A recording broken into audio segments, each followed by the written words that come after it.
slower speed, so it appears to be in slow motion. It's not that. It's much more sophisticated than that. The use of, because we don't have very many reference points in these moving photographs, in the Apollo photographs, we accept them. We accept what we see as being reality.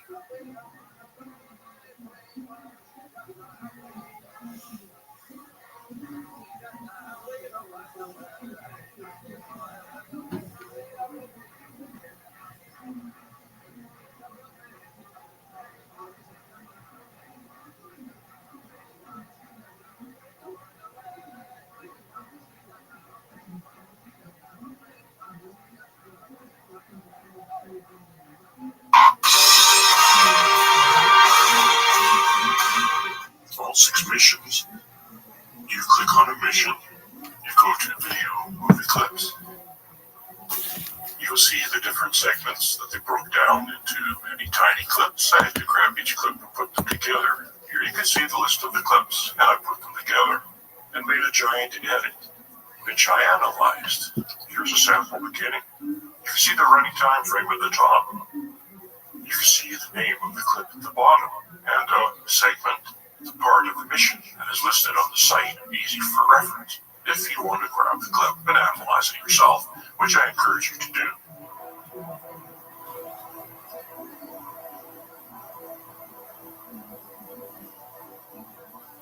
Aside from that, there was remaining time frames of the clips for proper analysis.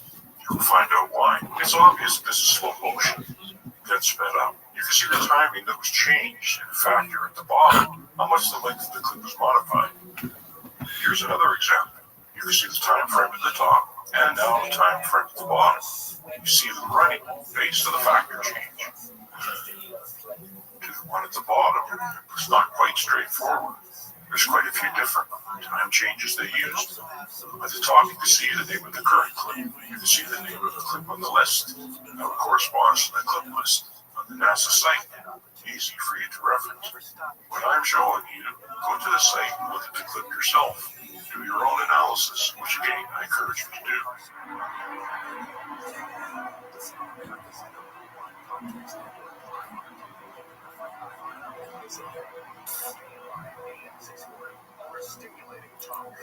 I'll now briefly summarize the entire analysis. I'll present clips to you, categorized by mission. Day 11 has the least to offer, except for day 12. The TV camera malfunctioned almost as soon as they turned it on. This is slow motion, hopping and jogging. It's quite extensive. Here I'm speeding it up. You will see more in the appendix if you'd like to see that to full extent. It's quite extraordinary. Notice the color changes in the footage. We'll explain later about how the footage was generated and supposedly acquired.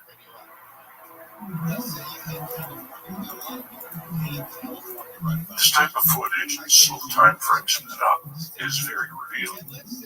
Almost a peephole, yet a clue that the footage is faked.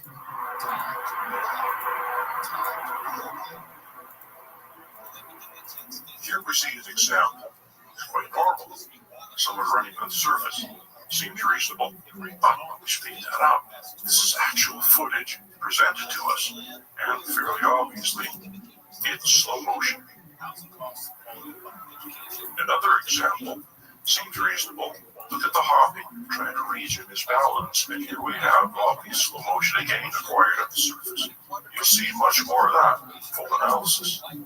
They also walked on the moon, not nearly as much as running or hopping or jogging, that is, but I find that somewhat revealing, and he looks quite normal walking, except for the pops, which will be explained later, again, just walking. This is sped up. You can tell by the factor change at the bottom. This is slow motion footage. And we will show examples. Here we change the length, speeding up. In other words, you can see that it looks normal sped up and slow motion.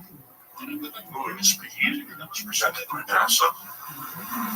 You'll have to orient yourself to it. They're actually on wires, so that oddly to it, but still very revealing. Visit spasms I noticed, despite having a few. And I suspect that is because of the wires, not pulling them, throwing them off balance, so that they had to recover from the spasms. I had some extra events I found, so that I was very revealing, showing a modified speed. Here you can see the bottom, look at the time frame factor change. It's my analysis saying that it's normal. When there's no factor change, this is what NASA presents to us.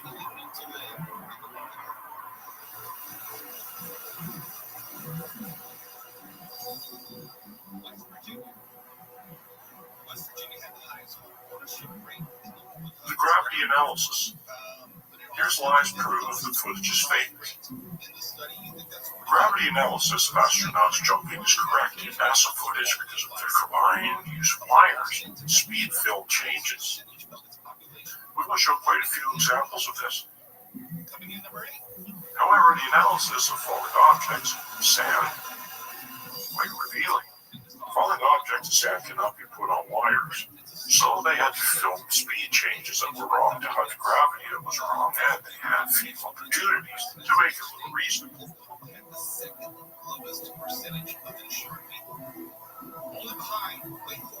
Here you can see it's wrong based on my analysis of the moon. I modified the speed to make it look right, and you can see that the two compare together, and any factor change that shows that it's correct for Earth.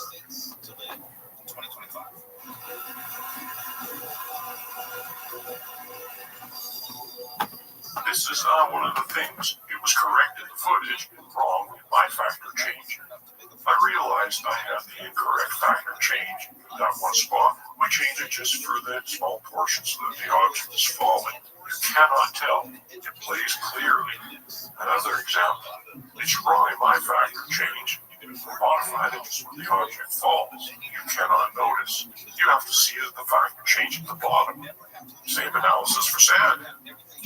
Lots of opportunities. Wrong in the footage, modified by this factor at the bottom to make it look correct. And then my modification factor change for the Earth speed. It is correct.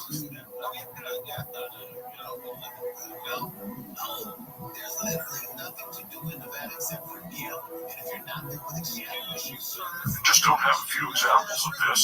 Be prepared. And of course, you can look at the clip for reference and go analyze it yourself. Here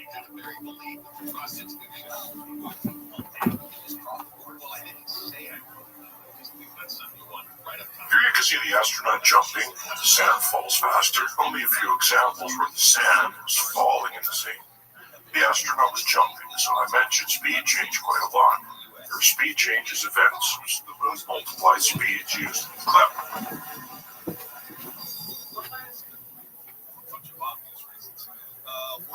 Here we see sand astronaut running away. Did you notice the fake that they used several speed changes? Here is an actual footage. It looks reasonable. He's moving fast, but watch. It will suddenly go slow motion.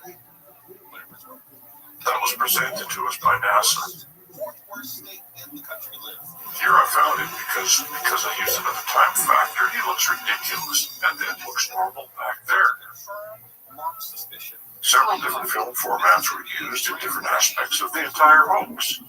I believe the TV footage was actually captured on 16mm film and then recaptured by a television camera.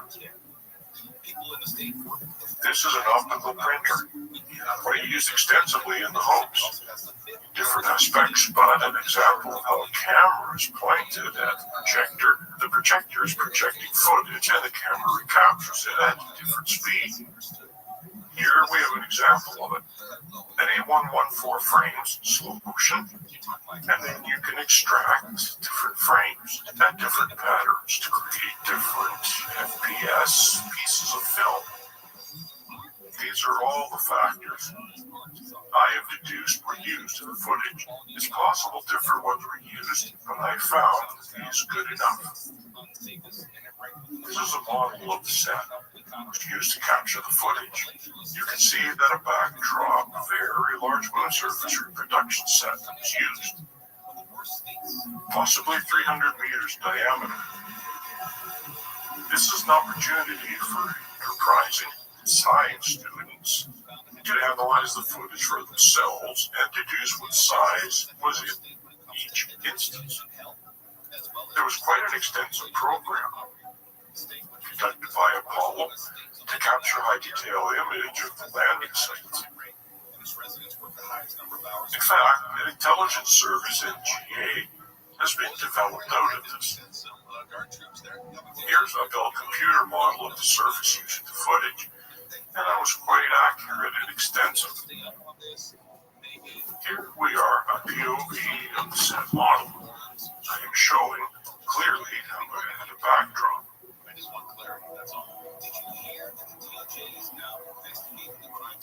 Analyzing photographs and footage captured by the astronauts and the TV cameras, we can see evidence of these sets that were used.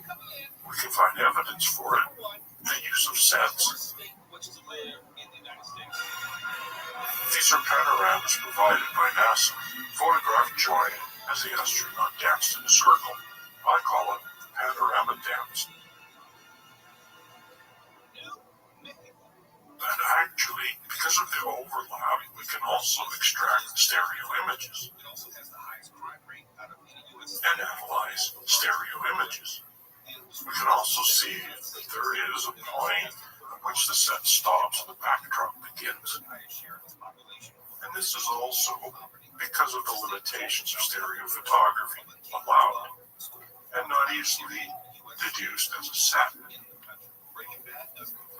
Or it could be claimed as the limits of photography itself.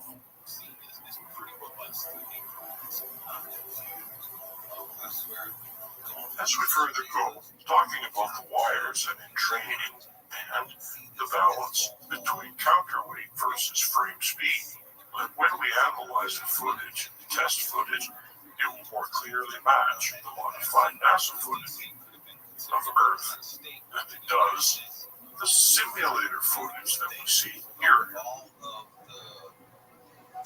Because of the low gravity, friction was reduced.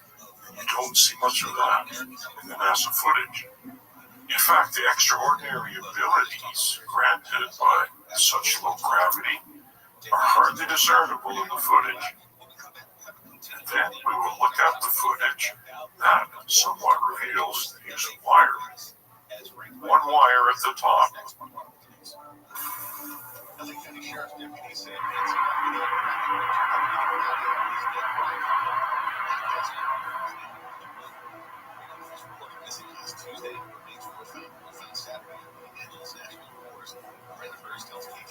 There are the equations that show the counterweight necessary depending on the frames per second footage used. There's a lot of footage captured by the lunar rovers, photographs as well as DAC camera footage. Here we see the stabilized and sped up. It looks normal. The moon buggy looks like it's on an Earth set.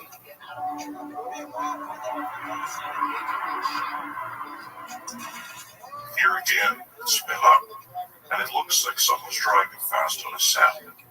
It's also quite possible this was a model. More analysis will be necessary to determine which is which. But they had some fancy setups with the simulator.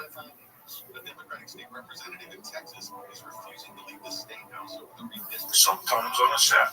An example here, you can barely see the lunar rover, same model. There it is in the middle.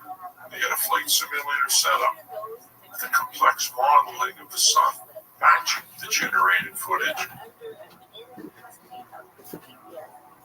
And all of this is supported by system capabilities, which we will show later. This is a model of a snorkel cam. And of a quite possibly, they had stop motion animation with the camera inside a model. Look at how tiny that model is. And look at the footage generated. This is extraordinary stuff. I find it incredibly beautiful. This is John Dykstra, mastermind behind Star Wars, trained under the mastermind behind the Apollo footage, who I claim was the mastermind. Look at this incredible footage. That looks real to me. And this is all made from computer-controlled cameras. Tiny models. I believe they use larger models in the moon simulation of the Apollo hoax. But these tiny models show extraordinary results. And this is a computer-controlled animated camera. This is a fighter pilot flight simulator camera flying over a model. And they actually used the same technology to train the astronauts for the Apollo missions. That's a moon model with a flight simulator, live, real-time flight simulator camera. This is actually a lunar rover simulator, same build. They had a camera, here it is, running over a model of the moon's surface. If they actually accurately modeled the surface they would be driving on, they had two cameras, two views with one camera. And look at the camera. It is going up and down as if the car is reacting to the surface. Quite incredible technology, but utilized there nearly as well as it was in the hoax. They had a complete setup. Giant circular moon models, and they got more detail for closer landing. This is all set up for simulated landing. They had a giant simulator. They utilized real-time cameras run over these models operated by the astronauts. This is an accurate topographic model of the moon, which is highly detailed.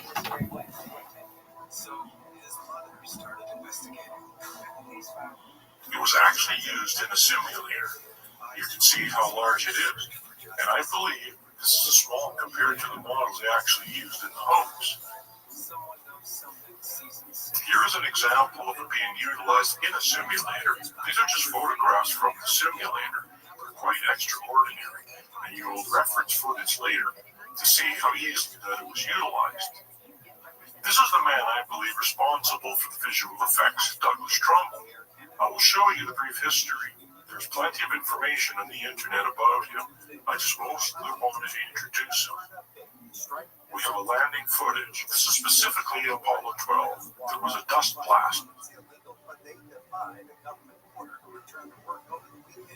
But on Apollo 14, they kind of screwed it up. You can see the difference in the lighting in the craters. Because before the dust hits, it's a model. And after the dust, it's the set. The lander was on.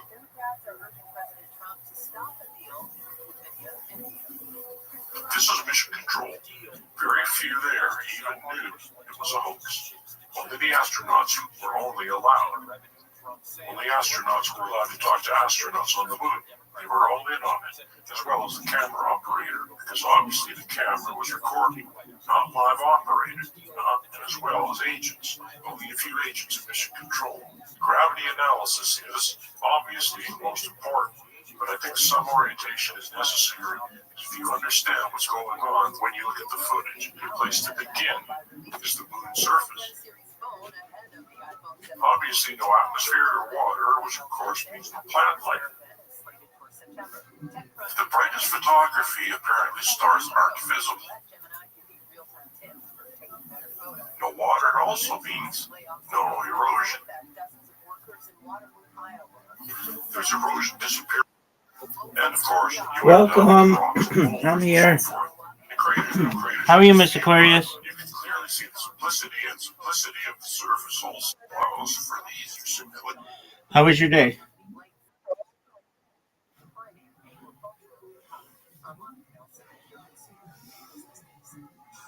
What's worth watching and what's not? Gary and Shannon's What You Watch and Wednesdays at 12:30 on KFI.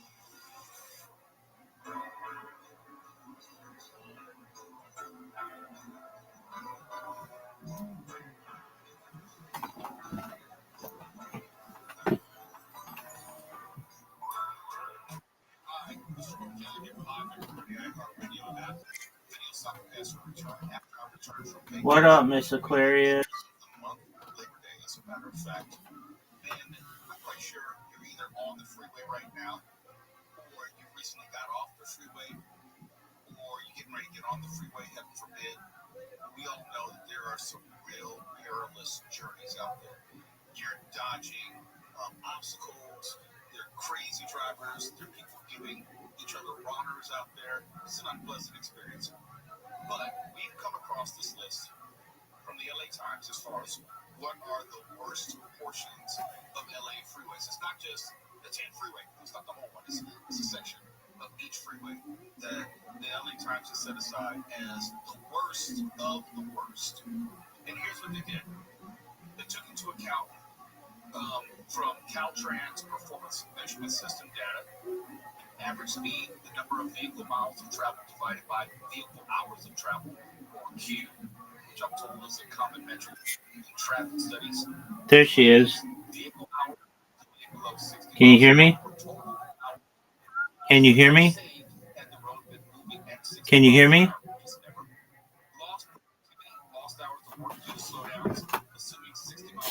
Yo. Yo.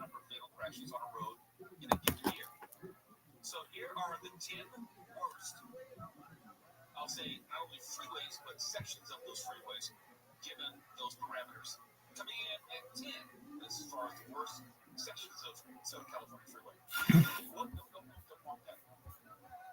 I want this. Yo. Can you hear me? Can you hear me? Okay, can you hear me? I think so. Just one. No, just one moment. Lost productivity 12th most, and fatal crashes 37 in 2022, 10th most out of 2020. Test. Coming in at number 9, the worst LA portions of the freeways.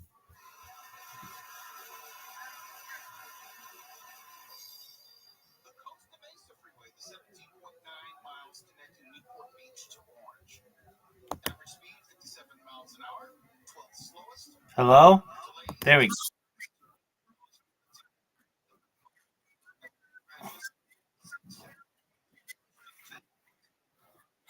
We got it. How are you, Miss Aquarius? I'm well. Are you ready for me?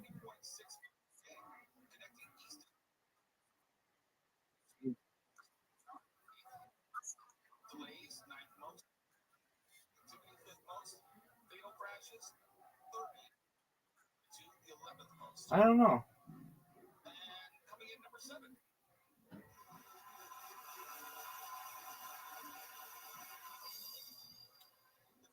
Freeway. From Orange to Glendora. Average speed 57 miles an hour, 13th slowest. Delays 13th most. Lost productivity 4th most. Fatal crashes 7. 2022. There we go. That's a good spare.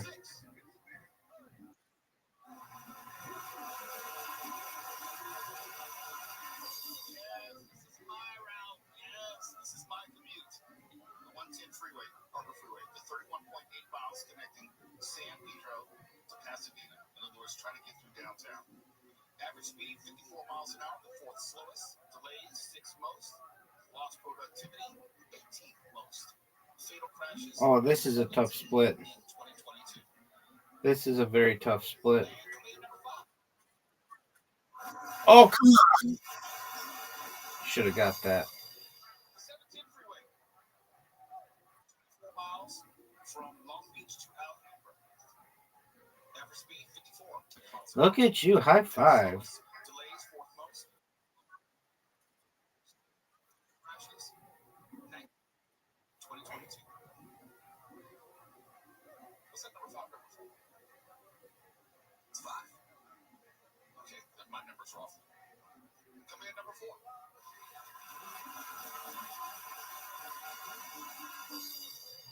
The 91 freeway, the 59 miles from Long Beach to Buena Park. Average speed 56 miles an hour. 9th slowest. Delays 8th most. Which is the 6th most. I think this is number 3. Come on. Oh, yeah, my number. Coming in number 3. Get it. I'll take it. The 405 freeway. Everyone loves it. 73 miles from San Fernando to Irvine. If you should dare to drive that straight. Average speed 53 miles an hour. That's a damn lie. There's no way you can average 53 miles an hour at any time on the.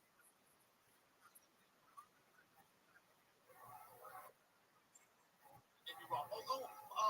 Delia lives out that way. She probably drives it every single day. Tony, do you drive the 4-5 every single day? Thankfully, no. It's the You win, Miss Aquarius. Yes, you did. Two of the worst sections of Southern California.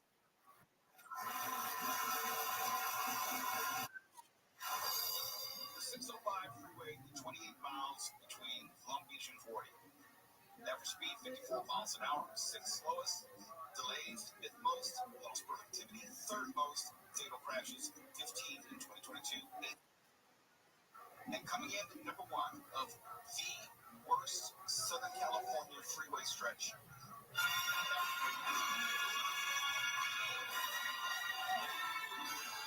Get it.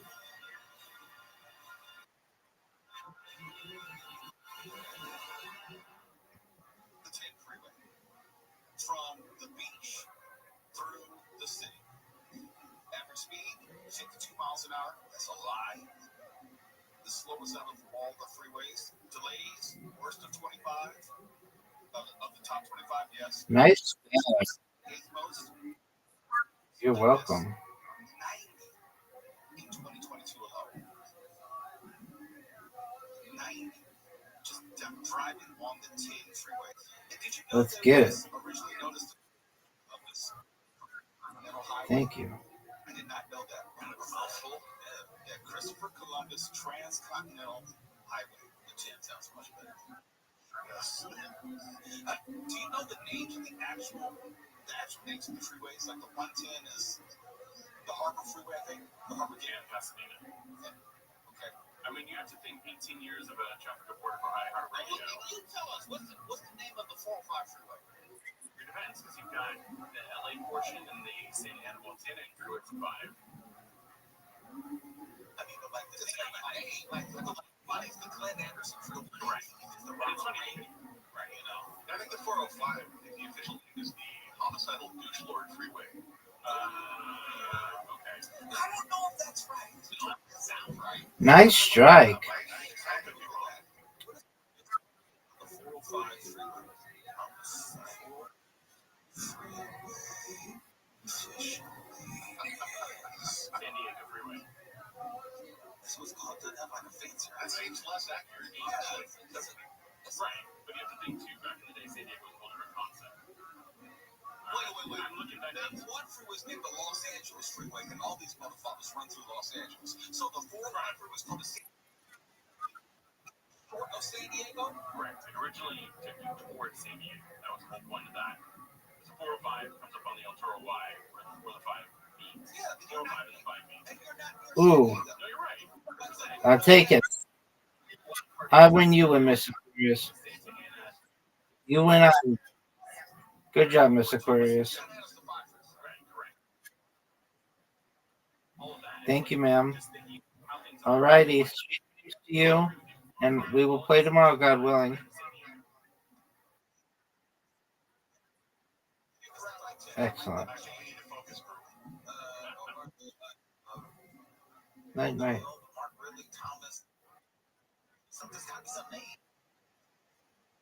Okay.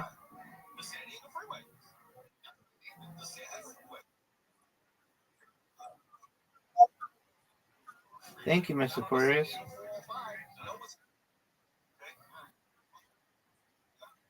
Night. Because you drive, if you're coming over the hill, coming over to the west side, the 405 south, on like a Friday, you can get out and walk faster.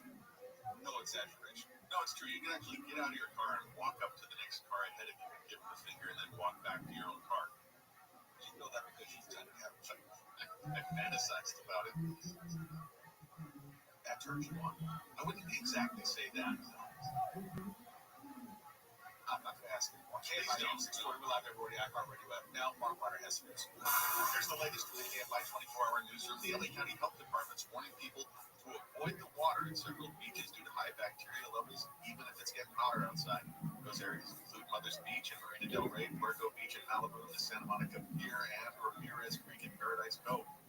Lawyers Abrego Garcia pushing to dismiss his Tennessee criminal case, claiming he was being selectively and vindictively prosecuted by the Trump administration. Abrego Garcia was originally deported from the U.S. in what the Trump administration admitted was a mistake, but later alleged he was a member of a gang. Oh. And Nebraska has announced plans for an immigration detention center dubbed the Cornhusker Clink. I didn't make that up. From the Odoo.com Weather Center, Odoo, the only business software you need, mostly clear this evening with lows in the mid-60s. Sunny tomorrow with highs from 80 at the beaches to around 100 or higher in the valleys, AB and IE. This report brought to you by Blindster.com. And we got a stall on the 5 at Pacoima. And heading north down right at Van Nuys Boulevard. It's stuck in the right lane, so adding to the slowing back up to about Osborne Street.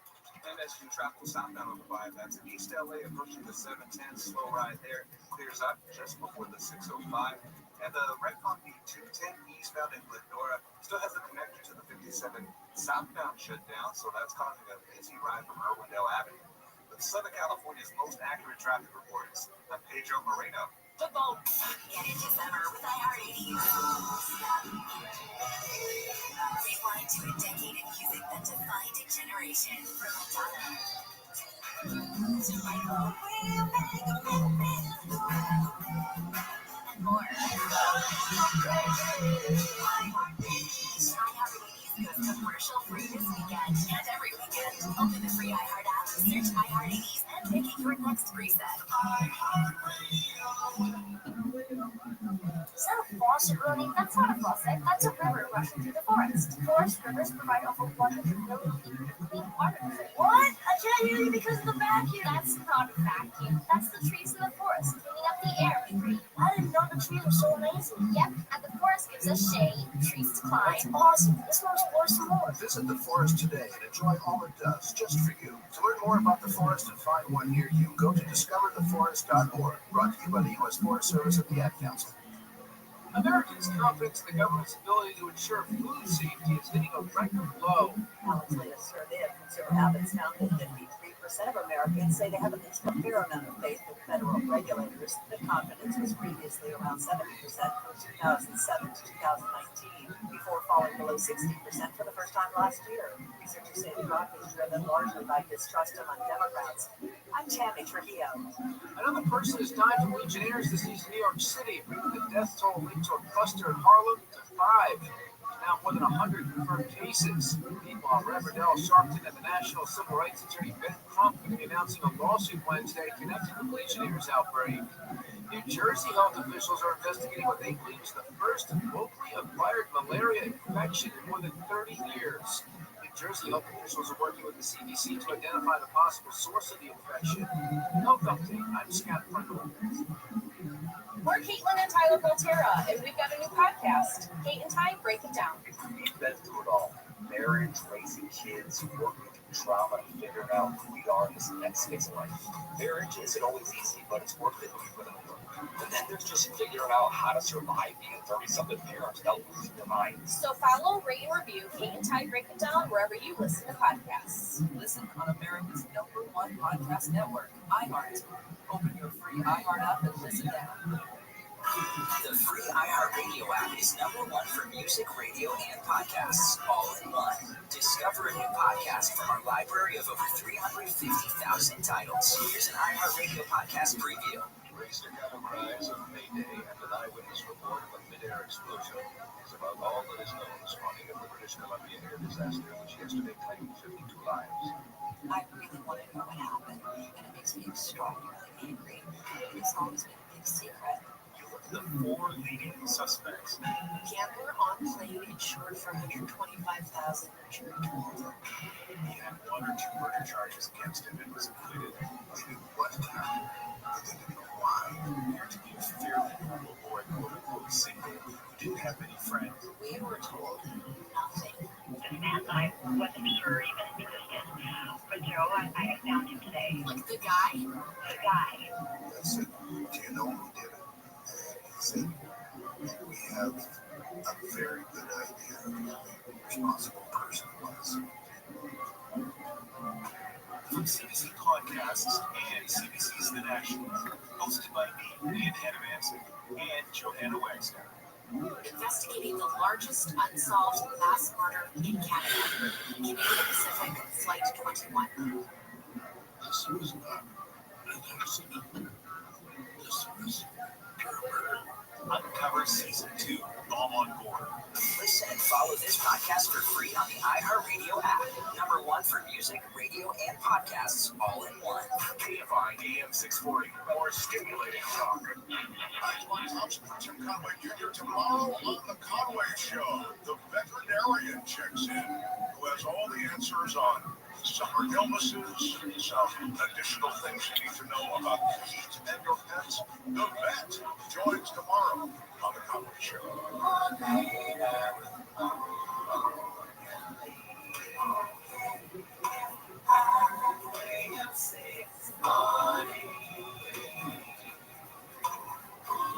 Live everywhere on the iHeartRadio app. I have told time and time again that where I live, just outside of Englewood, is being, I'll say, invaded by a lot of coyotes.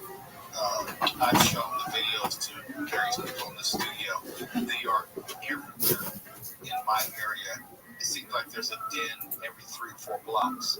And now it's becoming such an issue that it's getting more and more news coverage. And yeah, we have fun with the issue. But I've said eventually someone's child is going to get attacked. And let me put it this way, the right child. Not just any child, but the right child. And then they will start taking this seriously. ABC had a report, I think KTLA as well, talking about how residents in Inglewood said that they're fed up with 2 things. First, they have a feral cat invasion, as is being described, where cats are just multiplying and just running amok in the streets. And that's also turned into a food source for the coyotes. So you have these wild cats, you have these wild coyotes just running around the city, creating mayhem. And the coyotes are not afraid of people at all anymore. Last night, leaving here, a smaller coyote ran right by the door downstairs. And I said, oh, damn it. Coyote's time is now. Pull out my pepper spray. Walk outside. I see it just kind of trotting down over towards the board like it's about to go get some pickup or something. What's happening? It's dying out. I see it. I said, okay, cool, it's fine. Let's get a little further away. It slows down and turns to look at me. Turns around and like, it's kind of feeling a little testy. Another coyote comes out, back up. Yeah, I'm thinking to myself, oh snap. If I slowly back up and try to go back up to the door, I said, no, hell, I gotta get out of here. It's late. I'm going to try to make a break for the stairs. Now today, I'm ready. You're not gonna outrun a coyote? I'm not. Yes, I know that, but I figure, I made loud stomping sounds as I'm going, rawr, coyote. I got you. I had a plastic bottle which I'm crunching. Noise. I'm thinking to myself, make yourself sound scared. Big monsters coming out. But tonight I got my bear spray with me. So, a deer or coyote, I'm going to spray and then quite possibly smash over the head with one of those statues or something downstairs. This coyote's gonna be dead in the court. You know they're gonna be waiting on you. They know where you work. They know what time you get off of work. They're waiting for you to walk through those doors, and then you'll be committed to the situation. They know where the garage is. They know you walk into your car. They're gonna come 4 or 5 deep. And it's not like I can get into the elevator and it's gonna close faster before they can all jump in and mob me in the elevator, keep me on the stairs going down. You're right. And coyotes are smart. They are vengeful. I used to leave chickens in my yard all the time. It's another story. Look, I remember the last time that we talked about this before the altitude of burning.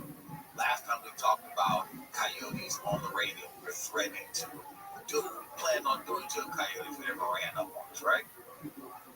Come outside in the morning and there's dead chicken pieces all in the yard. Not in anyone else's yard, just in mine. As if it was a warning to me to leave coyotes out of my mouth. If you don't know, when a coyote has killed an animal, they'll usually eat it right there. When you come out, you just see bones and parts just sitting right there. They left enough for me need to know that this is a bird, and they live in the same spot. There's no chickens in my neighborhood. There's no neighbor next door anywhere near me that's got you. Where are you getting the chicken? And then bringing it to this yard as a warning. What kind of a horse head in your bed? It doesn't sound like you got the message either. Like they were sizing up the menu last night, they still didn't get the message. Coyotes talk, they know who you are. And for one to run by the door, and it's kind of like one of those, like, here he comes. And it's like, it just kind of just went far enough down, where if it wanted to, you could turn around. It could have turned around, and it stood there looking like little menacing, but it was small. I'm like, I'm worried about you until the bigger one came. That's how they track it. That's right. That's right. You think you have the advantage, then all of a sudden, you know, They're howling. the homies show up. That, that nasty stuff that happens when they're being murdered by coyotes. I hear it just about every night. It's horrifying. It's absolutely horrifying. They killed a cat like not too far from my house last night. It was loud enough where I knew it was within 100 feet. Yeah. And you hear blowing from their friends and family. It's a horrible, horrible sound. And it's going to get worse. Going back to the story in Inglewood, it's going to get worse because no one's really taking it seriously. And until someone takes it seriously, you're going to have these coyotes just running up and down the street. Legally, you can't do anything to them. Legally. I'm not saying you should do anything illegal to them. But if you should happen to accidentally, unintentionally run them over with your car, well, to all intents, all you need is a plastic bottle and cream it. That's known to terrify dangerous wild animals. Just because you talk about what to do, you're approached by a wild animal. You gotta make yourself bigger and louder and scary. Yeah, I'm not going to try that with a bear. I'm just not. Coyote, I'm going to fight. Not with a bear. No, not at all. It's like with Mark Kelly. I'll fight with Mark. No, you won't. Yes, I will. I'll crinkle a bottle at you. Ace hole. KFI some 40 live recording. I'm ready for that. KFI and KOST HD2, Los Angeles, Orange County. More stimulating talk.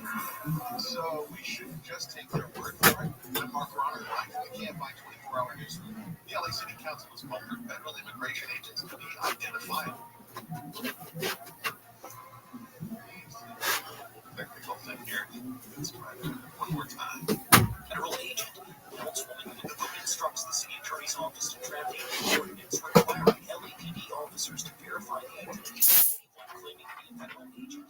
Councilwoman Mrs. Hernandez says immigration enforcement in LA has terrified communities. Raised without warrants, agents are easy to identify themselves. Parents and workers left powerless in the face of fear. Think about how vulnerable that moment is. The council also approved other immigration-related measures, including a request to the federal government for records related to enforcement actions since January 1st.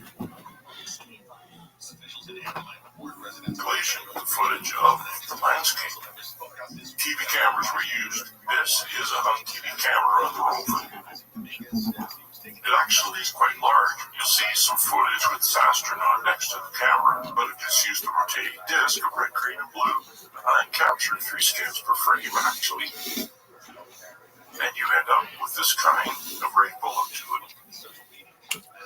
When all 3 colors are present at the same time fully, you end up with white. With none, you end up black.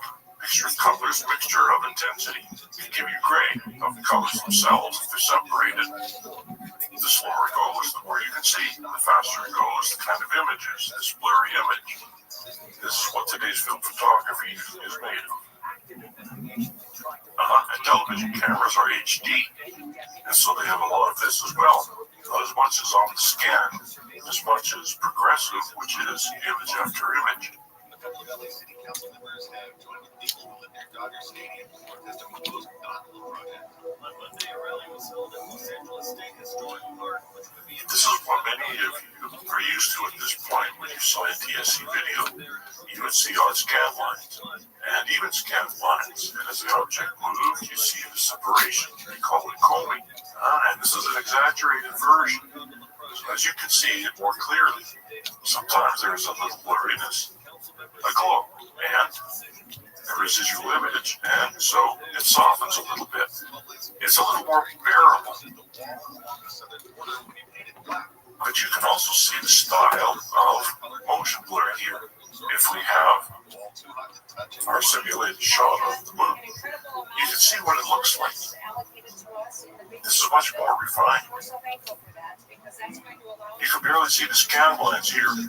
This seems like it should have been the preferred way of capturing moon footage, but design demanded hoaxers to use the progressive red, green, and blue, and that will become clear later. Here's the refined and with the glow and residual image. It provides this kind of trail. It softens the effect.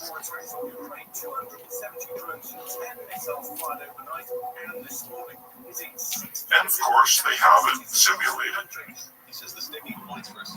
There it is, just a shaky camera.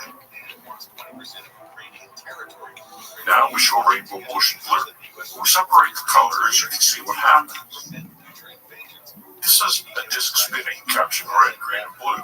Then the red, green, and blue are combined all three together. And we have white. Here you can see the different colors, and if you combine them in different intensities, you end up with the full gamut of colors in the rainbow, as well as between. The closer they get to being balanced, the greater white and black it gets. And you saw the color footage in the slow-mo. You see it again quite often. That's because of the imbalance that was purposefully done. So now you see the rainbow motion blur. As the object moves, the red and green and blue are captured in different states of the object through its movement. When you combine them, you end up with separate colors, except where they overlap. You get white, the slower it moves. The more natural it looks, the faster, the more rainbowy it looks.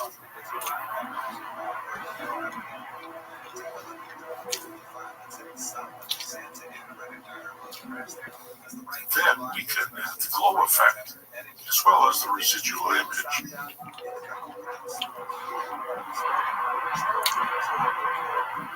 And you get something very similar.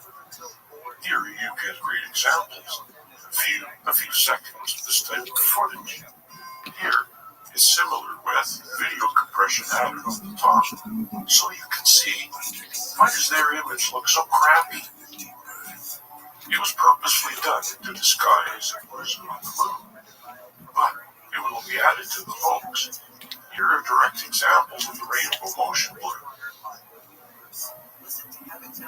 The faster the object moves, the higher the contrast, white over black. It becomes very obvious. Gray over gray, not so obvious. Some of these are looping. That's why you see them repeating, because they're just short clips. This is the full presentation. You'll see it throughout the analysis, except in a few cases, which I have put them in the appendix so that you can see the full presentation of the clips. But in this case, there are a few enough clips that are showing the entire presentation that I think is advantageous, and then we'll go through the specific examples. At the end of the presentation, here are the clips. I will turn some yellow and subdue them. They will not be utilized in this analysis. You can see the ones that I will analyze. Go back and take a closer look. Find which ones you like. Look at the smeary, distorted, crappy look.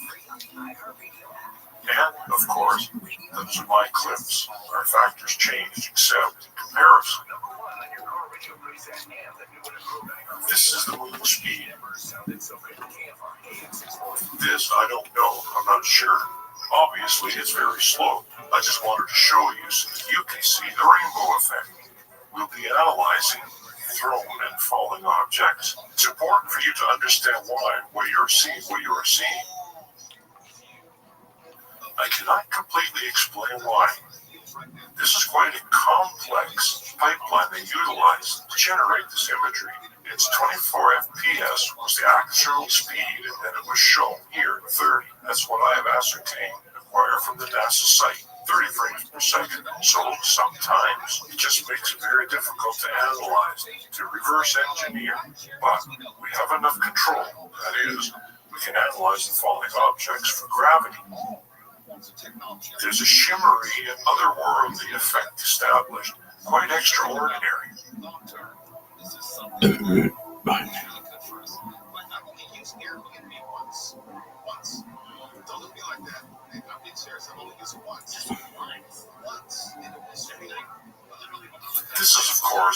slowed down so that you can see the effect. Here, sometimes you'll see it's compressed. Sometimes you see multiples. It's not very straightforward. We may never completely understand how they generated this imagery, but we have enough control to analyze for gravity. So that you can see the severe compression as well as distortion. When something is used, what's called off-label, operational intended use. These blood pressure drugs, all of a sudden they realize they've been getting corrections. All of a sudden, because of the white shovel over the darker gray background, the rainbow motion blur is more easily noticeable. The exact same thing when Ozempic and Zepal came out from Joro, whatever they are. And of course, the extreme movement. Losing all sorts of weight. Congratulations. This is frame by frame. Why the specific changes are occurring, I do not completely understand. I have not completely analyzed for that. I do not see a need for it at this time. Then there's the camera's utilized lenses. There's distortion as a result. You can see this in the modern camera. That's cut in half so that you can see the glass inside. Lenses are curved. They're curved more extreme, less extreme. There's an array of lenses. This creates a complex, really complex situation of light movement through. And then you see the extreme curvature here, depending on the lenses utilized. You end up with a certain amount of distortion. Here's a graphic example of distortion. This is a fisheye, an extreme fisheye. And this is the opposite. It is called pinch and push, I believe. And you'll find the footage. This is the kind of distortion that you can see. It helps disorient the viewer as well as it can make things look further away than they really are. Frames per second is a very important aspect of this hoax. You need to understand it, so take some time to understand it. A projector. This is how the film is run through the projector. The arm's grabbing the film, moving it along, and there's a spinning disc letting light through. You have reels of film, and depending on how quickly the film moves through the projector versus how quickly it is captured, you will end up with some effect, like slow motion. That's the back camera on the left. This time I got you. I'll watch it this time. 4 frames per second. What else have you done? 24 FPS through the projector. This is captured by the camera. You end up with 1 second. There's 1.44 frames straight. And you can capture all 1.44 frames per second if you want. Just jerk you off until you can handle it. That's quite extreme. Almost never done. I still put my tits, I still put my pussy, and we handle that. We handle that. You said to say that. You said to say that. No, he's a fucking liar. I took that bar. I took that bar and jerked him off to completion. Thank you very much. Listen, you never gave me a blowjob. Now you're just like, I jerked you off. Is that all you done? No. What else? Put in my butt, put in my pussy, You've entered all holes of my one frame at a time. At least I can do the better than here. I'm so sorry. I didn't know. Should I not? I still gotta give it your nose. However you like. Thanks for a call. No. So here we are, 144 frames per second film strip. We can film these 24 frames with different frames from 144 frame strip. Using our optical vision. You can see in the path that I use. I'm just a love This will you. give us different frames And per I know second. first, We I'm can probably recreate going to. frames per second. You didn't bid me over 3 like frames per that. second, depending on the path No, you choose. I'm And gonna this is bend over. very significant in how this hoax was accomplished. They're all the specific frames per second. They've extracted from the can't footage read it. that I I can't believe even were read right utilized. We're not reading, we're chatting. We're drinking. You got a whole drink there. Yep, trust me. I might not finish one before you.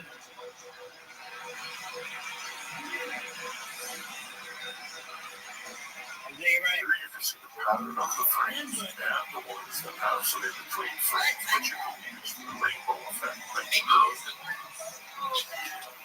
Quite extraordinary setup. Very efficient and effective.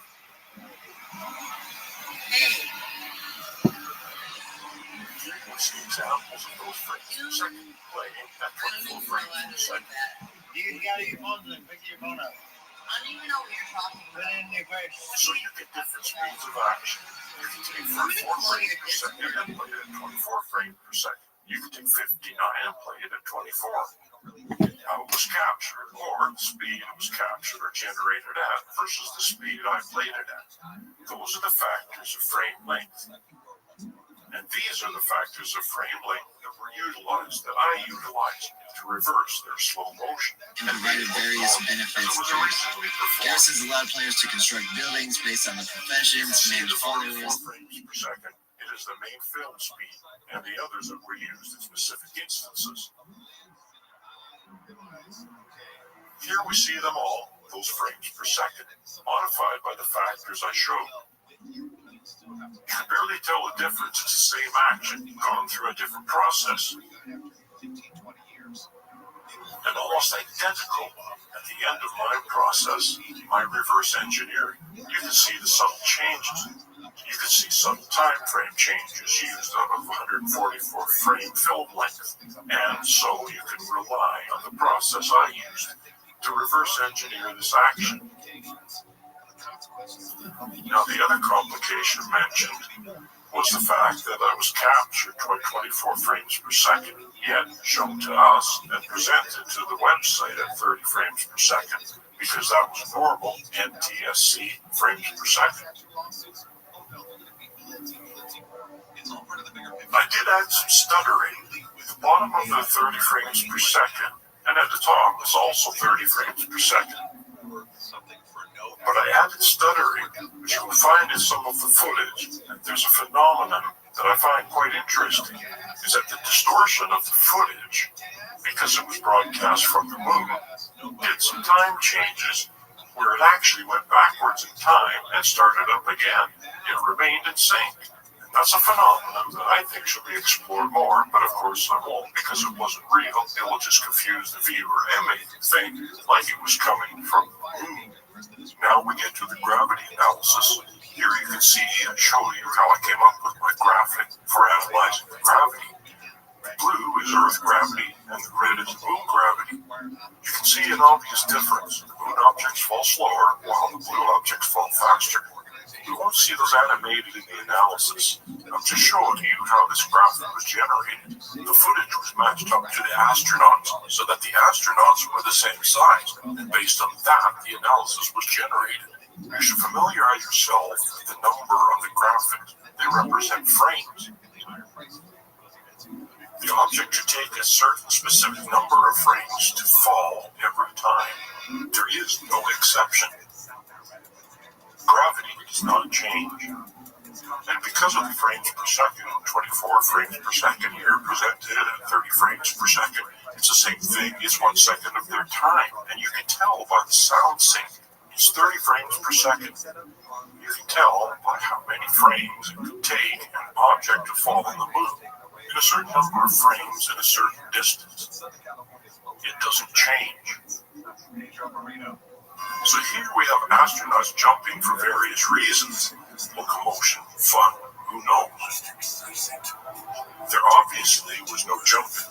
And the first three that I could locate, mostly an A-17 here. And of course, they had the astronauts on wires. So in my analysis, the gravity was always accurate to the moon. This was a frames per second combo with wires. And based on the equations you saw earlier, about 46% of the weight was staying up on wires, so it was quite the same as the wire simulation, weightless quality, or lower weight quality. But of course, combined with the frames per second, which was 44, they always fell at the exact right speed. Here we monitor at the top of the head Because no matter what part of the astronaut you look at, as long as you clearly designate where it is, at the beginning and ending of the jump, you're also taking the beginning of the jump to the apex where it stops going up, or the apex down where it starts going down, to where you land.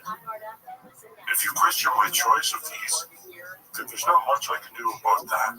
But I was as accurate as I could be. You can see I matched up the astronaut to the graphic based on where the feet were located. And if they were leaning forward at the top of the pack, it's where the top is. And if you see them leaning over, that is very accurate. The pack doesn't really go much over that. The astronaut's head. Based on where the astronaut is located in the suit, eye level about middle of the visor, P15 9H272 Rabbi Rothschild AMA, Rabbi Rothschild. Target life room and show type Rabbi Rothschild in YouTube and filter by live for more than 20 live streams. Rabbi is live on YouTube 24/7 365 for more than 3 years. Rabbi has more data on internet than anyone ever. Futurology topics like intergravity, IGRC, Santa Claus machines, invisibility, UFOs, alien disclosure, and more. Please share to be truly there. Rods assemble. I was on that ship. Stocks cut. Emoji angel. Devil down to work on some projects. Hit me on X. Love to see you gonna have to kill TTS for YouTube Discord internet definitely. Appreciate that. Yeah. Why did I just go on a mission trying to find that rabbi guy on YouTube and like go in and promote his chat? Yeah, for the most part, I can show you some ones I just did.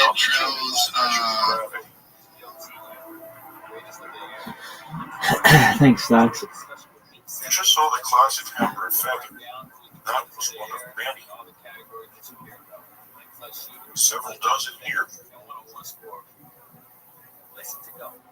And they littered the moon, literally, the last few missions.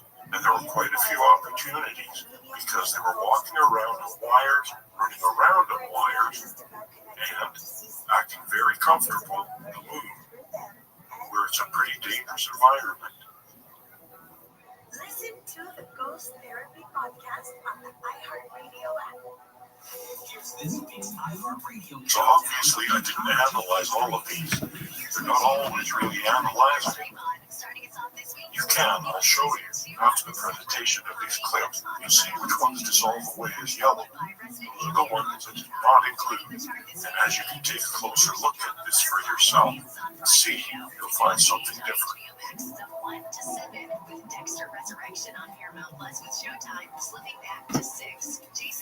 And here we go. We should eliminate the ones I cannot analyze. We're left with quite a few that I can, and those are significant. Even the ones being wrong should raise alarms. We have a bunch. This is wrong. It says it takes 19 frames in the footage. Here you go, side by side. And you can see the modified one definitely falls slower, as it should on the moon. And here is my factor of 5 to 4 slow down here. And it is correct. You can always repeat these. Pause replay if you want to see it again. I only showed them to make the difference clear. It was 22 in the footage. I modified it to make it 30. Here you see them side by side. Here are some of the earlier. It's Apollo 14. You can see the incredible distortion in the footage. It's really incredible when they tried to hide. The footage itself is also unbearable to look at in slow motion at presented speed. But at this even makes it worse. So it's 21 in the raw footage here, 31 in the modified is correct. See the difference? It should be 31 at that height. There's quite a bit of difference of 10 frames. So we're not talking a frame or two here. And in my footage, it is 12, which is correct. I say my footage, my modified version of the footage, based on the second factor, 21, 30. You can see the difference. How slow it takes, how much longer it takes. And my footage is longer and slower. Some of these are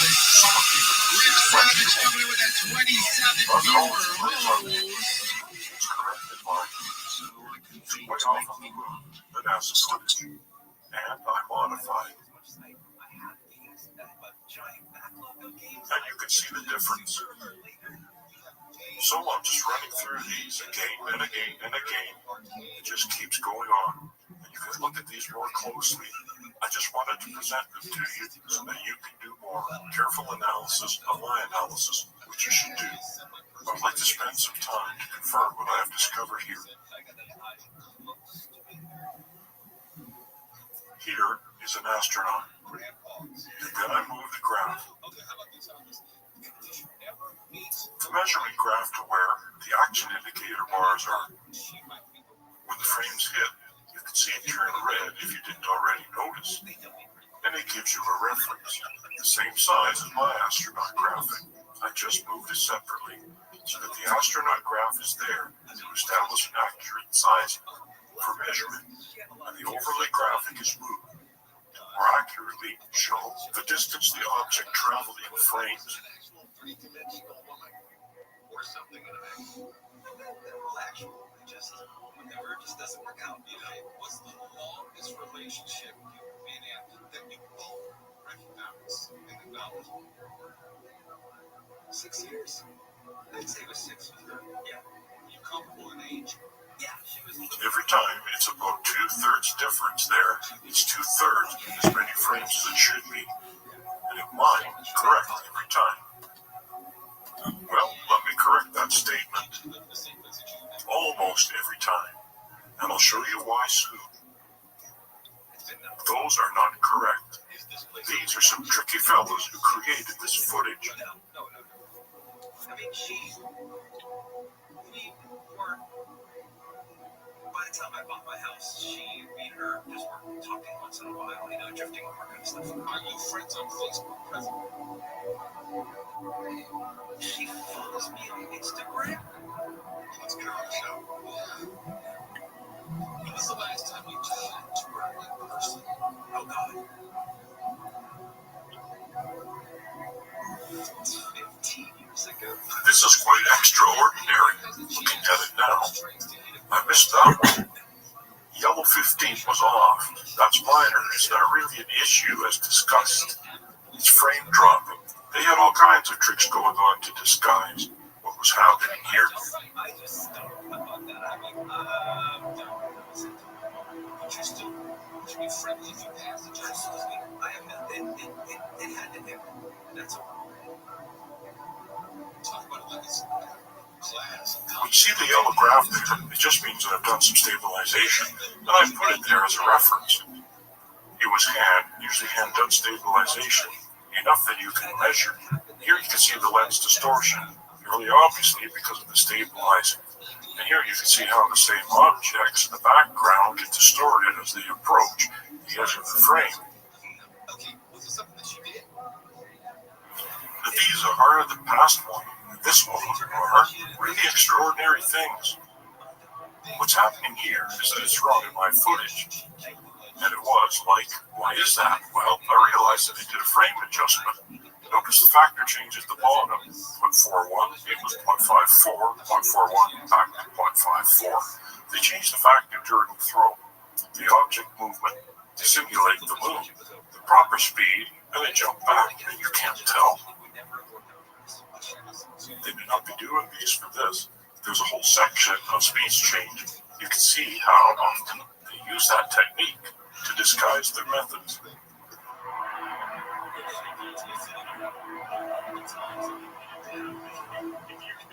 Again, you can see the factor change. This is a harder one because the camera is moving so much, but it's clear to me. You can see that I have multiple versions of the graph. One is in the background. You can see that I have two men, astronauts, because I'm trying to measure how far it went. I do the factor change and it works.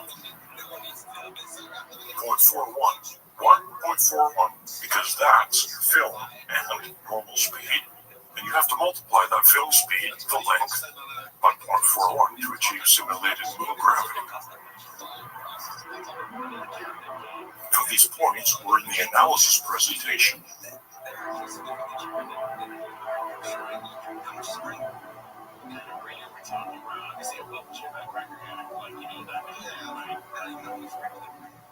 Now this is wrong.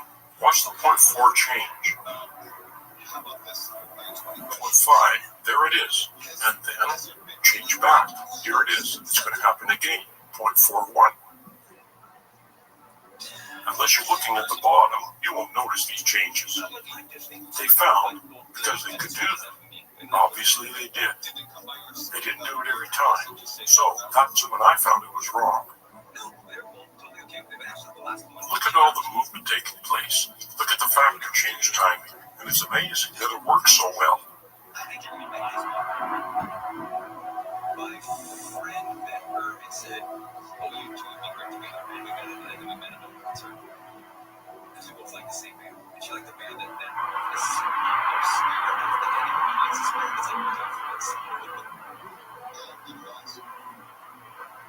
that was long enough for a year and a half.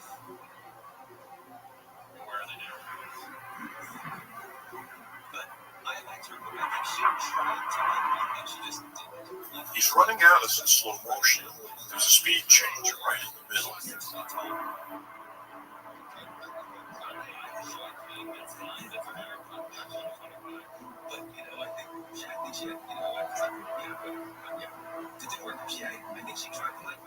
You can see extreme bobbing and mucking up of the footage.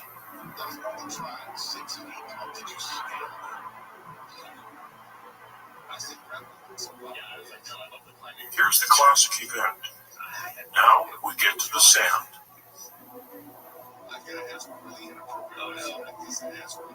Okay. Again, I'm sorry, everybody.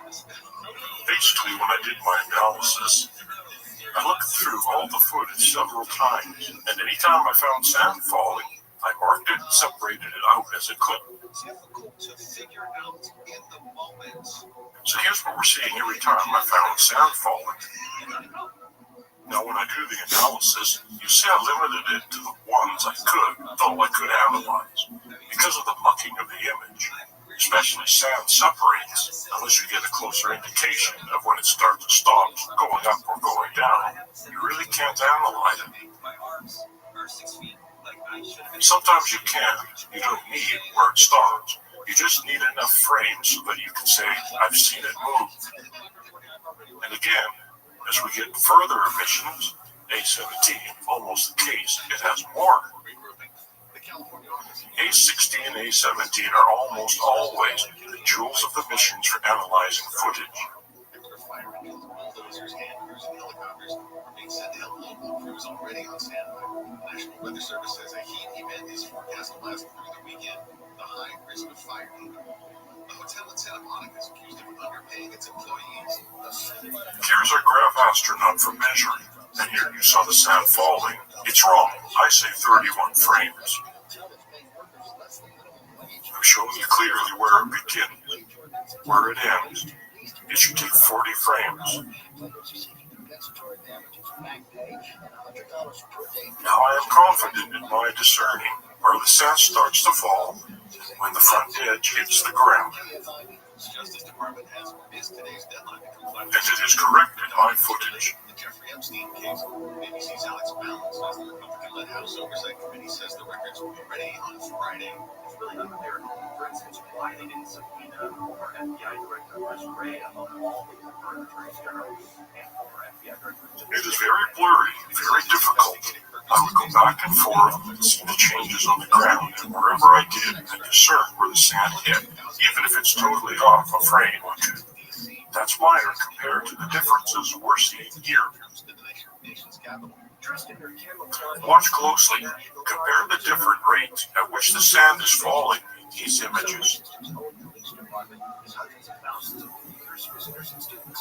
It is easy to see that this footage that NASA presented to us was in fact slowed down and then sped back up again to match the gravity on the lunar surface. And when corrected, you can see that the sand is actually following in Earth's gravity, as shown in these examples. Watch as this astronaut drops the sand from the shovel that he's trying to get into the sample bag. Notice the difference in the astronaut sidestepping in the left frame versus the right frame. You cannot have that happen in lunar gravity. This was clearly filmed on the Earth. Here you can see the difference when I stopped before it hit the ground. I couldn't read clear when it hit the ground, but you can clearly analyze at any point during the fall if you want, so I stopped here. The rate is the same on those frames. I encourage you to do your own analysis of these two frames and the ones that will follow. What you will find will be very interesting indeed. Bridgewater Audio Universe. Listen to Habitown on America's #1 podcast network, iHeart. Follow Habitown and start listening on the free iHeartRadio app today. In these frames, watch the difference in the speed at which the sand falls. You'll notice that the sand in the left frame hits the surface first before the sand in the right.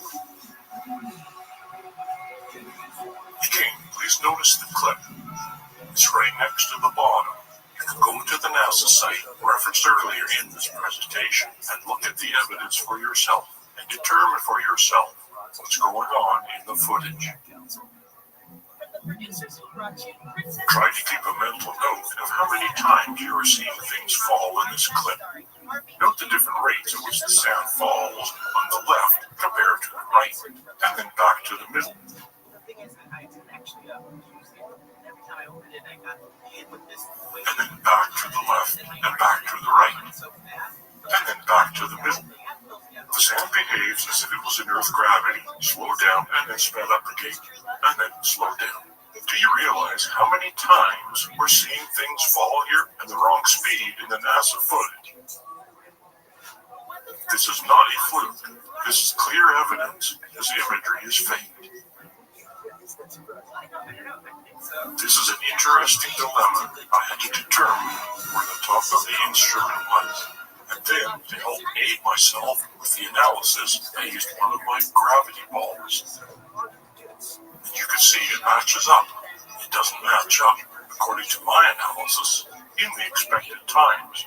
And here are a few examples of an astronaut falling down, picking up sand.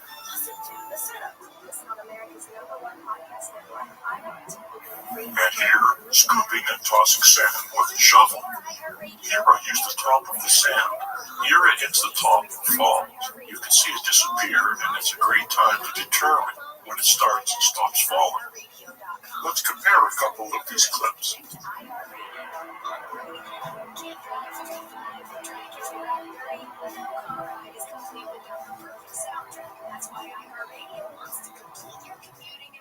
He did a lot of shoveling, so I have a lot of opportunities to measure.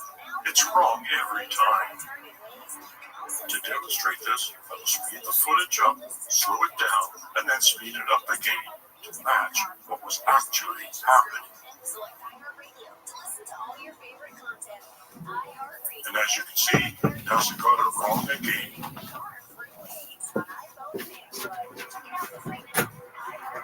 Let's watch that example one more time. Keep an eye on the top counter as the sand hits the ground. You'll notice that the time frames are different. This would not be possible had this really been on the lunar surface. This time, we see the astronaut step backwards as he finishes shoveling. You can clearly see that one pile of sand is hitting the lunar surface, or so-called lunar surface first, before the other. Let us take a further look at how gravity affects objects that are thrown. And of course, they did the same thing that they did with falling objects.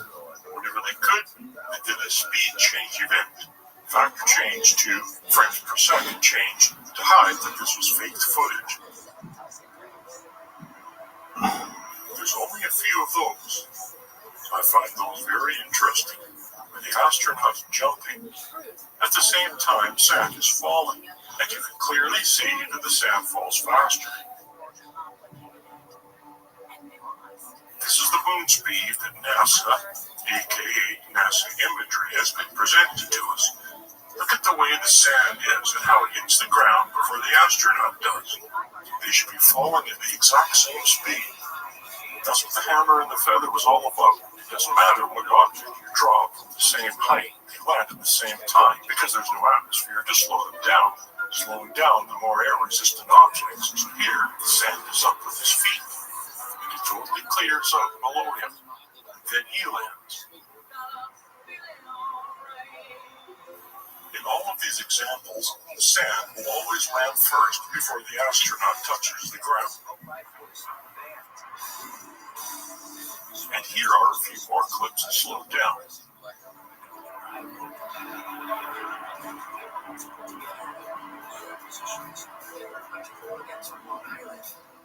This is the famous jump salute. And they're the more obvious ones to me. Sand is up there with his feet. Sand is up there with his foot. Then, it's clear it's falling as fast as Earth's gravity. He's falling slower because he's hanging from a wire.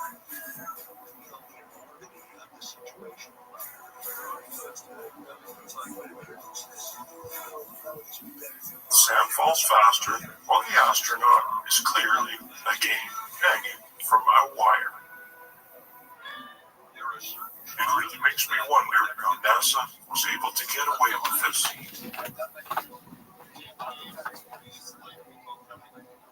Here, we will go through some speed change events.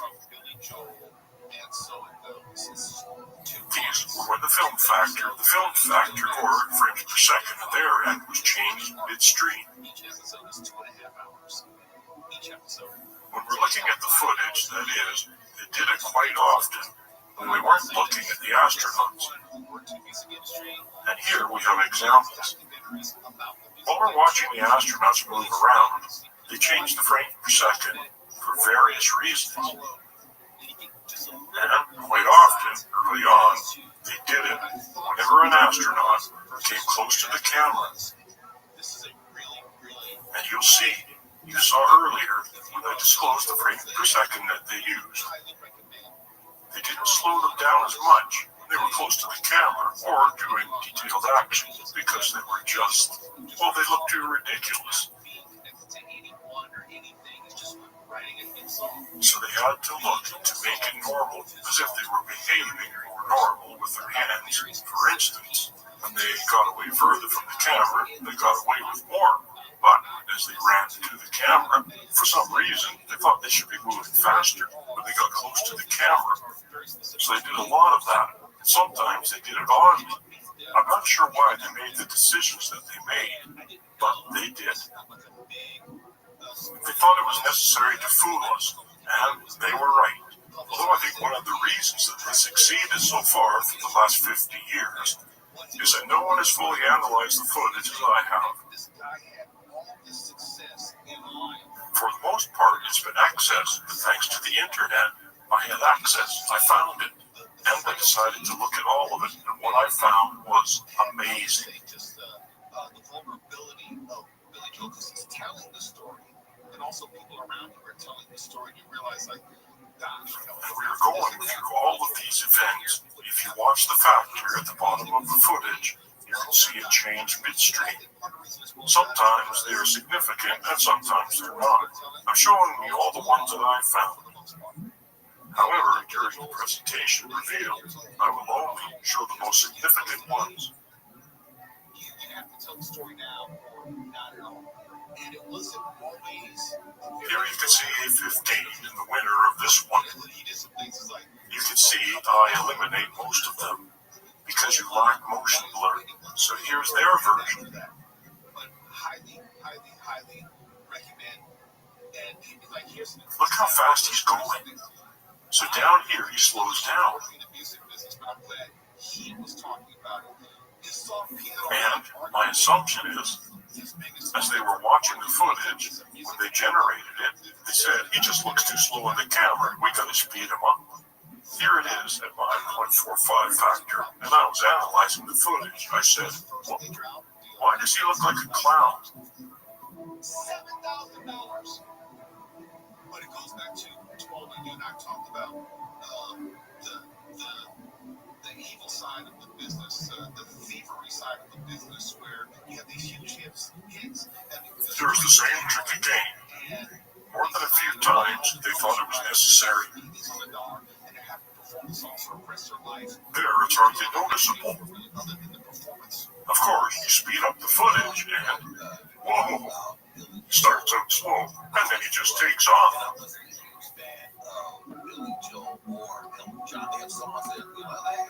There's that stuttery look again, somehow going back in time and forward again.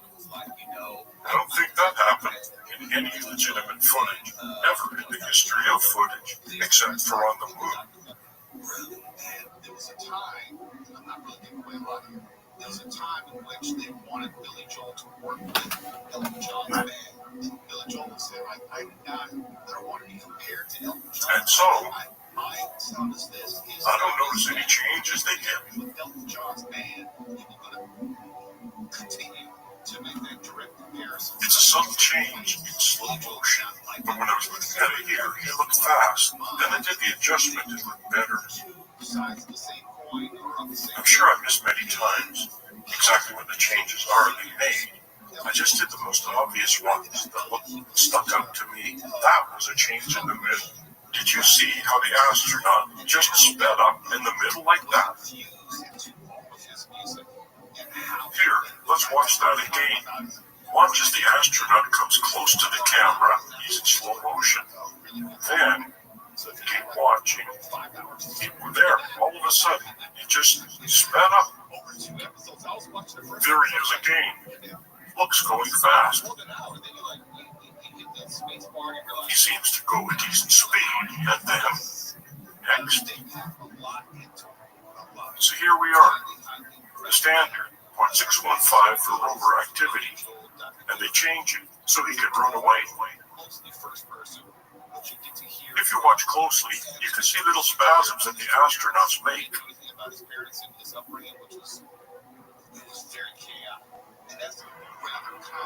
That was a spasm, if you didn't notice. It's almost like because of the chaos which was going on at home, they had to find some other refuge to throw themselves into. Here he is in my constant factor. And of course, that's the spasm. Then, now you don't even notice it here. It was proper at 6.615 earlier, and he wasn't proper. I had to find the time change as they became standard practice. When they're near the rover, I find the factor that works, and as they get further away with different factors and so forth, so I just took the opportunities to change, so that I follow the most likely. I do not nail it precisely every time, but I did it enough to show that it occurred. The astronaut walks slowly and then speeds up, if you notice.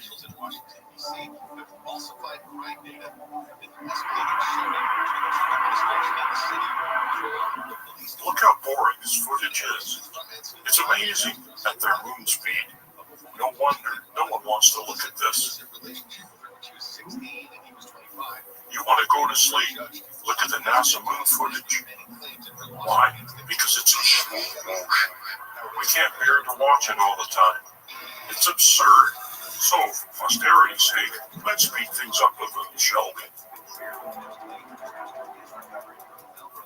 And now, back to NASA speed.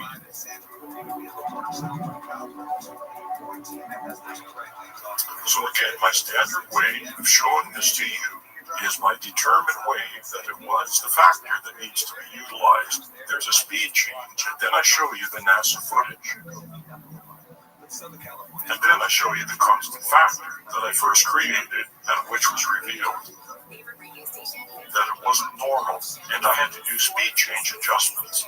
So once again, let's have a look at this boring rover footage from this angle and watch the astronaut how he speeds up and slows down at times. Records, milestones, first, last, and everything in between. What happened today in sports history on iHeartRadio? What's happening, fellow sports fans? It's Andy West. Let's on this day in sports history. Start way back in 1960. I'm sorry that I had to show you this footage. I had to go through this process so that it's clear what is going on. Here's the constant factor.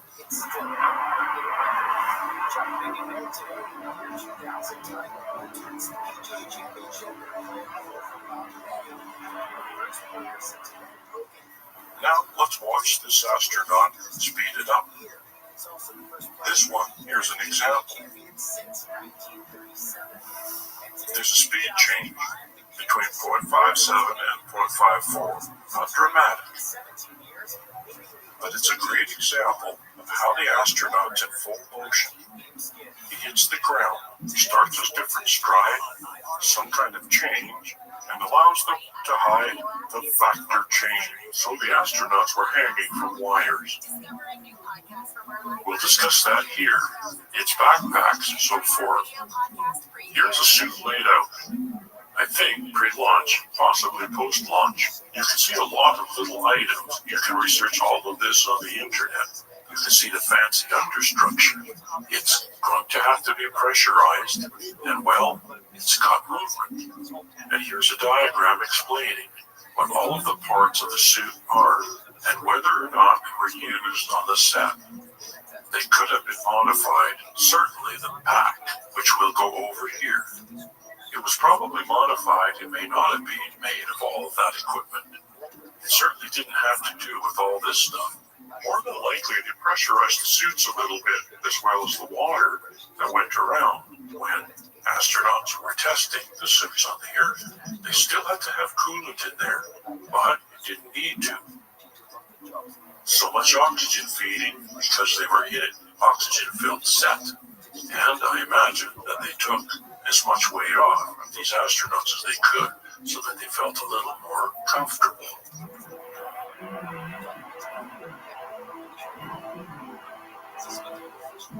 Here we have a reporter showing how the suit came off.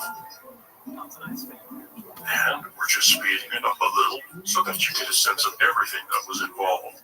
Now the inner structure is connected to the outer garment there. So here we can see that structure, and here's the wire setup we saw in the summer. For some reason, the pack is sideways. This is the same structure that was used for the LM, I believe, testing that we saw earlier on the fake set, the model set, and so forth. And here we are looking down at the astronaut. You can see the gentleman top of their head walking along with him. And this is an extraordinary length that you have to go to simulate lunar gravity. That's the difference. It's such a significant difference. It's so much less than the Earth. They have to be practically sideways to simulate it. Here you can see the ground tilted slightly. And here he is jumping on his sideways set. This is all simulated. You can see how he's strapped in. And it's very effective. See the correct way of doing it, but certainly not completely accurate. However, look at the extraordinary abilities this light gravity gives them. Now, he doesn't have the full suit on here. He does not have the backpack. We'll see a little bit of that later. It's still amazing. Look at how he can land on his hands and without effort. We don't see any of this on the moon, do we? In the NASA footage, almost nothing like this.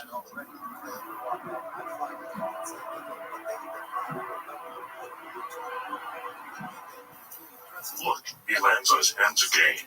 Extraordinary. Here we are in the pressure suit. We're going to see tests where the suit is actually pressurized. You can see the comparison between the two. And he's getting rigged into place.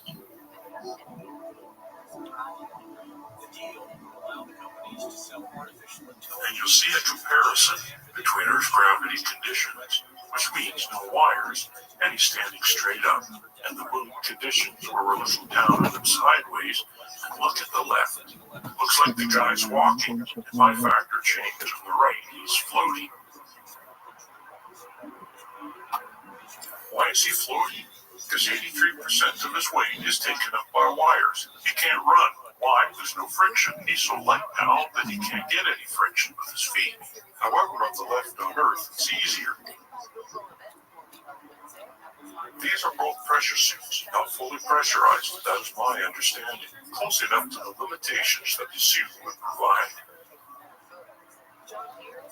And as you can see, an effortless flip.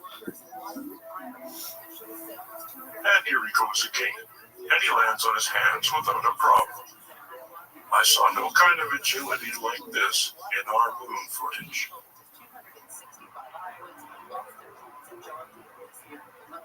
See, every time they fall, look at how floaty the legs are. They practically don't want to go down. This is some silly gravity test. Climbing into the web, look at all the cables that they have on him. I kind of think sometimes this was produced to show, oh, look what it takes to hang the wires. It takes nothing like that. This is the Vaughn Comet. It's a plane that does arcs in the sky to simulate gravity or weightlessness. Here's moon gravity being demonstrated. He does a face plant to test the helmet.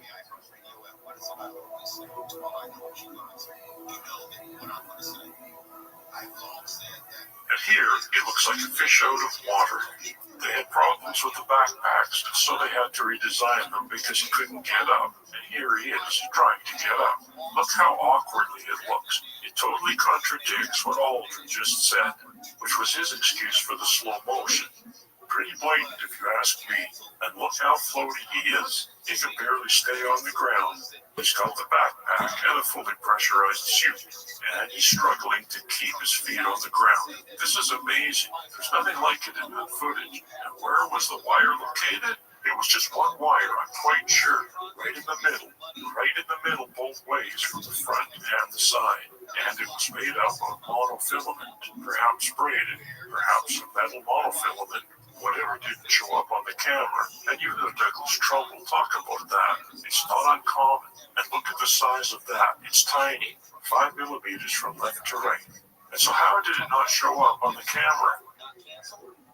That's not a big deal. And here we go with the analysis of moon gravity versus Earth gravity, and come up with the equations. And based on the frame rate, you can use a specific counterweight that allows the astronaut to fall at the same rate as they would on the moon when viewed through the 24-frame projection setup.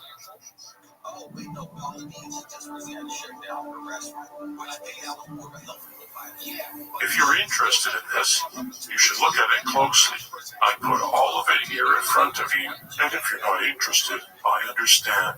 I know it's complicated. It was tough for me to come up with it, so I know it's very complicated. Even now, to go back, it's not intuitive. You have to look at every little bit of it and see that there's a problem. Otherwise, getting into this is not easy. So I don't blame you if you're not interested. You can go past this into the next section, but it does show you that at any frame rate you choose, you can come up with a counterweight that holds the astronaut up to allow them to fall properly, so that combined with their counterweight and the frame rate, it shows you that they will fall at moon speed when viewed on film. Producer says they've been also include live performances by an opera singer and a Georgian dance ensemble. All we know is Kevin Spacey will be there. And you'll see 59 frames per second and 0%. That means you film at the rate shown at 24 frames per second, and it will look like it is falling on the real moon. Here's our master rate at 44 frames per second. You can see 44.6%. I was mentioning 46% earlier, 44.6 counterweight. And here it is summarized. What is necessary for each frame per second? 48 frames per second was not used. I just used it as a benchmark here. Because of X, Y, or Z. Even Michael Rich back in the day was still doing Here we have some examples of what I consider evidence of the wires. Some odd behavior, odd physics behavior, astronaut behavior, that for most part can be explained by having the wire pulled at them from above. We'll go through all of the footage, you can see all of the strange behavior, and we'll look at the clips that I think are clear examples of astronauts hanging from wires with approximately 44.6% counterweight. And the worst quote-unquote thing which happened to him was he was banned from showing up to the Oscars for 10 years. Got off easy. Most people would have gone to jail that night. Especially when you commit assault battery on tape. Live for everyone to see. It was recorded. It's not a question of whether he did it, when he did it, or who did it to. Here you can see these quick movements that they did. It's quick, sped up. Don't send them in the air. They do a lot of that. If you watch the Vomit Comet footage, you'll see it. Anytime they start moving, you'll have to be ready to push up. Quick pushing up with his legs. He's going to launch. Same with the wire work. So, all of these clips are the ones we are going to look at. You see a lot of spinning because they've got that central wire pulling up. They're kind of using it. This is natural. You've got these forces working on you. You kind of use them after a while. I don't know what's happening. It's in the works. The more mediocrity. He's working on movies. He's still wants to write stuff. That was odd, right? He's kind of swung back down again. The legs are not floaty here. Here he's kind of spinning a little bit. And here his legs go right to the ground. They don't float. There's no problem keeping his feet touching the ground. Whereas in all the simulation stuff, the feet tend to stay up because they're so light. Wonder if they're going to fall with gravity. And the wire is pulling, probably from his mid-back a little higher. You can see the backpack bending of this one at the top. You should look at that one again. There's another clear example later. You'll see.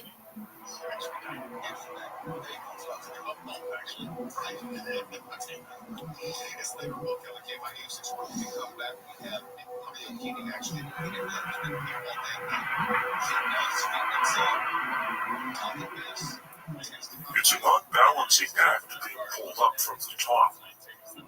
I find these interesting. You can see them swaying, almost like they're in sync. Because they look like they're leaning a little bit because they're resting on a wire. I have no doubt there's that spasm because they're resting on wires. It feels like the wires not holding them up, so it made them spasm a little bit. They don't even realize that they're resting on the wires. This is an interesting one. Watch the astronauts sway in sync just because they're connected to the same rig at the top, meaning the same metal rigging that's holding the wires. Here I stabilize it so it's a little more obvious.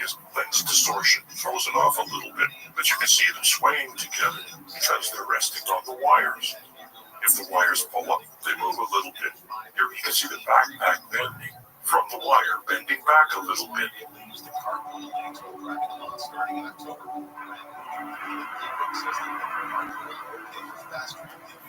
And sometimes they look like puppets, right?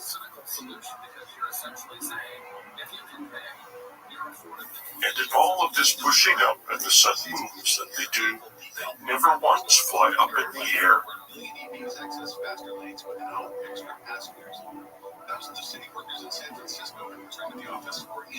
Remember how easy it was for the astronauts to jump and land back on their hands when they were attached to their rigging.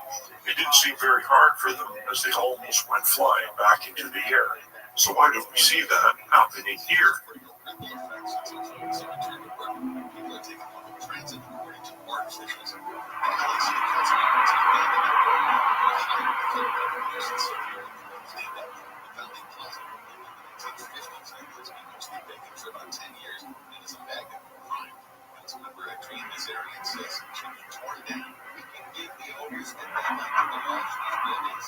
Watch as these astronauts twist in a circle.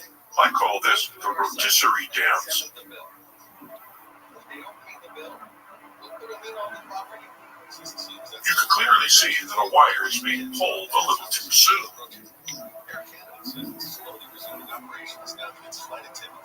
And here again, we see the rotisserie dance.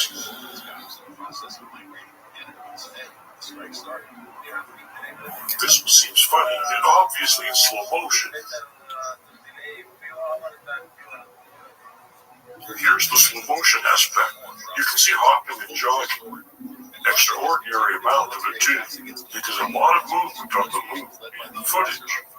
The extent to which these missions are supposed to have taken place, it's really, well, crazy. And the amount of running and hopping that they did in this very dangerous environment is irresponsible, to say the least. What I've done is to categorize them here. You can see them coming at the camera, away from the camera, hopping to left and right. And in some scenes, moving away from the camera.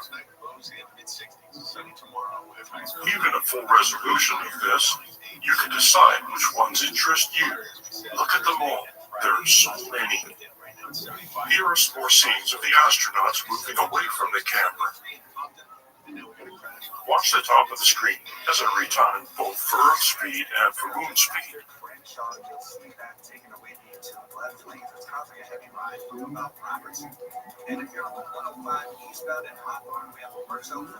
And here I have analyzed them. You can see the factor change in red versus the NASA version. NASA version obviously is slow motion. Anyone in denial at this point is fooling themselves and should stop. And you saw earlier in the summary, they look normal, and this looks slow motion.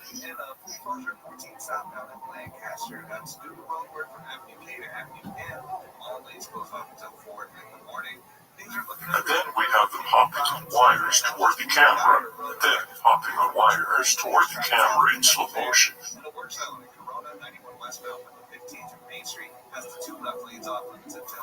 You can see the astronaut in the back trying to regain his balance. Here he's trying to regain his balance in slow motion. That's just ancillary to the guy running at the camera. But you see more of that in the stumble section. Here he is walking. I actually find walking more revealing than the hopping and jogging, because it looks like the guy's walking, even with wires on their back, holding them up. And when you compare it to the wire footage in the wire section, you can see that it's much closer in action to the guy not on wires. And then it is to the guy on full moon simulation wires, which is the one that has him sideways at the beginning. Now these are all short clips. When we do the reveal, you'll see long clips, and it's almost laughable. Visit stopaapi.org now. Number one on your car radio preset and the new and improved iHeart Radio app. Free, never sounded so good. KFI AM 640. So here they all are together. You can see what I consider normal speed. It makes an incredible difference the way the astronauts walk and behave. I know it's difficult, but take your time and watch each individual frame as the astronaut moves.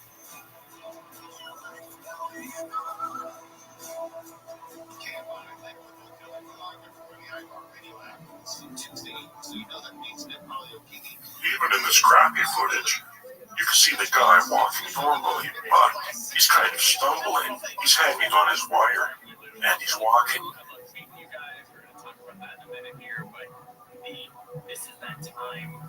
This is a great example of the oily suit, which you can see in the oily suit section. You'll see more of an explanation of what's going on there.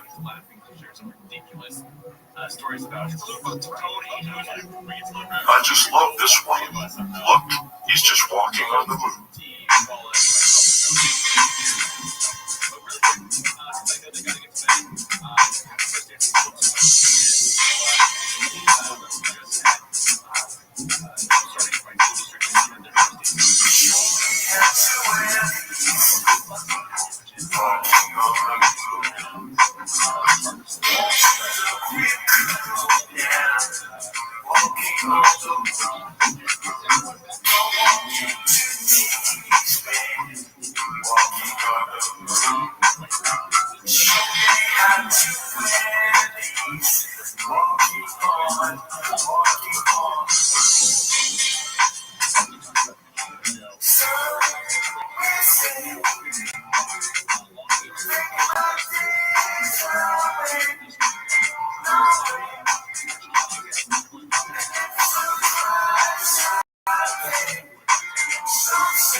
And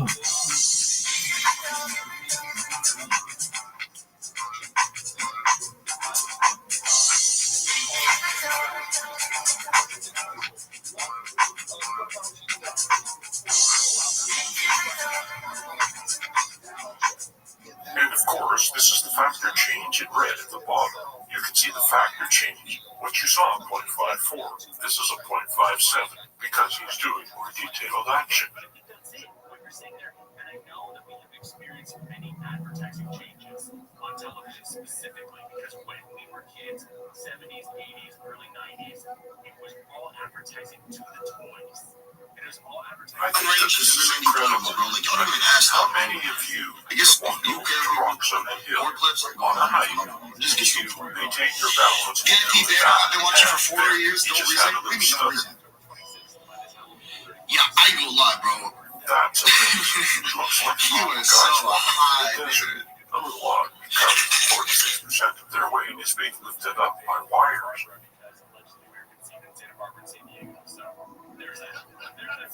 And I'm sure the packs of their bags were not as heavy as they were supposed to be in the impact because they're not really on the moon. It doesn't have to do everything it was supposed to do.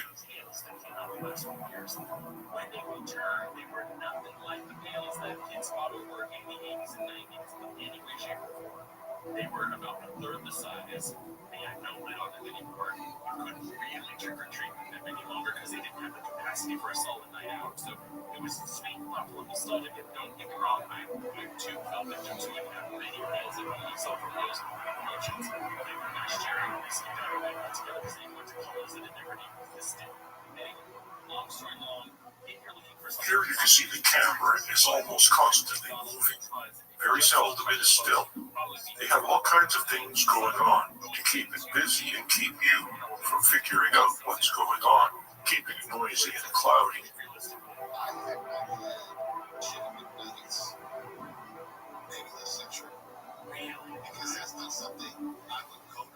Isn't this great? Look, he's just walking. This one too. He's walking over the rocks.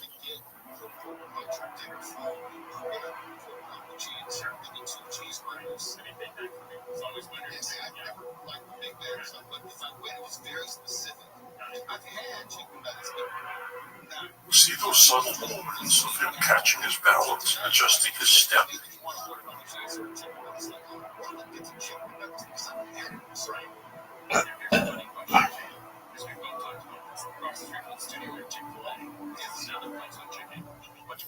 Do you see how he's trying to keep his balance while the wires do all the work?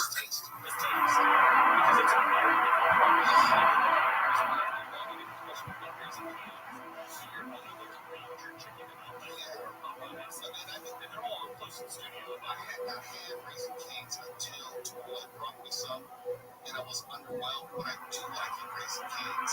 There's some Texas toast. And I was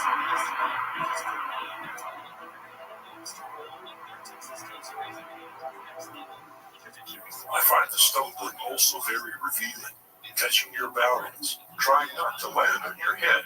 Instinctively, we all move quickly to prevent catastrophic damage to ourselves. There's not much you can do about it. Reaction and reaction speed.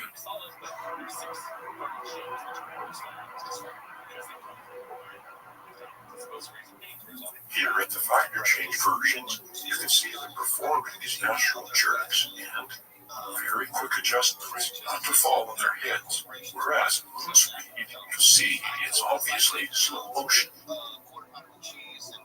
Here are a few examples of this. I have sped these clips up to prove that this was filmed in slow motion.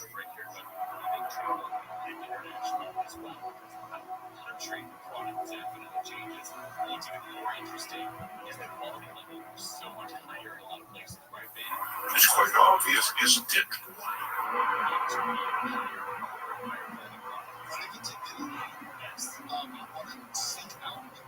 Because I'll have something fresh in my memory to compare to. So when I my recommendation, the best McDonald's in Okay, so if you have time, go to Spanish Steps. directly do south of Las Vegas Extension to the primary brand. It is that original city of Rome, which is so sick and everything of itself. But not only do you get to try exactly what we talked about, they have an entire antipasta bar. You can get everything under the sun. That's Italian. They talk to like vegetarian. That's very specifically. They will have American flavors that are found here, but not the same as what you would get with like a milkshake down in the States. But they will also have all those flavors that you are looking for that are from the gelato stands, such as the Oliver. If I get the opportunity, there's obviously oil in the sand to keep it from, well, dusting, fanning up. Then I'll be sure to post and tell. Yeah, please do, because I was going to say, it is worth it for I'll go ahead to go to the beautiful salad bar and antipasta bar. Well, you can just look at the way the sand behaves after the astronaut kicks it in the air. This so-called regolith contains water or an oily substance. It has been fully contained after burning nearly 600 acres near Foreman. The kidney disease is hurting sea life. California's coast could be a risk to dogs and humans. It's quite a set. We won't look at all of them, but we will look at a lot of them. Just remember that the yellow frames are the ones that are dropouts. This is the 29th. Now we're headed to a crash on 210 in Pasadena. There's the moon speed. Westbound right at Allen Avenue and after Carpool Lane locked up, you'll see a busy riders frequently from Roseville Boulevard. You can clearly see that the astronaut on the left is dangling from a wire. Work zone on the 5 South Bend Cascade from Hasley Canyon to Metropolitan Parkway has the right lane on. Some of the actions are noticeable as odd, and the moon speed as presented version is because you don't accept the action as what it really is. But this is a joke. I mean, come on.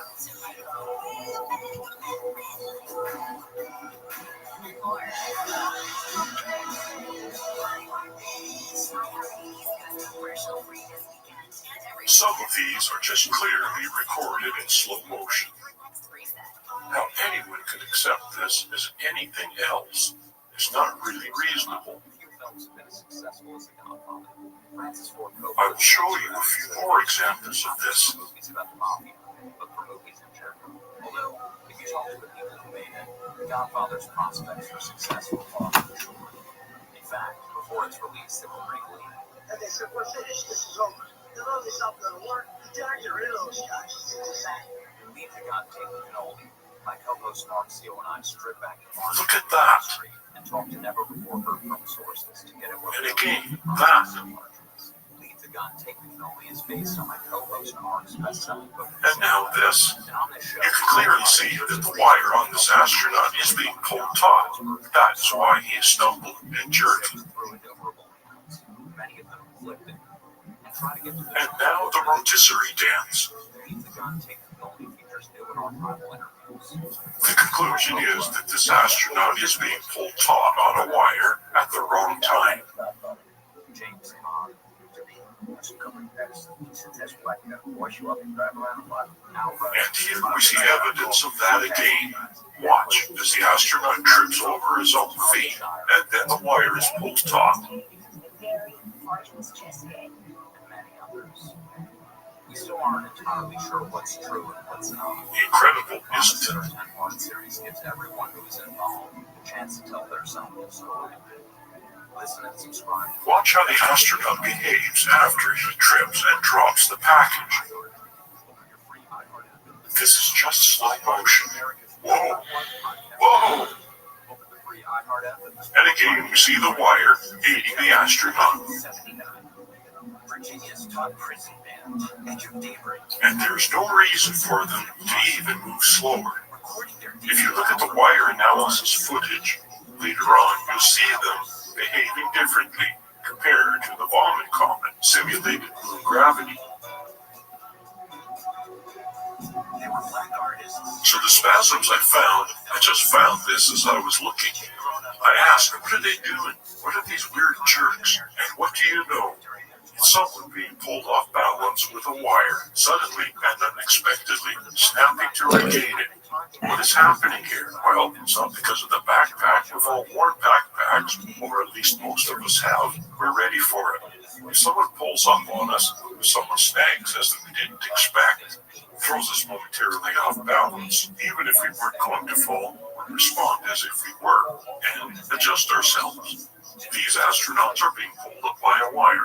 The wire is actually pulling up on them, and unexpectedly there's some tension, or something happens, or it pulls in a way that they don't expect, and they react to it and adjust to it. They regain their balance. But they never stop dreaming either.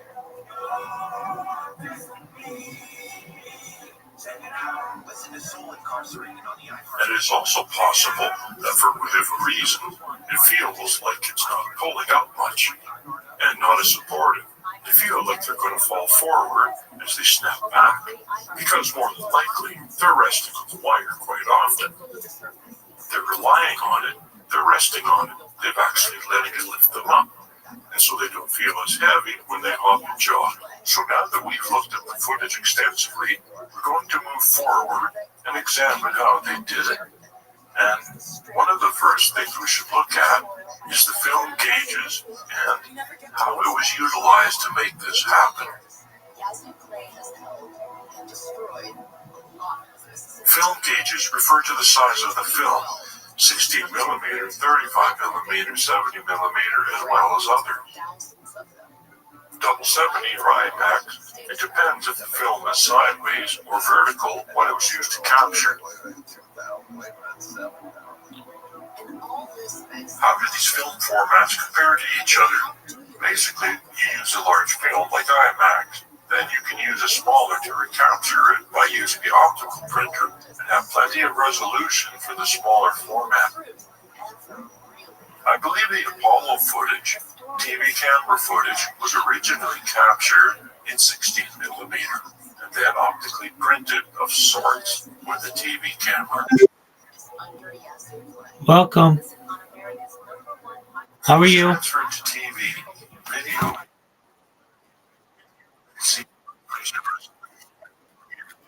Resolution in the That's where the link goes. How's your day going?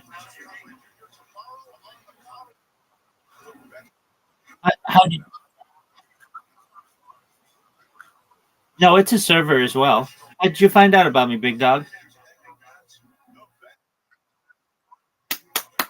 Phenomenal. So you're a kick creator?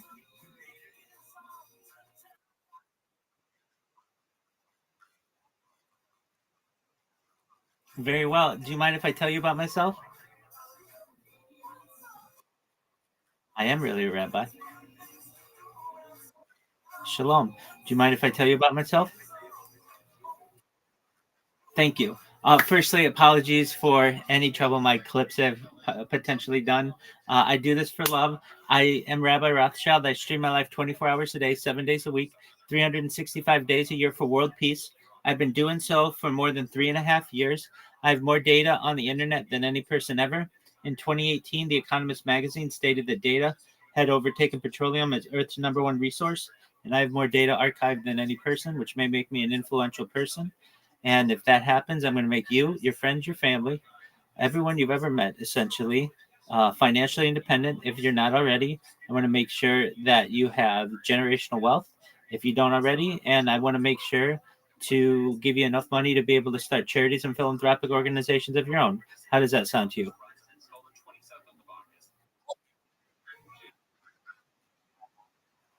Word, dog.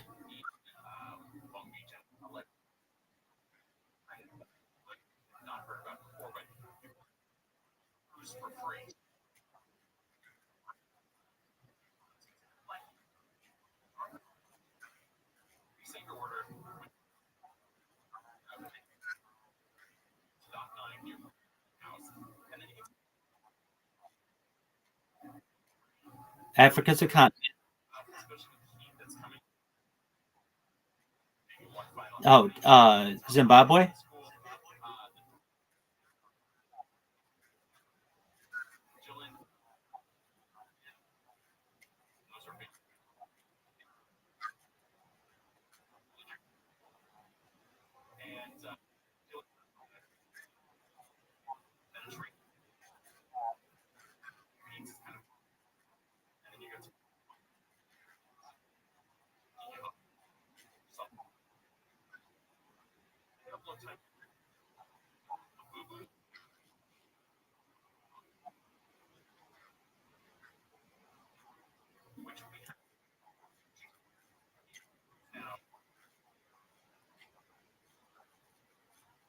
That's true.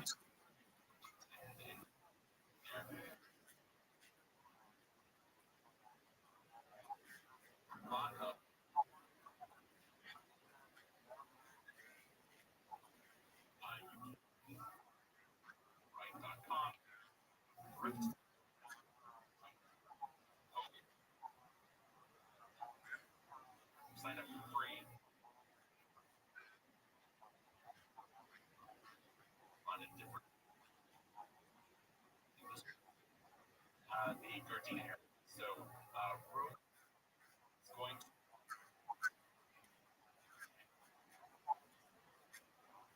to ticket some at about $30. You get to 100%. there. You've got the 44 Yeah, to some extent. rodeo that's going on this county wise. And weekend barbecue at sea.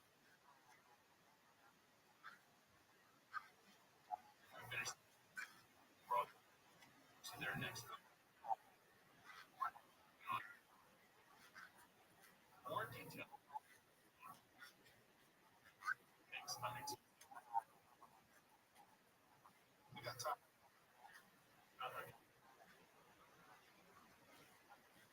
Are checking out.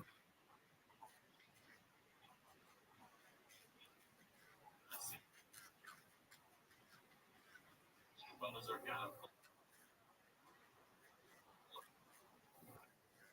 I can't give you.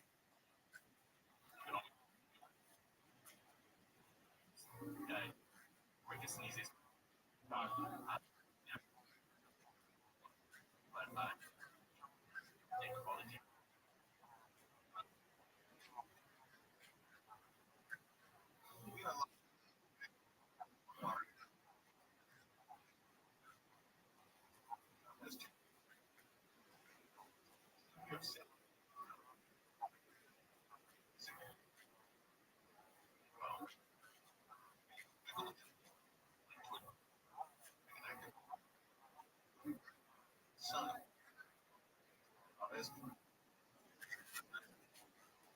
I don't say I have more data than any organization. I say I have more data than any individual. I'm live right now on 22 different YouTube streams.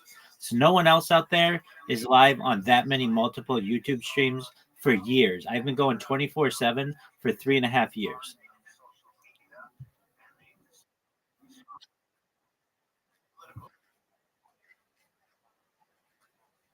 Well, I mean, I have it backed up on hard drives to some extent, but I rely on Alphabet and Meta and Amazon servers to store the majority of it.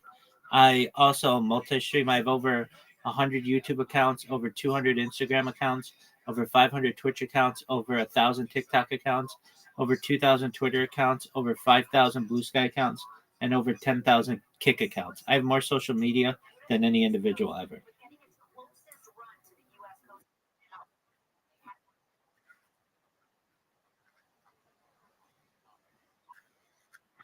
Well, I can't do them all at the same time, so I do like 22 YouTube and like another 12 Twitch and another like few on Twitter and TikTok and those Instagram, really to be uncancelable, so that if for any reason I get a copyright strike on any one of my channels, I have backups and backups for my backups, essentially redundancies, creating a giant time capsule for the world, essentially a timeline for humanity, so that people can literally go to my stream and see what was going on in the world at any given day, and not just follow my life, but follow world events. We've seen the death of a queen, the birth of AI, the coronation of a king, and everything in between.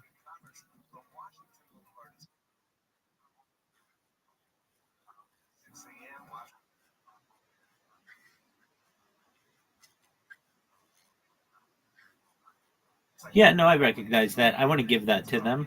I have a significant amount on hard drives, but certainly I can't store that much individually.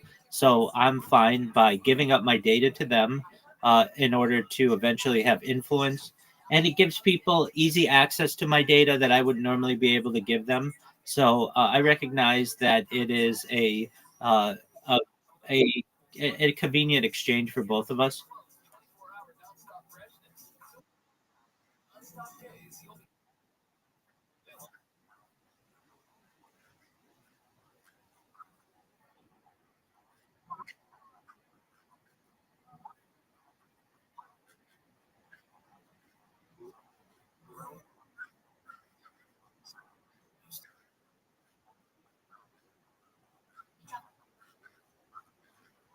Uh, well, he's in control of an organization that certainly has more data than I have, but he doesn't have more data on himself than any other person. I do. So I'm saying, as an individual, I'm basically the most video archived person in global history. I have the most amount of photos ever taken of myself. I have the most amount of my voice ever recorded of any person ever. That's what I'm saying.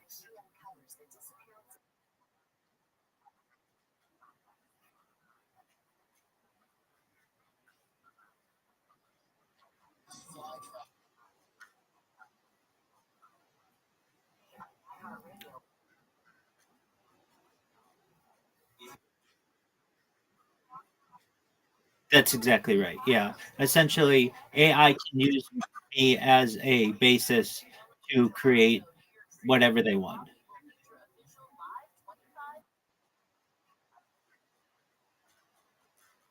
Well, it give me influence. So eventually people will see what I do. That'll cause essentially people to gain interest in what I do, to watch my streams of the past and of the future. And in exchange for my having essentially given my life away for the last 3.5 years, I will gain influence on society.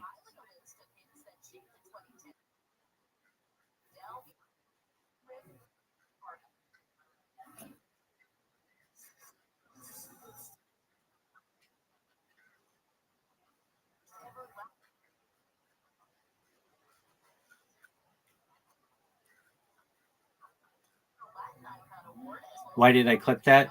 To be honest with you, it's a bot that I created that clipped you. Yeah, yeah. You want to?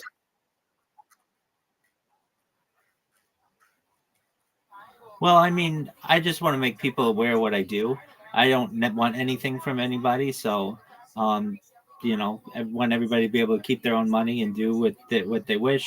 I don't want people here without their consent, but it is a tactic that works. It's gotten about 1,900 people into this Discord over the course of the past year, and allows me to meet some really interesting people, especially kick streamers. I've met Aiden Ross, I've met Action Man, I've met Ori, I've met Sam Bond. I've done interviews with a lot of these people, X Straight Savage, Amaranth. So, you know, as a normal lurker, I wouldn't have had the opportunity to meet these people, but as essentially the world's best clipper, I've had the opportunity to either be interviewed or just in talks with these people.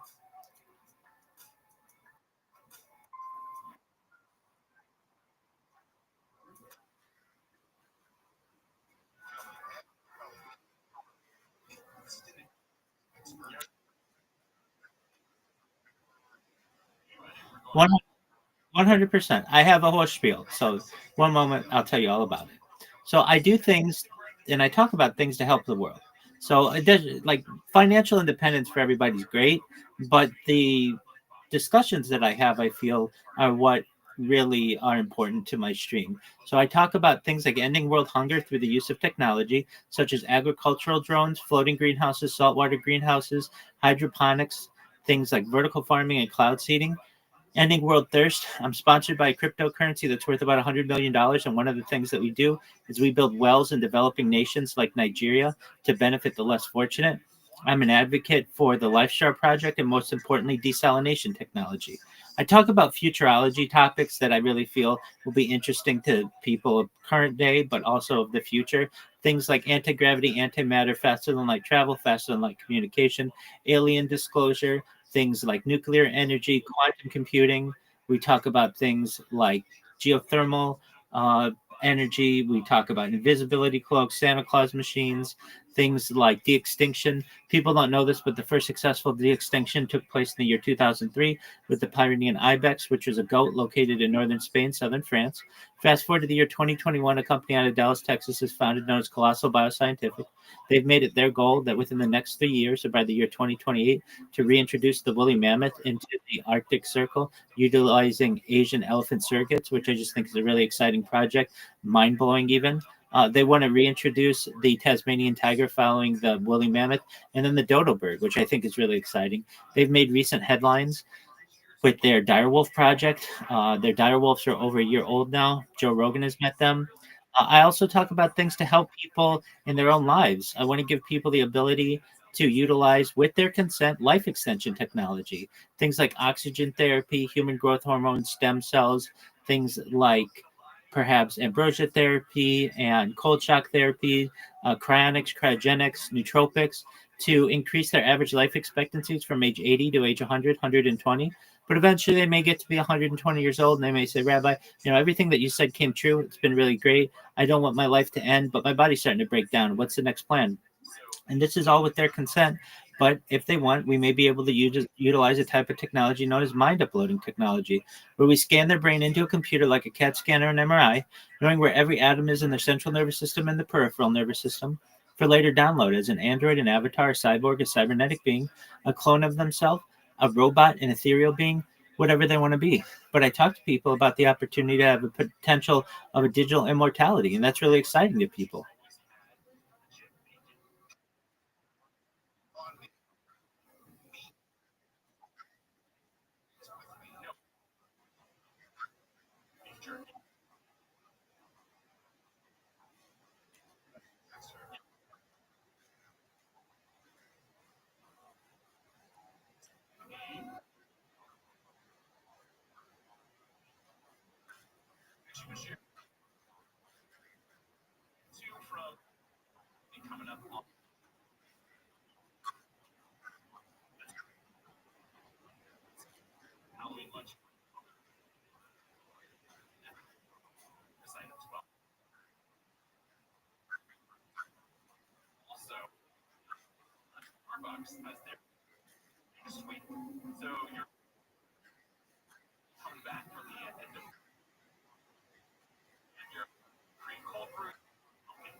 Yeah, I mean, I get it every day.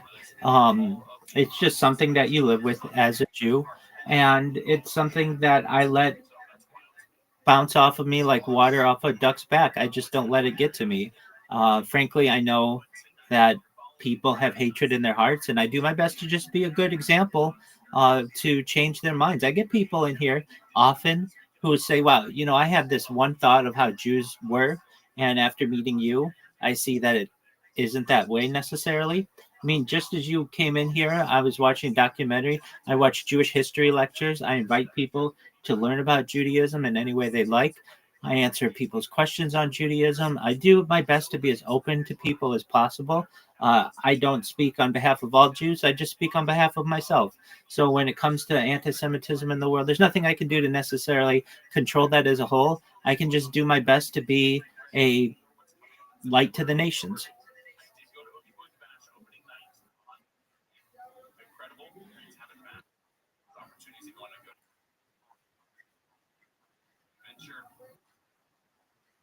Right?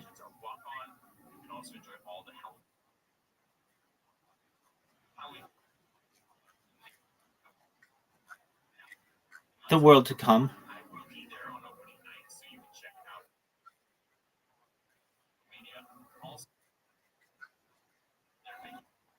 Correct. Essentially escaping that.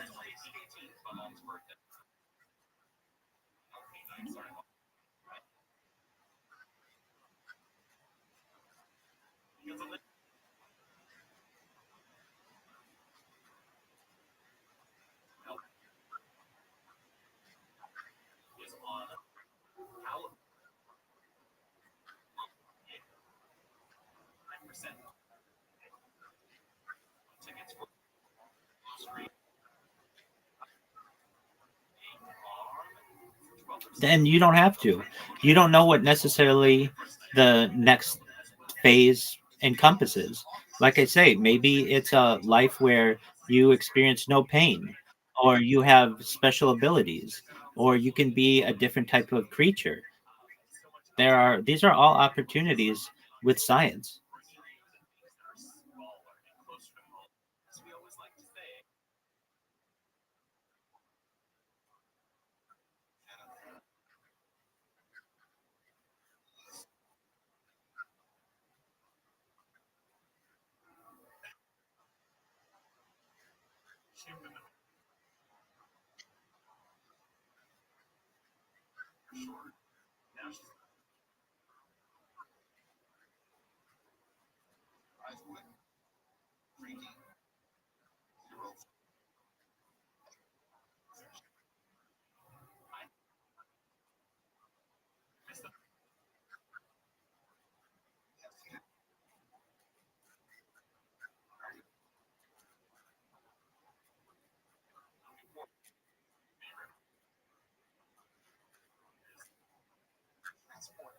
We can always do what we can to try to live the best life possible. And if science grants us new, not necessarily.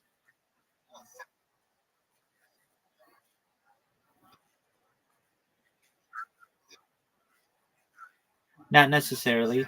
Melchizedek lived to 969 years old. Really, the 120 idea comes from Moshe Rabbeinu, Moses, our teacher. So it's been tradition since Moses that we've lived to 120 years old. But there's nothing in the Bible or in any related text that says we can't live longer than that. And I would like to. I would like to get back to days where perhaps if we want, we can live potentially in an indefinite future. That to me is exciting. And it really brings into the idea that perhaps Torah, Talmud, just really any kind of religious books and scriptures, teachings are really here for Earth. And I talk about things like space tourism and space elevators and terraforming other planets. And when we start to get into that type of development, I really think that we can look at religious teachings to perhaps have a traditional role for us, but to look forward in the advancement of society through science.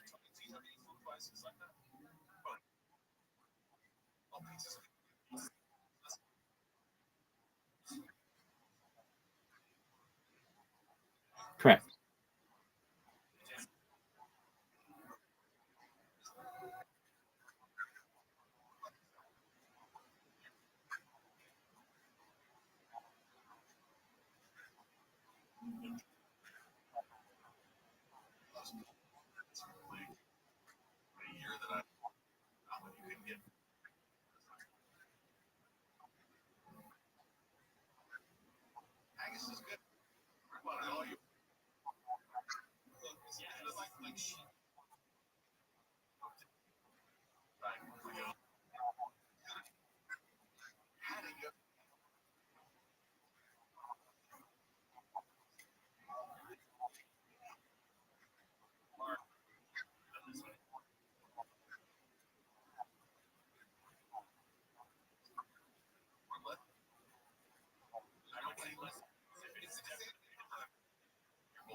Well, I really think at the heart, everyone is agnostic because no one truly knows anything. So if we have the humility to be able to admit that, no matter who you are, then you're able to take into account new opportunities, new types of sciences.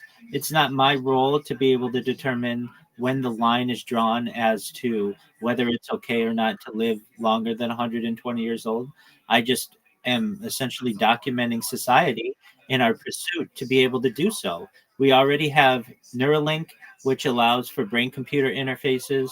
We already have, with the adoption of memory transfers on mice, to be able to perhaps in the future be able to utilize that for mind uploading.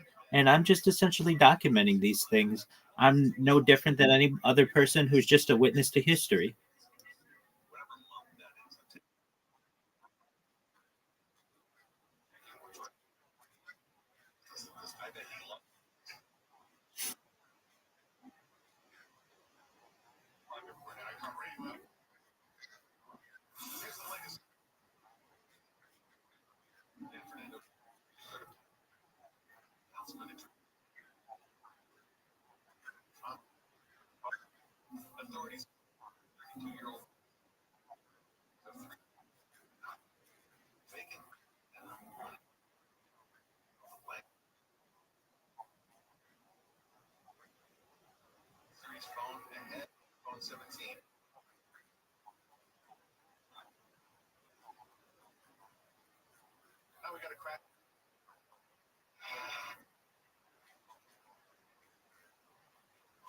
Well, the idea, I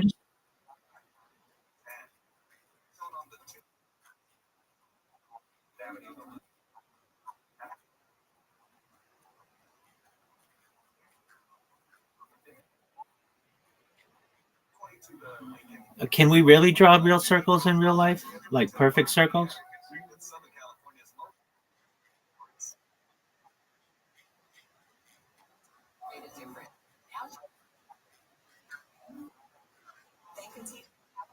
Exactly.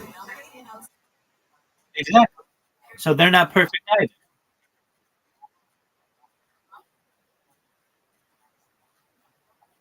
Perhaps a computer now, but not necessarily a computer in the future. But in what you're saying is that humans can draw a perfect circle, and I'm just disagree with that.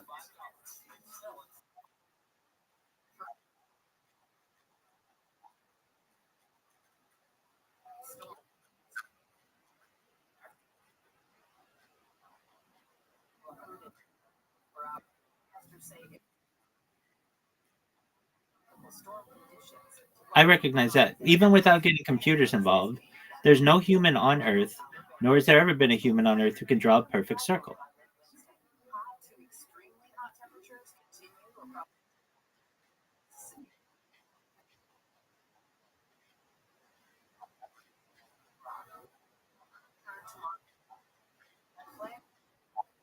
Okay, I mean, I just when you use the word perfect, to me it has a meaning. I understand. You're saying extremely accurate.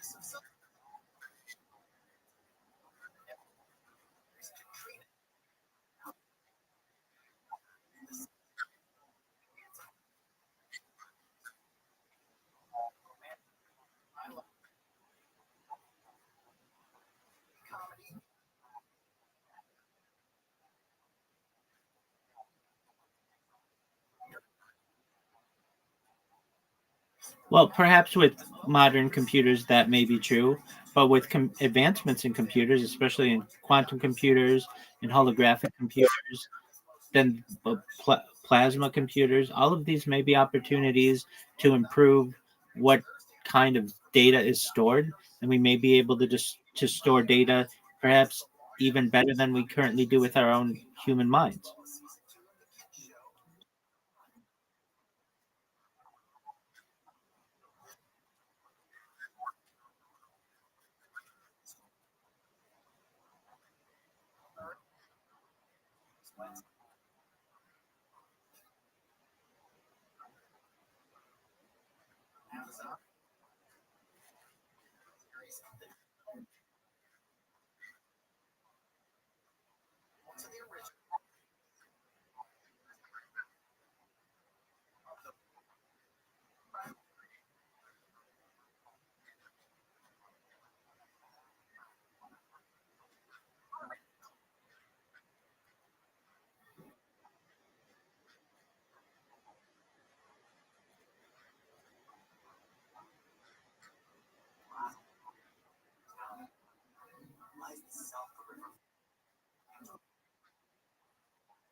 Right, right, right.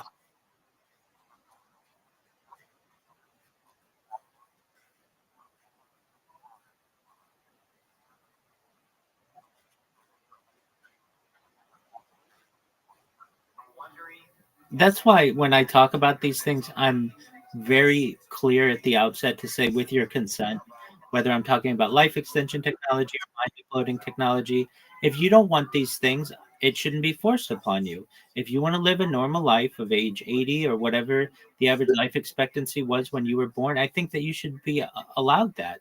There are just those of us who perhaps want a transhuman world, and we shouldn't be prevented from that kind of future if we want either.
And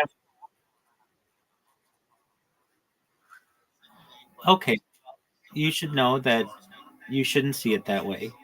It means that somebody cares about you, and I want the best for you. I hear the strife in your voice. I want things to be better for you. And when it comes to the food that you're eating and the water that you're drinking, all of those things, I don't control those things, but I'm in agreement with you. I want to avoid the pesticides and the herbicides and the fungicides and the insecticides that are poisoning you. I want to remove the toxic chemicals in your water. I want you to be able to live that life that you want, perhaps with an acre of land wherever you want, to have the freedom to be able to live how you want, to be able to choose the future that you want for yourself and perhaps any prodigy that progeny that you may want. These are all important things that I feel that in the future I would want to be able to give you. As of right now, I'm just a single individual who's just streaming their life. There's nothing I can really do about the terrible things that are happening to you in society. I can just give people an opportunity to know that there are people out there who care about them as I do, and I want a better future for them.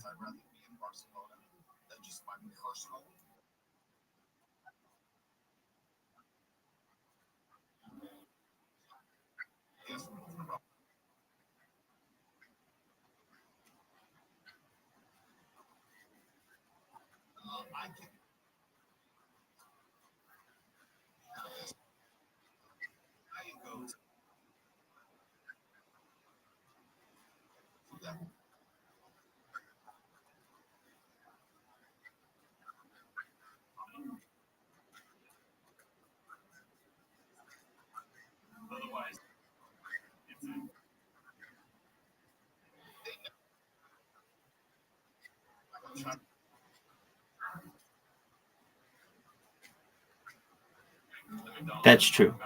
I'm in agreement with you there. But perhaps we need a different system. Perhaps we need a universal basic income, at least for people in the Western world and especially for people globally. So I can be an advocate for that.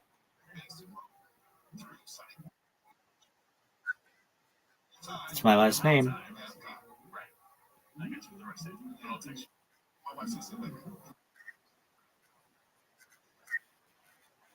It's a large family. There are over 3,000 of us in the United States alone.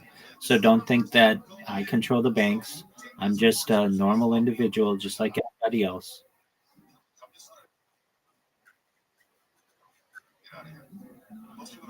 Depends how you want to view it.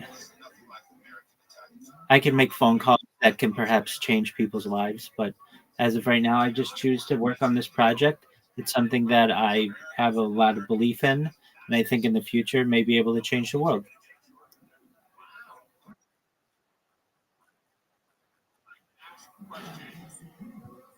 I would say neutral. There are some people who are positive of it. There are some people who are negative of it, just like with anything I do.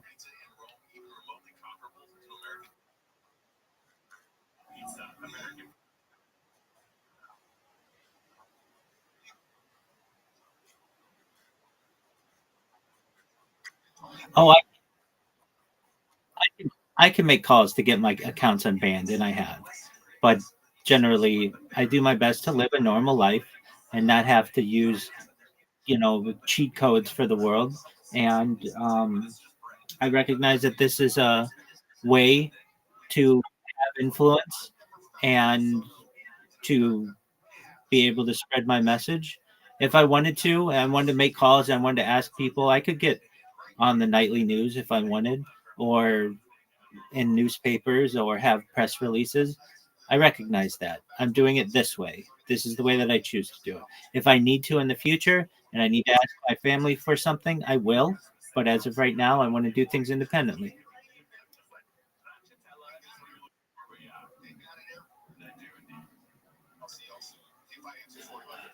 So, Diogenes, you should know I hear the frustration in your voice. There are people out there who care about you. If anything, I want you to know that I'm here to be a positive person in your life if you need it. I'm here to have an optimistic view on the world, and I'm really just here to give people hope. If there's anything that you ever need from me, you ever need to talk with anybody, I'm here for you. And I want you to keep your head up, okay?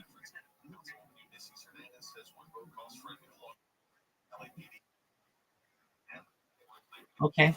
Well, in the future, I want to be able to give you that.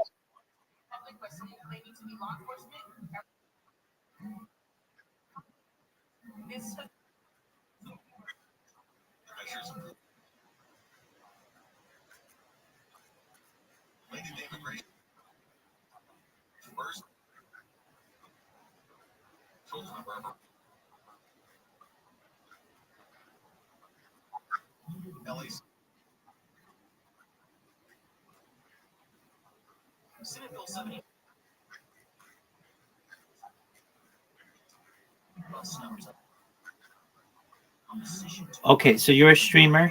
You stream on YouTube, you stream on Kick, do you stream on Twitch and Rumble?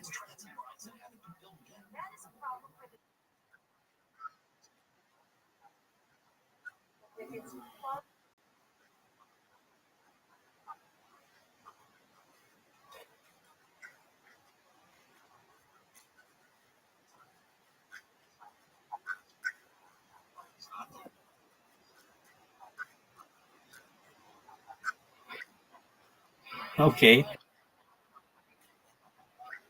100. Yeah. Well, you mean your Kick followers, not subscribers, right?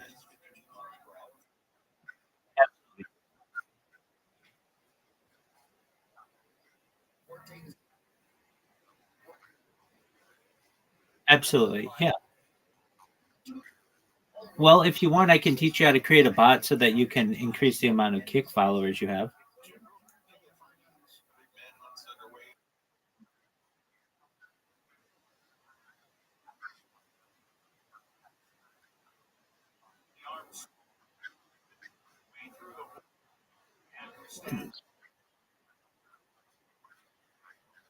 So those are simultaneous viewers. I'm not talking about that. I'm talking about followers. Basically, a bot that creates accounts for you. So whenever you're not using your computer, it's adding accounts to your follower list.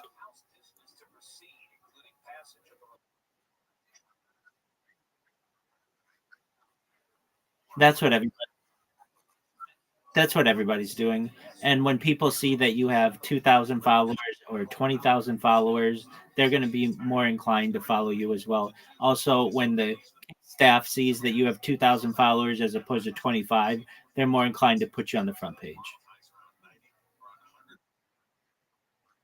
So they don't really know that well. There's no way to view your follower list, at least as a user, and they really have to delve into your account to be able to see the followers. And you can use like random username generators so that they don't necessarily know whether these are real users or not. You use VPN. You would think so, but here I am basically creating bots that got you in here. And so, of any person who knows how it can work, I do. And so, I'm just letting you know that, like, basically, you can change your VPN if you want. You can change your IP with the VPN if you want.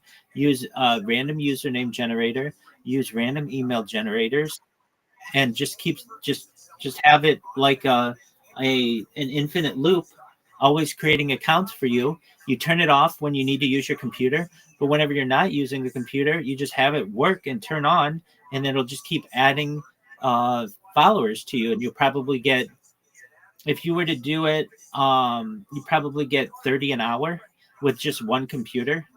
And if you're like, well, 30 an hour, that's not that great. That's more than you have in your entire history being on Kick. So, 30 an hour over the course of, you get about, let's say, a little more than that. Let's say you get 100 every 3 hours or so. You're going to have 1,000 followers by 3 or 4 days or so. And then, so within like a week, you'll have 2,000 followers.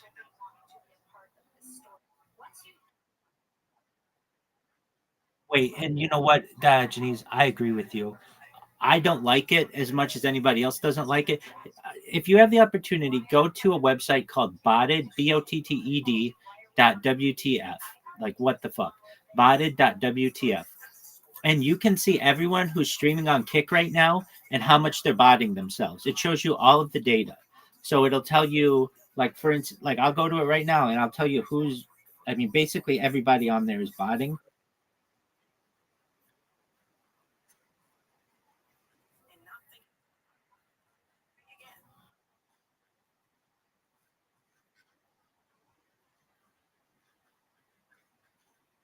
I 100%.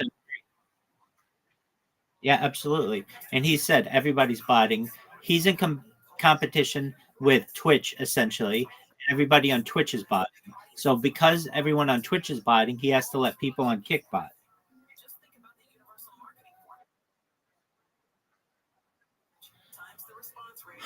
Eddie Craven and I are friends on Discord, but aside from that, and aside from liking um, the people there, no, it's just an easier platform to bot than Twitch is. Though Twitch is bottable as well. The one that's pretty tough is YouTube, except if you want to just buy, if you want to buy instances and buy users, followers, and stuff. But if you want to just do it for free, Twitch and Kick are the easiest.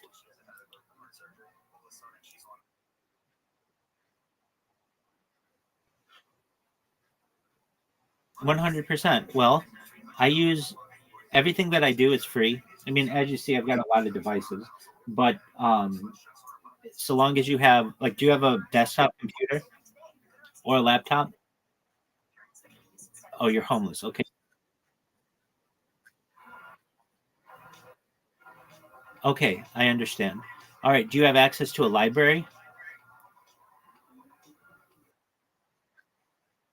Okay, so um, what you can do is, in the morning when the library opens, you go there. I can teach you how to put this bot on your computer. You create it yourself, but it's not hard. It's just basically an automatic mouse mover. And so it's just an auto clicker, and it will auto click for you the creation of either Twitch or Kick bot users, and then you just have them follow you. And then as that works, you will see the amount of followers that you have increase. And then whenever you stream, you're going to have more influence. Now, when it comes to the homeless aspect of it, I really wish I could give you that $100,000 that you need. I can't, at least not currently, but in the future, I'd like to. What I can do for you right now is just teach you how to create a bot. That's all I can do.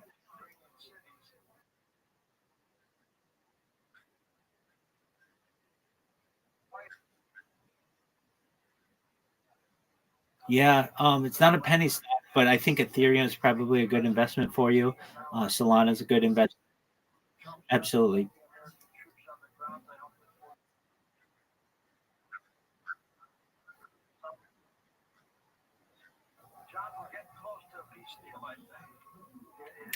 I think Ethereum. I'm telling you, Bitcoin, Ethereum, Solana. There's also Doge.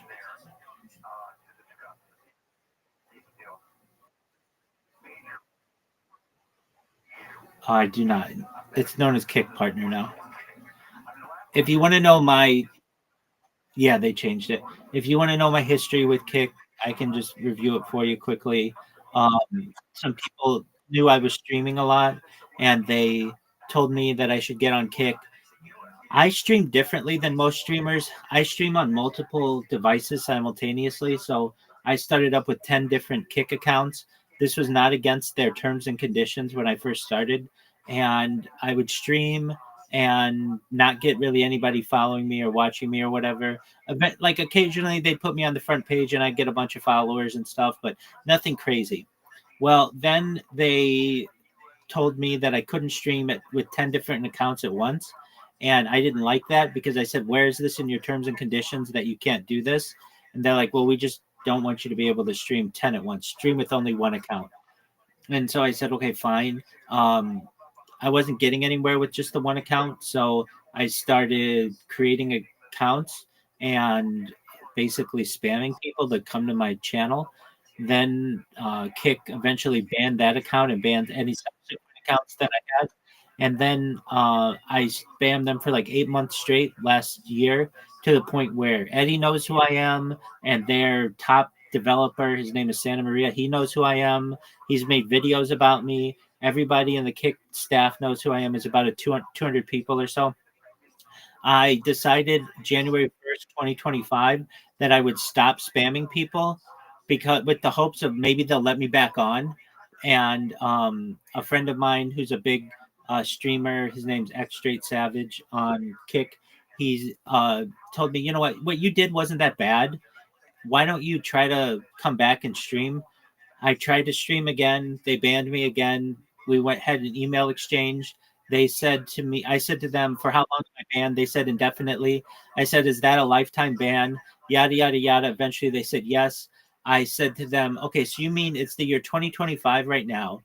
In the year 2075, if Kick is still a thing and I'm still alive, you won't let me stream on Kick? They said, that's correct. And I said, well, you basically leave me no choice then. I'm going to spam you then.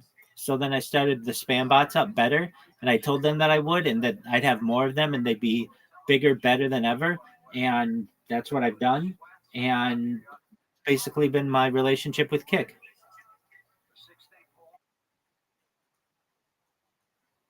Yeah, so I did an interview with one of their creators, Ori.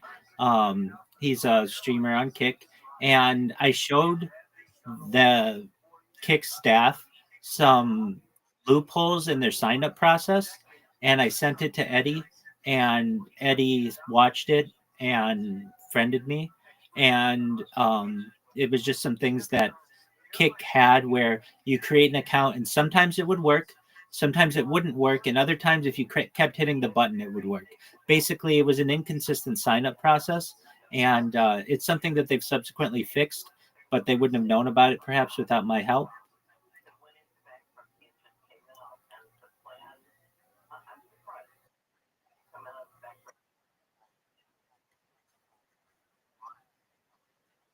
I haven't asked him.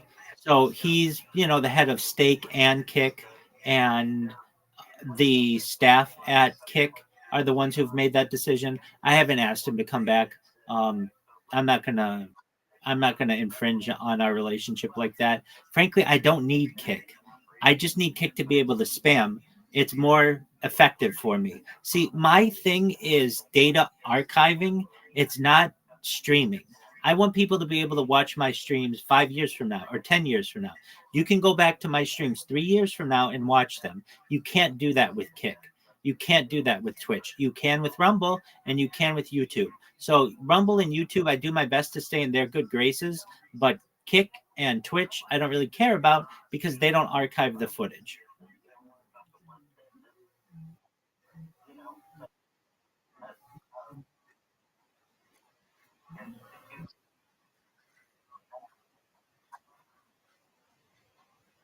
Exactly.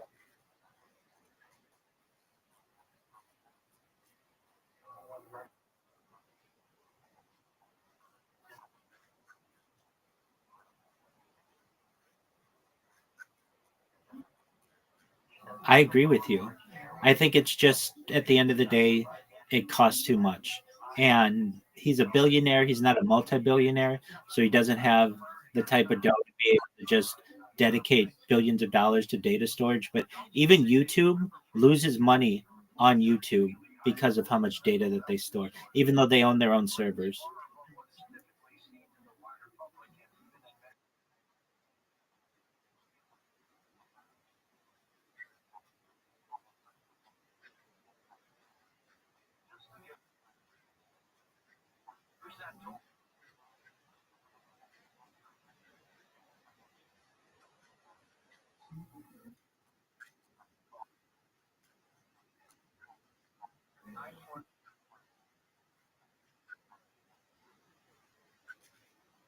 Exactly.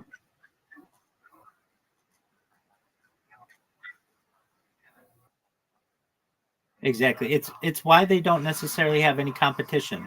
They do have some that are growing, like Rumble and BitChute, but they don't work that well. They're not as heavily accessed as YouTube.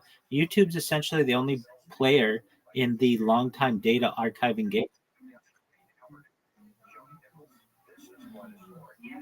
Even if you have, go ahead.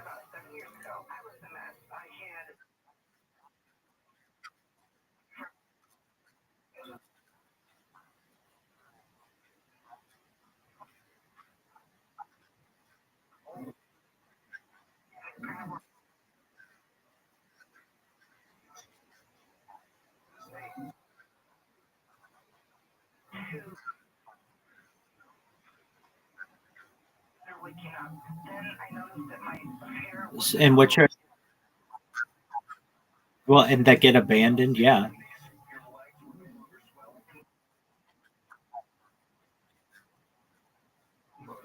that's true. I don't understand why it's not utilized either.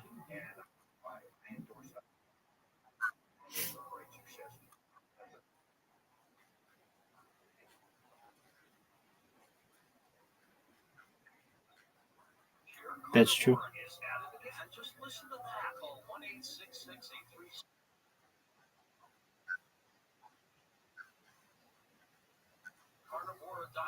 I don't know if you've ever heard of Odyssey, but Odyssey has a system, or at least did last I checked, where you pay a little bit of crypto to be able to store your data.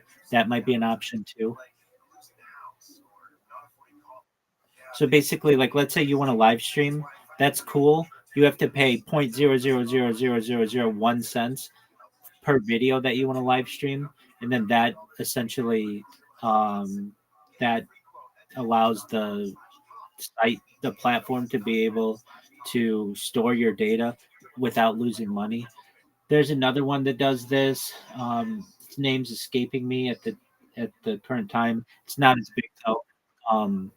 Just to have this much data and to be able to manage it, it takes a lot of money. That's why YouTube doesn't really have any competitors. That's why Facebook doesn't do it. That's why Amazon doesn't do it. That's why Netflix doesn't do it. They don't want to lose money on a platform. YouTube sees that if they do this, they'll essentially have a monopoly on all video content, and that's why they do it.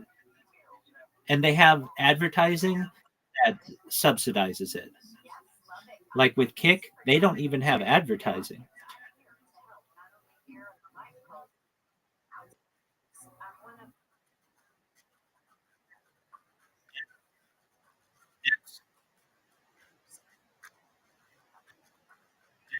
That's absolutely true. Once you become a Kick partner, I've even heard that you're given a little budget or a balance to use daily. And in your stream, they ask that you go to stake and just gamble on something. And you'll either win some, you'll lose some, whatever. But it makes your viewer base want to create a stake account and gamble as well. That's why they do it.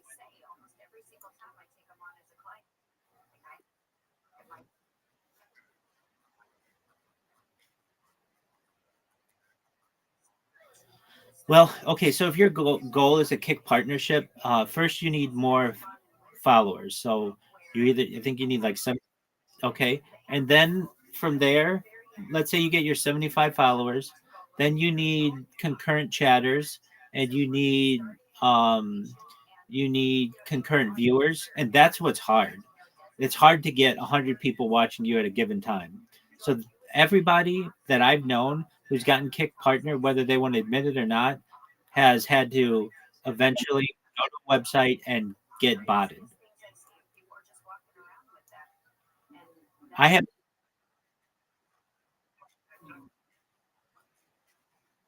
Yeah, about $16 an hour.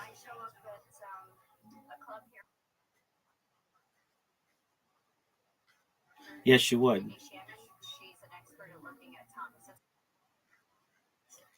Exactly. And I know people who do that. They are up at 4 in the morning and they are streaming until like 8 p.m. and that's their life. And they have been able to buy cars and houses all through kick streaming.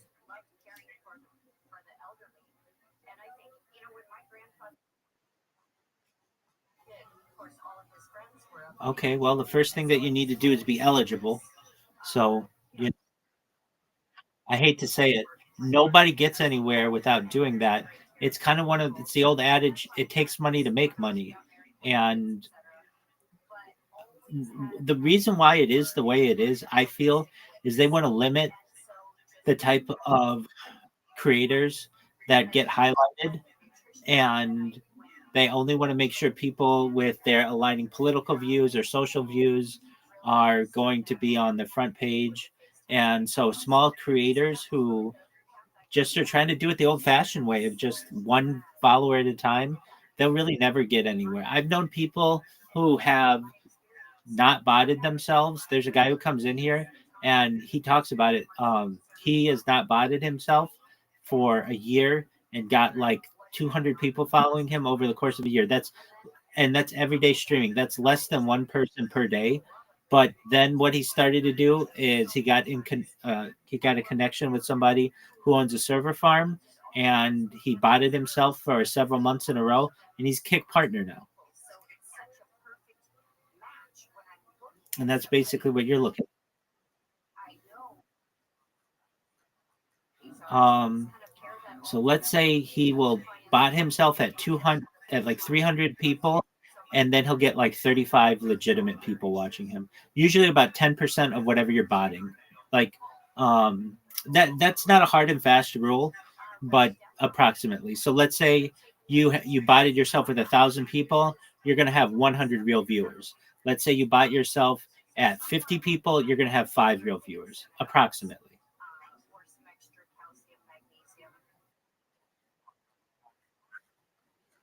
Oh, you're 100% right. Definitely. And you find like someone who I watch all the time. I don't watch him. I shouldn't say that.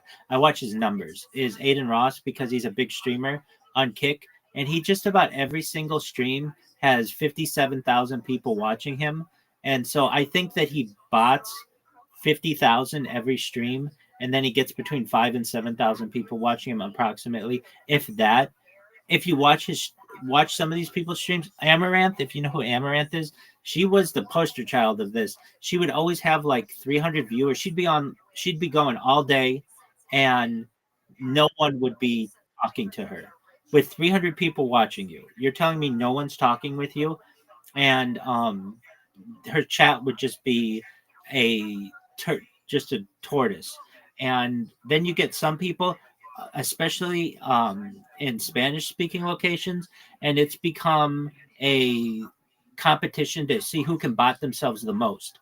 So they'll get hundreds of thousands of people. One guy got 1 million people botted in one of his streams. It was the first time Kick ever had somebody with 1 million people. When Aiden Ross interviewed Donald Trump, they didn't get 1 million people simultaneously. But nevertheless, if you want to pay enough money and get enough bots, you'll have as many as you want. And I asked, well, you can find videos of just streamers who are like, hey, I only have 30 people watching me right now. Let me call my guy. They call their guy, and then all of a sudden it's 1,300. Like literally, they'll call them on stream. Fusi, if you know who Fusi is, I've seen him do that. I've seen some other people do that. I've got a guy who comes in here who tried to get me to buy bots. I explained to him, look, when I first started, I bought bots, but it's very difficult to get seen, and so I just didn't think it was in my best interest, and I kind of wanted to do things more organic way. But he'd come in here and he would tell me, yeah, right now I got a call from XYZ creator, whether it's Fusi or Aiden Ross or whatever, and they need 5,000 viewers or 50,000 viewers. So I call my guy and then we get them whatever they need. So he's basically just a middleman. And I asked him all the pricing on it. So for like 5,000 viewers, or no, pardon me, 1,000 viewers per month, it's like $5,000. It's quite expensive. So if people want to dish out that kind of money, they can. Now there are cheaper ways to do it. I also know some smaller streamers who just don't always want to have one or two people watching them, so they pay like $35 a month, and they always have 50 people watching them whenever they're streaming. It's just however you want to do it. But I even know guys who just have absolutely no, like they have really small streams and they still pay to get viewers because they know nobody's going to watch them if they only have one or two people watching them. Unless they do something drastic like bot a whole bunch of people. I'm with you though. Go ahead.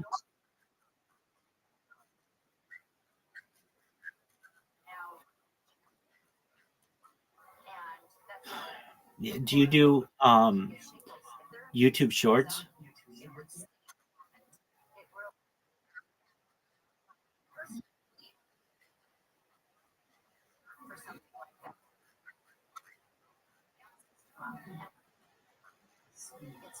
Don't we all? Well, and I get that. That's why, at least with my multi-streaming and using multiple accounts, I can post YouTube Shorts or Kick clips or whatever, but I'm still streaming at the same time. I don't have to stop my stream to do it.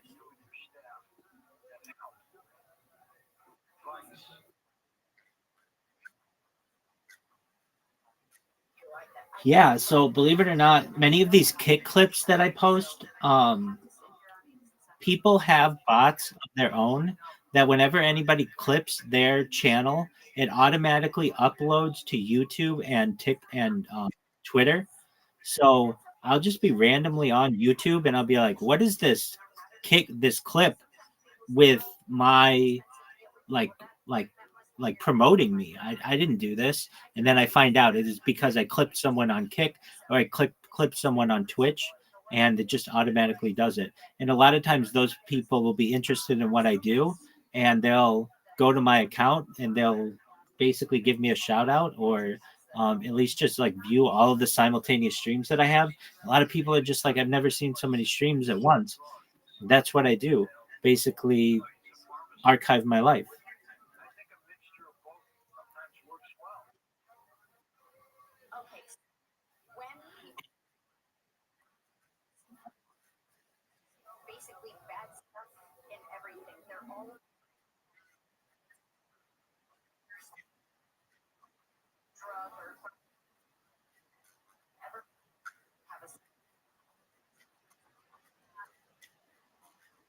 Well, yeah, I mean, that's the dream. Essentially, I'll be able to do it a lot with influence. So, what we don't have as a society is one creator who's always online. So, who we can literally watch their entire life, not necessarily from birth, though that would be the goal, but at least from a significant time, which mine would be the pandemic, up until the present day that you can grow with them. You can see their changes in their stream, in their activities, in their interests. You can watch them mature. You can, whenever, like, the thing that any streamer has that always occurs is they have to go offline. They have to stop their stream for whatever reason, and they lose their audience. In my case, I don't ever stop, except, well, I should say every 12 hours I stop because I want the footage to be archived. And if you do longer than 12 hours, at least on YouTube, it doesn't archive everything. It just archives the first 12 hours, at least to make it available to the public. It's still archived, but not available to the public. So I want people to be able to view it, all of the data.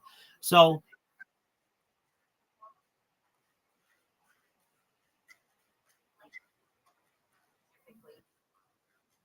that's true.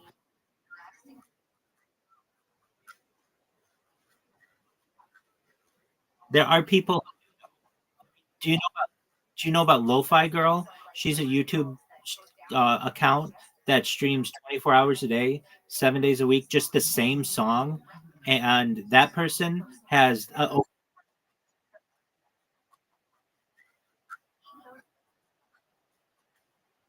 it's the same song. She doesn't make music. It's the exact same song. She's been playing the same song for like 3 years. People go in there and just study. It makes them feel good to just have a connection with other people. And that's how people are in my stream. Like Miss Aquarius, she's in here right now. She likes to sleep in here. She watches my streams. Generally, I'll get 3 or 4 people in here overnight who just want to just be with someone else, have that human connection. Now, in terms of, well, how do you make money off the data if you don't own it? Look, I'm sponsored by a cryptocurrency right now that's worth about $100 million. All I have to do is wear a shirt that's like a NASCAR driver and get individual advertisers, and I can make millions of dollars just doing that, or doing live reads, or doing shout outs to people, doing cameos. Once people know about me, I'll be able to make a lot of money. Now, to be able to solve world hunger and all of those things, that's a much bigger lift than just one person, but I can educate people. We can have seminars on how to end some of these issues and to bring them to light and to unfold some of the corruption that's occurred, why we haven't had these things. That's all I can do as one individual. But as of right now, there is not one streamer out there who you can always go to and watch their stream live and go back and watch their uh, the history of their stream. That isn't currently a thing. It's basically like what people did in the past, where they would be a journaler or a diarist, someone who would write in a journal or a diary. I do the same thing, except I do it in a modern way through video.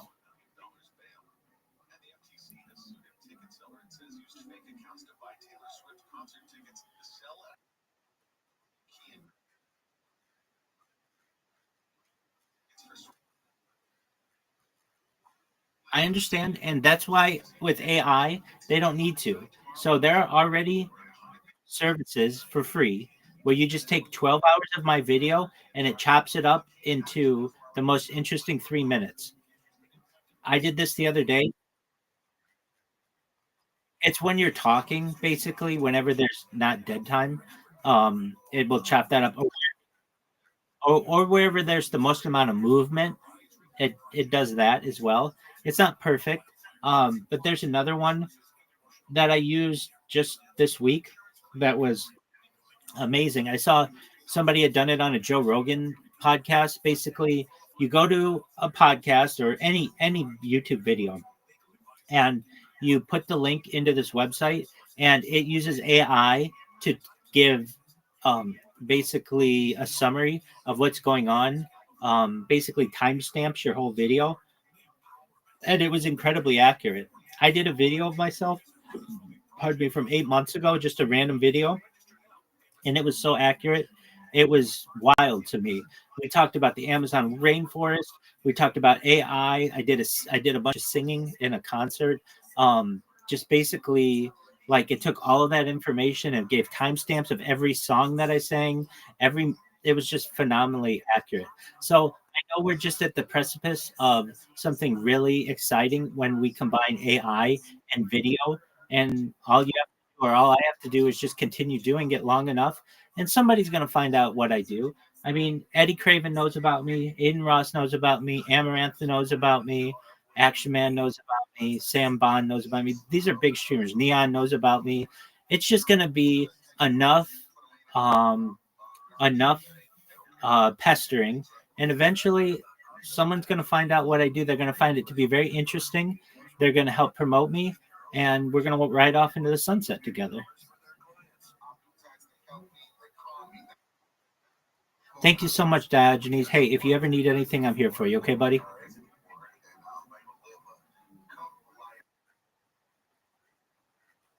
Absolutely. I'm live on 22 different YouTube streams right now.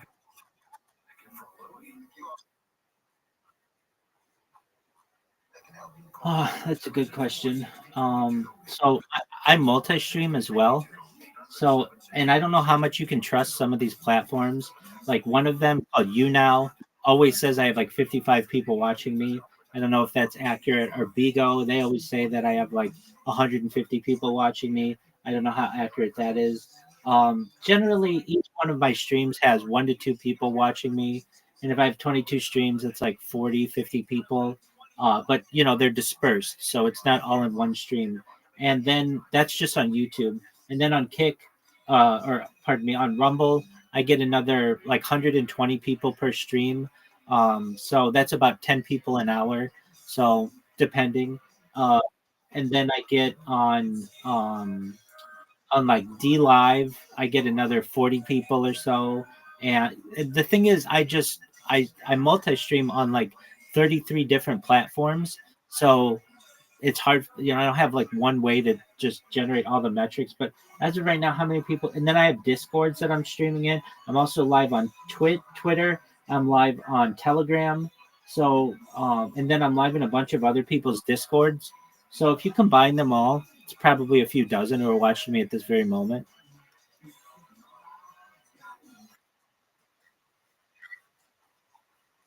Yeah, but I mean, you know, this stream's been going for like 5 hours or something like that, and that's at any given time. I have maybe between 12 and 24 people watching me. Well, I shouldn't say that. That's what I think to be real people. If you want to go with what the websites are saying, then it's probably 150 at this very moment.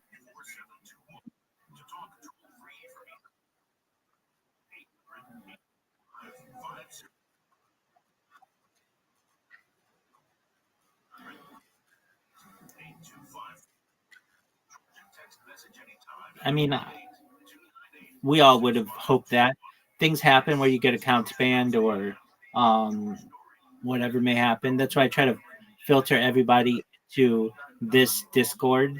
And I've got 1,900 people who have joined in the last year doing exactly what you did. What is this? You made a clip of me. Who are you? You spammed me. I'm able to connect with them. They realize, hey, you're not that bad of a person.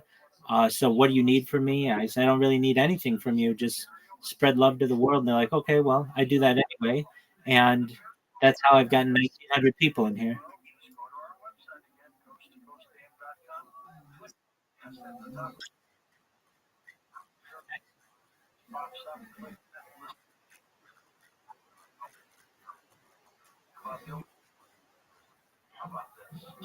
Yeah, I've been on StreamYard.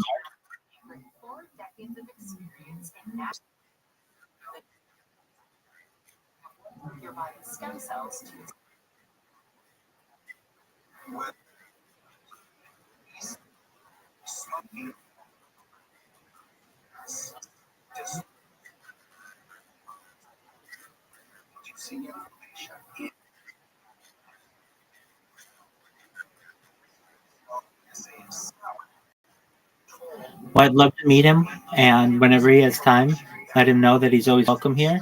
And so are you, okay? Have, um, you too, my friend. Shout out to Diogenes.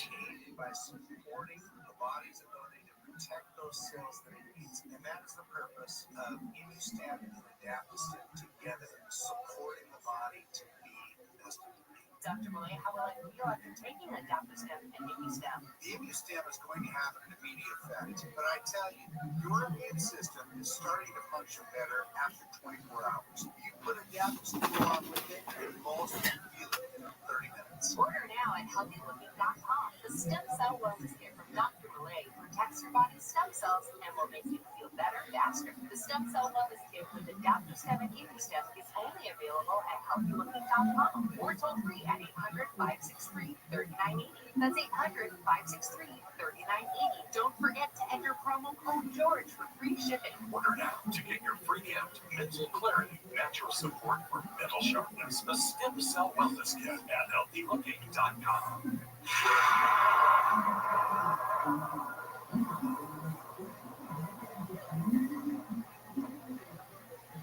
You're great at protecting your own personal information. You probably even use things like two-factor authentication, strong passwords, and a VPN. But as much as you try to be in control of how your information is protected, there are lots of places that also have it.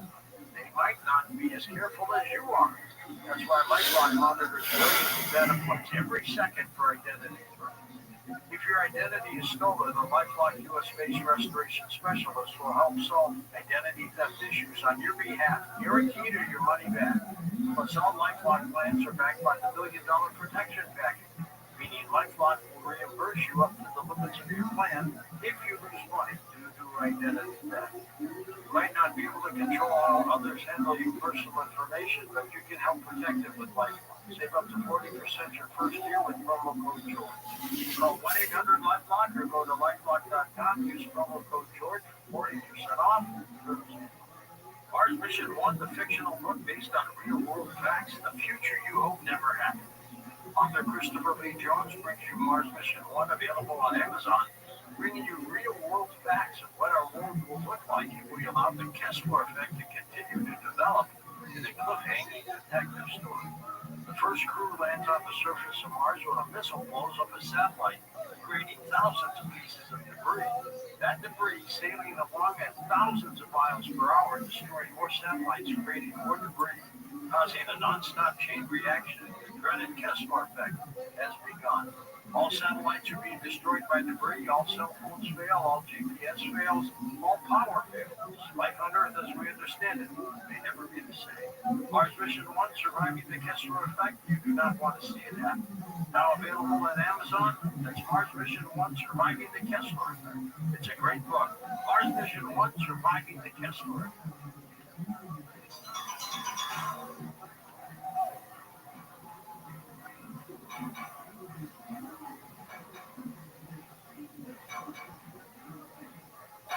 Welcome back to Coast, George Dory with Dr. Randy Shannon from CriticalHealthNews.com. Feel free to call for assistance to get information in case you miss it, what she tells you on the radio. 1-855-949-7234. We'll take calls for the next hour as well. It's got to be very satisfying for you, Randy, to been and talk to these things. Oh my gosh, I honestly don't know if there's anything greater. I really don't. So much satisfaction in the things, for example, I was on with a client today who came to me 6 months ago, and she has a rare blood issue, and she was slotted to have a bone marrow transplant this fall, and they literally just told her, we're going to put that on hold. You don't need that right now. And she was already on the calendar. They took her off. Amazing. What has been the most satisfying aspects of what you do? I think, just helping to extend life. Even, we all pass at some point. But, I've had a son, a grown man, tell me it was your protocols that helped me have, when my father was on his hospice bed, you gave me another summer of life with him that would never have happened. And they were able to have that time spent together that, was not in the cards through the system he had been using. So while we couldn't pull him out fully, we did help to extend, and he got more memories with his family. And I think it's about extending and giving quality what we have. Like, How you living, Mr. Meaty? What's good, son? I hear all kinds of Oh, wow. They're sending you some new ones? and statistics are What'd you do? 3 to 5 years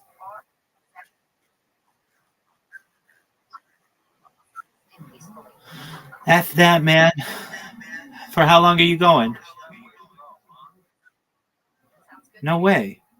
They're sending you that long? Okay, well, why don't you continue to run?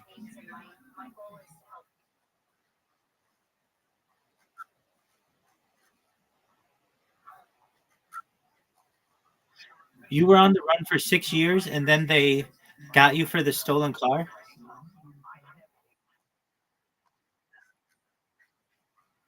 When you were on the run for 6 years, what ended up happening?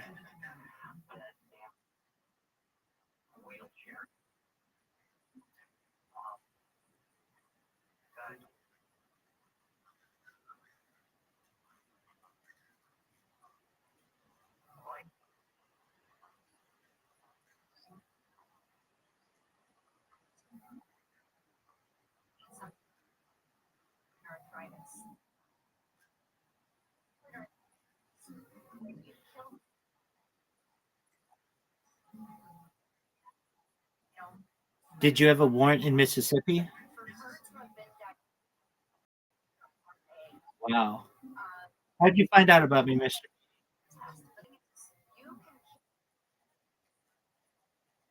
Okay. Very well. Yeah, no, I remember you. That's who I thought you were. You changed your name again, didn't you? Word. So why don't you get outside of Mississippi?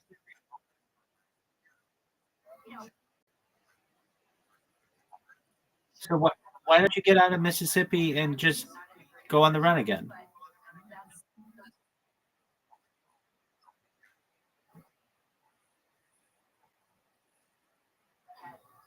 Do you think they would extradite you?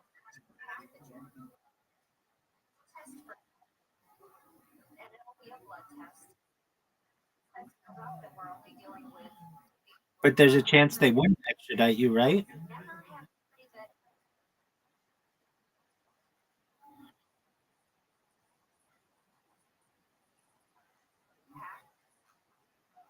Right.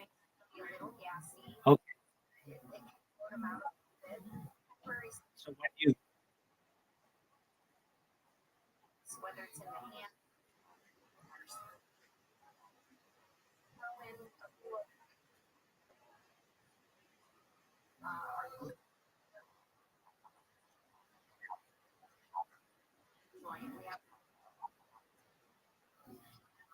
there you go. All right.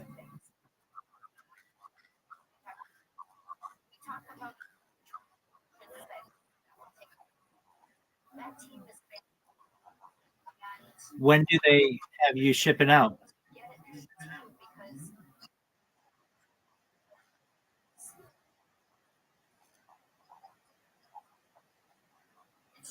Okay, so if you plead guilty, it's 4 years.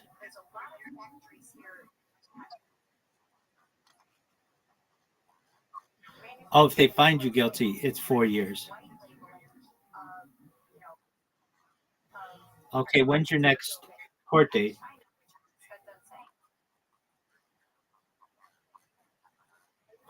Well, what it like? Couldn't you just go to Mexico?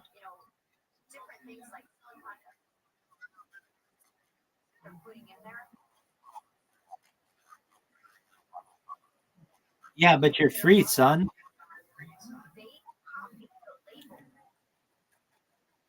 Dude, you should go to Mexico.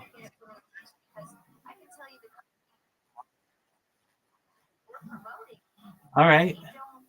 So go to Mexico, dude. He's gone. He went to Mexico.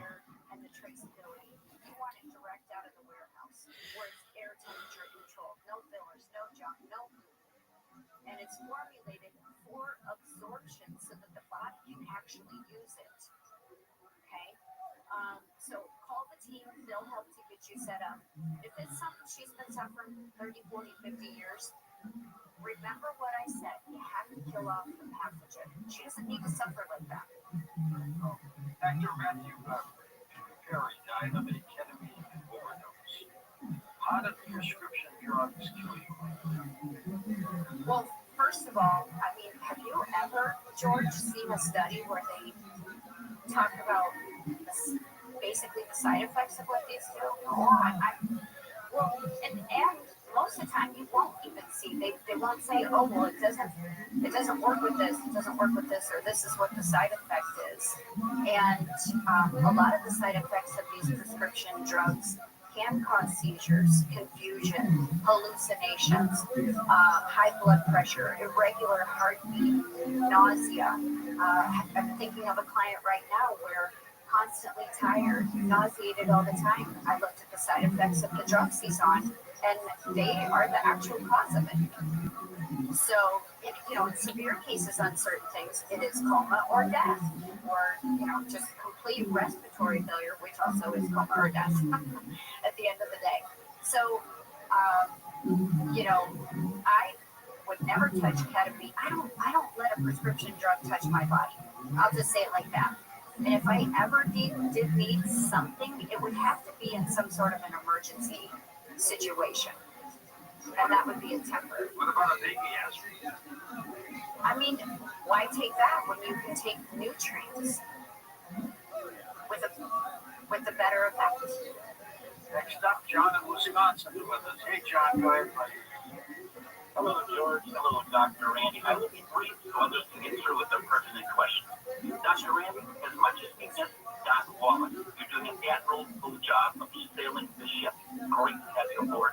My second comment is, in life, the most difficult, or one of the most difficult things to do is change the comfort zone you're in. And it could be a miserable comfort zone. It could be overweight, lethargic, have other issues. But it seems sometimes easier to stay in that miserable comfort zone than to make a change. And then psychologically, I think we accept that miserable comfort zone as being the norm. It took me until I was 62 years old to figure out the advantage of nutrients. And through the wisdom of Doc Wallach and pharmacist Ben, 6 years ago, I got on the longevity program. And I'm blind, but people tell me I look good. I certainly feel good. And I look forward to each day ahead. So I just wanted to give a little shout out to the people that listen to the wonderful Coast to Coast program. That in that miserable comfort zone I was in, make a change. Listen to the wisdom of the new voice of reason for nutrients, and that's Dr. Randy. And Dr. Randy, thank you again. Welcome aboard. And George, thank you for taking my call. Thank you so much. Thank you. I did study with Dr. Wallach for the last almost 20 years. So I've been there with him. I've been at conferences. I've heard every lecture. I've read and bought every book. But I had the beauty of doing so many shows with him, side by side, things that we haven't even released yet that are just amazing things, conversations between me and Dr. Wallach. And he was, and still is somebody that I can he's been a mentor, and I can just pick up the phone and say, hey, Dr. Wallach, what do you think about this? And we have amazing conversations about these things. So it's fun. It's taken a hiatus for who knows how long, but exactly. Thank you. Next up, we've got Joe in Boston. Joe, welcome to the program. Hey, thank you. And thank you, John, for calling my buddy from Wisconsin called Dr. Randy, I'm blind and I have cancer. It's getting worse. There's a clinic in Tijuana which helps people even they don't have money. It's a hospice clinic. It's a long story, but they get thrown out of the state with the rest. But they use, is there any way I can give my number to Gina or your number? So she's going to send me, if you would talk, maybe you can help, because I have very little money, alone, no family. I just sent George an email. I hope you're one of the doctors, most of them just grab, as you said earlier, in the nursing home.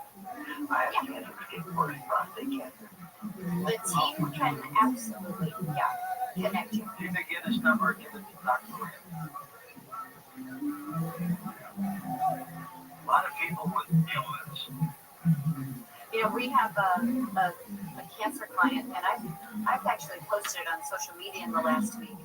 I don't always get the testing and things, but this gentleman, if I remember right, this one was a liver cancer, and they had already cut half his liver out once, chemo, radiation, all the above, and they said they had it. Well, then they said it came back.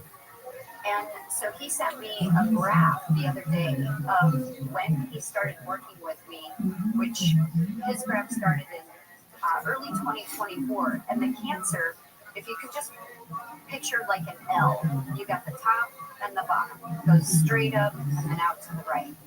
His cancer number was straight up at the top of the L. And when he started working with me, you could see the numbers come down, down, down, down, and then they went straight out to the right to complete the L. And they are now declaring him cancer-free. Fantastic. Yeah, and it was just working with me and using our protocols. I did a FaceTime fingernail analysis on him. I could see where the possible openings were for him to even get the cancer. Different organs that were in trouble. So you just boost the immune system for those types of things. And then you also, back in the day, and I don't remember from my questionnaire with him, but peanuts are terrible for the body. And because it's a ground nut, so it sits on the ground, collects a lot of moisture, and creates a mold that's super toxic to us. And I love peanut butter. Oh my gosh, I do too, but you gotta switch. You gotta go to maybe an organic almond butter, any other nut, but it's like cashew is from a tree. That's better. Okay? Anything from the ground sitting in moisture, not okay. And that can kill us, and it does contribute to liver disease. So people got to clean that up and throw those away. And don't eat the last jar just because it's still in the cupboard. Just pitch it. Get rid of it. Did you really? Yeah, get rid of it. It's no good to anybody. Yeah, exactly. It's no good, though, to anybody. Don't even feed it to the dog. You'll kill the dog. So let's not. Just pitch it. The animals don't eat. No. Or chocolate.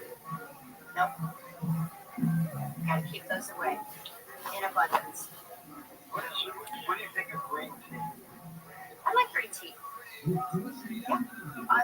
Most of the teas, in fact, I didn't write the book, but there's a book out there called Cancer Hates Tea. Now, I will say I don't believe for 1 second that tea is going to cure cancer, but I will say it's very beneficial. So I have clients, drinking teas all the time. Dandelion tea is a fantastic tea. You know the name Edgar Casey? Yes. He was a genius when it came to psychic readings for health purposes. And he came up with all kinds of remedies that are still being treated. Anyone in particular for Edgar? Not necessarily. I mean, he touched on everything. Truly remarkable. Yeah. I have read things out there about him. I can pretty much study anything and everything, and including all new studies that come out regarding cancer, because that's one of the most common type of client that comes to me, and we have amazing success. I also, and I've stated it on your show before, love kidneys. Kidneys are resilient, they recover quickly. So kidney diseases, kidney failure, even if someone's at 3%, they're on dialysis.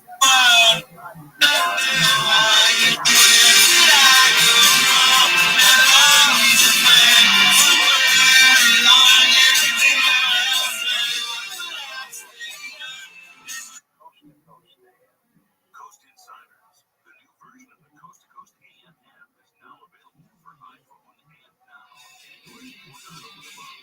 Subscribe for content anywhere, anytime. Learn how to coastam.com and download it today.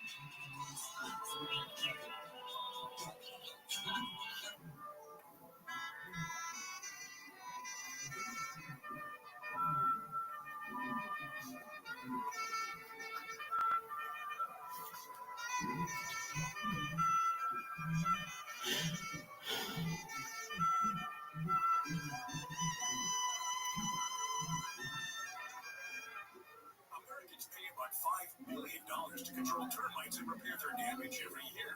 Many people underestimate exactly how much damage they do. Call Pacific Coast Termite today at 800-PACIFIC for a free home inspection. Certain restrictions apply. No tinting, no double bagging your food, no pet sitting. Mention KFI and get 10% off termite treatments and a 2-year guarantee on their work. Call 800-PACIFIC, 800-PACIFIC, or go to PacificCoastTermite.com today.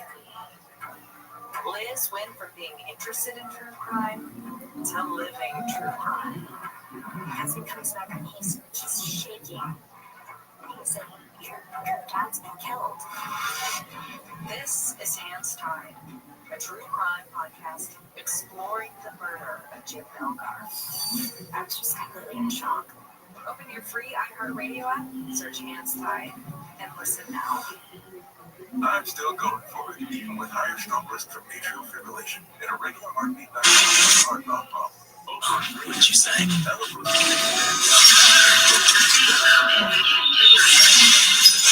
Patients did not experience a stroke. A first stroke occurred in 2.9% of warfarin patients versus 2.3% of Eliquis patients. Don't stop prescription Eliquis without asking your doctor. Stroke risk may increase. Eliquis can cause serious and potentially fatal bleeding. Don't take if you have an artificial heart valve, abnormal bleeding, or antiphospholipid syndrome. While taking, you may bruise more easily or bleed longer. A spinal injection increases blood clot risk, which may cause paralysis. Get medical help right away for unexpected bleeding or bruising, or back pain, tingling, numbness, muscle weakness, or incontinence. Aspirin products, NSAIDs, SSRIs, SNRIs, and blood thinners increase bleeding risk. Tell your doctor about planned medical or dental procedures. Learn more at Eliquis.com or call 1-855-ELIQUIS. KFI, AM 640. KFI live everywhere on the iHeartRadio app. KFI, AM 640. More stimulating talk. Our iHeartRadio Music Festival, presented by Capital One, is back in Vegas. All appropriate and streaming live only on Hulu. A weekend full of superstar performances. Keep listening for the next chance to win your way there. Capital One is the proud presenting partner of iHeartRadio Music Festival, bringing great products, rewards, and services to its customers. What's in your wallet? In the history of cinema, few films have been as successful as The Godfather. Francis Ford Coppola's gangster epic set a new standard not just for movies about the mafia, but for movies in general.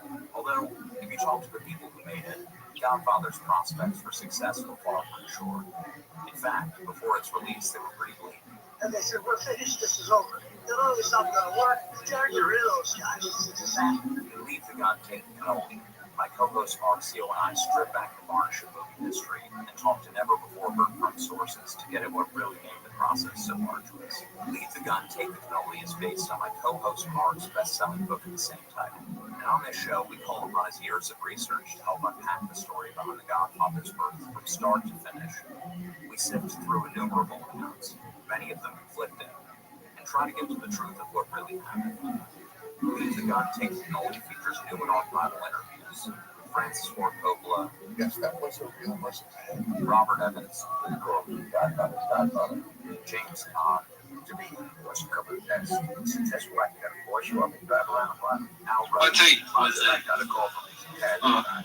It was the Ruddy from Talia Shire. No, it's pretty obvious to realize it's a And many others. We still aren't entirely sure what's true and what's not, but we can promise that our 10-part series gives everyone who is involved the chance to tell their side of the story. Listen and subscribe to Leave the Gun, Take the Cannoli. Listen on America's #1 podcast network, iHeart. Open your free iHeart app and listen now.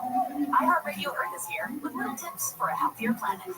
Globally, about 1,000 plants we depend on for food and products need to be pollinated by animals, including coffee, melons, chocolate, almonds, and even tequila. Help stabilize the declining honeybee population by planting native plants that they rely on for food, habitat, and nesting. Brought to you by iHeartRadio Earth and the National Environmental Education Foundation. To find more tips for smarter, sustainable living, or to take action in your own community, go to iHeartRadio.com/Earth.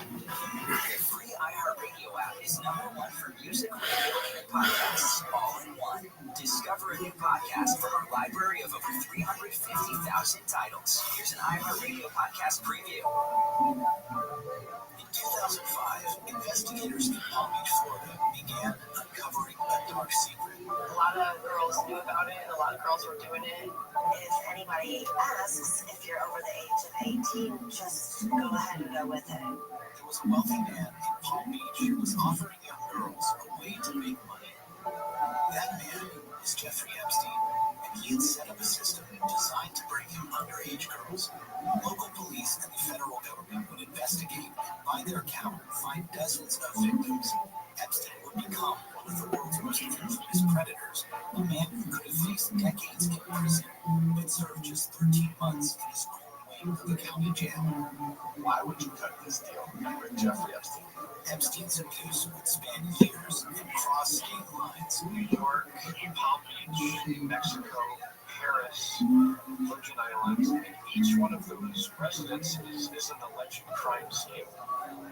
I'm ABC's Mark Remillard, and with a team of journalists from the ABC News Investigative Unit, we've traveled around the country to look at Jeffrey Epstein and the allegations of his horrifying abuse, to hear from the girls who suffered it, who are now women fighting to recover from it. Truth and Lies, Jeffrey Epstein. Listen and follow this podcast for free on the iHeartRadio app. #1 for music, radio, and podcasts all in one. iHeart is America's #1 podcast network. Open the free iHeart app and explore podcasts like this. Almost every drug investigation in America is based on a confidential informant. People with their own troubles see a path forward by telling on someone else. The CI system is based on blind trust. It can have deadly consequences. I'm Dugan Arnett, an investigative reporter with the Boston Globe Spotlight team. And I'm going to bring you inside this secret world through the story of one city at the forefront of America's drug war. Constantly think that we were anything, okay? I can't believe they're elected to be here if I just come into the death. They lie. They just lie. Like a drug like something out. You're right, you better smack it up. I don't want to go to jail. You didn't want to be heard of the rat. Run around here. This is Spotlight, Snitch City, an investigative series from the Boston Globe. Listen on America's #1 podcast network, iHeart. Open your free iHeart app and listen now. If you have unfiled taxes or are in debt to the IRS, this is important news. Did you know the IRS has programs specifically designed to help people struggling with tax debt? Powerful tax assistance programs that can save you thousands if you qualify. No one knows these programs better than the experts at Optima Tax Relief, America's most trusted tax resolution firm. A+ rated by the Better Business Bureau, their award-winning tax attorneys and licensed professionals have resolved over $1 billion of tax debt for their clients. One call to Optima can start the process, helping to put an end to your worries about wage garnishment, asset seizure, and other aggressive IRS actions. Find the best options to solve your tax problems. Call the experts at Optima Tax Relief today for a free consultation. Call 800-764-6022. 800-764-6022. 800-764-6022. Optima Tax Relief. Some restrictions apply. For complete details, please visit OptimaTaxRelief.com. I'm still going for it, even with higher stroke risk from atrial fibrillation. And a regular heartbeat not caused by a heart valve problem. Over a 3-year study, Eliquis and Dixaban tablets reduced stroke risk better than warfarin. And over 97% of Eliquis patients did not experience a stroke. A first stroke occurred in 2.9% of warfarin patients versus 2.3% of Eliquis patients. Don't stop prescription Eliquis without asking your doctor. Stroke risk may increase. Eliquis can cause serious and potentially fatal bleeding. Don't take if you have an artificial heart valve, abnormal bleeding, or antiphospholipid syndrome. While taking, you may bruise more easily or bleed longer. A spinal injection increases blood clot risk, which may cause paralysis. Get medical help right away for unexpected bleeding or bruising, or back pain, tingling, numbness, muscle weakness, or incontinence. Aspirin products, NSAIDs, SSRIs, SNRIs, and blood thinners increase bleeding risk. Tell your doctor about planned medical or dental procedures. Learn more at Eliquis.com or call 1-855-ELIQUIS. Trophy Kia of Carson. Low Pagos Easy Credito. KiaofCarson.com. KFI, AM 640, more stimulating talk. To talk to George Norrie, call the wildcard line at 818-501-4109. The first-time caller line is 818-501-4721. To talk toll free from east of the Rockies. Call 800-825-5033. From west of the Rockies, toll free. Call 800-618-8255. Send George a text message anytime at 818-298-6521. From the City of Angels, this is Coast to Coast AM with George Norrie. This hour will take your calls with Dr. Randy Shannon from CriticalHealthNews.com, so jump aboard. Do you have a workshop, a guest house, a backyard office just a few hundred feet from your home, but you can't get a Wi-Fi signal there? It's frustrating, isn't it? Well, with the CC Vector Extended Long Range Wi-Fi system for our friends at C. Crane, you can beam a reliable Wi-Fi signal up to a half a mile from your router as long as you have line of sight. It works with all your Wi-Fi devices and gives you basic internet for browsing the web, making video calls, watching standard video, and best of all, streaming audio from your favorite show. The setup is quite simple, but if you need any help at all, C. Crane's US-based customer service team is ready to walk you through it. Now, to order the CC Vector Extended Long Range Wi-Fi system, call C. Crane at 1-800-522-8863. Once again, that's 1-800-522-8863. Or you can visit them at C. Crane online at ccrane.com/booster. That's ccrane.com/booster. BOOSTER. Also available on Amazon.com.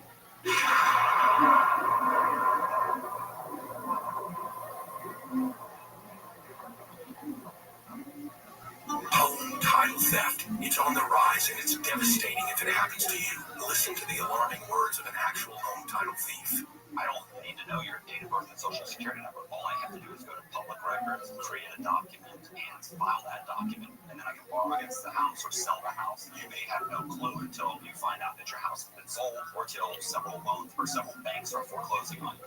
For pennies a day, Home Title Lock puts a virtual barrier of protection around your home's title with 24/7 monitoring. The instant they detect any tampering, you'll get an alert, and that's bad news for home title thieves.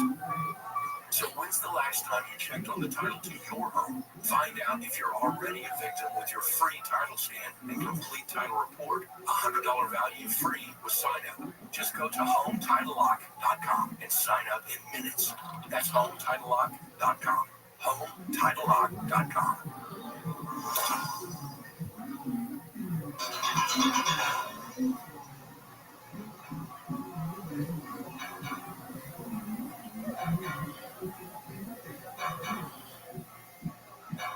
Welcome back to our story about Dr. Randy Shannon from CriticalHealthNews.com. Randy got an email from a woman who had surgery. She says, what do you recommend to prevent blood clots? Oh gosh, we have some amazing things. And, you know, she may be on a blood thinner now, but, you know, selenium is a natural blood thinner, but you need to get it from the team.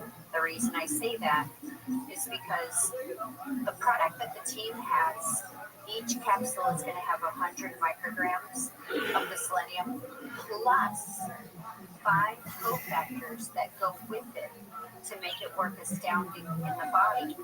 If I go down to the neighborhood vitamin store or the drugstore, undercover studies have been done where they'll look at that, they'll test that, any of the ones on the shelf, and they may not even have any selenium in them. So you're going to say, oh, well, I tried selenium and it didn't work. Well, probably because you were taking just straight up filler. So you want to get the one that legit has 100 micrograms of selenium in it with the 5 cofactors that make the selenium work the best in the body. That's a natural blood thinner. Also, our ultimate enzymes, those actually reduce and prevent blood clots. So those would be something that I would be putting in there. But that's just a bare minimum. If you've had surgery, you want to immediately, and this goes for anybody, after surgery, start to take everything that's in our brain and heart pack. So you call the team, you get that, it's shipped, you have it within 5 days, and it's clean, it's air temperature controlled, and it's got the motherload of what is needed.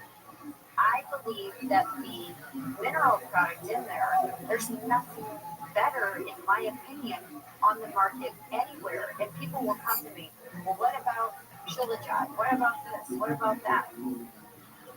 If you look at the back of our containers, our canisters, there's over 200 ingredients in it. So nothing compares to that. And it all works so perfectly together. It's just such a balance. The omegas, they're clean, they're encapsulated, they never ever touch oxygen, so they're not oxidized, they're not rotten. Instead, this probably was rigged so that it was underground or transferred via wire. I noticed the TV camera had fiber optic. Yo, what up, Omni Doc? What's going on, Pimp? How can we help you?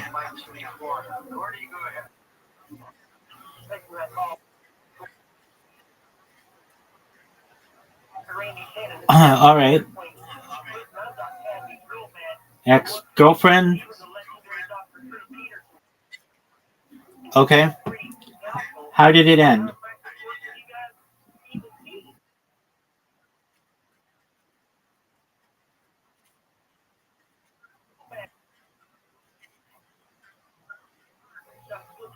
Oh, she cheated on you?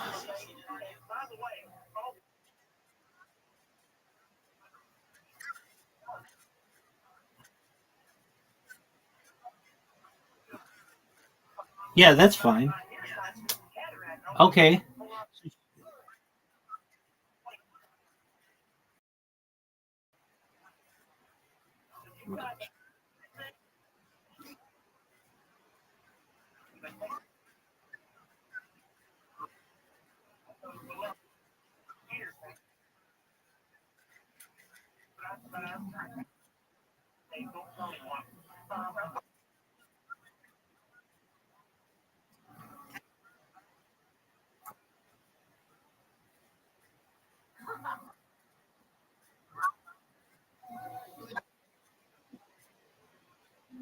Sugar, cut down processed carbs, because that's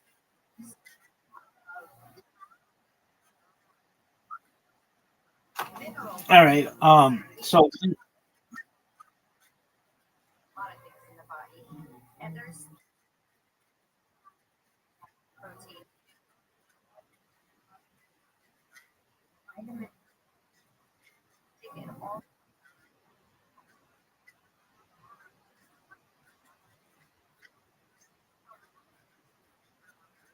the tea. I put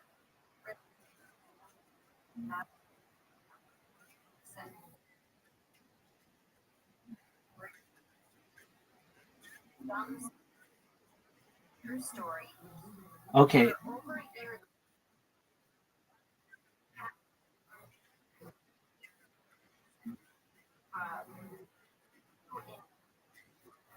antibiotic All right. How long has it been since you've been with this chick? over the next 6 months, and All right, that's a long time. How are you? Is she single? here for this. All right. Well, that's a big thing. You got to see if this girl's single. Did it your guys' way. Floss, brush my teeth, setting.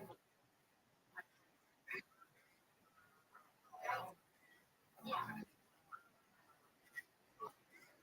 So that I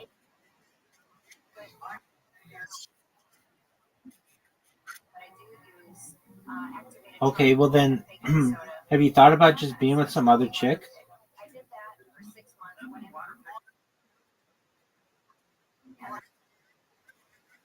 and it'll get it in between the teeth. Yes.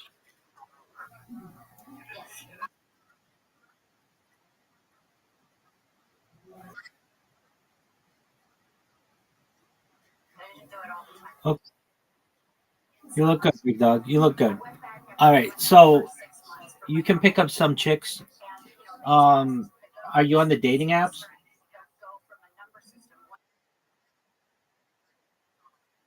All right. Well, are you religious?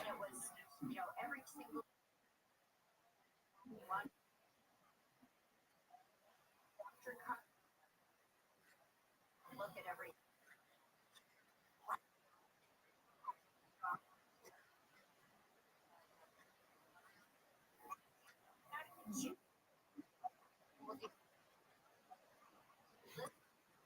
And my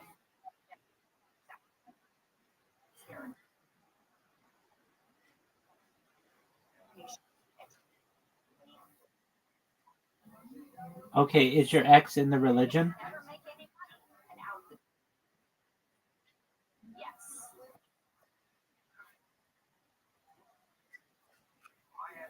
Okay, well then it sounds like your religion. Yeah, I mean, it sounds like you're not even that religious, are you?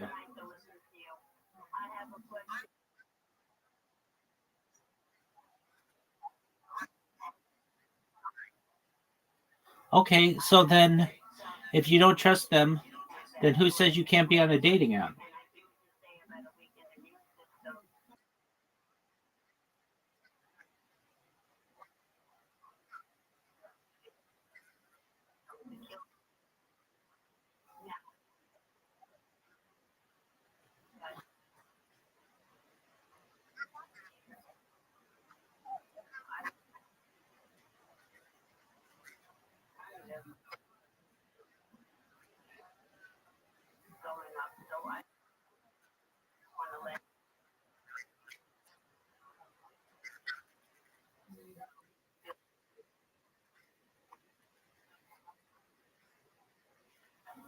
Okay, can you talk to like the head of your congregation and say,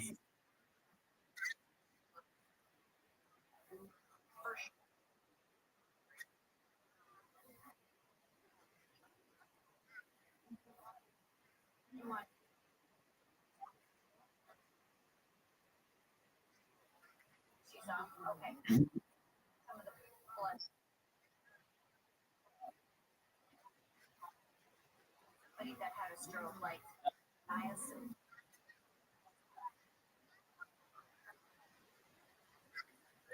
okay, so And something called ultimate day. have you thought about going to like a different congregation?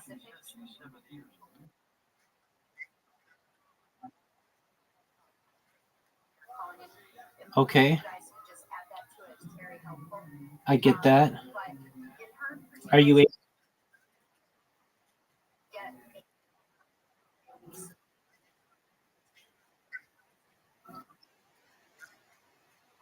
okay? Do you get disability?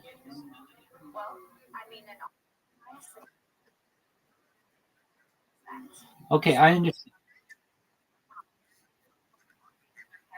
Okay, I understand. So you just keep chilling where you are. You do you get all that money? Does she give it to you?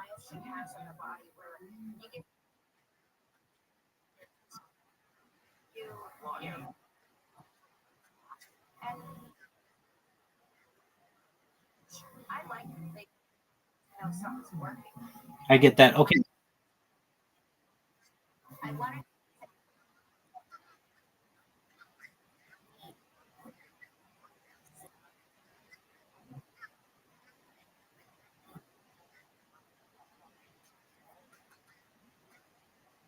Yep. So. Can you live with him? And they're not getting some plus. Get it direct from.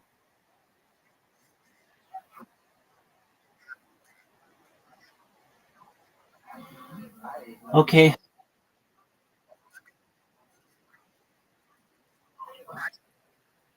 Okay. Well, I think you've got to take care of yourself before you get into a relationship.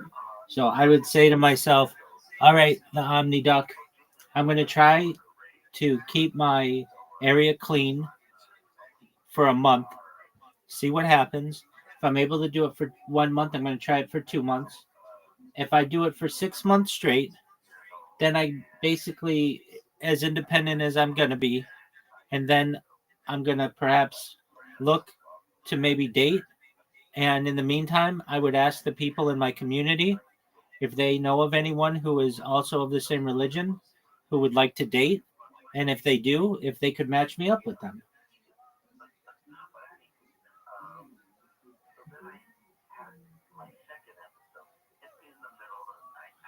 Is that something you can do, OmniDoc?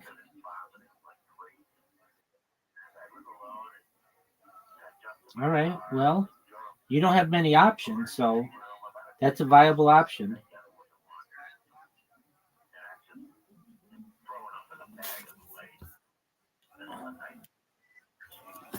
As for your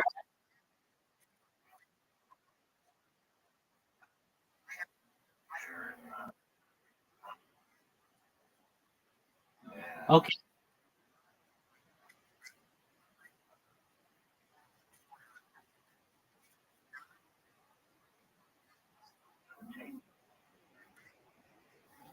okay, well, it's not fair of you to ask someone to be in your life as a partner if you don't have your own life straightened out. So you have to be consistent, and part of your consistency would just be to keep yourself clean and keep yourself as normal as possible to maintain good hygiene. And if you can do that for a few months,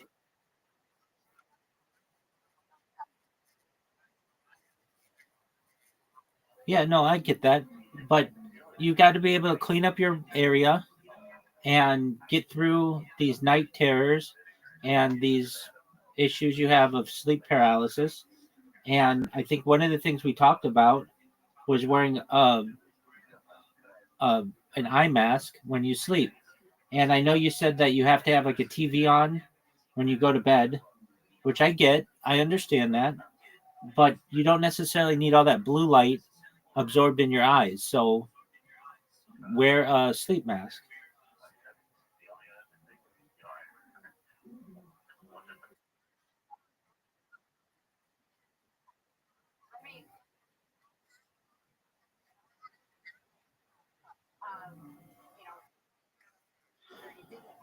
Just a mask? Okay. Okay. Well, have you ever thought of sleeping in a different way? Like sleeping on your stomach?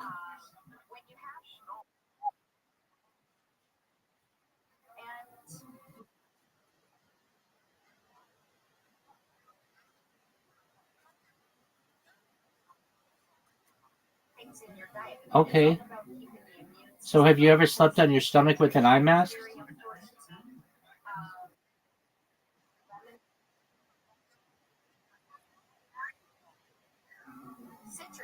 Okay, so then that seems to be something that works for you.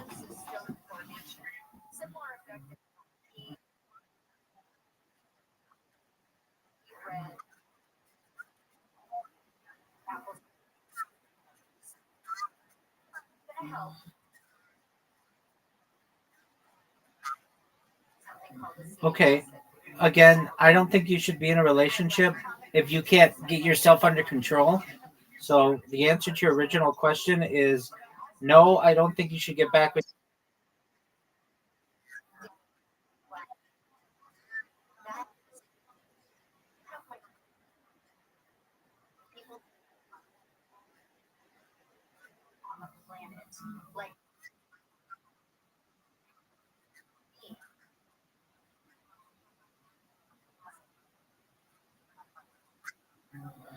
Yeah, you don't need that right now. You need to take care of yourself. Once you're able to take care of yourself and you're consistent, then you can think about dating.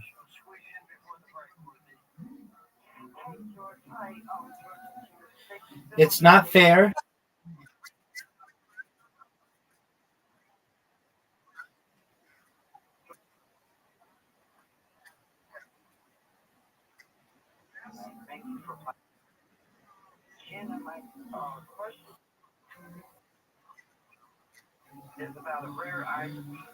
Okay, well, no one says you need college right now. You've got disability, so that's some type of income.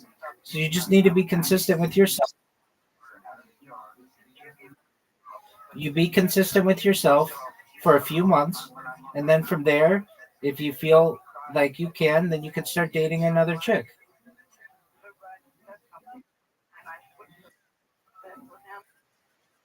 Yeah, absolutely.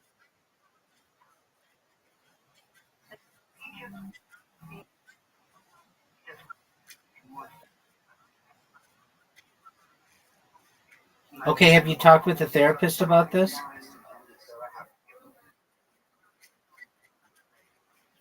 They left.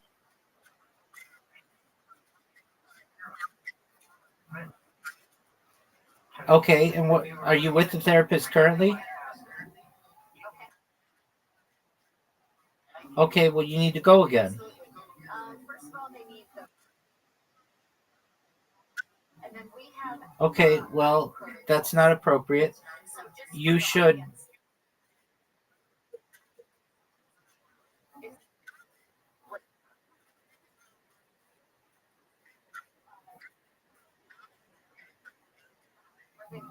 Okay, Yeah. okay, well let's not worry about her. You need to sign up for another therapist. And they'll tell them. Okay, don't doesn't the state provide you with a therapist? So in RP, the Rod.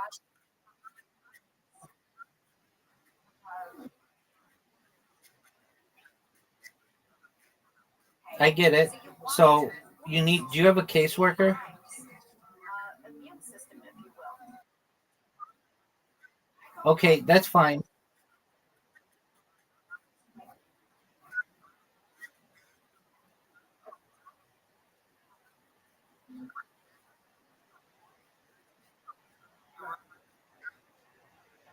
Okay, well then you need to ask your mom to ask the caseworker to get you a therapist.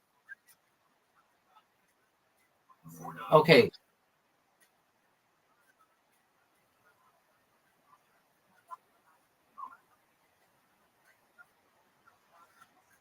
I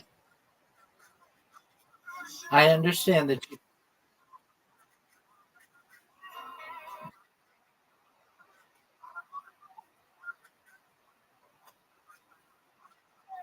Okay, so there's got to be someone who you can talk to about getting a therapist. You used to see a therapist, so if I were you, I would tell.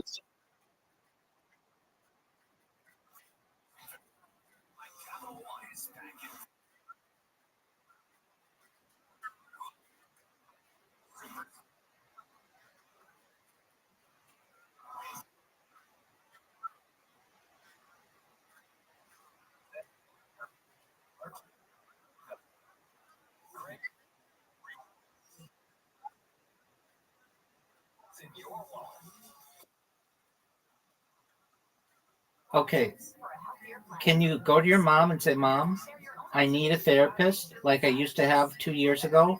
Will you please help me with that?"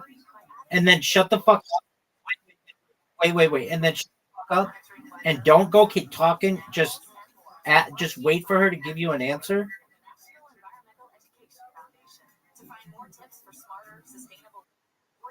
What I mean is, oh wait, and if she says no, then you say why not? And then if she said gives you an answer, she just says you don't need that. You say I feel as I do. It helped me 2 years ago. But you can't keep talking and talking and talking and talking and talking and talking and talking and talking and talking because then she's going to think something's wrong with you. And if she says no, that's fine. You give it a couple days and you ask her again. If you keep asking her every 2 or 3 days, she'll eventually break down and let you be able to talk to someone.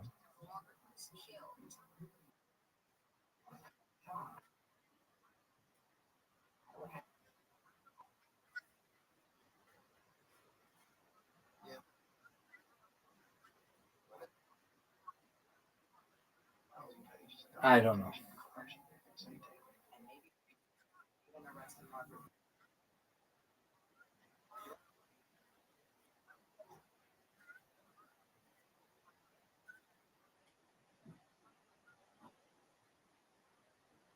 Okay. So I don't worry, don't worry about the religion right now. You just say to your mom, "Mom, I'd like to see a therapist." If she says yes, great. Then you go see the therapist. If she says no, you say why not, and then 2 or 3 days later you ask her again. If she says I want you to talk to an elder, you say I don't want to talk to an elder. I want to talk with a therapist, someone who has a medical license to be able to provide guidance for someone who has the issues that I do. And if you just ask her that every 2 or 3 days, and you don't keep talking, and you don't keep talking, you don't keep talking, you don't keep talking, you let her answer, she'll eventually break down and let you see a therapist. She used to.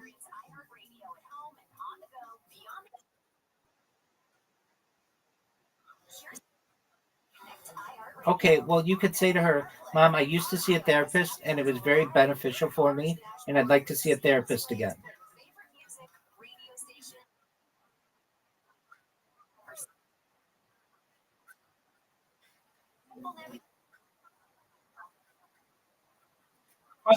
Quit with that. I understand. And you can say, Mom, I have documented medical issues and I'd like to talk with someone about them who's a medical professional, not someone from our congregation, not someone in our family, someone who's outside with whom I can talk. You can be there if you want. I don't care about that. I just want to be able to talk with someone.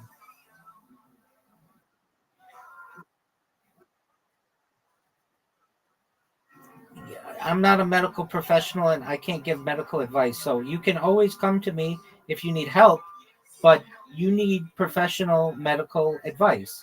And I'm recommending that you see a therapist. And I understand that you've got some roadblocks to be able to do so. You get through these roadblocks is persistence. And the way that you do that is you go to your mom tomorrow. You say, Mom, in a very professional manner, and you have to say to yourself, I'm not going to overwhelm her with words. I'm going to just keep it simple. And I'm going to say to her, Mom, I would like to see a therapist. She's going to say, Why do you need to see a therapist? You can say, I have documented medical conditions and I'd like to be able to talk to a professional about them. She's going to say, I'll have somebody talk to you in the congregation. You say, I don't want to talk to anyone in the congregation. I've done that before. I did not find that valuable. I would like to talk to someone who's a medical professional. She'll say, I don't want you to be able to talk with someone who's a medical professional. You can say, okay, Mom, that's fine. I want you to know in a couple of days, I'm going to come back to you with this request. Let 2 or 3 days go by. Come back to her same way, persistent. Mom, I'd like to see a therapist. She's going to say, you came to me a couple of days ago and you said this. I don't want you seeing a therapist. I'll make plans for you to see someone in the congregation. Will you do that? You can say, I don't want to see anyone in the congregation. I have documented medical issues. I'd like to talk to someone about them. And I'd like to talk to a medical professional about them specifically. She'll say, well, we talked about this a few days ago. I don't think that's a good idea. You've got all these issues, and you can say, I know. I'd like to talk to a medical professional about them. If you don't want to make those plans right now, that's fine. I'm making you aware that in a few days, I'm going to talk to you about these things again because this is something that's really important to me. I've sought professional guidance for my issues in the past, and it was beneficial, and I'd like to do that again. And so I'm making you aware as my caretaker and someone who is a guardian to me. I have these requests and I'm going to continue to come to you and ask you about these things until you say that I can, and then we'll make plans to do it. I don't want to go to who you have to pay for. The state will allow me to see a therapist once a month to discuss my medical issues, and that's what I'd like to do. And you don't keep overwhelming her with, I have this issue, I have this issue, I want to see this girl, I want to see this, I don't want to do. You don't tell her stories. You just keep it short and you keep it simple. And she can keep rejecting you, but eventually you're going to wear her down, and then she's going to let you see a medical professional, and that's what you want.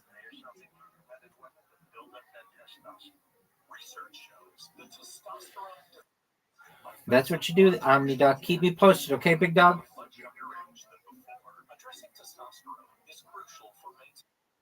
Excellent. Best wishes. You don't have to go. I'm just letting you know that that's what I would do if I were you.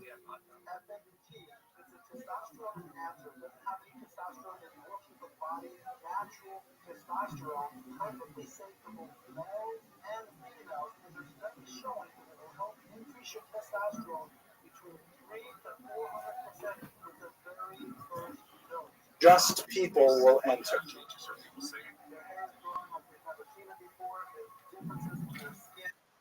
And meaning that the people of righteousness shall enter. Beautiful kind of statement that encapsulates Lazarus' vision. Here's one more that I also like. This one is also a Rosh Hashanah card, a Happy New Year card, and this one has even more Russian imagery. Once again, on one side of the ocean, as it were, you have these impoverished, exhausted Russian Jewish refugees carrying their meager belongings. Here are the much wealthier, Europeanized, modern dressing, short-coated. Here he's wearing a kaftan, he's wearing a short jacket, bright colors and so on, and with open arms. I mean, what a powerful metaphor of acceptance. They're welcoming them, coming over. The Russian eagle is forced to bow to the American eagle, and once again, a biblical quotation here. And under the Russian shadow eagle. of the I was like, wings, nice. we will be sheltered. And of course, there is an allusion to God, but the idea is that America will shelter this beleaguered people. It is in this environment that the fundraising campaign for the new Colossus is underway, and they approach Emma Lazarus to compose a poem that could be used in the fundraising effort. And of course, she was the one who was able to bring that together in a pithy poem that could really take together all of these ideas and express them in a way that would affect a century. So when we come to the conclusion of her life, she did not live much longer past that crowning moment in her literary achievement. She went on a trip to Europe. She had already been feeling quite badly, and in fact, it gives you kind of a strange sense of what society was like in the 1880s. She actually had to publish a little notice in the society pages that she was not feeling well and she would not be entertaining visitors. So you would get like the New York Times and you'd open up and say, oh, look at that. Unfortunately, Emma Lazarus is not feeling well. I can't drop by. It's a very unusual kind of thing that the literary world and the way people communicated. But at any rate, she complained of a whole series of ailments, including, strangely, face aches, like headaches and face aches. We don't know exactly what it was that brought her down. I've read that it may have been Hodgkin's lymphoma, a form of cancer that unfortunately struck her at a young age. For a couple of years, her health waxed and waned. She ultimately went on a European trip, hoping to recover. They had to take a circuitous route because cholera was affecting certain parts of Europe at that time, and unfortunately she succumbed to her illness while abroad and was brought back for a massive and a significant funeral here on these shores. But when we think about her legacy, we can really reflect on a few salient points. First of all, as I've tried to say several times, she is the poetess of America. Her vision of what liberty means to America has informed the century, has informed the entire country, and in fact informed the entire globe, because when foreigners think of America, they think of the Statue of Liberty. And why do they think of the Statue of Liberty? Because of the words that are enshrined on its base, its pedestal, by Emma Lazarus. Otherwise, just think for a second, if you separated the Statue of Liberty from the poetic meaning, what is it? It's just a woman holding up a torch. What does that torch mean? Why is she a woman? Why does she have that expression on her face? Nothing really makes sense. It's kind of an interesting statue, but it's only Emma Lazarus that gives voice to Lady Liberty herself. Secondly, as a Jew, she really was able to define a type of posture towards her Americanness and her Jewishness, which is a tense posture. It's not the same kind of posture that we may choose for ourselves or for our children, but she essentially identified pride in her Jewish heritage a chutzpah, a kind of a brazen attitude towards anti-Semites and non-tolerance of anti-Semitism. At the same time, not necessarily buying into a traditional Jewish religious observance. She felt that these things could be easily separated, and in fact, I would hazard that the vast majority of American Jews since her time have also found that kind of place to stake out their Jewish identity. Finally, she of course has an important legacy as a poet of America as a whole. The fact of her Sephardi Jewish background is intrinsic to the message that she articulated for America as a whole. With that, I'd like to conclude this very brief presentation of some of the key elements of her life and work. And I want to thank you very much for your attention and your endurance. Next week, we'll return with a very fascinating story of the crypto Jews. What happened to those Jews who chose to hide their Jewish identity under a Christian mask, which they did with great success for several centuries. And as we shall see, the strange way in which they look upon their Jewish heritage is something of great fascination. Thank you very much for your attention. Let's go to Michael in Los Angeles, west of the Rockies. Hi, Michael. Go ahead. Hello. Thank you for taking my call. Thank you for holding. Hello, George. Hello, Dr. Randy.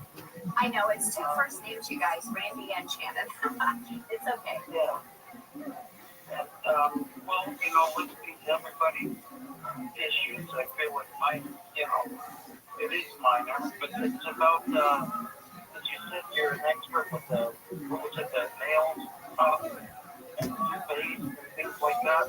Well, I started developing, it's probably been going on for a long time. We were only one Koreans, and besides all the people who came afterwards, but what's kind of this deal when you meet eyes like we always do?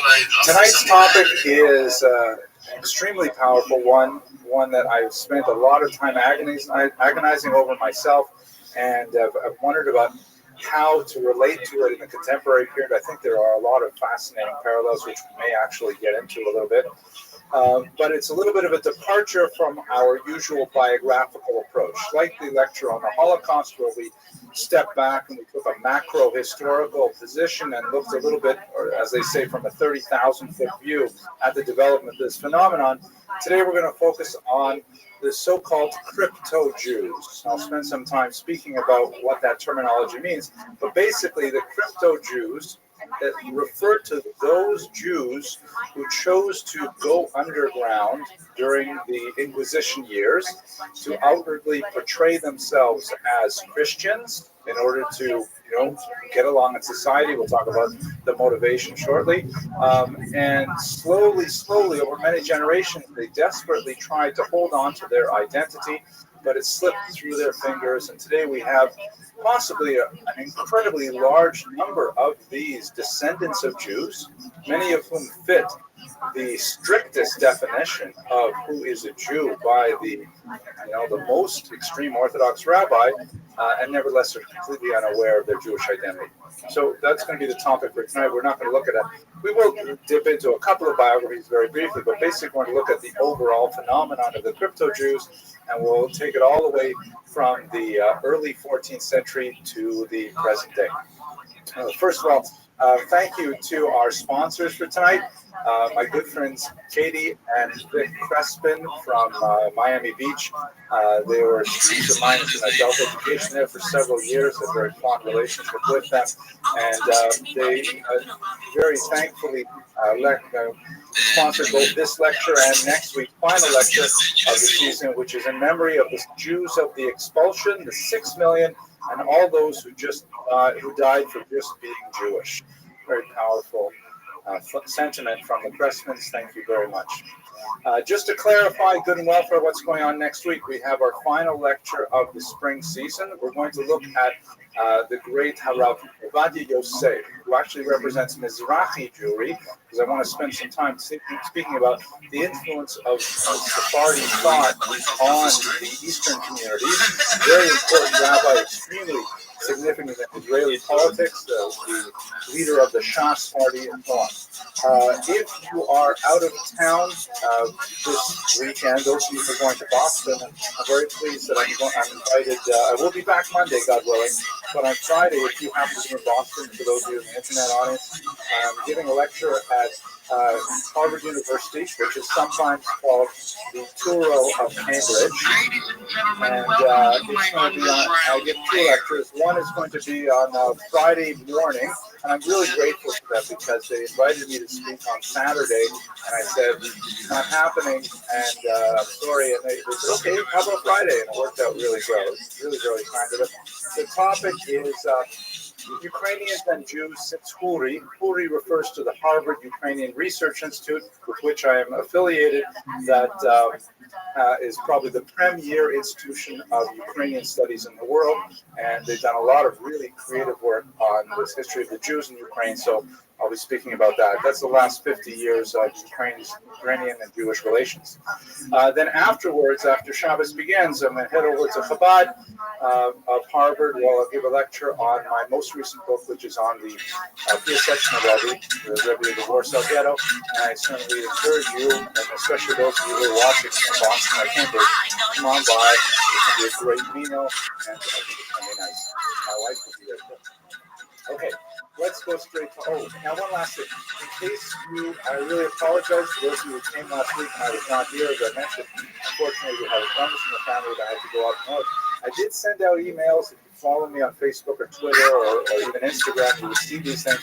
But if you want to get emails, what you do is go to my website, which is Henry Abramson, for JewishHistoryLectures.com.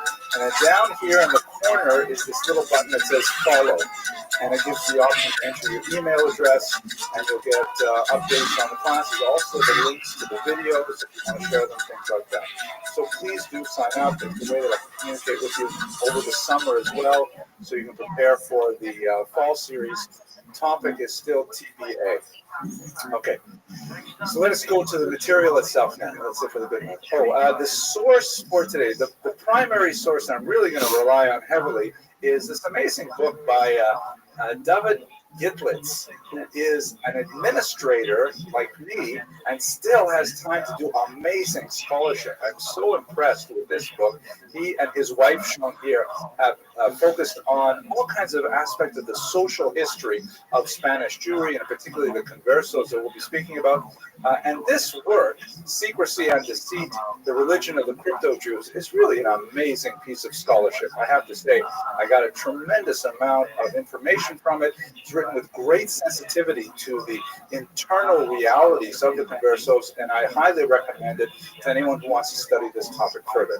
I'm going to, as is my way, be purely derivative in this class. It will be an extended book review, but really it's a great source, and I highly recommend it. Let's get into the definition first of all. What are we talking about? This is, of course, one of the famous pieces of art relating to the conversos or the crypto Jews. It's one of the Velázquez pieces, and it shows a Jew wearing the San Benito with the dunce's cap. This is, of course, a ritual humiliation that people accused of Judaizing would be forced to wear this, and they would face public opprobrium. That was part of their penance. Sometimes they had to wear it for a month or a year, sometimes for their entire lives. And afterwards, these San Benitos, when they were allowed to remove them, they were permanently placed in the churches with names affixed to them, so that the memory of a converso's flirtation with their prior religion or even ancestral religion would be marked. All right, let's get our terminology right. So I've been using the term crypto-Jews, which seems to be kind of the scientific norm. Crypt in the sense of being hidden, being underground, right? They're actually Jewish. They think of themselves as Jews, but they are underground Jews, and they are externally presenting themselves as Christian. This is a term that does not carry a lot of moral opprobrium with it. It's a kind of term that is neutral in tone and so on. Another term would be conversos, which means converts, and this refers to the fact that the crypto Jews were themselves Jews who had converted to Christianity, willingly or otherwise, or were the children of such people. One of the rather frightening aspects of the entire period that we're studying tonight is the fact that this just slid so nicely into kind of early medieval racism, because it didn't matter if you or your spouse converted, your children would also be in that status. They could be raised in the church from the moment of their birth, but nevertheless, they would still be in that kind of status. And in several cases, these purity of blood statutes were published that specifically designated lineages. Once again, we were reminded, if you go back to some of the earlier lectures this season, we spoke about the Raoul Hilberg, the great Holocaust historian, who made tremendous amount of analysis of the Holocaust by looking specifically at the mechanics, the bureaucracy of the Spanish Inquisition, and that's certainly, I think, true in the way that these people were called conversos, or so-called converts.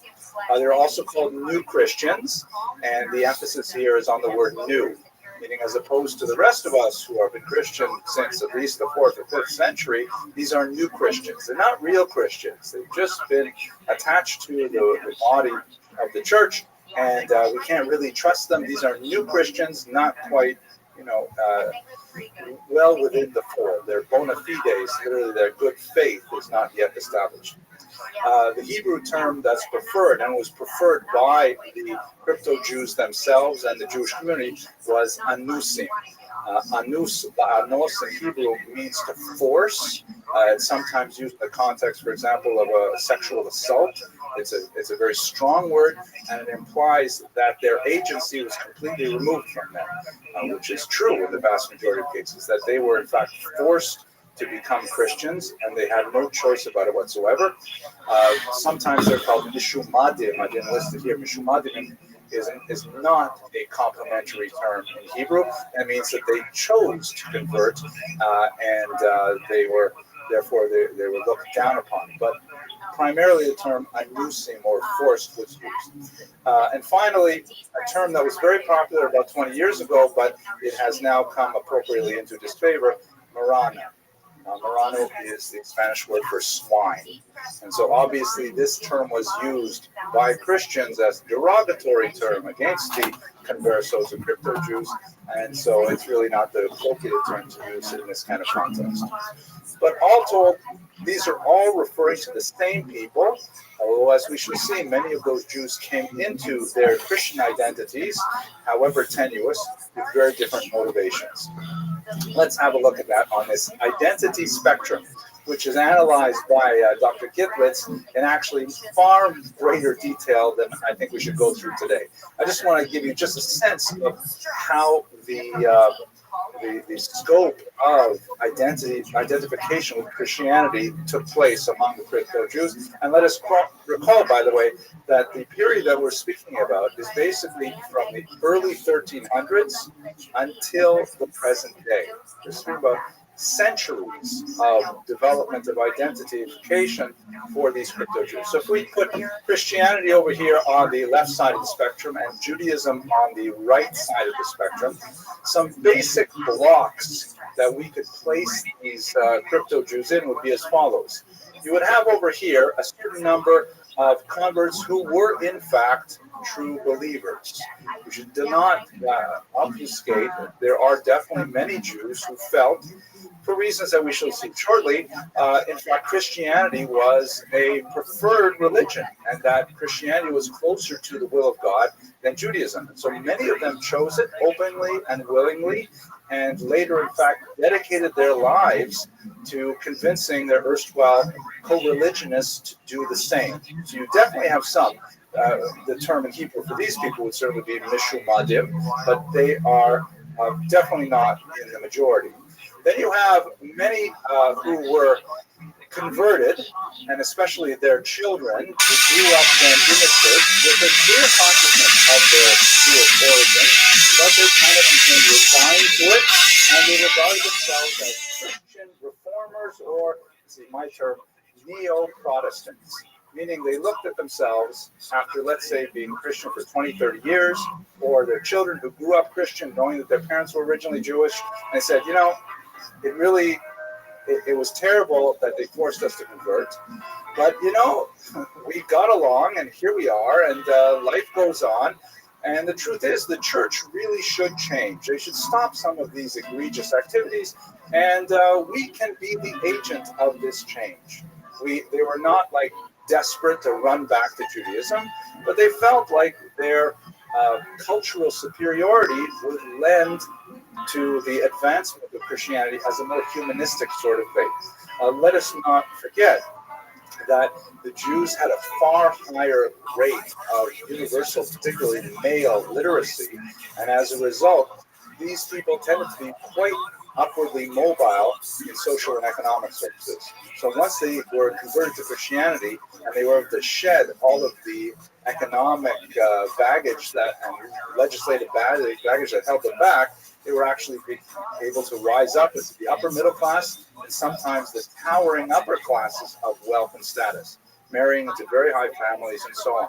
So you tend to find those people sort of in this camp here where they're saying, all right, we're Christians, but we're going to try and make Christianity a nicer place. Then you have probably the largest group, and all of this is supposition based on Gittlitz's research, but it stands to reason, who are low-profile Christians, who are terrified of the persecutions that met anyone who adopted any Jewish attitudes or behaviors. We'll explore the kind of punishments that would accrue to them if they were to demonstrate that they were identifying with Jews in any way or Judaism. So, but they resented the fact that they were converted. They didn't see a way out, so they just kept a very low profile. And when the time was right, or when they felt they were safe and they would perhaps share a little bit of information with their children, sometimes their children were raised not knowing at all that they were in fact Jewish, and then they became, you have the term Jews by choice. So they had a lot of people who were called Jews by surprise. We have that, by the way, in the 20th and 21st century. So you have in Poland, many Jews hid their identity in the war and they became orphans, and afterwards they find out their houses, so to speak, Jews. So this is probably the largest single demographic chunk are low-profile Christians. They are doing what Christians have to do. They're aware of their Jewish identity, and they just keep it on the down low. Then you have over here passive Judaizers. The term Judaizing, by the way, is preferred by the church, and this refers to Christians who are adopting Jewish ideas or taking on Jewish behavior. They are, of course, Jews ethnically and according to Jewish halakha, but they're only Judaizers when they start to actually practice Judaism. So passive Judaizers, these are Jews who have converted to Christianity, resent it, identify themselves as Jews internally, but feel that they simply cannot do so in the outside world. And so therefore, they observe Judaism passively whenever possible. So for example, they will not eat on Yom Kippur. Right? They're not going to, put on a yarmulke or something like that, but they will not eat on Yom Kippur. Or they will refrain from wearing shoes on Tisha B'Av. They will try to keep some sense of the calendar, and they will step back from Judaism wherever possible. This was in itself quite a risky act, as we shall see, and one could be exposed to the rigors of the Inquisition, even for doing a passive act, an act of omission. Finally, the last category were the active Judaizers, and these are Jews who are desperately trying to hang on to their Jewish identity through actual covert acts. They are actually engaging in prayer in the Jewish context. They are at tremendous risk circumcising their sons. They're doing all kinds of things that are active demonstrations of their Jewish identity, despite the fact that this exposes them to phenomenal risk. Gathering in private homes for prayer quorums, where even if one of them were caught, the entire group would be sucked into the Inquisition. An absolutely terrifying kind of existence. But this gives you a sense of the very many ways that Jews could identify. That's an excellent and very sophisticated question. I will give a very short answer for people in the audience who may not have gone all the way back to the St. Augustine type lectures, 4th century type stuff. But here's the thing, the church has this irritating problem. What do you do theologically with the Jews? Right? If Judaism, it's kind of like, think about a computer. and you get like a great Windows XP. I really liked XP. XP was so solid, hardly ever crashed, right? And then all of a sudden, Windows comes out with a new model, and they roll out the new model, and they sell all new computers to the new model. So what do you do if after 6 months with the new Windows out there, and people start saying, hey, we want to go back to XP, or, we'd rather not upgrade? You might be able to eventually get 80% of Windows users with the new, whatever it is, Windows 2000. But the fact that there's some people who are holding out and saying, we want to keep XP going, that makes the new Windows look bad, right? So the church has a difficult issue. How do you deal with that? On the one hand, what you could do is you could extirpate them completely, God forbid, genocide, or any other form of like simply removing their culture, which is a difficult thing to do in the medieval and in the ancient world. We didn't really try it as a global society until the Holocaust, but let's say they did that. The theological problem with that is that there would be no surviving Jews around to testify or witness that the Messiah had come. It only really counts if the XP user sees the new Windows and says, yeah, that's actually better than XP. Otherwise, everyone's wondering, why don't we just go back to XP? He's very happy with XP. Look what he does with XP. So the church developed this doctrine called the doctrine of witness. It was probably best articulated by St. Augustine in the 4th century, later by Pope Gregory the Great, that the Jews must be kept alive. They may not be forcibly converted. They may not be excessively harassed or punished. They're supposed to live in a second-class state, but we're not going to actually destroy them outright. So that's essentially church doctrine. The problem is, it's a very hard doctrine to explain to average people, and particularly when there is an updraft of popular resentment of the Jews that can be expressed in terms of violence, in terms of popular anger, then it sort of bubbles over into these massacres like the Crusades or like the massacres of the 14th century. And when that happens, what do you do with these Jews? What do you do if they have been forcibly converted? Then you're stuck with this idea, like we saw with Edgardo Mortara, that they are in fact Jewish and there's no Christian and there's no going back. So basically, the answer to your question is the church had a doctrine.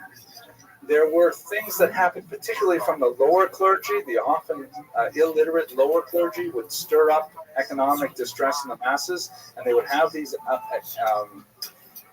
excesses like forced conversions, which the popes generally said it's a bad thing, it's against our doctrine, please don't do it.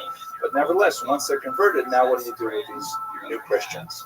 So it represents an attempt to deal with a situation that got out of hand in the first place. I'll show you clearly in just a couple of slides. Okay, thank you for that excellent question. Nobody else asked any hard questions like that because it's going to take us way off topic. Okay, so how many people are we talking about? How many crypto Jews are there? Here's some numbers. The numbers are astounding. So let's just do kind of a baseline. And by the way, these numbers, they're ranges because we don't have really good demographic data from the period. Gitlitz does a great job of surveying the major opinions. He takes a whole chapter to discuss what I'm going to put on one slide here. So I'm painting with broad strokes, but you'll get the sense. So in 1491, which is of course the year before the expulsion, we're talking about something like 7 to 9 million Spaniards, including Muslims and Jews. And in Portugal, you got about 1 to 1.5 million people there. Of those, about 125 to 200,000 Jews were living in Spain. And about the same number, about 225 conversos from the various campaigns of the 14th century. So by the time we get to the expulsion, we've discussed this in previous lectures, but by the time you get to the expulsion, you've got about 50% of the Jews who are still traditionally part of the Jewish community, and you have 50% who are now nominally converted and find themselves somewhere on that spectrum that we saw earlier. It's a big chunk of the population. And one of the main reasons for the eventual expulsion is because the the conversos were still associating with Jews, still marrying with Jews, still very much part of the community, and the lines were blurred. In Portugal, quite a few less, about 10 to 20,000, and a very few conversos. In 1492, somewhere between 100 and maybe as many as 160,000 Jews were expelled. An incredibly awful upheaval. A demographic change is hard to imagine. And we've spoken about it in previous lectures. About 50,000 of those went to Portugal. The Jews who decided to remain and converted, not only right on the eve of expulsion, but into the following decade, because the Jews who went to North Africa, especially in Morocco, they were actually turned away by the local Jewish community, who was not willing to accept a large amount of refugees, even though they were co-religionists, and other Jews who turned back because of the fear of traveling across the Mediterranean, or even the difficulty and expense of getting into Portugal, where only wealthy people got 8-month visas and so on. We're talking about 30 to 60,000 extra Jews converted in that decade, beginning with the expulsion. So we're speaking about somewhere just shy of 200,000 Jews who became crypto-Jews of one form or another by 1502. And then if you take that forward, you look at, well, what happened to the Inquisition treatment of those Jews? Or the Inquisition, for our intents and purposes, extends from the 13th century to the 1820s. It lasted for centuries before it was finally shut down. We're thinking something like 25 to 50,000 Spanish Jews, 30,000 Portuguese Jews. The Portuguese, again, the Portuguese Jews are originally Spanish when they moved into Portugal, and about 4,000 Jews who were tried by the Inquisition in the colonies, including Brazil, Mexico, the New World, and so on. So we're talking massive numbers of people over a very long period of time fall into this category of crypto Jews.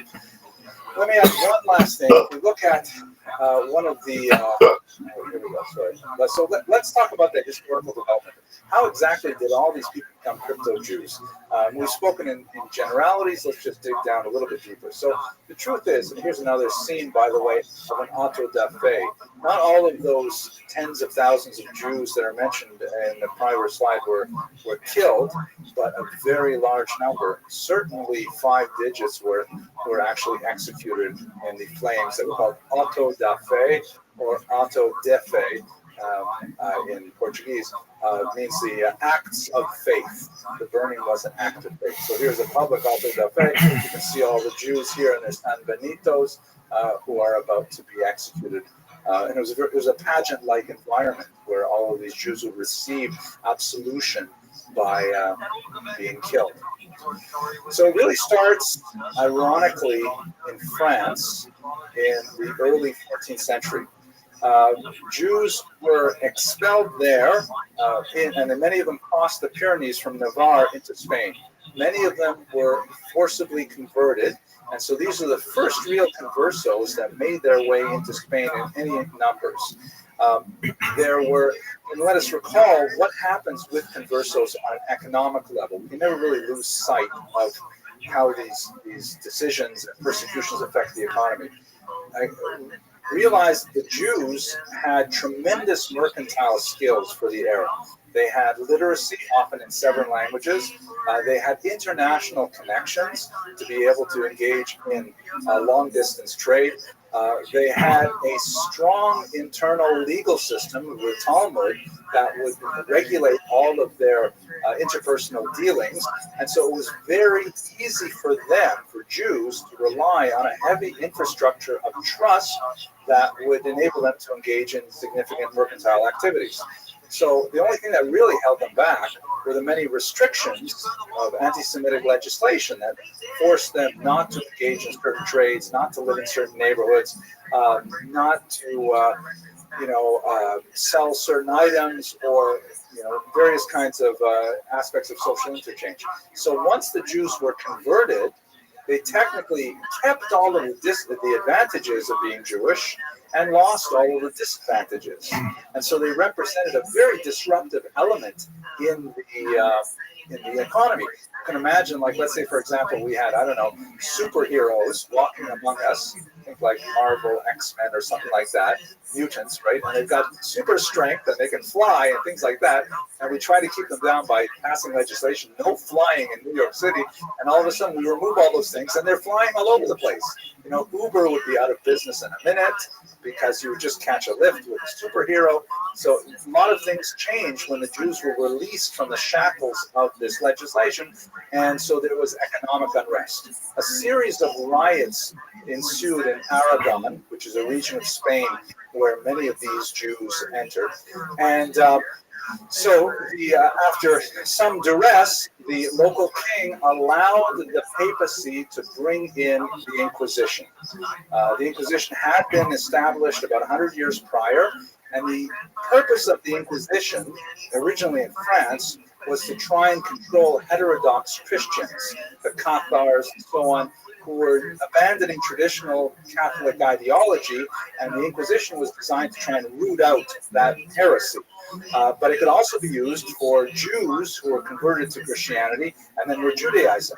So the king agreed. They invited the Inquisition into Aragon, and right away it started its nefarious work, which of course would continue for another 600 years.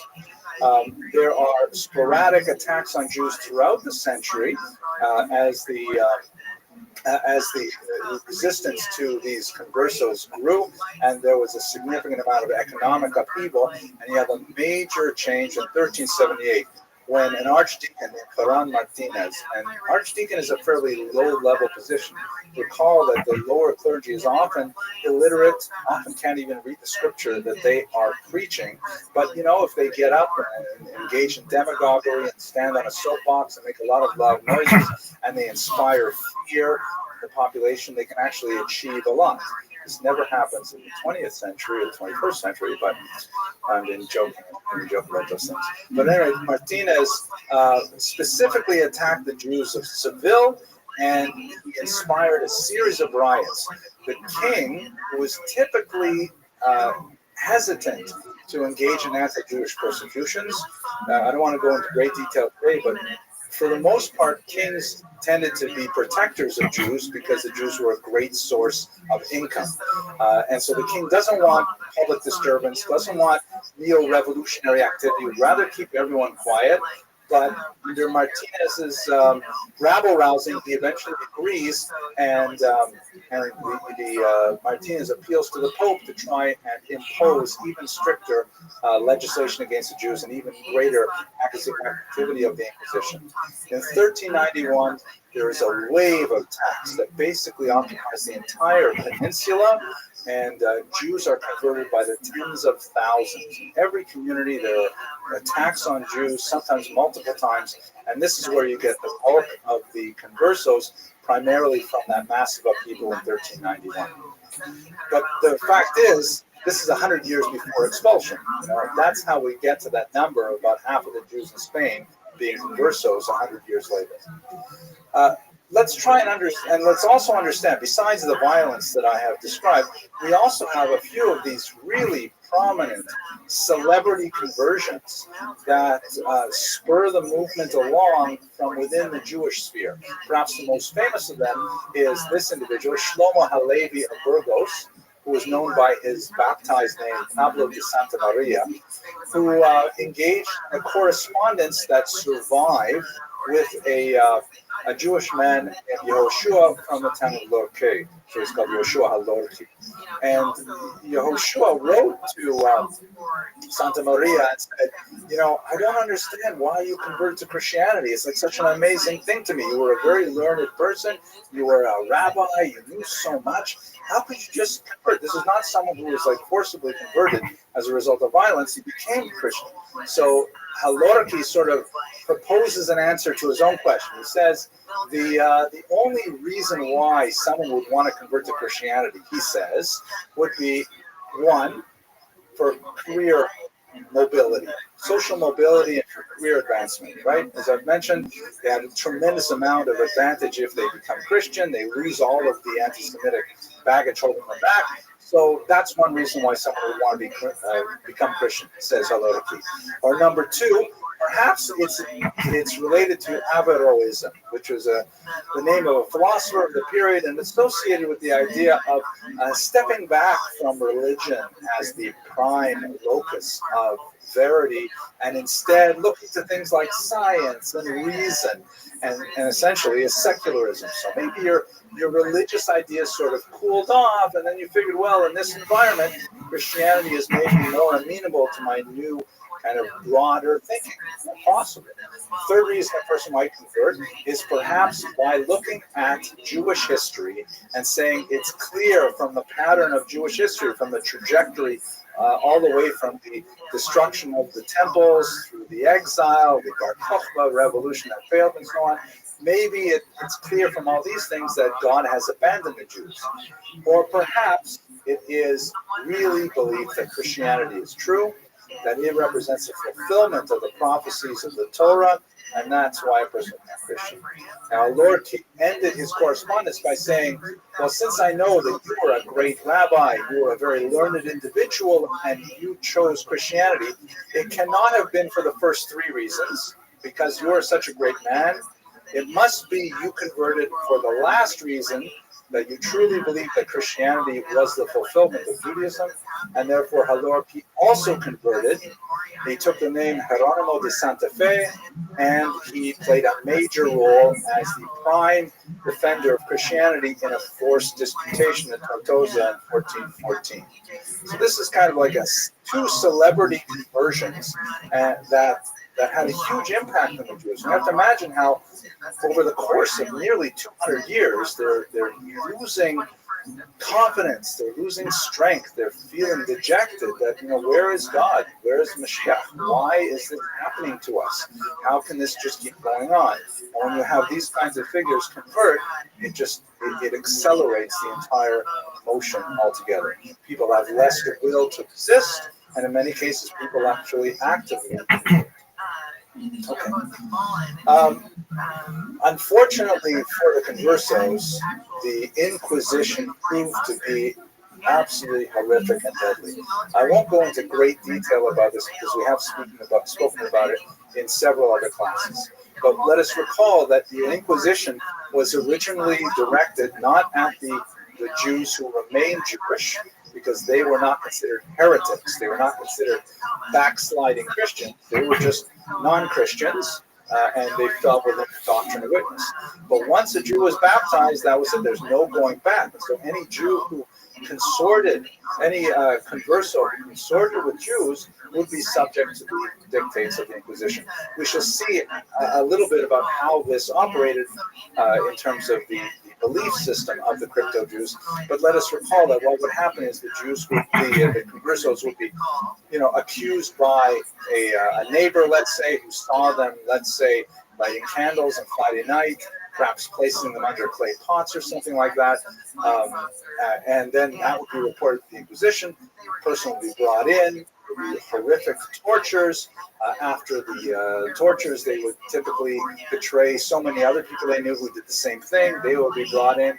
The Inquisition was paid for by confiscations from those accused and later killed by the Inquisition. So it proved to be quite in the interest of the Inquisition to accuse as many people as possible. And informants were also rewarded for their services, and therefore, if you liked your neighbor's cow, chances are an easy way to get it would be simply say that, they typically slaughter their cows moving left to right with a knife and things like that. So it's a terrifying kind of social phenomenon. I happened in my research saw a couple of these images that are terrifying. This is, the types of tortures are mind-blowing. This is the hand crusher. What I find fascinating about this is that the cross is placed on the hand crusher to remind the torturers and the tortured that this is all done for the greater glory of God. That this is what is commanded by the church. And then this horrible thing called the pear of anguish, or the Pope's pear, is a device. there are thousands of these kinds of things. A device that could be inserted in one of any orifices in a human body, and then later it could be expanded like this, causing crucial, agonizing pain. So you have to imagine how these tools would have had such a horrific impact on the Jews of that time. Let us go back to these heroic crypto Jews and try to understand a little bit about what was their belief. I mean, let's say, you have to imagine now, we're looking at it, we're compressing several hundred years to less than an hour. But let's say you're living in, 1530 or 1560, and it's already 2, 3, 4 generations since anyone has been able to openly practice Judaism. The Jews who did not convert were exiled from Spain and Portugal. The Jews who converted were on pain of the Inquisition to behave openly in a Jewish form. Here's a Jew wearing a San Benito. Of course, you can see the humiliating hat and the face that's drawn onto the San Benito as well. And you can imagine you have to wear this for literally months if you were lucky and not be burned at the stake. So if you're like in the 1530s, the 1560s, there's no teachers. Who can you go to learn something about Judaism? There's no books. A Hebrew book would itself be a death sentence. No Hebrew books. The only exception would be medical texts. And so therefore Maimonides sometimes survived because he wrote so many medical tracts that were rendered sometimes to Hebrew, and also the ones originally written in Hebrew, like Hilchot and so on. So you don't have anything to study except Christian materials, and you have to try and imagine what Judaism would do with, let's say, Christian translations of the Old Testament. You'll recall, if you were with us last year, we spoke about Uriel da Costa, a Portuguese Jew who was raised in this environment. His mother came out as Jewish and said to him when he was about bar mitzvah, listen, I have to tell you, you're actually Jewish. And he was so enthused with this. He was so, inspired by the fact that he was Jewish that when they finally escaped Portugal and made it to Amsterdam, he so openly embraced Judaism, so happy to be there. But he felt crushing disappointment when he saw that regular Jews in Amsterdam didn't always behave with the high standards of the prophets. And he actually ate him up. He probably had significant mental illness. Ultimately, he was exiled from the synagogue 3 times, and the third and final time, he was actually forced by the community to lie down on the ground in front of the synagogue, and the entire community would walk over his back as an act of ritual humiliation to indicate that really he can't behave this way. Immediately after that, he went home and he shot himself. He left behind a 12-page suicide note that is one of the most chilling documents in Jewish history. But he was like one of these people who wanted to be Jewish so badly, but he grew up with a very twisted idea of what is Judaism because there was no rabbis there. There was no Rebbetzins. There was no one that would give him that information. Crypto-Judaism typically included a few key prayers, like the one line, Shema Yisrael, Hashem Elokeinu, Hashem Echad. These kinds of things would be whispered and handed down generation to generation. But there's no way that they would not have prayer books. They might have something like the Contraband Portuguese work, The Consolations for the Tribulations of Israel by Shlomo Usque that we talked about a few weeks ago, but they would have no source material, so their prayers were just basically, gibberish that was handed down, often incorrectly. And as I mentioned earlier, the kinds of observances that crypto Jews tended to take on were things that were not openly visible. One of the most popular fasts, for example, surprisingly, is the fast of Esther. Why would the fast of Esther somehow retain more memory for crypto Jews than, let's say, the 17th of Tammuz or something like that? That's right, because Esther herself was a crypto Jew in Achashverosh's court, and it was available in the Christian Bible. The Book of Esther is there, so crypto Jews could read this and could really identify with her plight. And by the way, when she said she fasted 3 days, so the crypto Jews, not knowing anything else, sometimes they fasted 3 days as well. They really went to tremendous lengths to try and do what it says in the Bible. Well, they had to estimate by the Christian holidays. So they knew that Purim is 1 month before Passover. Passover falls in April with Easter, more or less. So they would kind of backdate it, sometimes go by the Julian calendar and use date to date. But they often really had no idea. They obviously knew which day was Shabbat, and that was a big deal. We'll see in a second in the edicts of faith what that meant. Gender differences, overwhelmingly more women than men. We definitely have lots of sociological research that indicates that women are a far more reliable repository of tradition than men.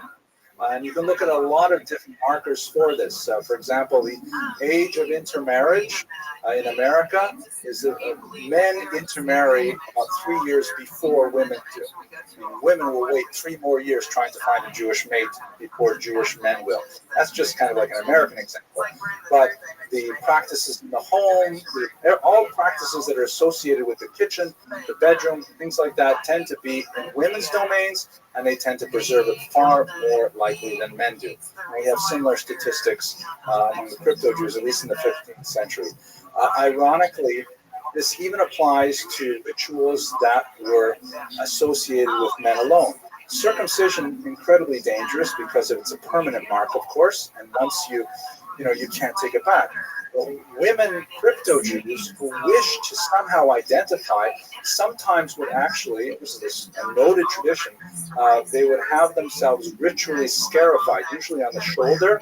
A small piece of skin would be removed as a token act of female circumcision to show their desire to cleave to the Jewish people. I think it's amazing. It has no source whatsoever in the Jewish tradition, but nevertheless, the idea that a woman would want so badly to identify with her people that you engage in this, it's a phenomenal thought. Now, ironically, one of the places where crypto Jews learned the most about Judaism and adapted to it is in these things called the edicts of faith. And I'm going to read to you a little bit of one. The Inquisition, in order to root out people who were engaged in Judaism activity, would typically come into a town, or they would announce that they were going to have an investigation, and they would attach in public places a long list of potential crimes, and they would publish this instead of essentially saying, it was called the Edicts of Faith, also called the Edicts of Grace, and they would say, if you have seen any of your neighbors doing any of these things, report them immediately to the Inquisition.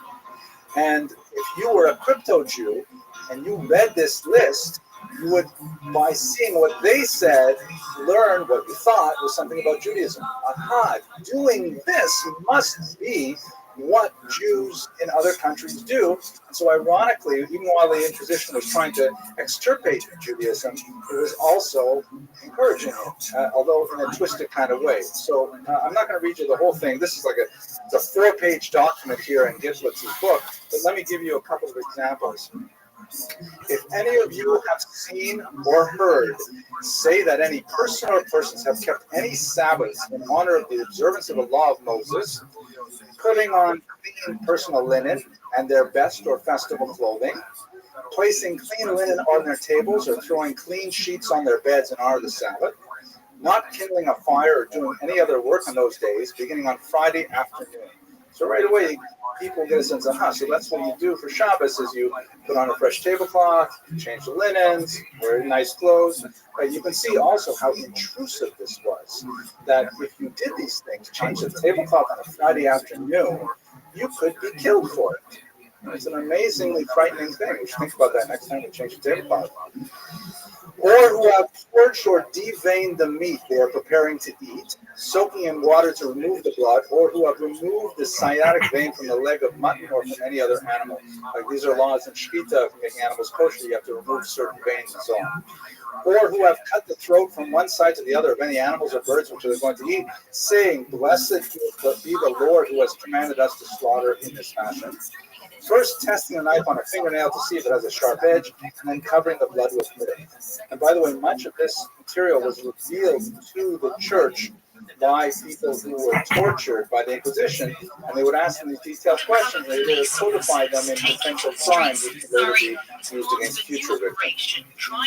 Or who have eaten meat during Lent or on other days forbidden by the Holy Mother Church, or who are fasted on the Great Fast, which is called the Fast of Pardon, going barefoot on that day. The Fast of Pardon is, of course, Yom Kippur, right? Or will pray Jewish prayers, and in the evening have asked forgiveness of each other. The parents putting their hands on their children's heads without crossing them or saying anything, or saying, "May you be blessed by God and me," which is, of course, is what I do every Friday night with my kids. You know, and imagine that would put you at risk with that. Or who fast of Queen of Esther, or the fast of Rabbi Rothschild. I don't know what that is. Which they call the loss of the Holy Temple, maybe Tisha B'Av, but I don't know what Rabbi Rothschild means in Spanish. Yeah, something like that. Or other fasting weeks, such as Mondays or Thursdays. Let's see what else. Cutting nails, trimming hair, keeping or burning the cuttings, which in fact is the halacha. When you have your fingernails, you have to dispose of them certain ways. Praying Jewish prayers while raising and lowering their heads, which are turned face towards the wall, like shakling, davening by the Mizrachman. Before they pray, washing their hands with water or with dirt, wearing garments of serge, terry cloth or linen with certain cords, or little strings hanging down, right, like this here. Little strings hanging down from the corners, tied into certain knots. Or who are, after they are baptized, they wash off the oil and chrism. Right? Like when they're baptized, they make sure to get rid of whatever they used to baptize them. Or on the seventh night after the birth of their child, they put it in a basin of water into which they place gold, silver, pearls, wheat, barley, and other things, washing the child in that water, saying, "May you be as well supplied with the goods of this world as in this basin." That looks like some kind of indigenous Sephardic tradition. I don't know if it survived. It's a Sephardic custom. Like in a bed? Yeah, okay. With water and stuff like that and barley? Yeah. Okay, that's interesting. So there's a lot of things here. And so there are so many of these types of things. And the transcripts of the Inquisition trials list in painful detail these specific tiny quotidian that the Jews may have been involved. Zoot, how you living, pimp? Source of Zoot, how are you, big dog? How's your day going, son? That's great to hear. Are you ready to say I'll be right back and then not come back for 24 hours? Excellent. Well, don't do that. Quit being a bitch. Let's play. Sound like a plan, dog? Okay. I'm just going to tell you right now, I'm going to beat you in this game so many fucking times that it's going to make your head spin. Are you ready for that? Dog. Oh, so we're doing this one.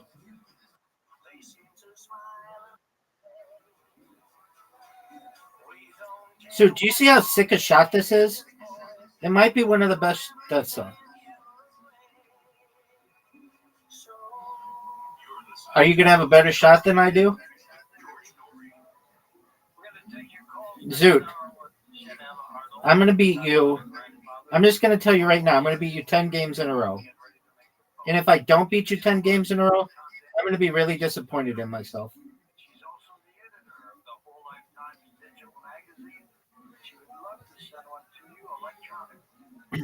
Zoot.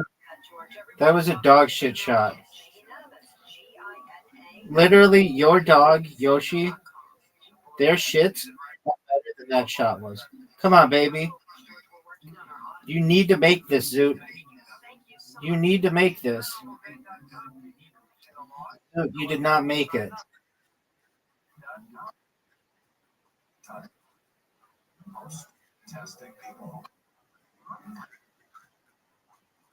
Okay, that's fine. How so? Oh, Zoot, that was the worst shot I've ever had on this hole, maybe. Oh, Zoot, what the fuck, dude? Well, nice to meet you, Tom. I gotta go. Okay, guess that's not your cup of tea. You sure? Very. Good luck with that. Zoot, are you proud of that shot? Have you thought about paranormaldate.com? Zoot, your ball's going in the water, no doubt. No doubt this shit goes in the water. Are you serious? Sometimes. Word, dog. Zoot, are you proud of that shot? Oh, no. Zoot, don't fuck up. Zoot, you know we're tied?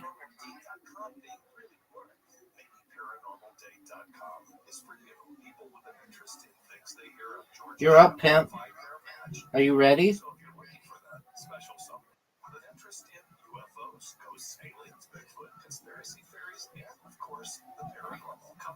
Are you proud of that shot?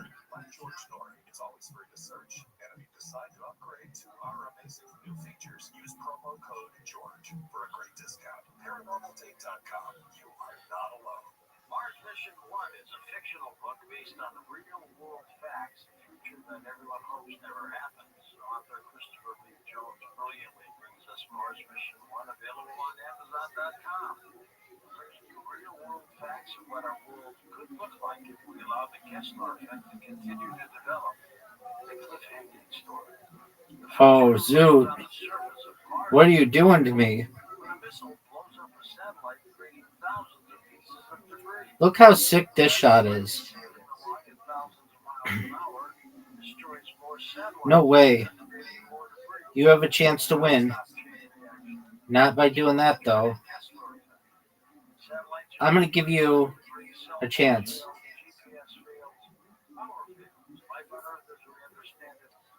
Do you think you can make this shot? All right, big dog. I need to win the next 2 holes. And I'm going to do it.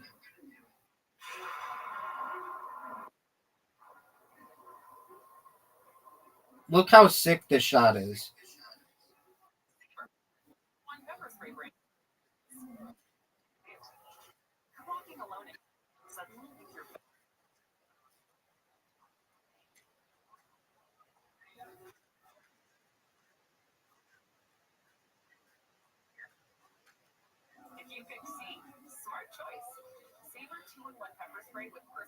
Well, and it's just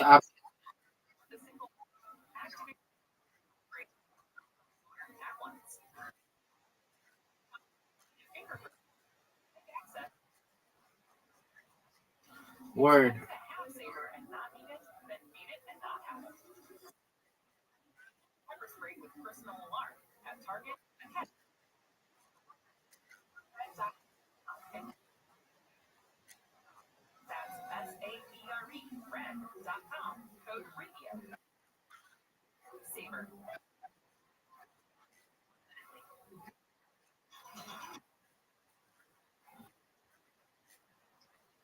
That's correct. Zoot, are you?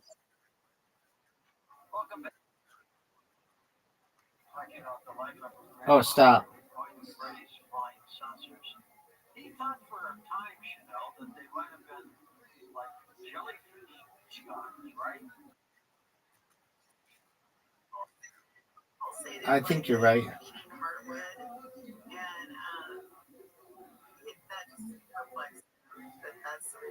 Zoot.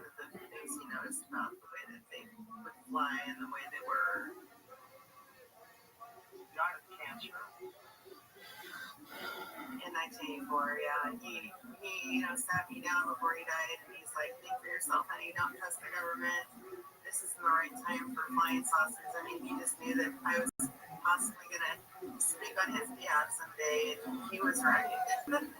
And it's just sad because in 1984, it wasn't like it is now. I mean, So, do you think I can make this shot to win? the phenomenon flying saucers because he was the only believable person. Dude, did you see how sick that shot was? Remember what I said. I'm going to beat you 10 games in a row. That's one.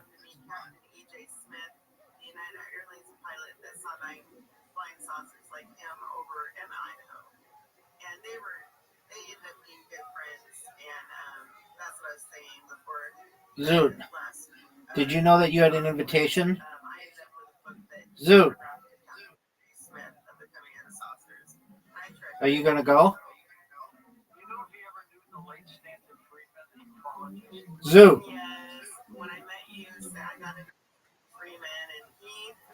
Oh, wait, we're playing a different game then.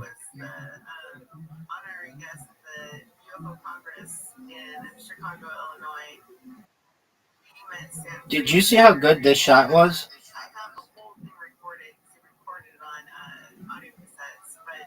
It was not good. Zoot, you have a chance.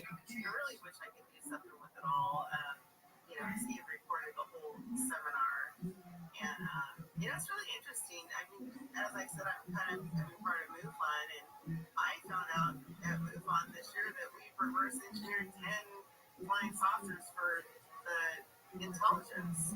You know, and that blew me out of the water. So, what are your thoughts on my shot?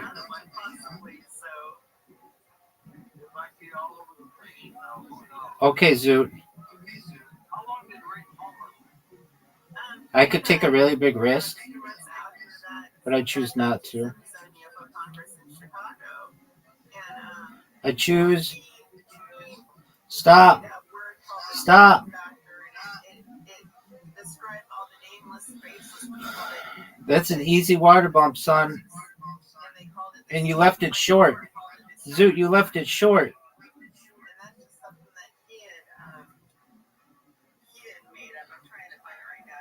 Zoot, I'm going to beat you 10 games in a row. Don't miss this putt. Don't miss this putt. Don't miss this putt. Don't miss this putt. You missed it. And I take the lead. And now I'm going to put this bitch in cruise control. Just for you, baby. Look how sick this shot is. One of the best shots we've ever seen in this game. What are you going to do, Zoot? What are you going to do, son?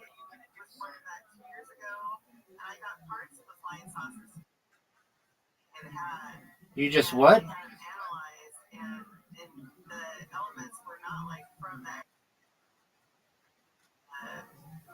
All right, Zoot.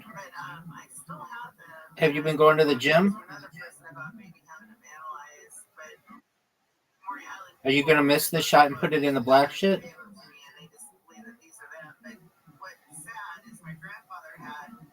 That's in the black shit, dog. You're going to hit the pinwheel and put it right in the black shit.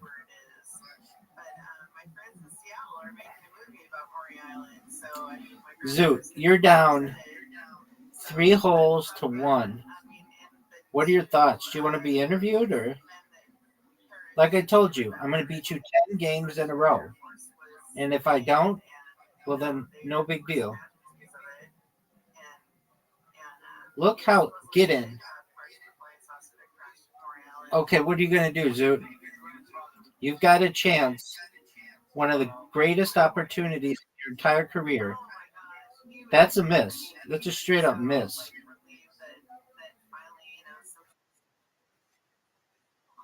Great question. The Joker or the Riddler?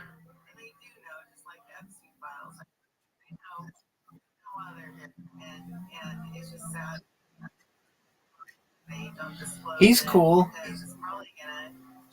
No pun intended.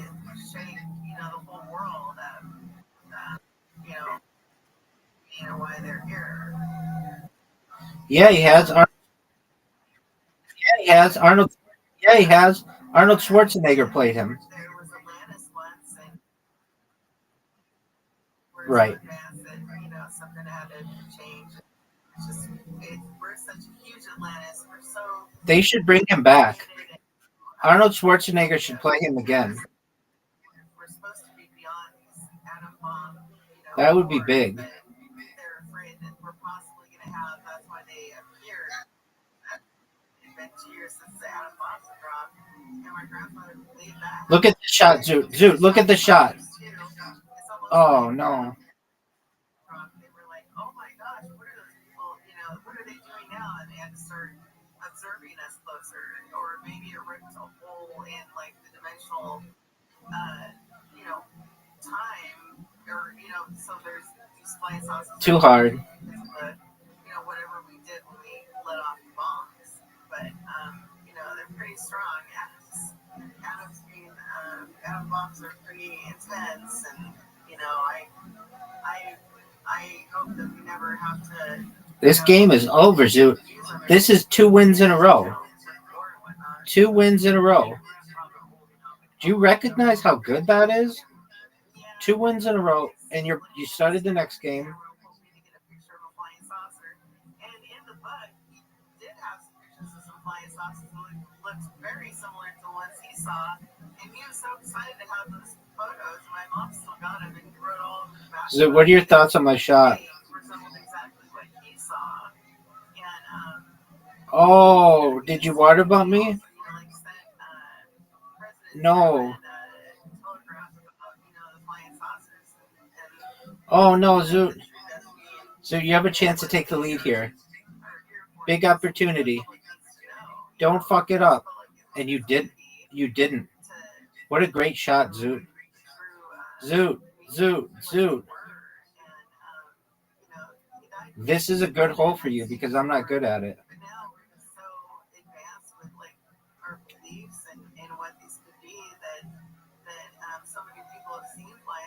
Now that you're not crazy.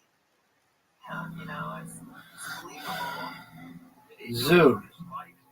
What did you think of my drive? He did. I mean, as I said, he spent like $30,000 of his own money, and he had so much fun.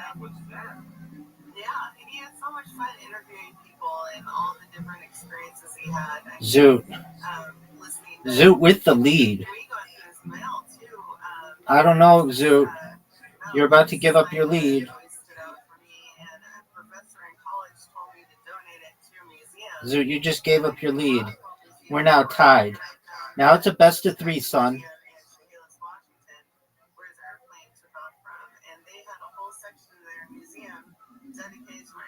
Look at this shot. One of the best shots you could have ever had. What are you going to do, Zoot? What are you going to do? Oh, Zoot.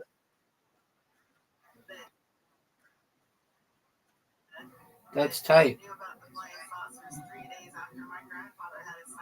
What are your thoughts? Yeah, it's like a bird. There's a song about him. Kookaburra, kookaburra. What's that song about kookaburras?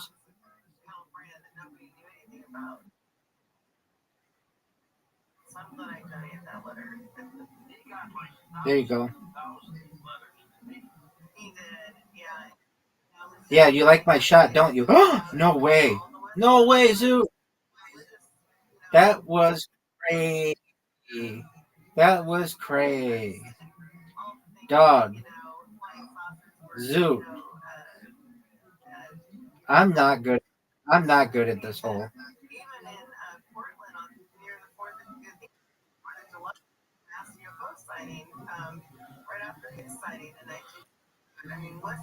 That was one of the best shots you could have ever had on this hole.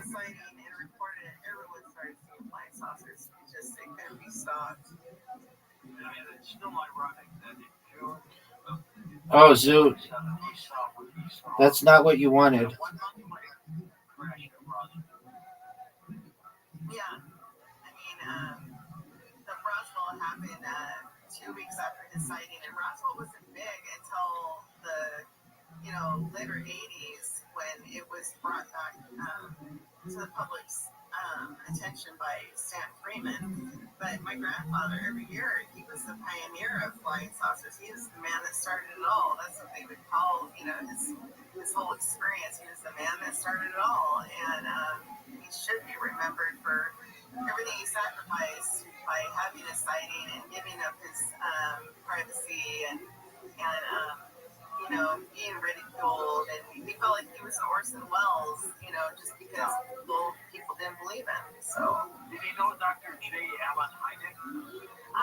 He did. At first, Allen Hynek didn't believe him, but later on became a believer of his sighting because Allen Hynek. Zoo, what are your thoughts on my shot? Would you say it's one of the best shots you've ever seen?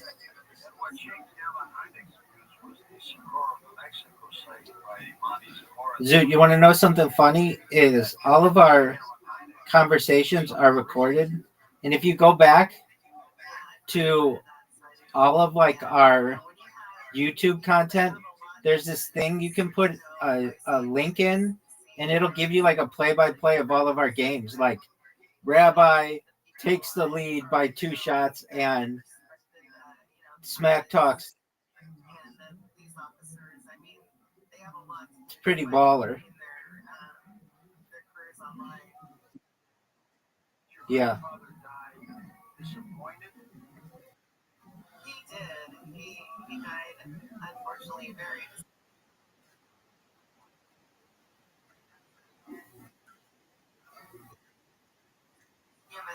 It already. It.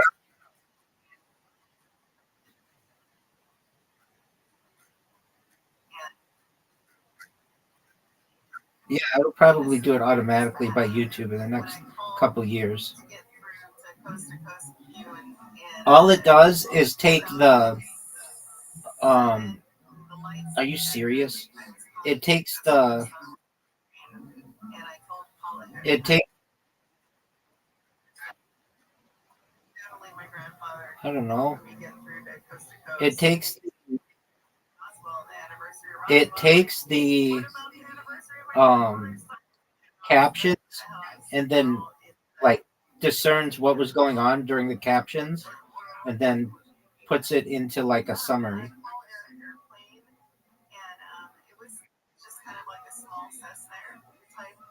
Dog, look how good this shot is. It's short. It's short.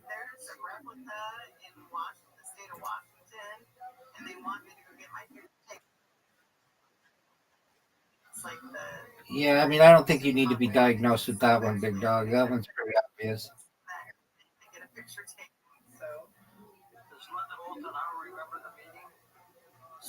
That was a good shot, Zoot. Zoot, did you know you've lost 3 games in a row?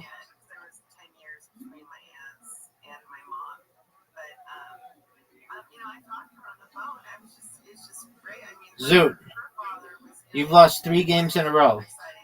You're up, big dog.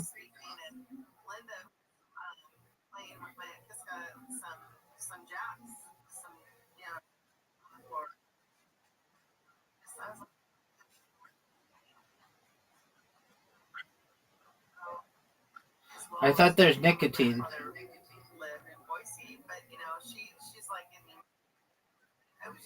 Yeah, but can't you get like a prescription for it?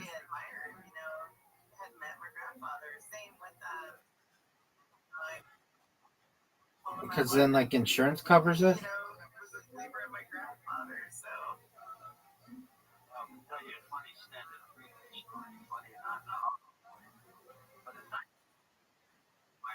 Radio interview in Detroit. He had come to speak to a university about a UFO. I went out and interviewed him, and I loved him. And when he died a few years ago, he was up in Columbus, Ohio. And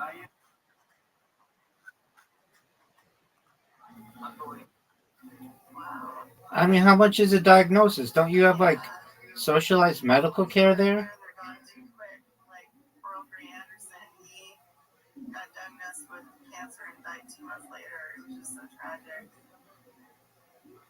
No way, Zoo. What'd you say?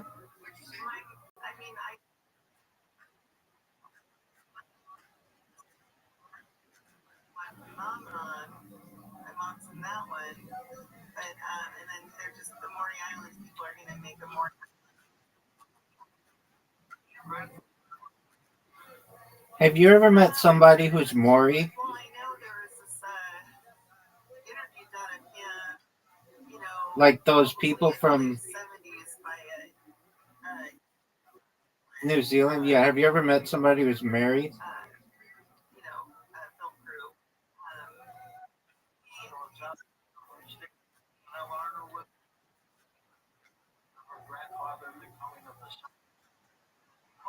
crew. Okay.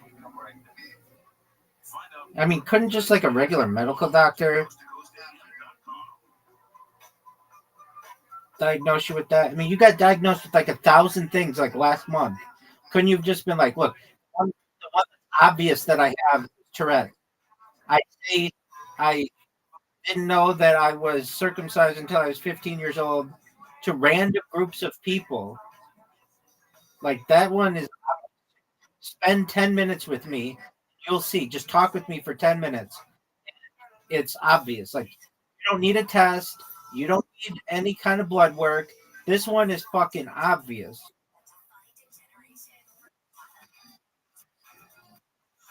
I mean, Zoot, you can take the recordings that we have in um my YouTubes and just be like, look, here's how I talk when I'm with random people. I say the N word.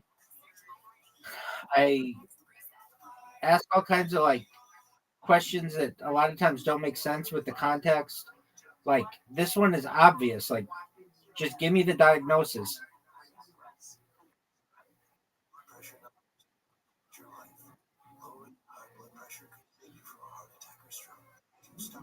Like they're diagnosing you with like really difficult things with which to be diagnosed.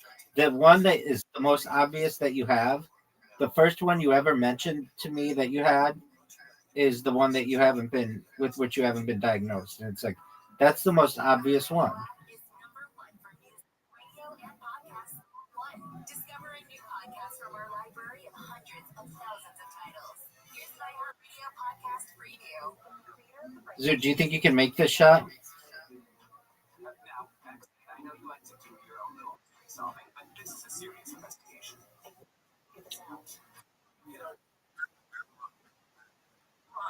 No, it wasn't. But that's just because I'm not used to people having it.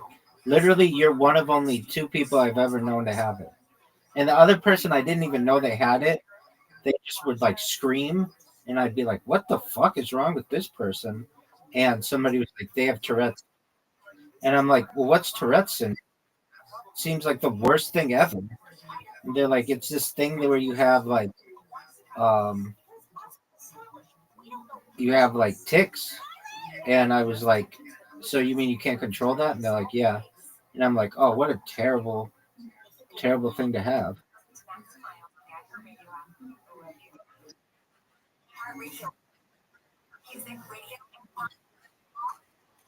I'll tell you what, though, the guy I knew who had it was pretty smart. Yeah, I mean, he asked a lot of questions, and he like followed along in the material. I never talked with him, but like I said, we had class together, and he like sat in the front row or pretty close to it, and would ask questions, and I just remember he has pretty good questions. Dog, that's 4 wins in a row, Zoot. Zoot, I just looked you in the face, breathed hot air on your face, and smacked you in the mouth. Zoot, 4 wins in a row.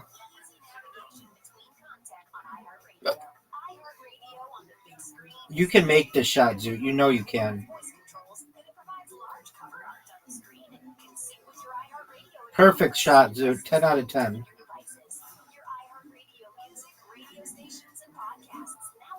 Oh, and I matched him.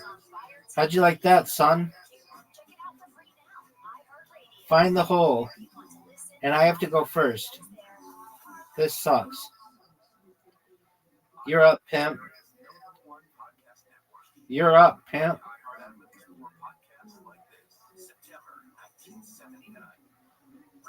self-taught prison band, Andrew Daybreak, is about to attempt the impossible, recording their debut album behind bars in just 5 hours. What are you gonna do, son?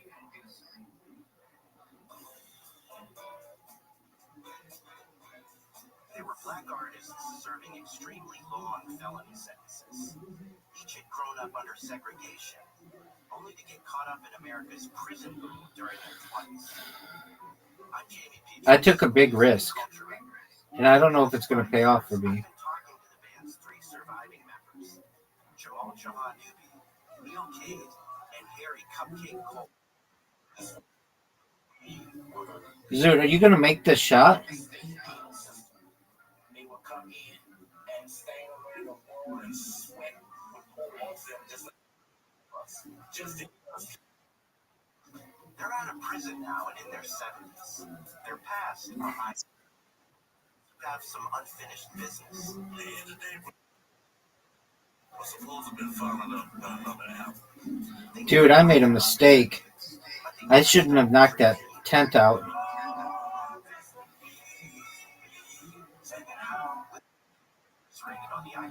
Zoot takes the lead. Big time, Zoot. Zoot, what's the name of this hole? It's the asshole. Here's an iHeartRadio podcast preview. Here's something pretty disturbing I discovered. This is what it actually says on the Los Angeles. I've got this fucking cow in the way. Go in the water. And 70% of those missing people One. Zoot, you just gave me multiple shots at the... Oh, dude, it's over.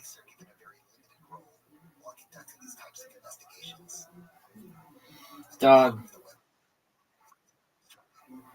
Calm down, Zoot. Zoot, here we go, big dog. You ready for one of the best drives you've ever seen? Right here, dog. Right here. Look how good this shot is. 10 out of 10.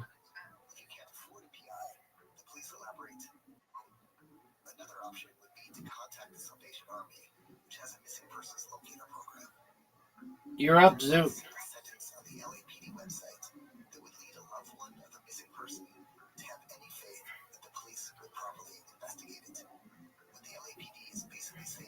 Hit my ball.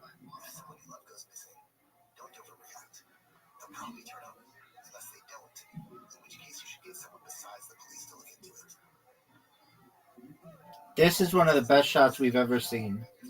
One of the best shots we've ever seen. Zoot. Zoot, what are you going to do, son? It's over for Zoot. This hole is over. I'm going for my 5th straight win. 5 straight wins. 5 straight wins. 5 straight wins. Dog. All I have to do is win or tie on this hole. I'm not good at this hole, though. Stop. Stop. There we go. Zoot, what are you going to do? What are you going to do? Do you think that's the shot? Do you think that was the shot? Look at this shot. Look how amazing it was. Zoot, you're in trouble, dog. You're about to lose 5 straight games. I'm about to come out just slugging you. 5 straight games. All I have to do is win. Ooh, that wasn't that good. This week with Bolster and Frank Lutz. KFI AM 640. More stimulating talk. Slow up. Slow up. If you make this, you tie. Oh, Zoot.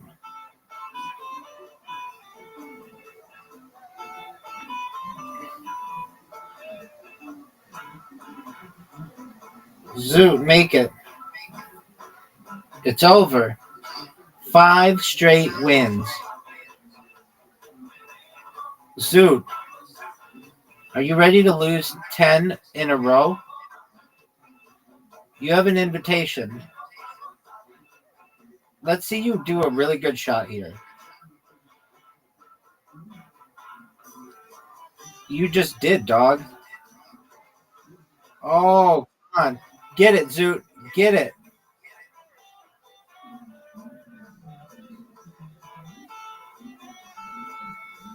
Look at this shot. Not what we wanted. Zoot.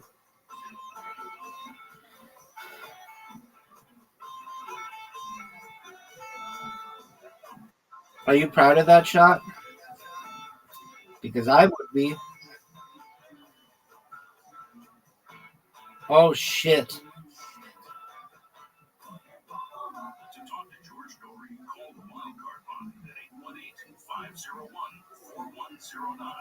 The first time caller line is 818-501-4721. To talk toll free from east of the Rockies. Zoot, you have a chance here. Do you know you have a chance? Guess what, though, son? Guess what? Come on, baby. Boo. Zoot, you have the lead. Are you proud? Zoot has the lead.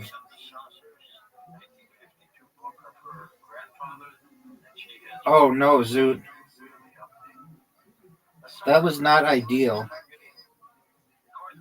What are you going to do? Stop.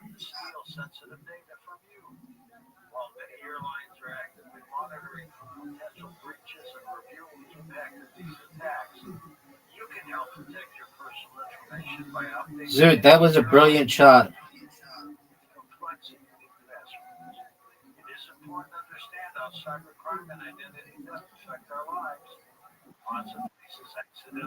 What are you going to do, Zoot? That's why LifeLock monitors millions of data points a second for risks during that. LifeLock detects and alerts you to potential identity threats that you may not spot. What are you going to do, Zoot? You have to make this shot.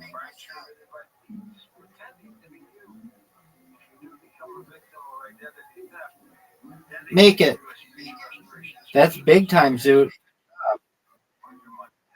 Zoot, that was really good. You're terrible at this hole. What up, pimp?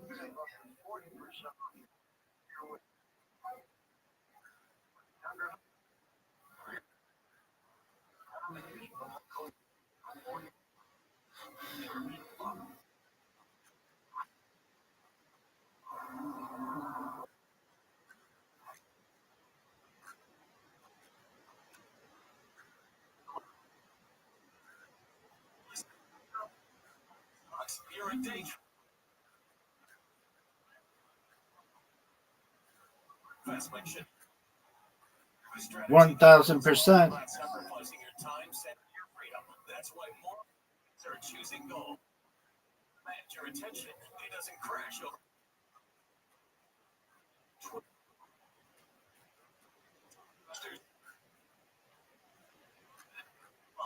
Wait, I didn't know any of that stuff was going to happen.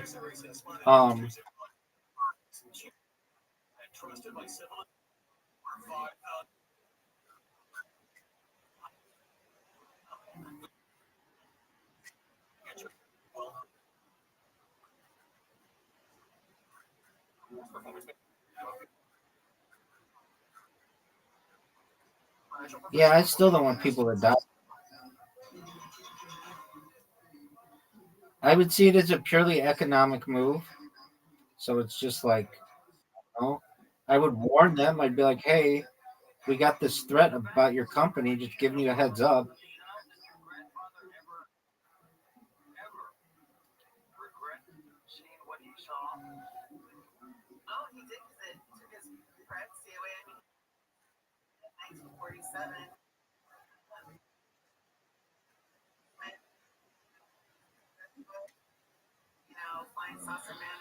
Yeah, I know. I get it. That's why I'd see it as an economic move, but I probably would warn them first.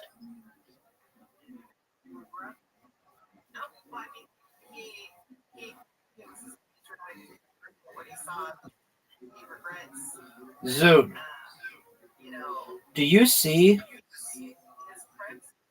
how good I'm playing right now? Zoot, this is...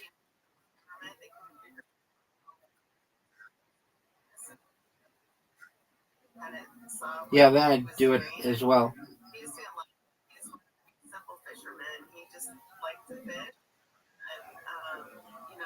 You don't think I can win?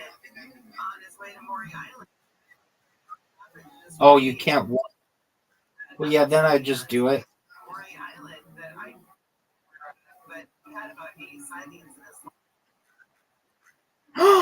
Oh, I just had a terrible shot. Zoot, I just had a shot.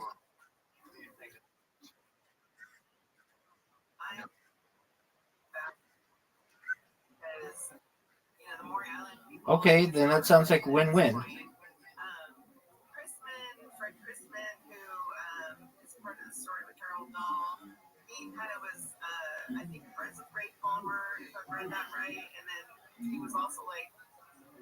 Zoot, are you proud of that shot? Zoot, you know...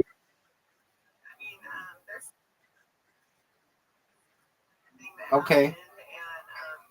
Is one of the words that you stutter and mess up? I can't believe I fucking missed that shot. Because of Tourette's or because of stuttering?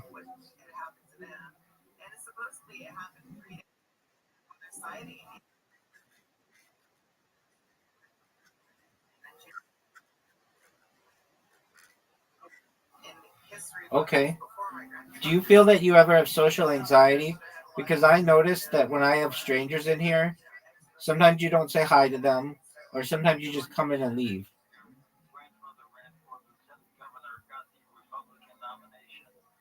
It's okay if you do, to some extent. Zoot, you just lost 6 games in a row. Did you recognize that?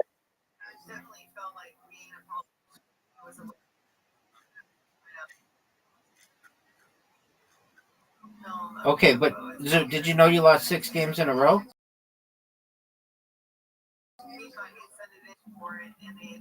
Stop losing?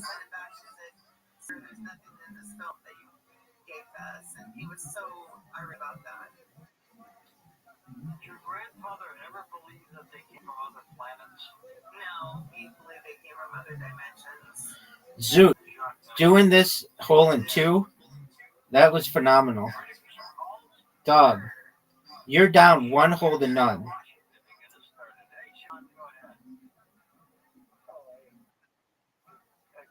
Calm down, Zoot. Zoot, I'm asking you questions. One of the questions that I'm asking you is, are you going to lose 10 games in a row?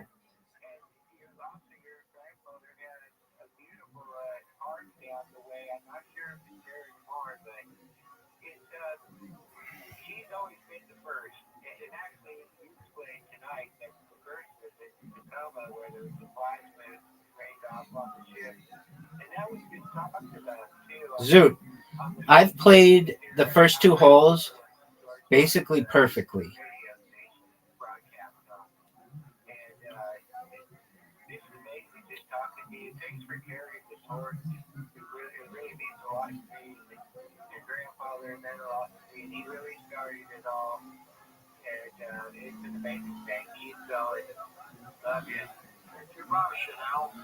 Oh, Zoot, that was bad, dog.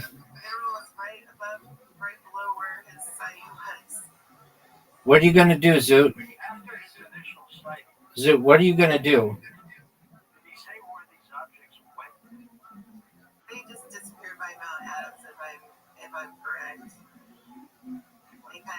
They just kind of disappeared into the mountain almost. Zoot, what are you going to do? Are you going to make this shot? Are you going to make this shot? Oh, Zoot. Oh, Zoot. Zoot, that's not what you wanted to do. Zoot, you're going to be down 3 holes to none. You need to make this, or else you've lost 7 straight games. Zoot, you've lost 7 straight games. This is unbelievable. Unprecedented ass kicking. Unprecedented ass kicking. Come on, Zoot, get your shit together.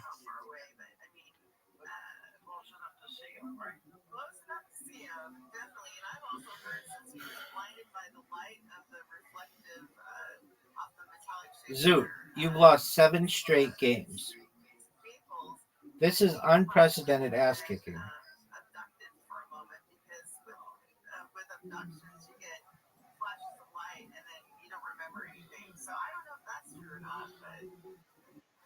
Seven straight games. It's really sad that you are usually not this bad, but I'm in your head and I'm dominating you. I'm like a bull, baby. I don't even need to score. I can just play defense.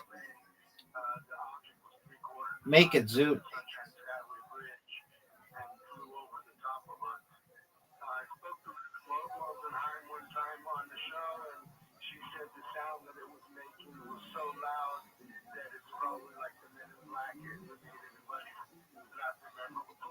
Zoot, you need to make this shot. It's really important. Psych, it doesn't matter. This game is over, son. What is going on with you, Zoot?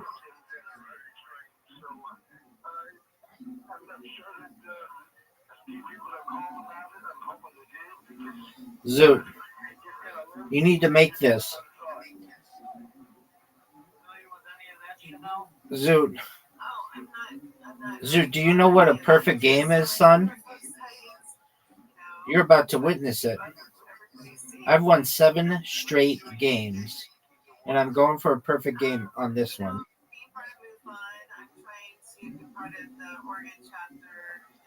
Look how sick this shot is, Zoot. Zoot, I can't put into words how good this shot is. Zoot, look at it, dog. Look how good this shot is. Zoot, 10 out of 10, son. 9.9 out of 9.9. What are you going to do? What are you going to do? Zoot has lost 7 straight games after this loss. Rabbi has won 7 straight games. And Rabbi called the fact that they were going to win 10 games in a row. They are 3 games away from a record ass kicking. We've never seen such ass kicking before. Dog. This is 7. Once you hit this shot, we're looking at 7 games in a row. 7 games in a row. 7. 7. 7. What you know about 7? Pay me. All right, son. We're going for 8 games in a row. Zoot, you need to have a one-on-one with yourself and just recognize that you're not going to get your ass kicked, that you're going to win. I want you to win.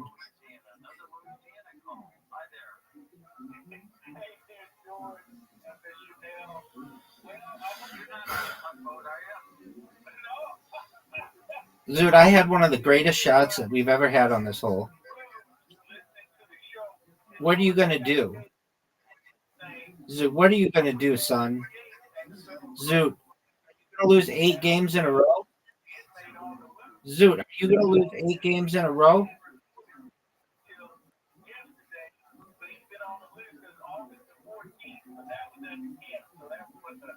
Zoot, that was one of the greatest shots I've ever seen.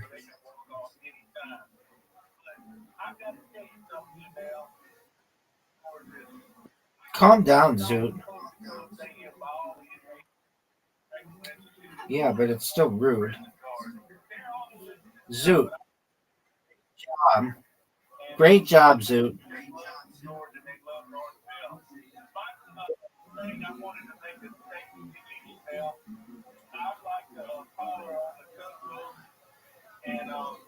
All right, Zoot, what are you going to do, son? What are you going to do, son?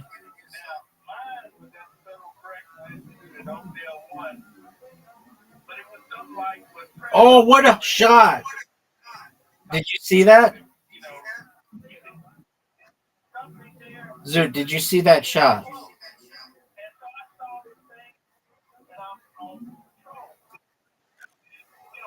Zoot, you're down.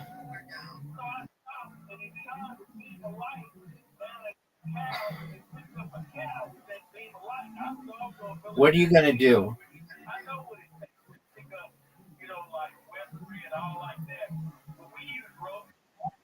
Zoot. Zoot, you're down 2-1. You're trying to avoid losing 8 straight games. You're down 2-1. Now, this is an incredible strategy that I have, and we'll see what you're going to do with it. What are you going to do with this?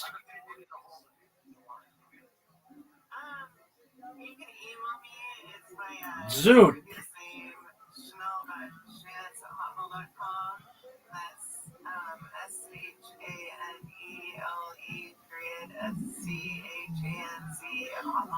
What are you going to do, Zoot? Oh, Zoot. Zoot.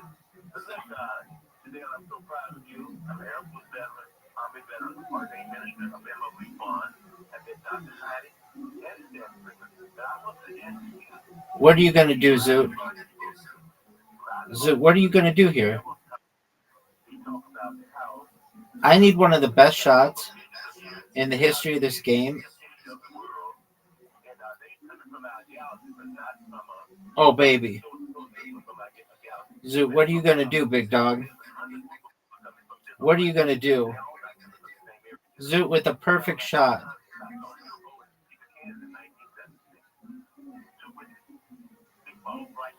Oh, Zoot, I helped you.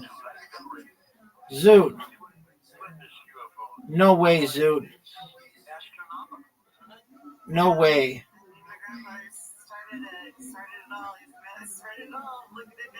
No way, Zoot. That's a miss.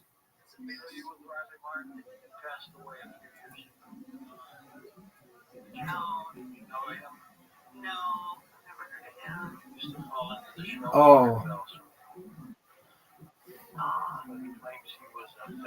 Zoot. It all comes down to this, son. Zoot, you have a chance to stop the bleeding.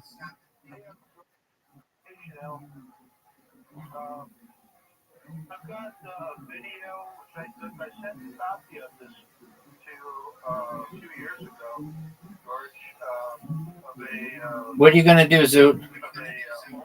Zoot, what are you gonna do? Did you ever see that? I did. Weird. Yeah, that was fun. That was going up over 100 miles an hour straight up. There were 2 of them. Zoot, what are you gonna do? You are down 7 straight games, and you have a chance. You have a chance, son. You're going to hit the thing and go in the water. I have a major opportunity here. Oh, no, Zoot. Zoot. Zoot. What are you going to do, big dog? Zoot.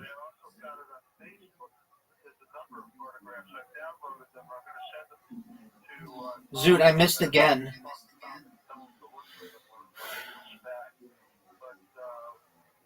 Zoot. Okay.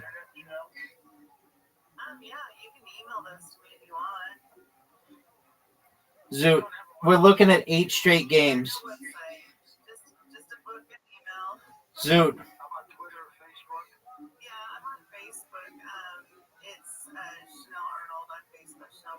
Zoot. Zoot, you've lost 8 straight games. Zoot. Zoot, you've lost 8 straight games. You need to focus, son. Focus. Zoot has lost 8 straight games. I think the most I've ever beaten you in a row is like 16 straight games or something like crazy like that. I could be wrong, but what are your thoughts on that shot, son? What are your thoughts on that shot, son? What are your... That was dog shit.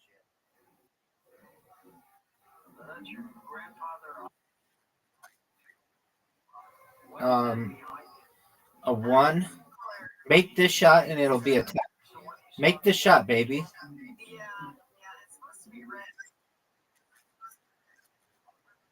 That'd be a 10. And you're down 1 hole to none. You've lost 8 straight games. Zoot, you've lost 8 straight games.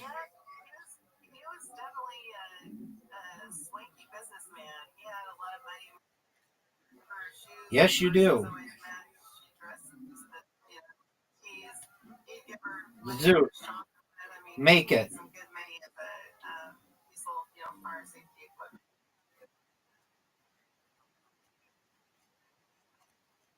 I bet that's a lot better.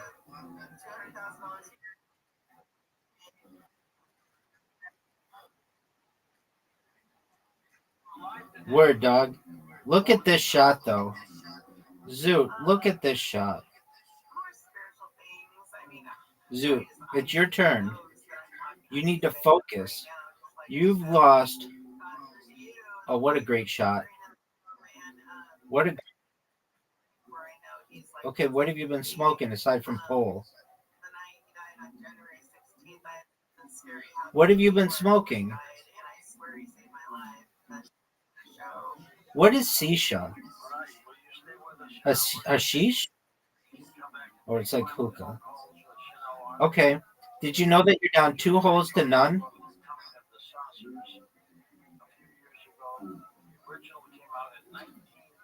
Dog. Dog, you are down 2 holes to none. You need the greatest comeback in the history of this game. If you're a Coast Insider, you can listen to live and past shows right on your phone. Just visit coasttocoastam.com on your iPhone or Android browser.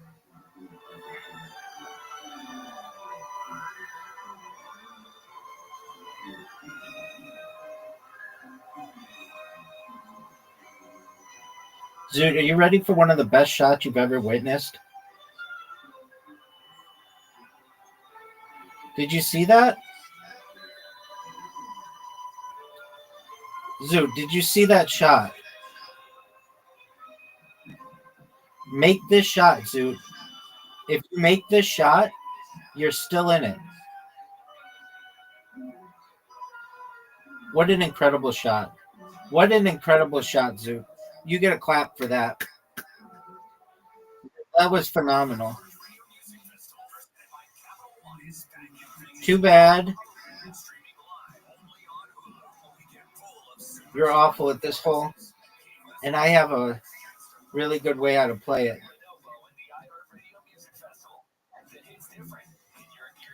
Zoot, what are you going to do? What are you going to do, son?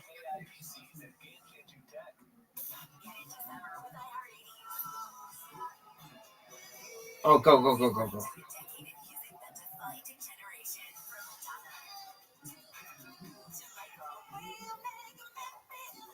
Zoot. Zoot, what are you going to do? Zoot, what are you going to do, son?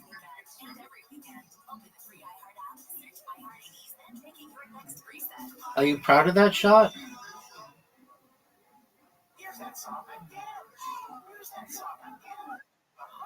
All right, Zoot. You're down.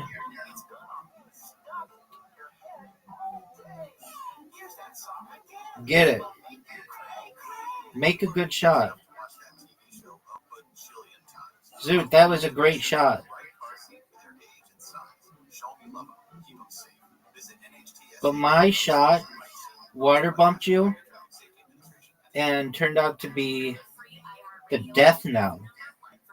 The death knell, Zoot. Make it. Make it. Just straight up make it. Make it the best shot you've ever had.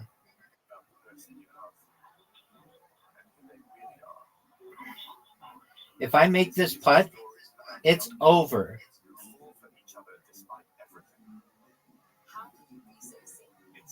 Is it?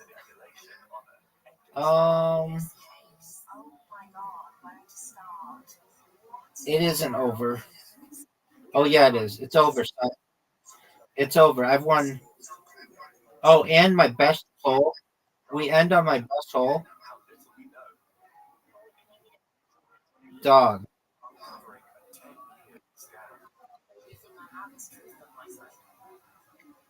I'm Alexi Ostrus. I'm a journalist at Tortoise Media, and this is Sweet Bobby.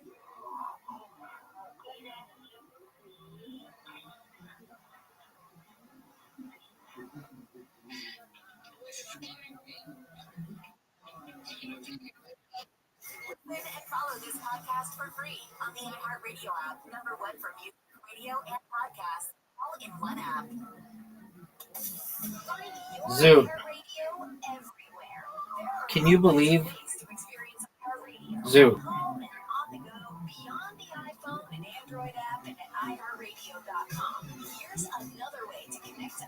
Zoot, you've lost 9 straight games. Remember at the beginning of this, I said I'm going to beat you 10 times in a row? Well, here it comes. You're up, pimp. Psych. Oh, come on. Are you fucking serious with that? That was bullshit.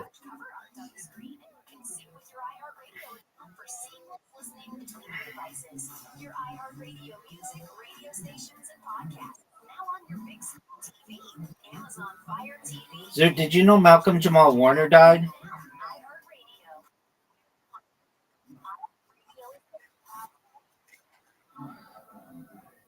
Maybe.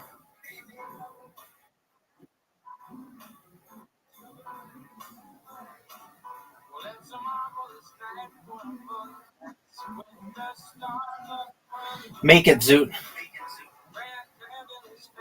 Oh, what an amazing shot I just had. What an absolute amazing shot.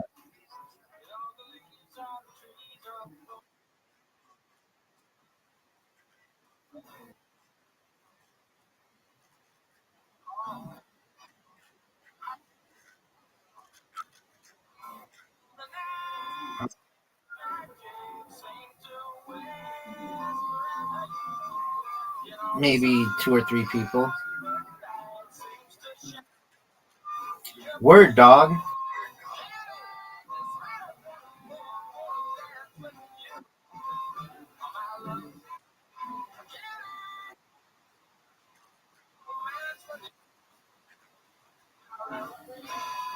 I've shaken famous people's hands. Call the wildcard line at 818-501-4109. The first time caller line is 818-501-4721. To talk toll free from east of the Rockies. Zoot. From west of the Rockies. Oh, wow. You almost had one of the best shots I've ever seen. I don't know, because a lot of people. Zoot, you just... I don't know, because a lot of people meet a lot of people. Zoot, are you aware that you are down 2 holes to 1? You've lost 10 games in a row? 9 games in a row? Pardon me. I'm going for my 10th win. Make it, dude.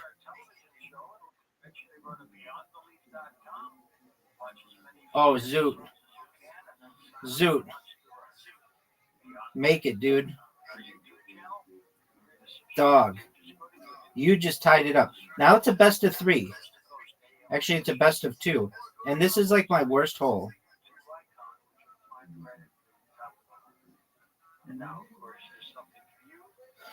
Zoot.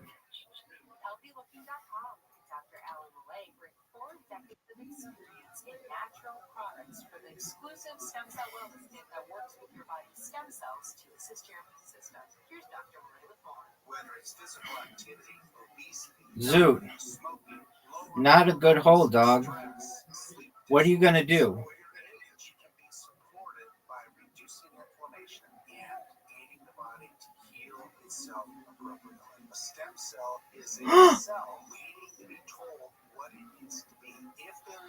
Zoot, what are you gonna do?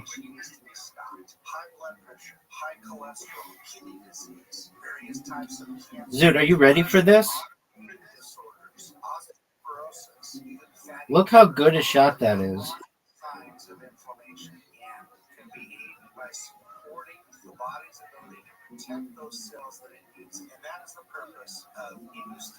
Zoot.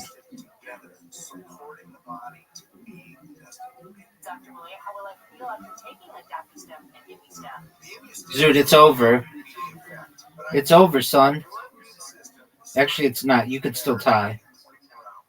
Here we go, baby. Order now at HealthyLiving.com. The Stem Cell Wellness Kit from Dr. Malay protects your body's stem cells and will make you feel better faster. The Stem Cell Wellness Kit with Adaptostem and ImmuStem is only available at HealthyLiving.com. What are you gonna do, pimp? That's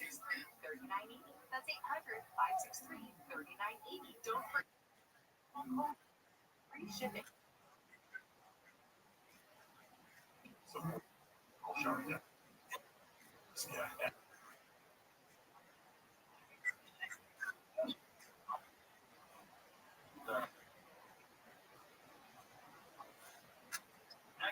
Okay.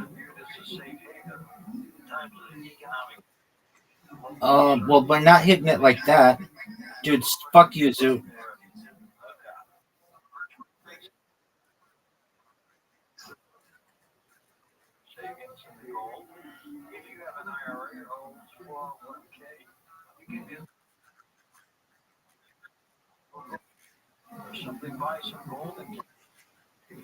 What up, pimp?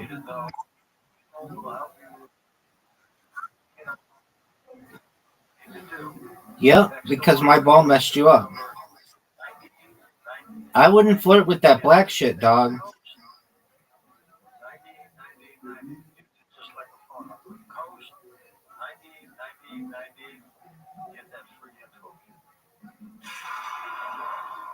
Go, baby, go, baby, go, baby, go, baby, go, baby. Zoot. Saber, the #1 pepper spray brand, presents What Would You Do? You're walking alone at night. Suddenly, you hear footsteps approaching from behind. Do you Uh-oh, Zoot. keep walking and hope they pass? B, turn around and confront them? Or C, create distance and prepare to yourself? Zoot. Smart choice. Saber You need to make this in 2 shots. lets you alert the defend with a single button, activating both the pepper spray and personal alarm at once. And with its fast flip-top safety and finger grip, you get quick access and better aim for up to 12 feet. Zoot. It's over. I told you I was going to beat you 10 games in a row, and I delivered, son. You lost 10 games in a row. Are you ready to lose 11 games in a row? Zoot.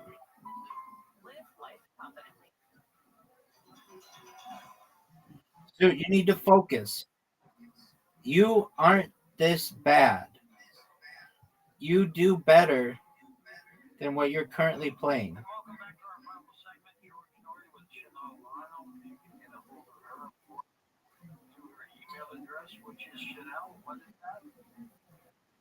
Chanel.chance@hotmail.com, SHANELE_SCHANC@hotmail.com. Zoot, are you going to make this shot? Are you proud of that shot? I did. Just going through the files that my mom has so closely kept, protected. Zoot.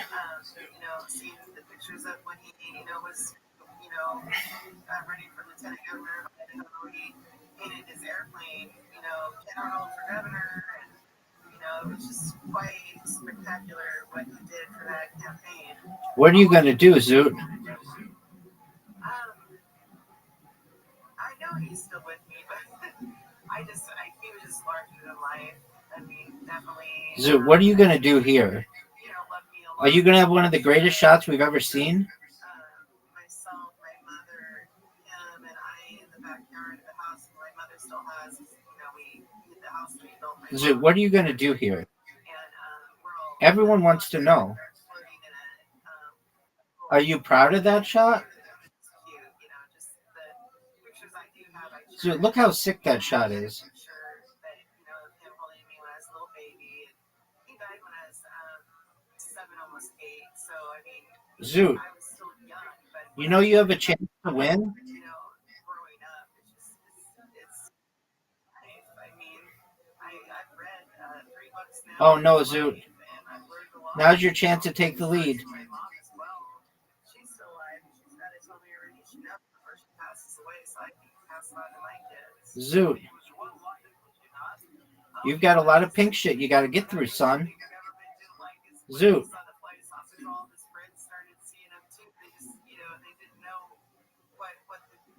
Oh, Zoot, what are you going to do here? Zoot, what are you going to do? Are you going to make this? Zoot. Zoot, are you going to make this shot? Zoot, it's a best of 2. You're doing so well. And I have to go first? Zoot, you're up 10. Zoot, you've got a chance to win.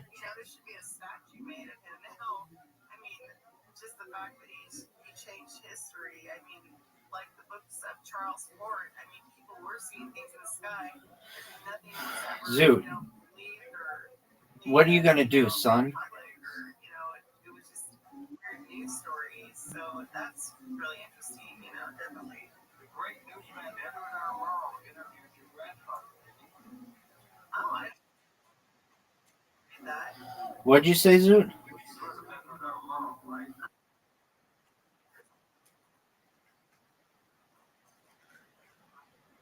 Rabbi Rothschild, next question.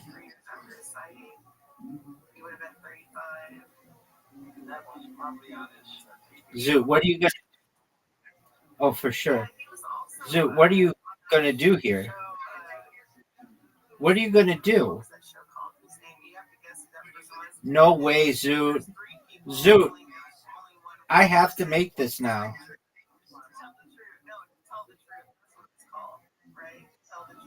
Zoot, I have to make this. And I do.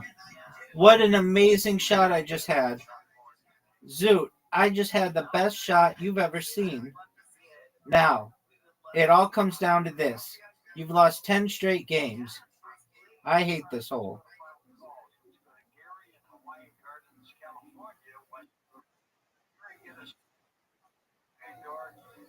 The ability to recognize patterns.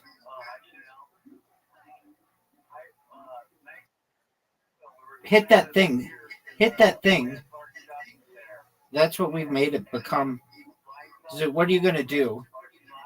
Zoot, what are you going to do? Zoot, what are you going to do? Hit my ball.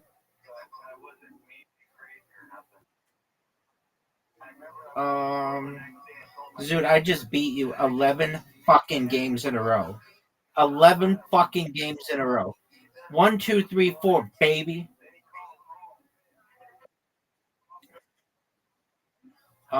He's a savant. Zoot. Yeah, and I bet he was better at mini golf than what you're playing right now. I know you can play better than this. Come on, Zoot, beat me. That's a really good start. Zoot, that's a really good start. Did you know that's a really good start, Zoot? And I started really badly. Zoot. Zoot. Zoot. He had a syndrome. Zoot, look at this shot. He had a syndrome. Look at this shot, Zoot.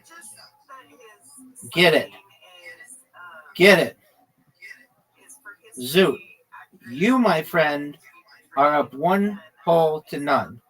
Are you proud of this? Okay. Well, you should be. You've been playing like absolute dog shit.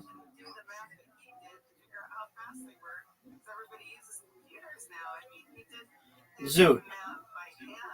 Look how good this shot is. Zoot, you're up. What are you going to do, son? Zoot, what are you going to do?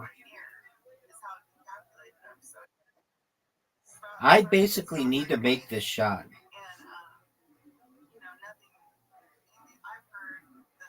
And I did, because I'm a pimp. Zoot. It's a best of 3 now. You've lost 11 straight games.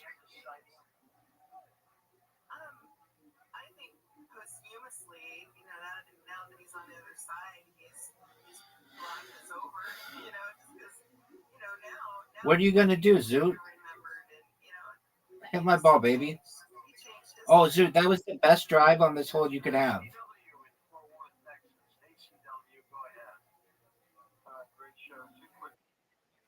Get in his way.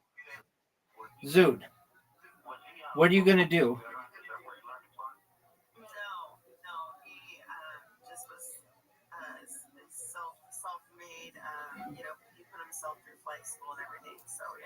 Oh, no, Zoot. Zoot, what are you going to do? Zoot.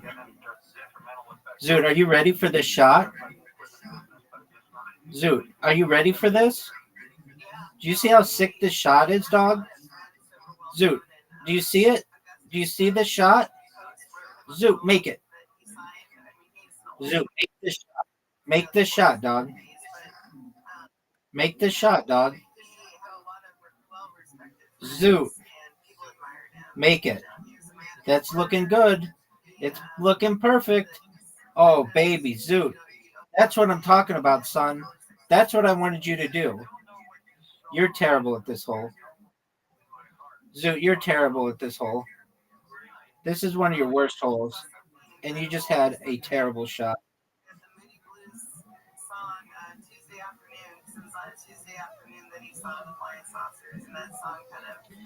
Zoot. Look at my shot. What are you going to do, Zoot? What are you going to do with this shot? Zoot, what are you going to do?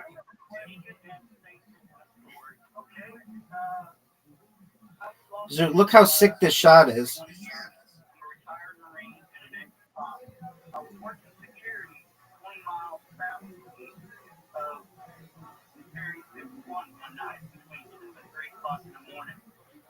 All right, Zoot, this is a big shot for me. And I just hit it. It all comes down to this, Zoot. It all comes down to this. Oh, fuck this hole.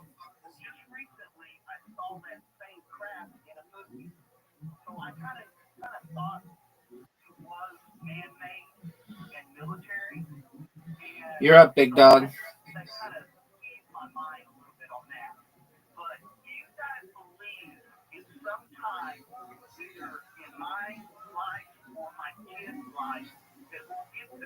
You're up, pimp.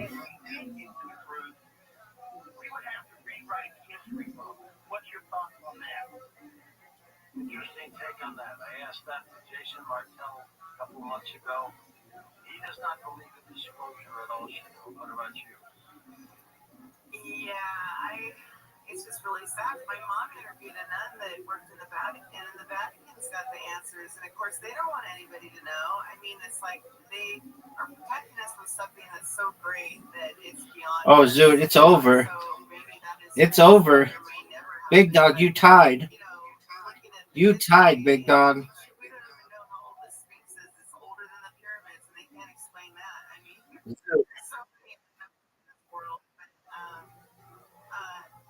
I saw a meme and it was like Jesus and an alien are sitting down. They're like, okay, who's going to do something first? You know, it's either Jesus is coming back or the aliens are going to land. You know, that's make it, Zoot.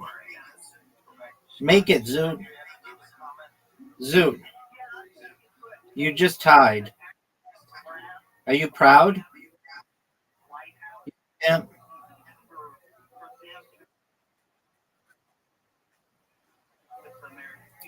Lots of things. I don't really know what autism is.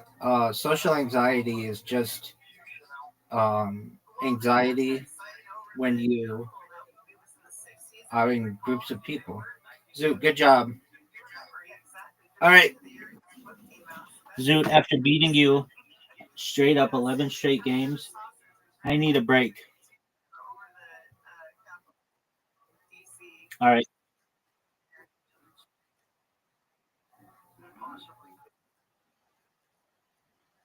No, you. I mean, you tied for the win there.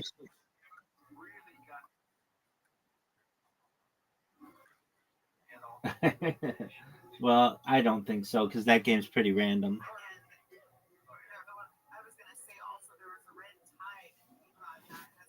What's on your agenda for today, Zoot?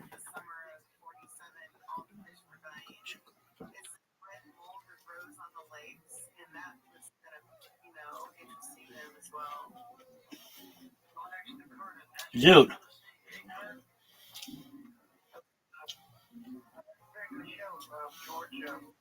What's on your agenda for today?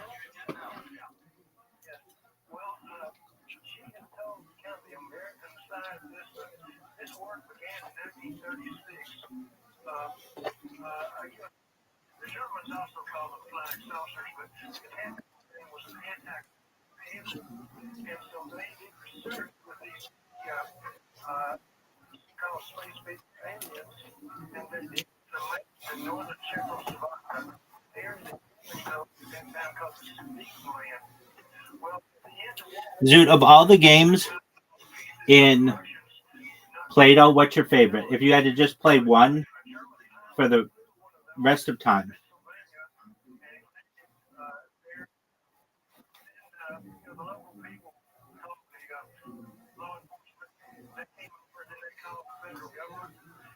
Zoot. Zoot. but there's a lot of stories from the know how it all started. And so You like that game? and I knew some of them, worked with some of them in Huntsville, Alabama. No, you're not. Redstone Arsenal. And so that's where they came. They first took them. You like Moncala? I love that game, man. That's cool. Riser hates it. He says that it's rigged, but I like it too.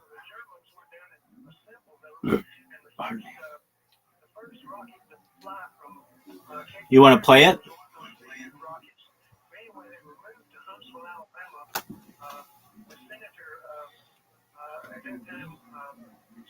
Zoot. There's this thing in society where someone asks another person a question, and then the other. Do you want to play? Okay.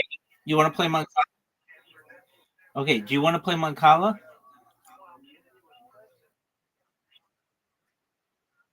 Okay. Well, you know what I'm saying now. We're about to start Mancala. I have to pee, but I'm still going to play. I'm just going to do it as I pee.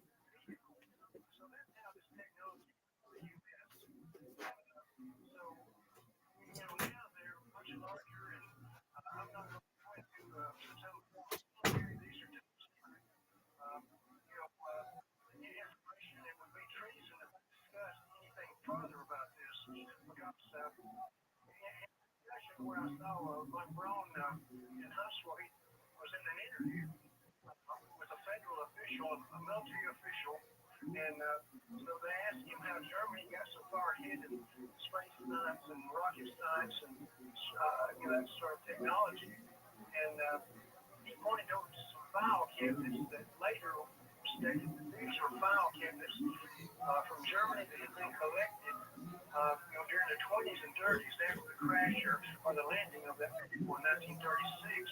They had reverse engineered technology, and Brown died in 77 of pancreatic cancer. Sure. Chanel, thank you for being on the program. The book is the sausage. Zoot, you just had a major mistake. Giant. Giant mistake, son. Giant mistake.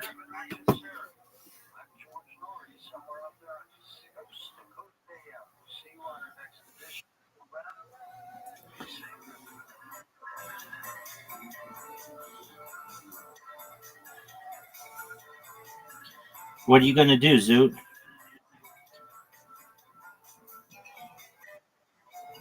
No way.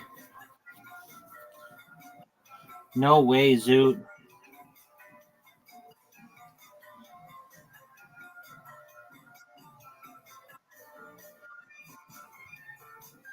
Zoot, you fucked up.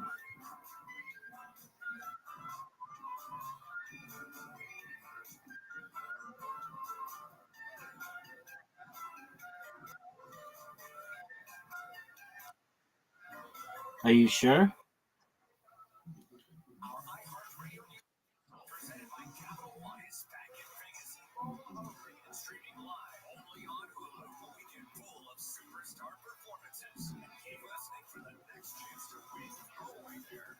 What are you going to do, Zoot?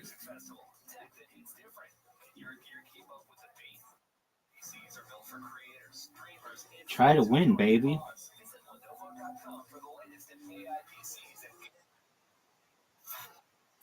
I think you're going to win, too.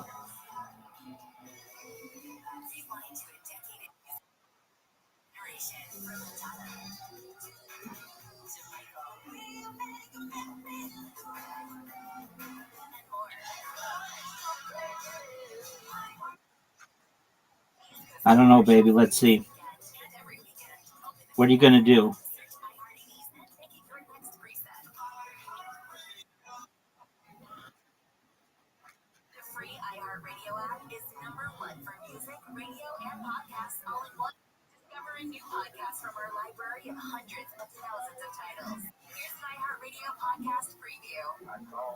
Watch what happens here, Zoot. Watch what happens here, Zoot. Zoot. Zoot. Zoot.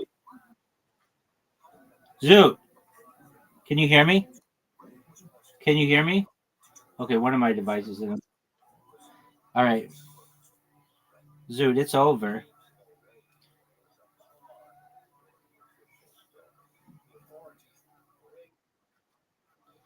Doug, you can win. You almost won that game.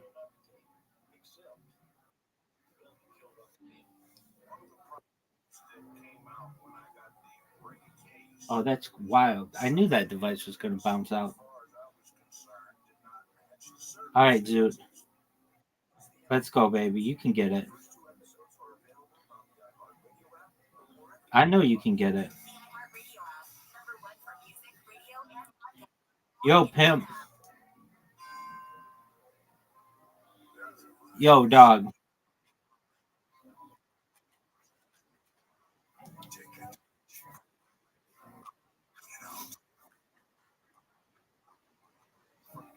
All right, baby. Zoot. Are you going to win?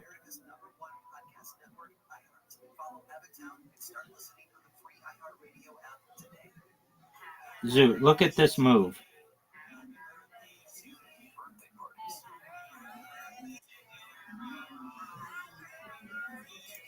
What are you going to do, son?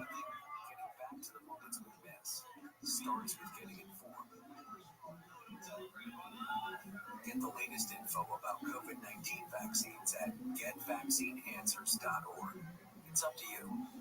Brought to you by You're up, pimp. and the Ad Council. The free iHeartRadio Oh, dog. is #1 for music, radio, and podcasts, all in one. Discover a new podcast from our library of over 350. Oh, dog. Here's an iHeartRadio podcast preview. Oh, dog.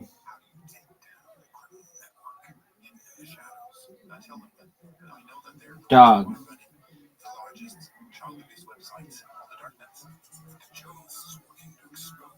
It's over, son. It's over. Dog, it's over. Dog, it is over. It is over. It's over, son.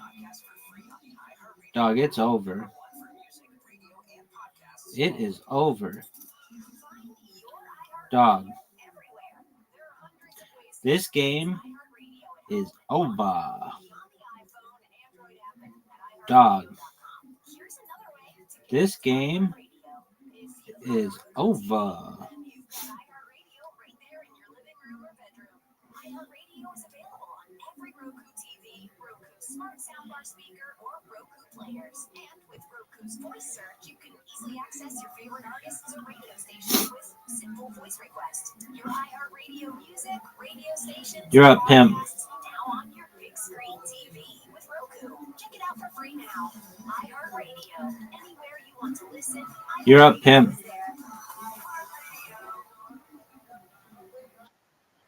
You just had an excellent play. Open the free iHeart app and explore podcasts like this. Dig below the surface in central Mississippi. Odds are good you'll find a burnt orange color looking back up at you. You're up, big dog. Clay. There's one thing it's known for. Wreaking havoc on any. You're up, big dog. It's the strangest, most destructive soil I've ever dug in before. You never get what you expect. Now, over the years, Yazoo clay has held and destroyed a lot of Mississippi secrets. But in 2012, a construction crew, a big one, graves. You're up, pimp. On the site of the old state asylum. They may have thought they only found 1,000. And then once they realized, okay, wait a minute, 2,000, wait a minute, 7,000. And all this begs the question, just how do you live? Big dog, you're up. In Mississippi, keeping secrets is as old as the soil itself. So can the truth ever be uncovered? The story is much more complicated and nuanced than that. I'm Larissa Kim, and this is Under Yazoo Clay. Listen on America's #1 podcast network, iHeart. Open your free iHeart. Dog, I don't really know. I don't know what to do. Podcasts like this. We all love a good jailbreak. The elaborate schemes, the close calls, the moment when it all goes wrong. Oh my God, the twists and turns. And when things finally click into place. Thank God we live to tell the tale. I'm Arturo Castro, and I've been lucky enough to do stuff like Broad City, and You're up, pimp. Roadhouse, and so many commercials back to me. And now I'm starting a podcast because honestly, guys, I don't feel the space is crowded enough. Get ready for Greatest Escapes, a new comedy podcast about the wildest true escape stories in history. Very few people know this story. Each week, I'll be sitting down with some of the most hilarious actors and writers and comedians. You're up, big dog. People like Ed Helms. I climbed up and it was like, ah! You may have. And Joseph Gordon-Levitt. I love storytelling and I love you, so I can't wait. Together, we're going to puzzle our way through the most buck-wild true escape stories of all time. Like, what should you do? Maybe write a musical? I would hide under the desk. I'll tie a rope around the fish's neck and use it to like water ski across. We'd love for you to come hang with us for some of the greatest escapes in history. Listen on America's #1 podcast network, iHeart. Free iHeart app and listen now. You're up, pimp. Stephen J. Lupick podcast. How did you do that? This week, Ulster Frank Lutz. Fine, AM 640, more stimulating. You're up, big dog. You're going to win.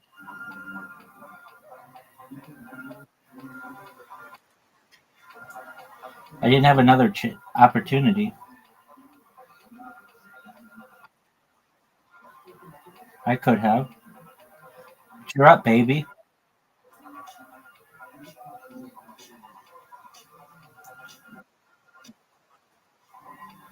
I'm ready.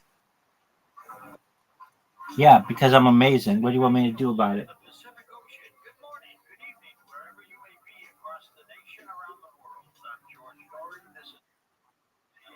Thanks, big dog.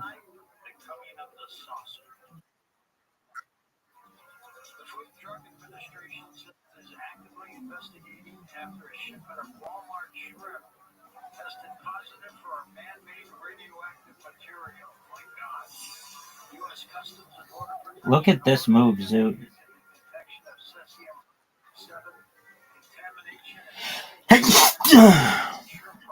Oh, dude.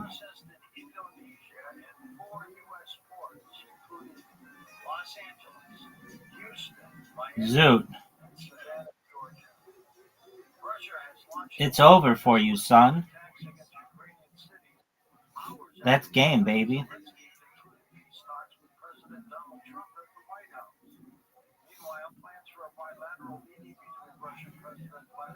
Zoot. You're done.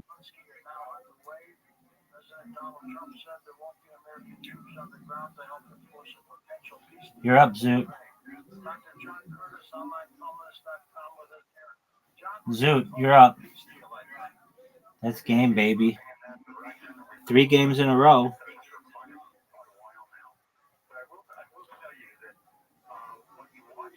All right, you got it, Zoot. You've got it. You got it, dog.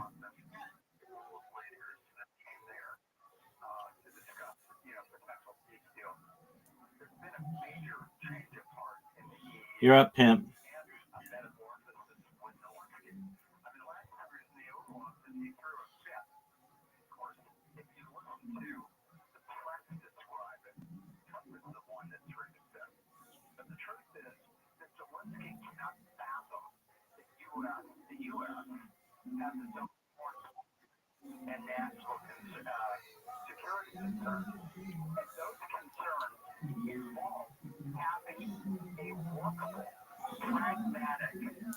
Dude, I think I won.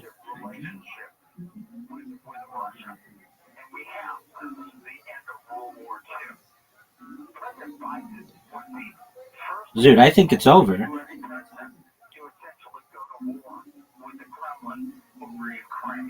Oh no.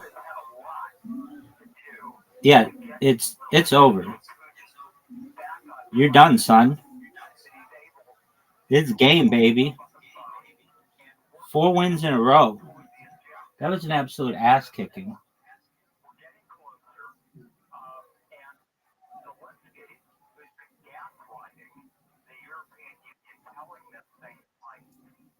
All right, dude, you got this. Dude, big dog, you've got this. You started. You get the free turn.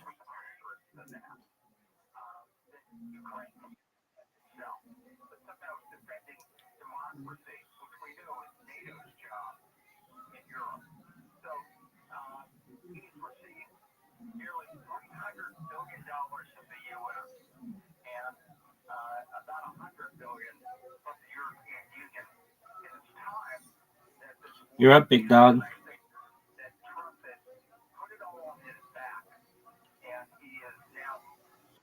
Free turn, son. Free turn, son. You're up, big man. Are you going to go? Zoot. Look at this move. Free turn, Zoot.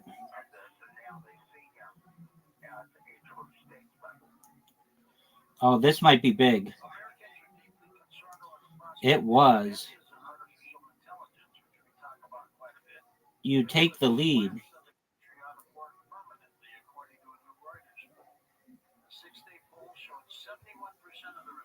It's over. No, it's not. No, it's not. Zoot, Zoot survives.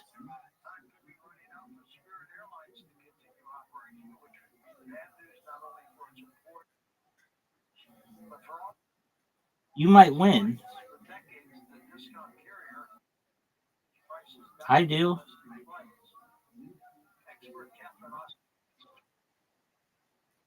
No, I made a good move here. I fucked you. I drank your milkshake, son. 5 games in a row.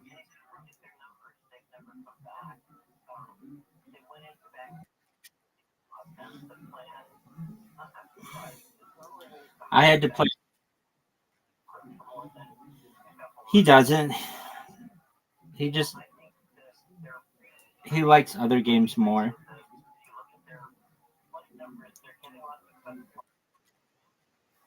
He's not. He's pretty good at it.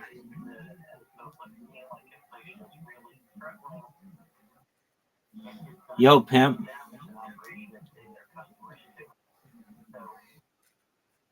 Yeah, I did. You're up, big dog.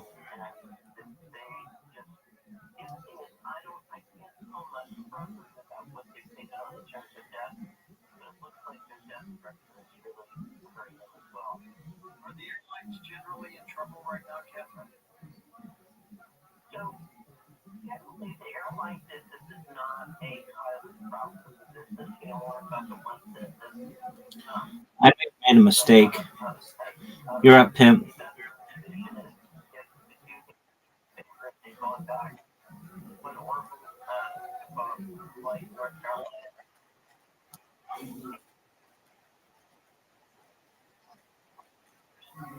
All right, big dog. You're up, my friend.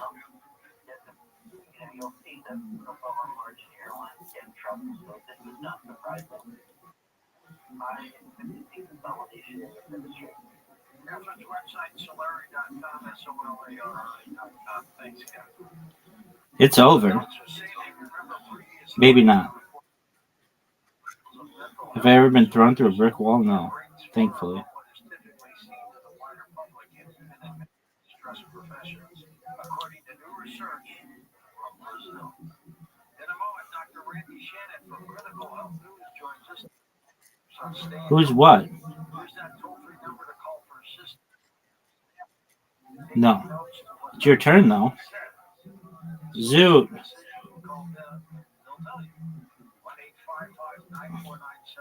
You're up, pimp. Zoot, baby, you're up. Zoot, all I know is that you're up, and it's over for you.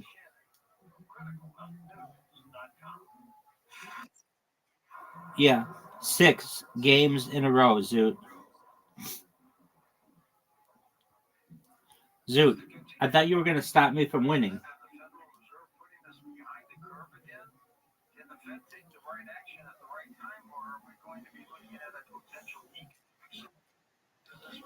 Zoot, let's see you win, baby.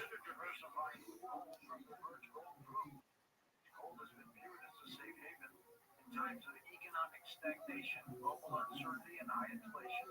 And Birch Gold makes it incredibly easy for you to diversify some of your savings into gold.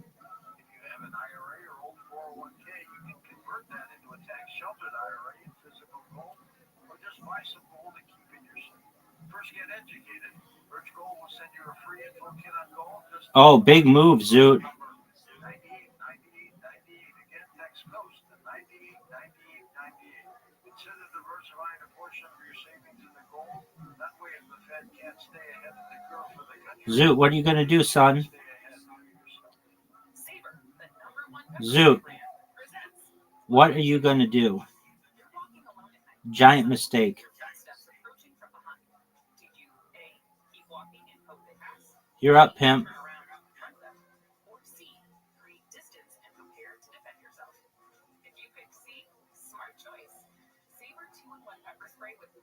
You're up, Biggie.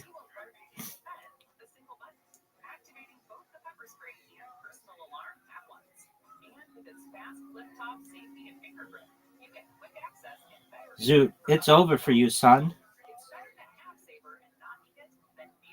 No, it's not.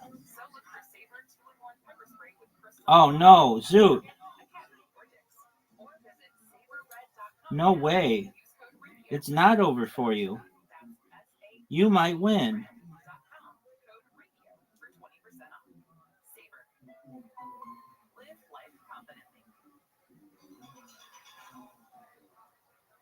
Zoot, you're going to win.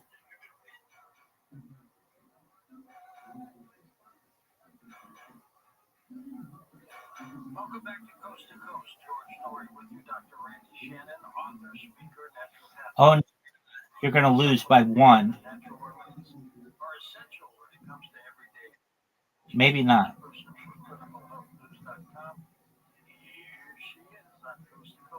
That was the move. That was the move. We're going to tie.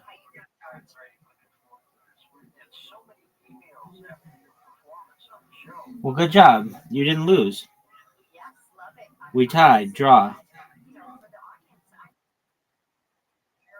All right, Zoo, you'll get it. You made a really smart move there to not lose, which was very smart.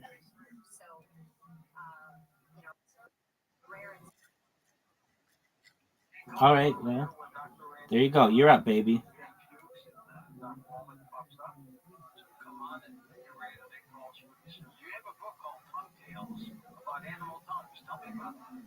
I do. I wrote this for children, so we can start to educate people early on. When I talk to adults, they think and say almost every single time I take them on as a client, like I never knew to look at my tongue. I never thought that crack meant anything, and so I thought it would be very smart. What are you gonna do? At a young age. Excellent move, Zoot. It's just kind of fun and whimsical, where I have the kids looking at the animal world, and then at the very end of the book, I'm encouraging them to go look at their own tongue in the mirror. So we're just starting that education, and even the audience here, doesn't really ever think about it. And George, you would be absolutely shocked at some of the tongues I see in my practice, where I do look at the facial. You're up, big dog. And the craziest things I see, and people are just walking around with them, and that meant something.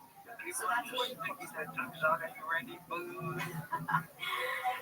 it's if I show up at a club here in my Zoot, what are you gonna do? my friends always introduce me. Hey, have you met Dr. Randy Shannon? She's an expert at Zoot, what are you gonna do? Yeah, people do it all the time. Excellent move. Straight out of high school for a nursing home, and I really took great. What are you gonna do, Zoot? That was. The elderly, and I think when my grandfather used to take me into diners as a small, of course, all of his kids were age, and so I just always had this. I just felt like I. What are you gonna do, Zoot? Worked in a nursing home and took great care of those people, and then life happens. Went on, got married, had kids, etc.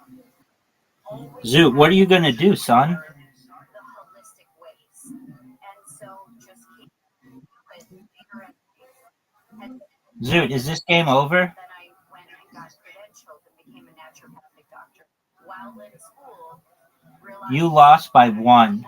for the face, tongue, and fingernails, and so that was really the path I went down.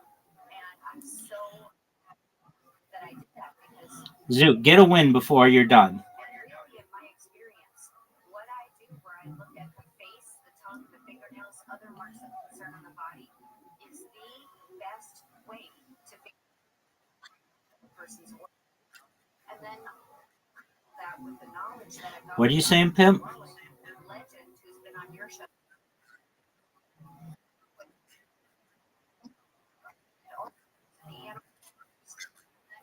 The remedies over to the perfect somebody. Right. These are so I pair that all together. Get them to the finish feeling.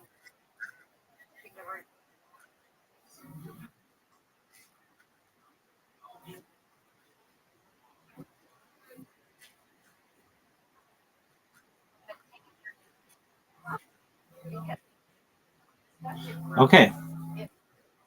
So somewhere along the getting some minerals. Okay. Or some extra calcium, magnesium, silica, just all the different things that helps to make.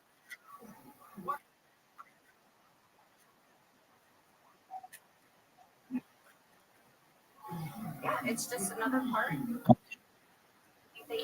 All right. That's what I like to hear. What's the name of the competition? What's it called? Raw Company?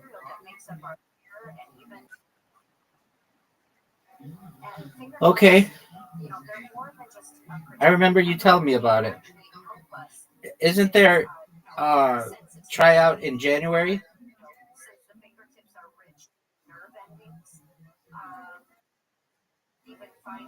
All right, big dog. They have a purpose. Are you going to get on it? Human body, and the fact that, let's say, our Creator did this, forgetting almost nothing. I mean, eyes to see, nose to smell, ears to feel, your mouth to talk, fingernails so you can do work. Who would come up with this stuff? Only our Creator. Only. It's brilliant. It's amazing. Absolutely amazing. It truly is. And it's our job to make sure it works. And that's what I'm here for, is to help people and you to help get it to it. I mean, it's not all UFOs, George. Only half for sure. That's all. Exactly. Yeah, I was listening to you talk at the top, and you were talking about CZ. Oh, no, Zoot, you're going to win. And, just all these things that are going on. And, No, Zoot. That's a scary thing, but I think it's been out there for a long time. And No, you won. that and other toxins couldn't really even space in our body for healthy. So, we have very specific that feed the thyroid. All right, Zoot. And these other toxins. You won. Good job.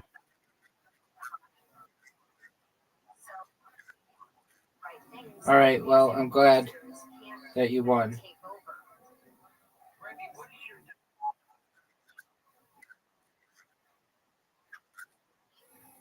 All right. All right, big dog. Time to take a break. Cells that are now growing abnormal for any reasons. And they were once healthy cells, right? They were. Good job. Yo, pimp. And really, my opinion, happened when the Are you happy? if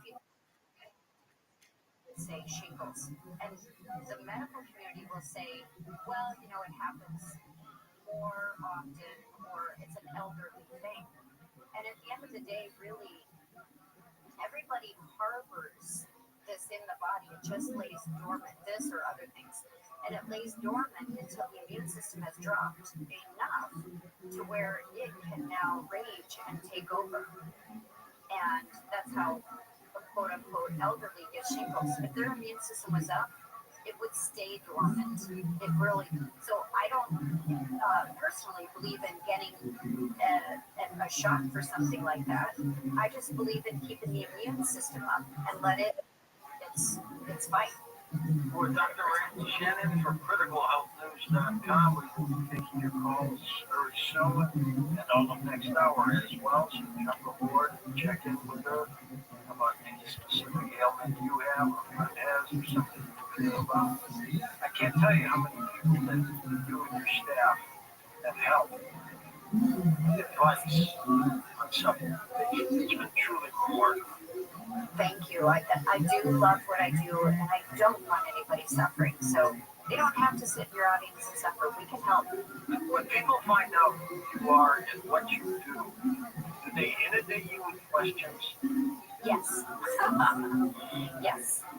And that's okay. That's okay. We do have consultations. Not everybody.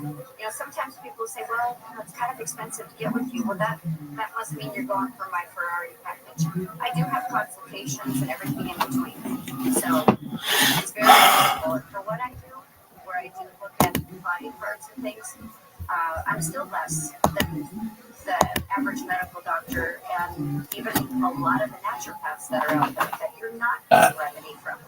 Pharmacist Matt Fuchs, when he's on, kind of questions the use of drugs to help people, even though he's a pharmacist. What do you think? I think a mixture of both sometimes works well. Okay, so when people are taking prescriptions, there's just basically bad stuff in everything. They're always going to have a side effect. There's not one drug or pharmaceutical that I have ever heard of that didn't have a side effect. So why not take the nutrients that don't have side effects? fiber optic, and the light moves through the fiber optic to whatever is receiving the light on the other end. For instance, film. And that allows it to travel distances, and that explains why we have this lens distortion from the side. In fact, more than just the lenses themselves. This was all captured on a set, huge set, multiple sets. There was probably a set for every location where they went to. Possibly reused, rebuilt, but they were highly accurate, built on satellite imagery, captured for the Apollo program. Highly detailed, highly accurate imagery. How big were the sets? Well, they weren't as big as the entire location visible in the scenery, in the images, and the footage. That would be absurd. Might as well just go to the moon, if you could. So, how big were they? Well, if you reduce things, was it everything you saw? Was it just the close mountains? That's still too big. Well, firstly, it had to be enclosed. Was it this small? No. I'm guessing around this big, 300-meter diameter, or somewhere in that range. The background was a backdrop of sorts, such are used in the movies, but a very sophisticated one. This was an enclosed environment with a backdrop. The backdrop was projected with highly accurate model imagery, created to match the set.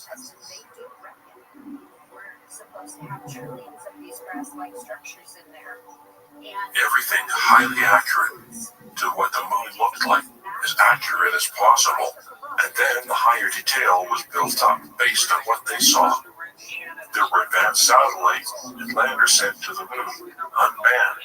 They took pictures. They used that as reference. The projection method was photographs of the model with soft boundaries and mosaics together, just like the panoramic images that you're learning about.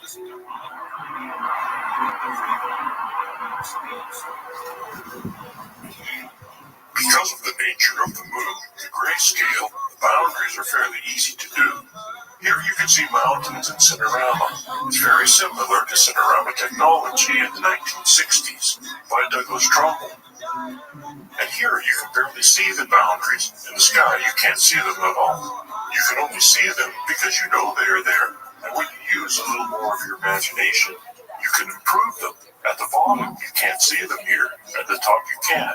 Here you can see the size of this projection compared to the audience. This is a graph of the setup. There are 3 projectors. This is similar, but not necessarily how it was accomplished on the moon set. But they had a camera on a model, turning around, taking pictures around the location. And what a projection allowed them to do was to change the image of the backdrop as they needed. And these are huge projections, but that's not a difficult thing. As you can see, these are moving projections. The backdrops on the moon sets were still images. It's a sports podcast. And here is a calibration for the 3 projectors. They were projected and used that to calibrate the placement of the images on the screen.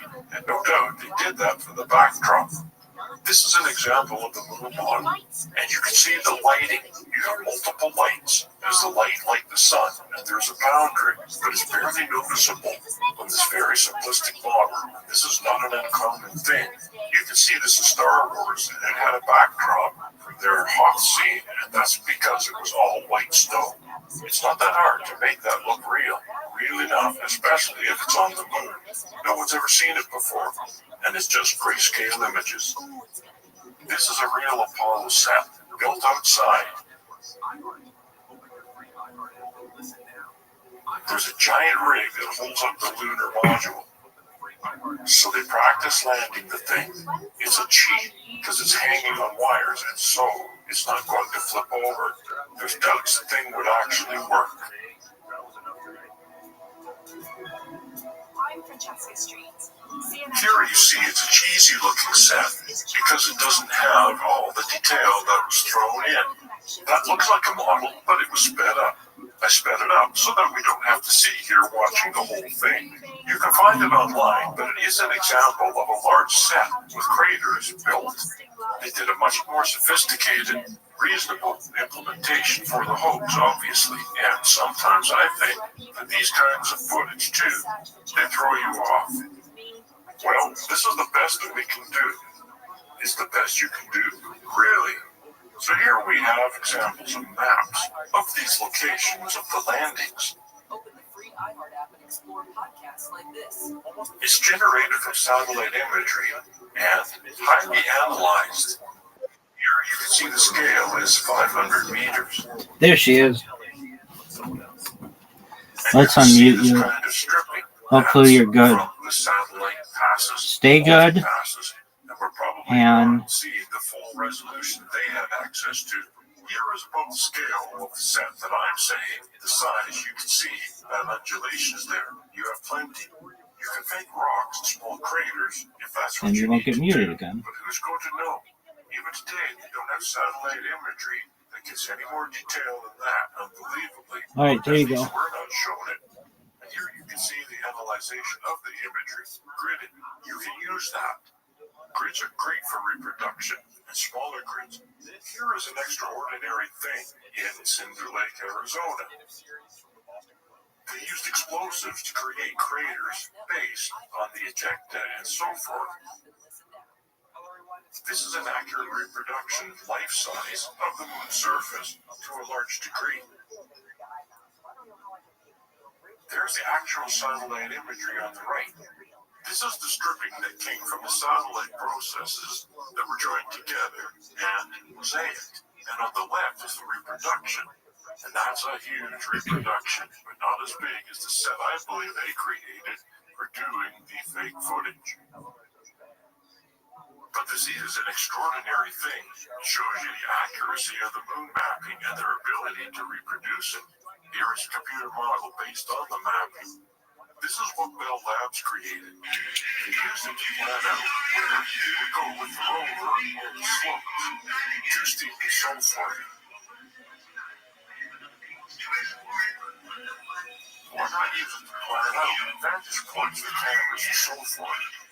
What you want to see and what you don't want to see, or it's going to be problematic. Plan out the sets. Everything was in place. Full simulation program, full mapping program. These highly accurate sets was better than anything that was actually used in the Apollo training program. And this is some supported documentation for those millimeter images.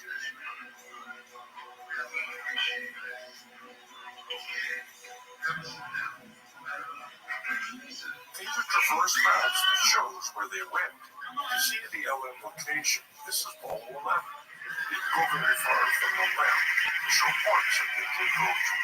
Those funny looking circles are craters. And you can see the ball 14 here. They actually went farther out at locations where things happen. I think it's around 500 meters and 1,000 meters here, and it's not as far as you may think. However, 15, 16, 17, they actually went kilometers, 2 kilometers down as a reference. They go pretty far as both. And there's various locations. You can see even 1, even 2. That means which day they went out. Because they went out on 188 each day. With certain stop points on 2, 3, 4, 5, 6, 7. Where they had stopped and filmed with the rover, they had a set. So someone can do their due diligence and discover how many sets they probably created. This is my simulation, just mock up again. Here we are at a landing location. This is a set reproduction, so to speak. In the foreground, actual sand, and in the background, it's a backdrop. And it's very similar to watching the footage you've already seen. And if you look closely, you'll see later, they had multiple lights, but they're flagged off, meaning blocking their light shining on the camera. And they overlap softly. Because of the undulation surface, you'd never notice that there's multiple lights. And here, I took away the backdrop so you can see. And this is the set without the backdrop. Very, very revealing. This is where they were. Stem cells to assist your immune system. Here's Dr. Whether it's physical activity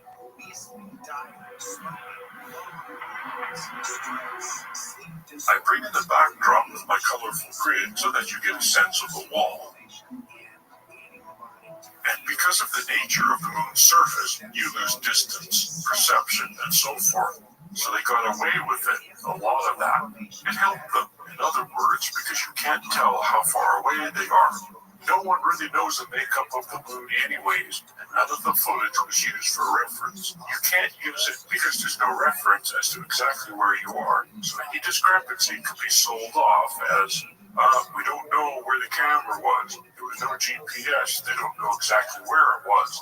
So there we are, on the moon's surface. The model is used to create the imagery in the background, and identical reproduction to that scale for the set, sand, and so forth. There's a hole in the wall but the light from back, so no divergent shadow.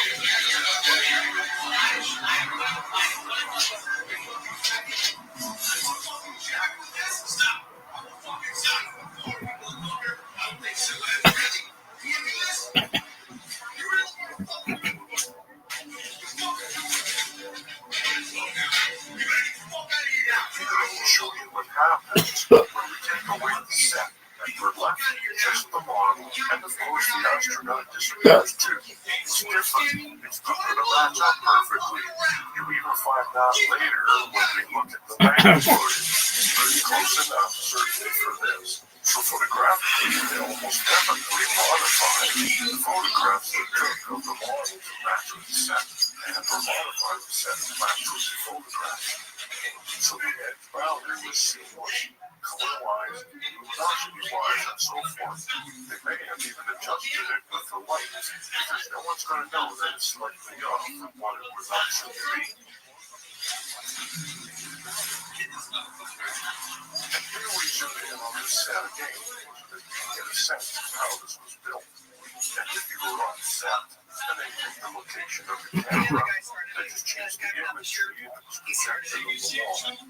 With their model, they could shoot from any location they wanted and create a circular set of imagery.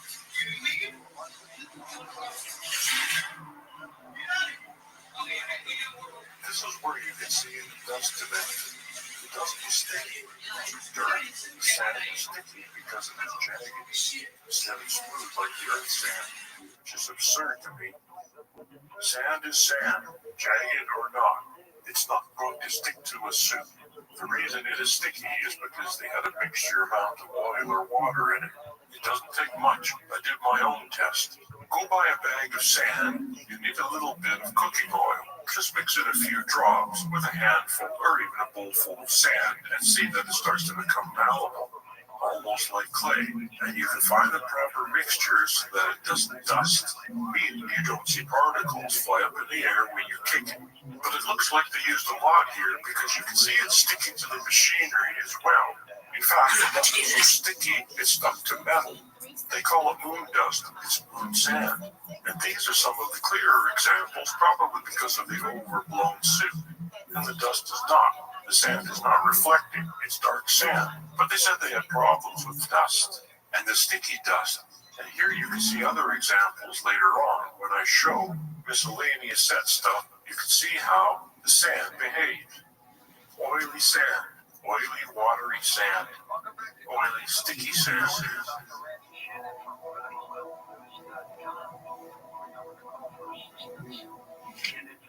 I mean, just look at that piece of equipment. It's absurd how much sand is stuck to it.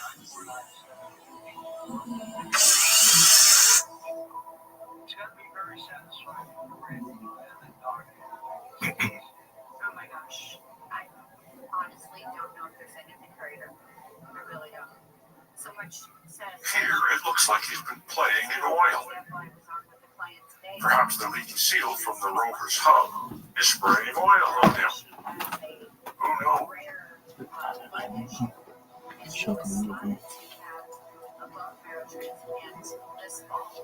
And they literally just told her, we're going to put that on heat.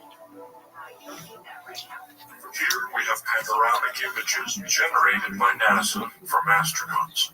They did what I call the panorama dance, where they did this all little dance in a circle as they bent their knees and tilted the camera upward, because it was the only way that they could change the vertical aiming of the camera, and they have quite a few panoramic images here. Here are some multiple ones from some sets and single ones from other sets. And so this is another tool for enterprising from to more fully recreate sets that we use.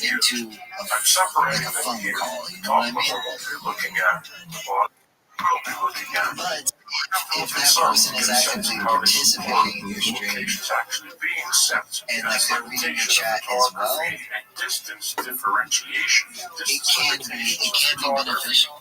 Because then it's like, okay, well, people don't just have to like you; they can like the person you're talking to as well. Which is what my girlfriend would do. She'd get in a Discord call. To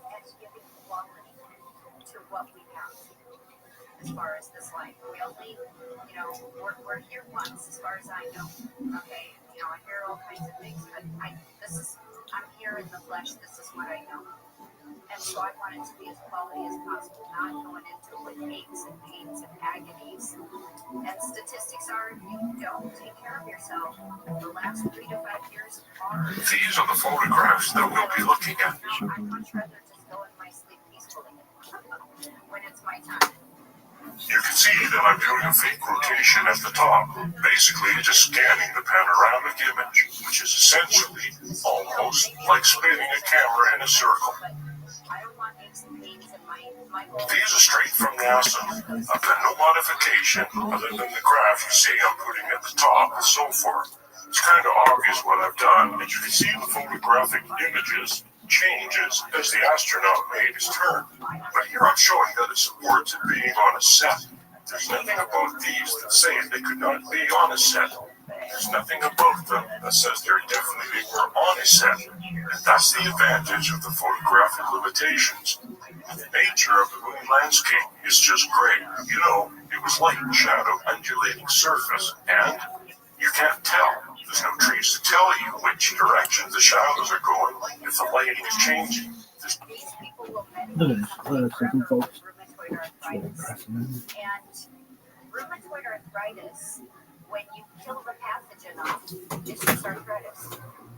And, most medical doctors will argue that, but for her to have been diagnosed with rheumatoid or RA, they would have done some sort of a test. But the thing is you can kill off that pathogen within 2, 4, 6, 8 weeks. Okay? And you're taking an antibiotic. The medical doctor has to give that. I do not prescribe.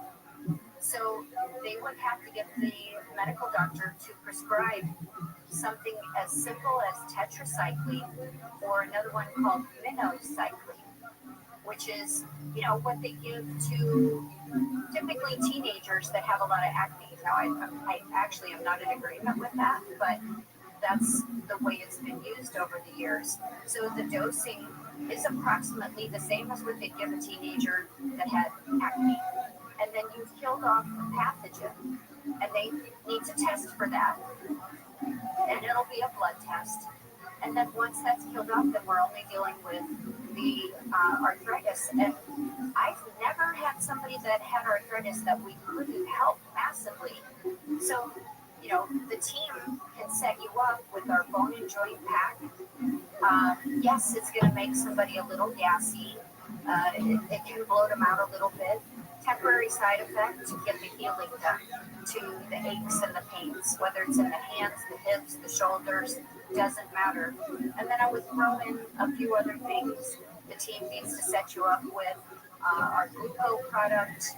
We have all kinds of amazing things for the bone and joint. We have an MSM, outstanding. And we have bone builders. We have all kinds of things. And one of the things, since I have you on here, we talk about that team. George mentions that team that will take those calls. That team is fantastic. And, it's important to get it through the team, because if you're going to other outside sources, you're probably getting something that's been sourced out of China. It's cheap. There's low oversight on that. there's a lot of factories here in this country where they say, well, it's manufactured in the USA. They're just white labeling boatload of raw material that came out of China, which I just got done saying was cheap and has low oversight. And they put glutens, they put soy, they put different things like silicon dioxide. There's just different things that they're putting in there. Cheap, upfront, you might look like you're saving money. And even things that are bought on Amazon, they copy the labels to a T. That's why you want to get it from the team, because I can tell you the company that we're promoting, they don't advertise on Amazon. So you need to get it through the team so that you can trust the source and the supplier and the traceability. You want it direct out of the warehouse where it's air temperature controlled, no fillers, no junk, no gluten. And it's formulated for absorption so that the body can actually use it. Okay? So call the team, they'll help to get you set up. If it's something she's been suffering 30, 40, 50 years, remember what I said. You have to kill off the pathogen. She doesn't need to suffer like that. Dr. Matthew Perry died of a ketamine overdose.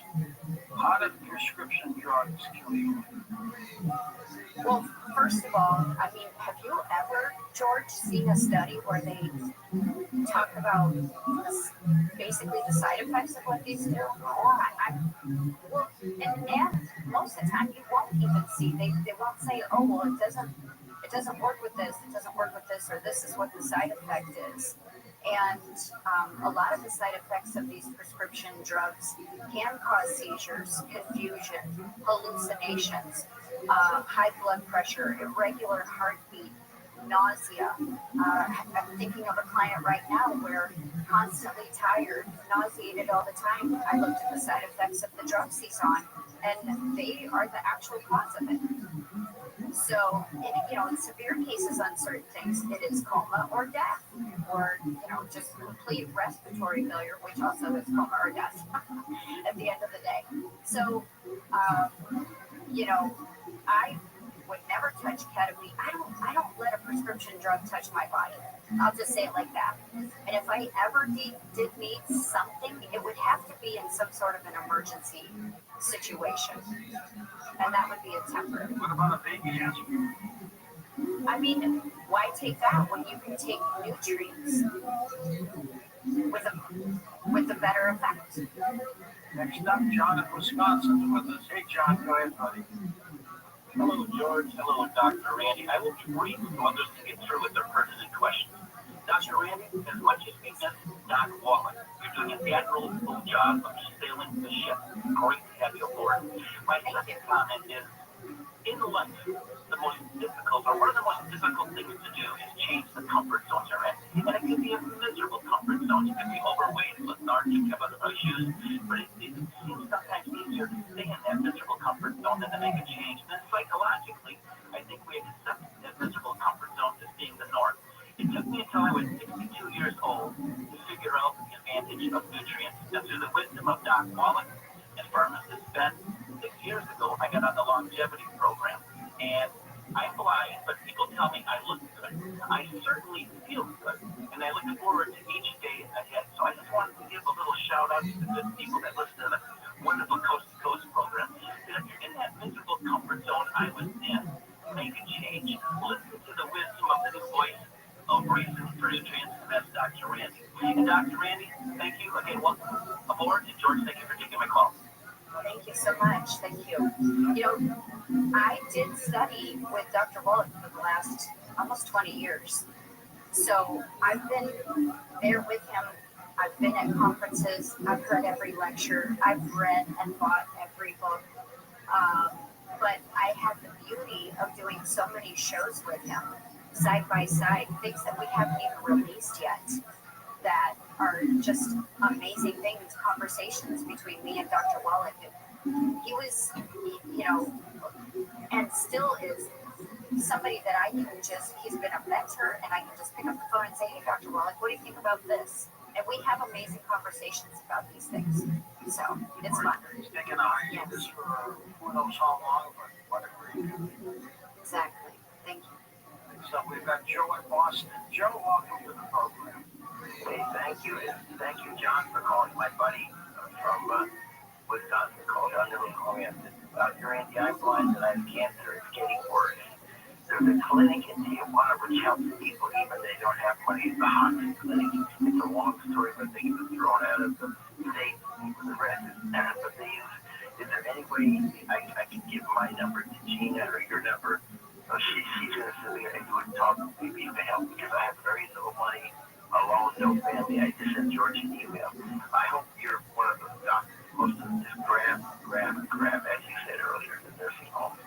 I have cancer. It's getting worse, prostate cancer. The team can absolutely, connect you. Gina, get his number. Give it to Dr. Randy. A lot of people with ailments. You know, we have a cancer client, and I've actually posted it on social media in the last week. You know, I don't always get the testing and things, but this gentleman, if I remember right, this one was a liver cancer, and they had already cut half his liver out once, chemo, radiation, all the above, and they said they had it. Well, then they said it came back. And so he sent me a graph the other day of when he started working with me, which his graph started in early 2024. And the cancer, if you could just picture like an L, you got the top and the bottom, goes straight up and then out to the right. His cancer number was straight up at the top of the L. And when he started working with me, you could see the numbers come down, down, down, down, and then they went straight out to the right to complete the L. And they are now declaring him cancer-free. Fantastic. Yeah, and it was just working with me and using our protocols. I did a FaceTime fingernail analysis on him. I could see where the possible openings were for him to even get the cancer. You know, different organs that were in trouble. So you just boost the immune system for those types of things. And then you also, you know, that back in the but are terrible for the and because it's a ground nut, so it sits on the ground, collects a lot of moisture and creates a mold that's super toxic to us. And I love peanut butter. Oh my gosh, I do too, but you gotta switch. You gotta go to maybe an organic almond butter, you know, any other nut, but it's like cashews from a tree. That's better. Okay? Anything from the ground sitting in moisture, not okay. And that can kill us, and it does contribute to liver disease. So people got to clean that up and just throw those away. And don't eat the last jar just because it's still in the cupboard. Just pitch it. Get rid of it. Did you really? Yeah, get rid of it. It's no good to anybody. Yeah, exactly. It's no good, though, to anybody. Don't even feed it to the dog. You'll kill the dog. So let's not. Just pitch it. The animals don't eat No. or chocolate. Nope. Got to keep those away in abundance. What do you think of green tea? I like green tea. Yeah. Most of the teas, in fact, I didn't write the book, but there's a book out there called Cancer Hates Tea. Now, I will say I don't believe for 1 second that tea is going to cure cancer, but I will say it's very beneficial. So I have clients, you know, drinking teas all the time. Dandelion tea is a fantastic tea. You know the name Edgar Casey? Yes. He was a genius when it came to psychic readings for health purposes. And he came up with all kinds of remedies that are still being treated. Anyone in particular for Edgar? Not necessarily. I mean, he touched on everything. Truly remarkable. Yeah. I have read things out there about him. I pretty much study anything and everything, and including all new studies that come out regarding cancer, because that's one of the most common type of client that comes to me. We have amazing success. I also have stated it on your show before. Love the kidneys. Kidneys are resilient. They recover quickly. So kidney diseases, kidney failure. Even if someone's at 3%, they're on dialysis. I have 1,000% hope for them because we've helped to pull them off of it. We're going to come back in a moment with Dr. Randy Shannon from CriticalHealthNews.com and take another hour of phone calls with you on Coast to Coast AM. Coast Insiders, the new version of the Coast to Coast AM app, is now available for iPhone and now Android 4.0 and above. Listen live or on demand, anywhere, anytime. Go to coasttocoastam.com and download it today.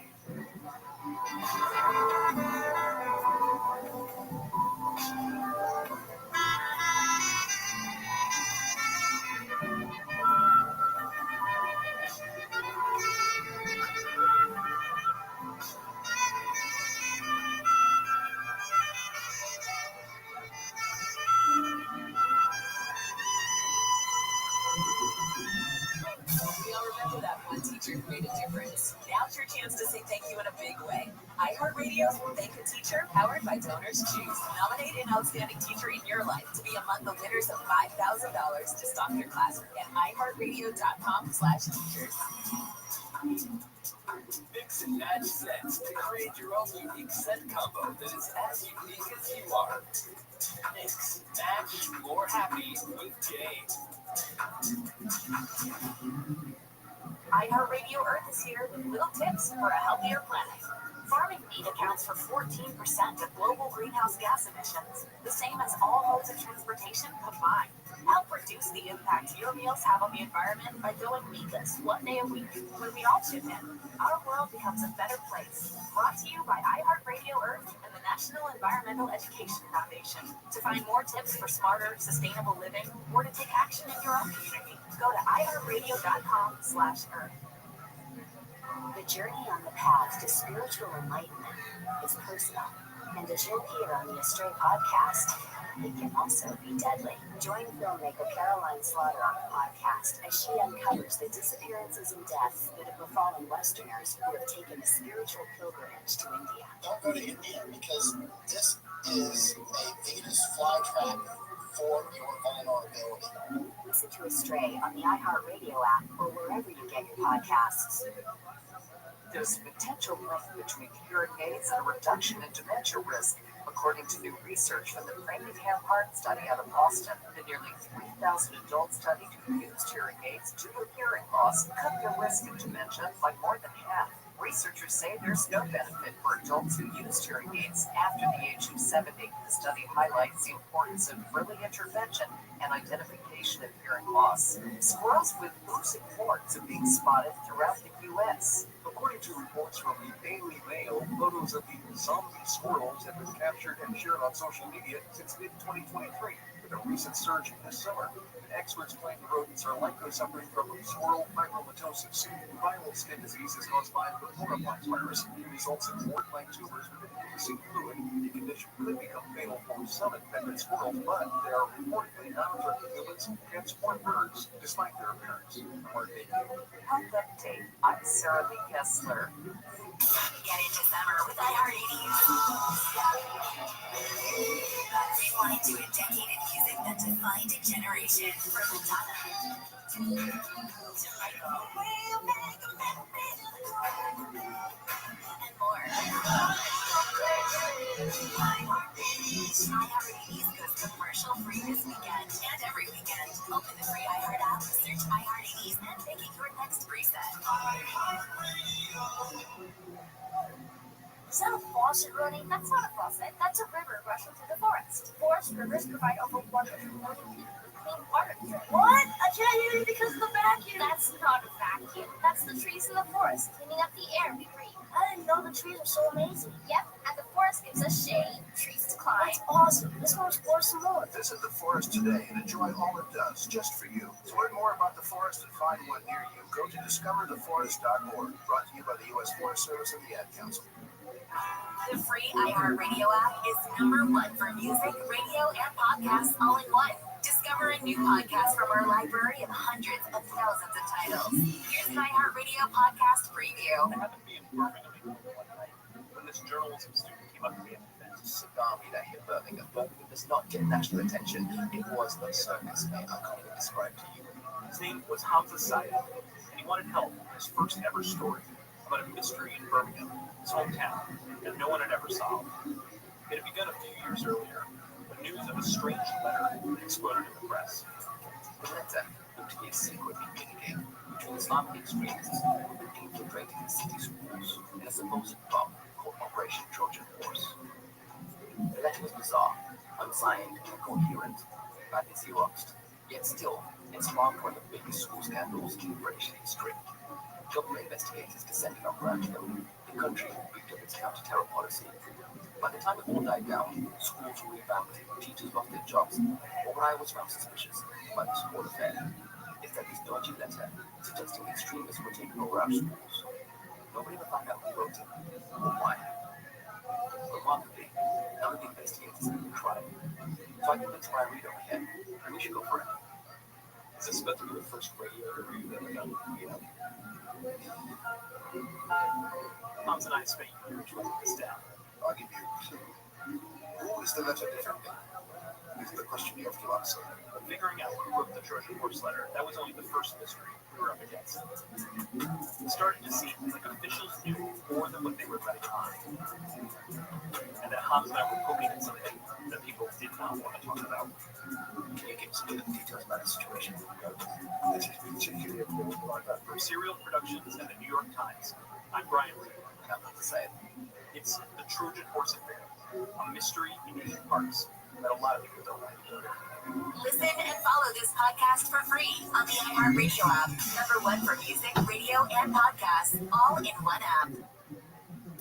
Find your iHeartRadio everywhere. There are hundreds of ways to experience iHeartRadio at home and on the go, beyond the iPhone and Android app and at iHeartRadio.com. Here's another way to connect to iHeartRadio. Xfinity customers, iHeartRadio is available free on Xfinity X1 or on Xfinity Flex. The easiest way to access iHeartRadio, just press and hold the microphone button on your Xfinity remote and say iHeartRadio, and you'll be taken directly to the iHeartRadio app to listen to all your favorite music, radio stations, and podcasts right on your TV. Plus, check out Xfinity Ambient Moods to set your screen to beautiful photos and videos paired with hand-curated playlists from iHeartRadio to set the right mood.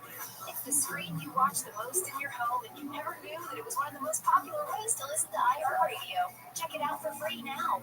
iHeartRadio. Anywhere you want to listen, iHeartRadio is there. iHeartRadio. 2 major companies in the local TV station business could soon become one. Matt Madison reports. Nexstar Media Group has agreed to buy Tegna in a deal worth $6.2 billion. The deal will need to be approved by regulators, including the FCC, and is expected to close in the second half of next year.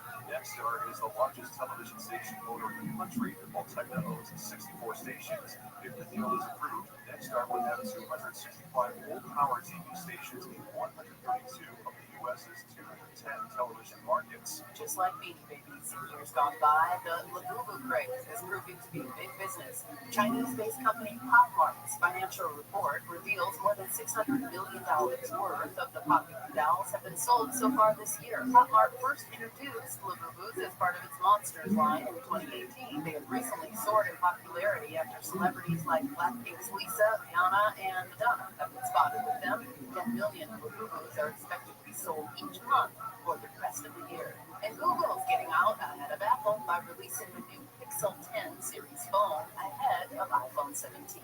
Michael Kastner. TechCrunch reports an anticipated new feature is called Camera Coach. It will let Gemini give you real-time tips for taking better photos. The AI is supposedly able to see what's going on and suggest the best angles and lighting for your shot.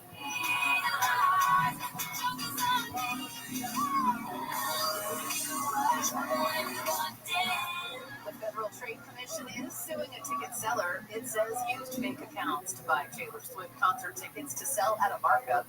The feds say Key Investment Group used thousands of fake Ticketmaster accounts to buy tickets for Swift's wildly successful Eras tour. The company already sued the FTC in July in an effort to stop the investigation, arguing the purchases were legal because no automated software was used to buy the tickets. I'm Monica Nelson with your consumer and business news. Listen to the Stephen J. Klubeck podcast wherever you get your podcasts. This week with pollster Frank Lutz. KFI AM 640, more stimulating talk. Which one you are? I like you wake up in mine. Devil or angel, whichever you are, I miss you, I miss you. I miss you. Devil or angel, they say you'll be mine. Love me or leave me, I go out of my mind. Devil or angel, whichever you are, I need you, I need you, I need you. To talk to George Norrie, call the wildcard line at 818-501-4109. The first-time caller line is 818-501-4721. To talk toll-free from east of the Rockies, call 800-825-5033. From west of the Rockies, toll-free, call 800-618-8255. Send George a text message anytime at 818-298-6521. From the City of Angels, this is Coast to Coast AM with George Norrie. This hour we'll take your calls with Dr. Randy Shannon from CriticalHealthNews.com, so jump aboard. Do you have a workshop, a guest house, a backyard office, just a few hundred feet from your home, but you can't get a Wi-Fi signal there? It's frustrating, isn't it? Well, with the CC Vector Extended Long-Range Wi-Fi system from our friends at C-Crane, you can beam a reliable Wi-Fi signal up to a half a mile from your router, as long as you have line of sight. Works with all your Wi-Fi devices and gives you basic internet for browsing the web, making video calls, watching standard video, and best of all, streaming audio from your favorite show. The setup is quite simple, and if you need any help at all, C-Crane's US-based customer service team is ready to walk you through. Now, to order the CC Vector Extended Long-Range Wi-Fi system, call C-Crane at 1-800-522-8863. Once again, that's 1-800-522-8863. Or you can visit them at C-Crane online at ccrane.com/booster. That's ccrane.com/booster. BOOSTER. Also available on Amazon.com.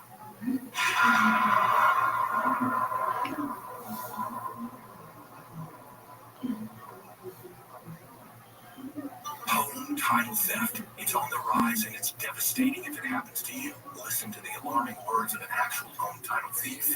I don't need to know your date of birth and social security number. All I have to do is go to public records, create a document, and file that document. And then I can borrow against the house or sell the house. You may have no clue until you find out that your house has been sold or till several loans or several banks are foreclosing on it.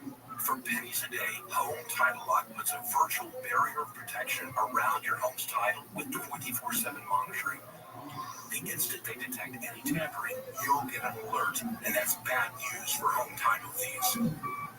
So when's the last time you checked on the title to your home? Find out if you're already a victim with your free title scan and complete title report. $100 value free with sign up. Just go to HomeTitleLock.com and sign up in minutes. That's HomeTitleLock.com.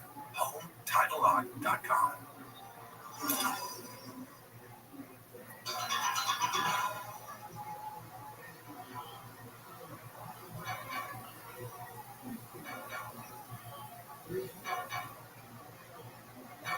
Welcome back to Restream with Dr. Randy Shannon from CriticalHealthNews.com. Randy got an email from a woman who had surgery. She says, what do you recommend to prevent blood clots? Oh gosh, we have some amazing things. And, you know, she may be... There's no atmosphere to show you the distance. But, no. So it's a very, very simple set, which makes it very, very easy to simulate. The reason I say that is because the product that the team has, each capsule is going to have 100 micrograms of the selenium plus 5 cofactors that go with it to make it work astounding in the body. If I go down to the neighborhood vitamin store and drugstore, The girl broke my heart, and then I was upset, and I was crying, and then took it out on the tree. I was like, damn it, no, not a tree, I think it was a metal wood.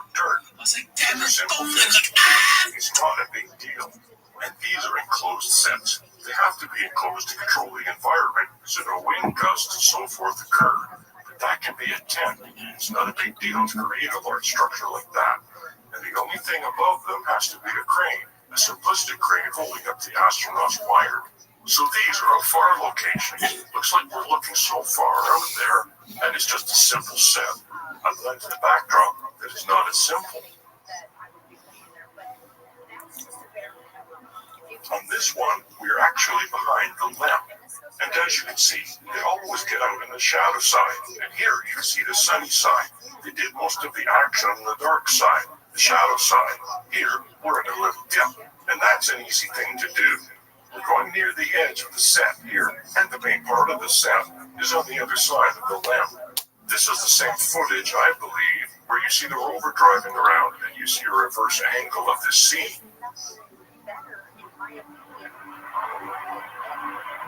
This is the reverse angle. There's the lamp. We were just on the other side. You can see it's kind of a little hole there. This is where the rover was driving around. And there's the rover. This is the lens flare. It happens once you get light from a light source, almost directly enter into the lens. And lots of trash. It seems like they like to trash the moon for some reason. And look behind the lamp. There's nothing. And even in the stereo photography a little later, you'll see all of this is supported by the depth perception. It was flat after a certain distance, real or fake.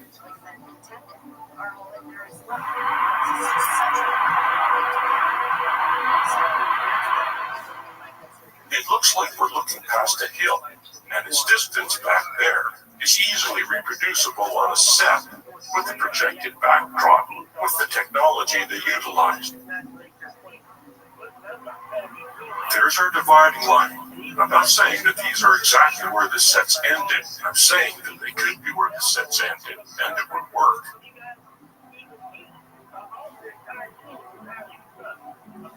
It would take quite an extensive analysis of all the footage captured at one location to find out more precisely where the set ended and backdrops began when it was implemented.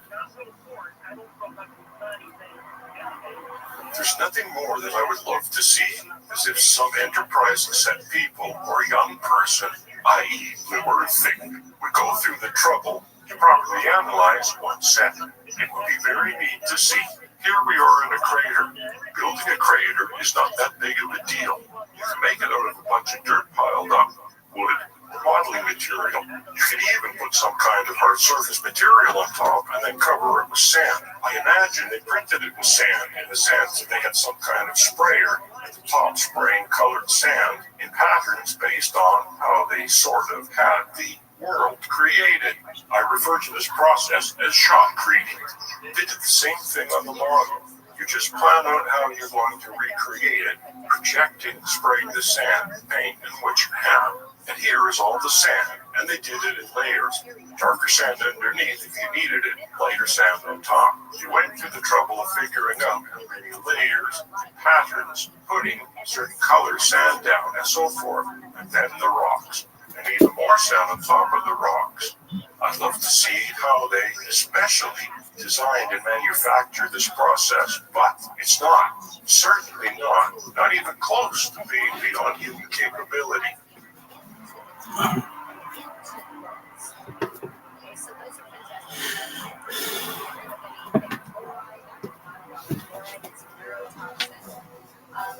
So here it looks like there's hills in the background. It's hard to see before, but now I have to remove the hills and pan over the right, and you can see the rover over there.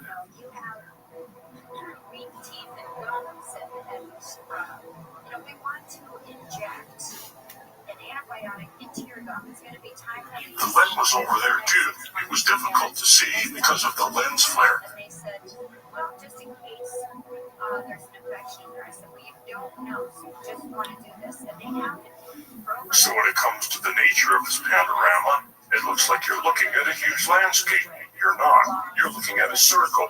If you're at one end over to the other, you make a cylinder. And that's more accurately what you're looking at. This is why I did the crop version and the panning. I mean, we're actually not panning for salt. We're reproducing what the astronaut did, which he stood at one place and turned around, went in a circle, spun. Now, these are very interesting landscapes, very cool looking, but they're reproduced with topography. And the more specific details of every rock and so forth, perhaps they have highly detailed imagery. That would be a smart thing, but they had limitations. That was all made up. And we haven't gotten any kind of actual highly detailed reproduction of the actual location from telescopes or satellites since this time. Again, another faraway landscape, but it's just a set with a backdrop, nothing more. Here is a little crater. You'll see the left image on the right side, and the right image on the left side. The doctor comes in for her 2-second look at everything, and she says, wow, you have the strongest teeth gums of any of our patients. And now we get to the stereophotography. There are 3 ways of doing stereophotography. I have chosen the red-blue, but there are several ways of achieving this. For this example, you will need glasses with red and blue lenses to achieve divergence, or try putting cardboard between the 2 images. So only the left eye sees the left image, and the right eye sees the right image. There is convergence where you can cross your eyes until the features match up, and using your brain, merge the 2 together. And the top left, I'll show you which ones you're currently doing. I'm showing you all 3. It's an opportunity. I suggest you pause as you want to see one, and look carefully at these with the yellow arrow. It shows you where the split line is, and you can definitely see, certainly some. These are panoramic images overlap. They're not ideal. I didn't modify them in any way except maybe to rotate and scale a little bit so they were closely matched, but it's good enough that you can see that there's a flat plane, and after a certain distance, and stereo. My understanding is stereo after 30 feet. The human eyes, as 2 inches apart, cannot discern any kind of divergence, meaning details look like they're no longer stereo. If you move your head, of course, that changes, but you're changing what we just established. If you're standing still and looking at a feature, and after 30 feet, you're not going to see in stereo, no divergence. And that serves them well, because that ain't very far. The way the astronauts turn, it's possible there's more than 2 inches between the image, as far as where the camera was when it took the images. Perhaps could go further, but it's not going to go 100 meters, not before it flattens out. And none of this imagery shows it's going that far. You can see they don't go very far before it goes flat. So the stereo images are certainly not proof it was on the moon, and they supported it was a set. Not proof it was on the set, but they supported it. Some of them are extraordinary, and we'll get to those near the end. You'll see that. It looks like you're going to look at a flat surface going into the distance, but in stereo, well, there's a wall, and it's the limitations of stereography and, well, a wall. You guys can just add that to it, it's very helpful. But in her particular situation, and the split is not necessarily where you think it would be. You can look and see, and look at the stereo and see where the split is. I added the names of the source photos at the bottom so that you can look on the NASA website at your own convenience. You can also use the cross-eyed method to bring these photos into a 3D view. Here's the rover. Just look at how close it is to us. It doesn't go very far in front of the camera. And, because people complain about the effect that niacin has. Using the cross-eyed method, you can see that it does not go far in front of the camera. It Looks like you're looking into the valley, but you're looking at a short distance of a set, but a beautiful backdrop nonetheless.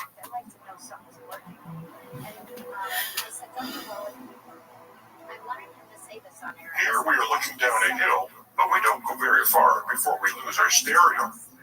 And I was walking him to the door so he would say it, and he did. He said, well, when you're dead, honey. Yep, we need it daily. So, people are listening, and they're not doing progress. Buy it on Amazon. The fan fake most likely is. Get it direct from the team. West Hartford, Connecticut. Jimmy's with us on the wild card line. Hey, Jim, welcome back.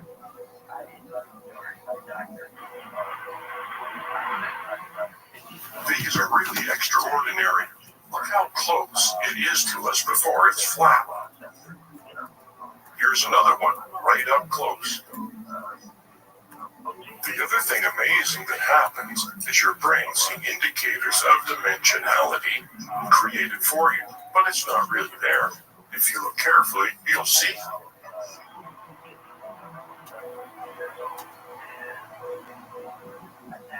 This photographing was not designed for stereo. It was designed for panorama.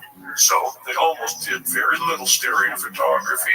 They did detailed images on the ground. So this is using information photography in an unintended way. And we are doing our best to extract information from it.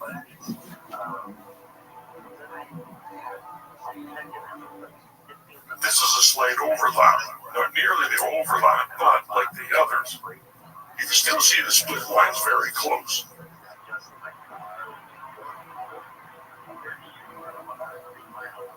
This one could have been a model, and it's a zoom in of a background. There's no stereo here that I can tell. If there is, there shouldn't be. Zooming doesn't change stereo.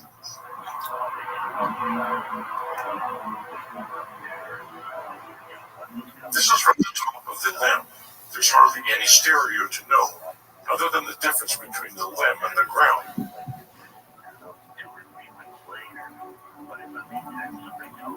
This is an example taken from two different locations, so you can kind of extract some stereo. It looks like it's dimensional in the background, and that shows it's two different angles, the background. And that's quite possible, but that was done by changing the image that was projected on the background, shot from a model. The model was three-dimensional. You change the image based on where the astronauts are on the set, and you get an accurate image of that. So here, we get to some fancy visual effects that has to do with models and technology and rigging and virtual reality, simulators and so forth. And I think that some visual effects breakthroughs were accomplished or created here and credited elsewhere. The lunar rover appeared to move quite a distance across the moon's surface. Kilometers, several, 27 kilometers I believe it was. There's a graph later that shows you more, and simulator technology is used. It's been around for ages. Here are very simplistic versions. Someone moves the prop while they're in it, and there's a fancy version, a jet simulator.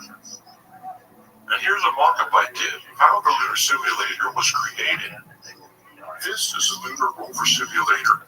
There's some footage there. I think it was created on this simulator. Basically, a model was filmed, and the astronauts were put in the rig that mimicked the movements, and the camera was on the rig and filmed the footage in the background or in front of the fake lunar module. These are very hard crystal-like. Here is a setup of the model under the snorkel lens.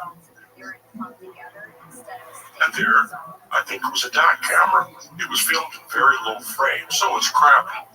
And it's possible the lunar rover was animated. Here's some examples from the early 1970s. This is Don Dykstra, who was a student of Douglas Trumbull. And in the summary, I went over this. I find this extraordinary every time I see it. I find it extraordinary how real it looks and how tiny the models were used to generate it. It just blows my mind. Look at this snorkel camera. This is it moving across a tiny fake road set, creating something incredibly realistic in this low-resolution footage. There's the rig, the camera rig. It's called motion control. It's used extensively in visual effects today, and this was used to create city planning or something. I don't know how much he got paid to do this, but it's an extraordinary setup. And the time it must have took to build these models, I don't know. I don't know how long it took the team to build and record this, but it's extraordinary nevertheless, especially when you get to the nature footage in the end. You see the mountain in the background. This is with atmosphere and everything. You can imagine with the moon set how realistic, and you made it 3 times as big as that. This is a flight simulator camera, sideways pointing at a fake landscape, and moved in real time based on the pilot's action. They actually used it for Apollo training. This is the moon surface, model moon surface. There's a camera that moves along it based on the decisions of the astronauts. And this is a lunar rover simulator. I went over this in the summary, but this really fascinates me. They actually had the same setup. It's just like a flight simulator, except for a rover. There it is. I believe the camera is upside down or sideways. It's hard to tell here, depending on what they thought worked best. Here, a couple of astronauts coming to enjoy their simulation ride. How this helps them, I'm not sure, other than planning the ride and getting used to it. But if you look at the footage, it's truly amazing what's going on there. The camera is reaching, in basic ways, to the surface. The other thing to keep in mind is all of this is recordable, meaning not the footage generated, but the camera moves. That's the motion control. That's what motion control is. You create a camera view and record it in the computer. You can reproduce it again and again and again. And so you can turn the camera to the left, turn the camera to the right, turn it behind you, and do some passes. And you can do it frame by frame. You can do 1 frame every 2 seconds, 1 frame every 4 seconds, however it works best for you to generate the imagery. The camera moves forward, takes a new picture, moves forward, takes a new picture. This is another simulator. They call it the LOLA. This is footage generated from the model, and they have a camera rig set up. Although you'll see I speed it up. This is like their speed, and I sped it up so that we don't have to sit there and fall asleep. There, you just saw it speed up. You'll find when you look at the landing footage later, it's very similar to this when I speed it up. You know, this doesn't look as real as the other footage does, but they did a more sophisticated implementation. Here's that setup I show in the summary. Tracks, cameras on tracks. It's all computer controlled. It starts with the model and so forth. Here they are with their calipers. They like taking pictures with calipers and these things. And they've got their accurate mapping. They're making sure that the model matches accurately to the mapping because the astronauts are relying on it. They're the ones making these decisions that need to be completely oriented for their landing, right? And this is a simple mock-up of something on glass I showed because I found it a little funny. That's how they did it. They did it much more sophisticated for the hoax. This is huge. There's a man next to it. You can see it's a huge piece. Plaster of Paris, I guess. I'm not sure what it was made of. That's just what it looks like to me. A highly accurate model. And when we get closer here and see the fine detail that is in this thing, you start to see more and more craters. Look at all the subtle craters in there. This is all accurate. Look, they're showing how accurate it is. See, we're very impressed. But here it is being used for the LOLA simulator, and it looks very similar to the footage captured by the Apollo camera on the official Apollo landing. And now look at the subtle detail. If you see craters and things, we'll get close here. This is a model. We'll zoom in close. Look, there are tiny rocks, all kinds of subtle detail happening in this thing. And if you made the model 4 times as large, imagine the detail you could put in it. You could put sands on it, add a few fake rocks on it, the sand would move. Look at this huge set, a huge model rather, 2 guys at the bottom standing next to it. I don't know what this was used for, but look, it's an example of a big model, and then use the setup. This is the same space that they were using for the set. They wouldn't have room to fit that giant model world that they built. In some cases, I think the rover was moved on a giant hydraulic stand.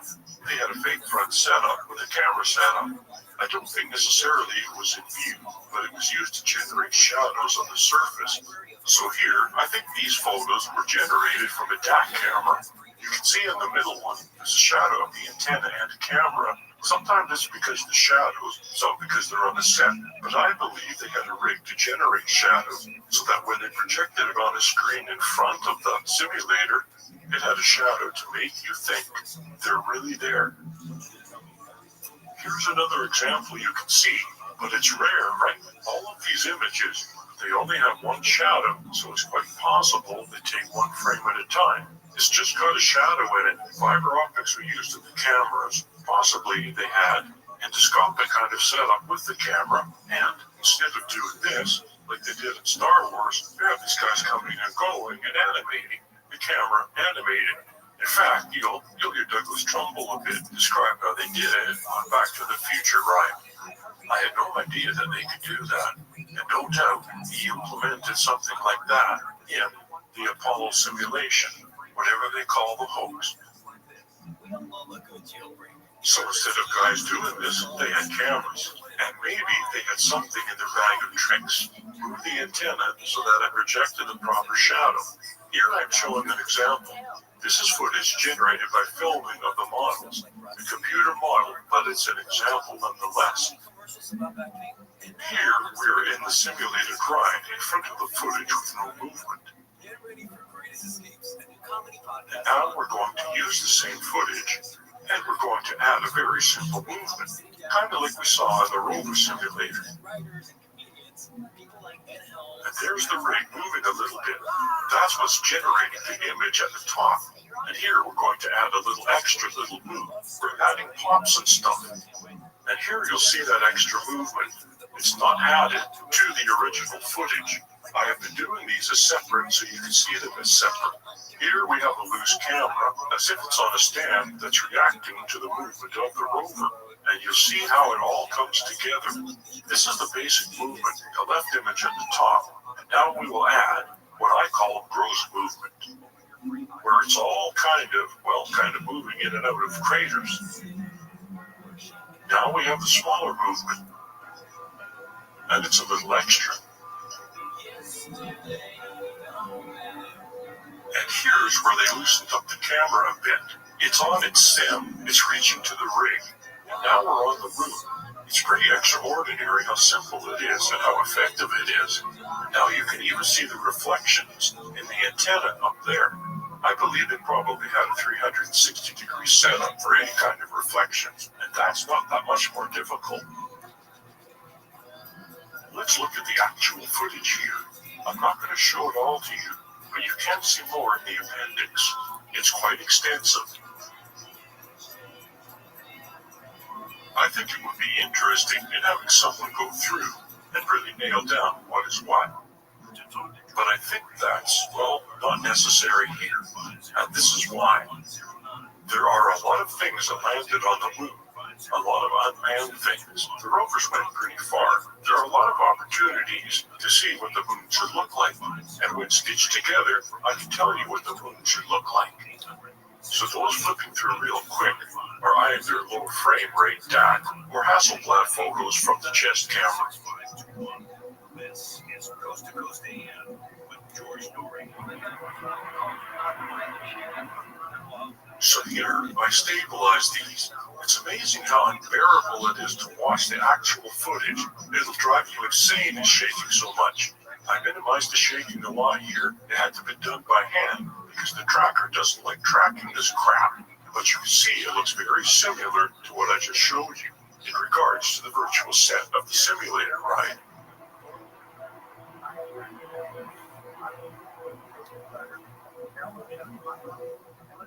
See that shadow in the lower right? This could be a setup. I believe this is a section of the set, the previous one. If you look at this clip, when you look at the whole clip, I believe sometimes they mixed how they did it. Sometimes they filmed it with a model, sometimes they filmed it on a set. They used the same rover, actually, That was on a set. They put it on a rig up here. It looks like it's on a set, but it's hard to tell. You don't see any shadows of the astronaut on the ground, the other astronaut sitting in the rover, and the reflections are just the landscape. So I think it's quite possible that this is fake footage, meaning they're not on a set. And this is all reacting to the motion-controlled camera that they have on it. There's nothing about this footage that says, the landscape, so it's actual. There's no detail in here, so you can't see the detail. It's all limited. The other thing about this footage is that it is transferred to HD. Thank you very much. It should be transferred into log to digital format so that we can analyze it for ourselves.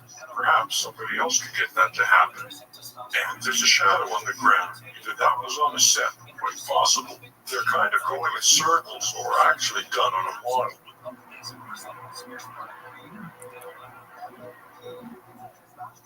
So the modules all landed on the moon. Well, they have footage of it. These were all captured models.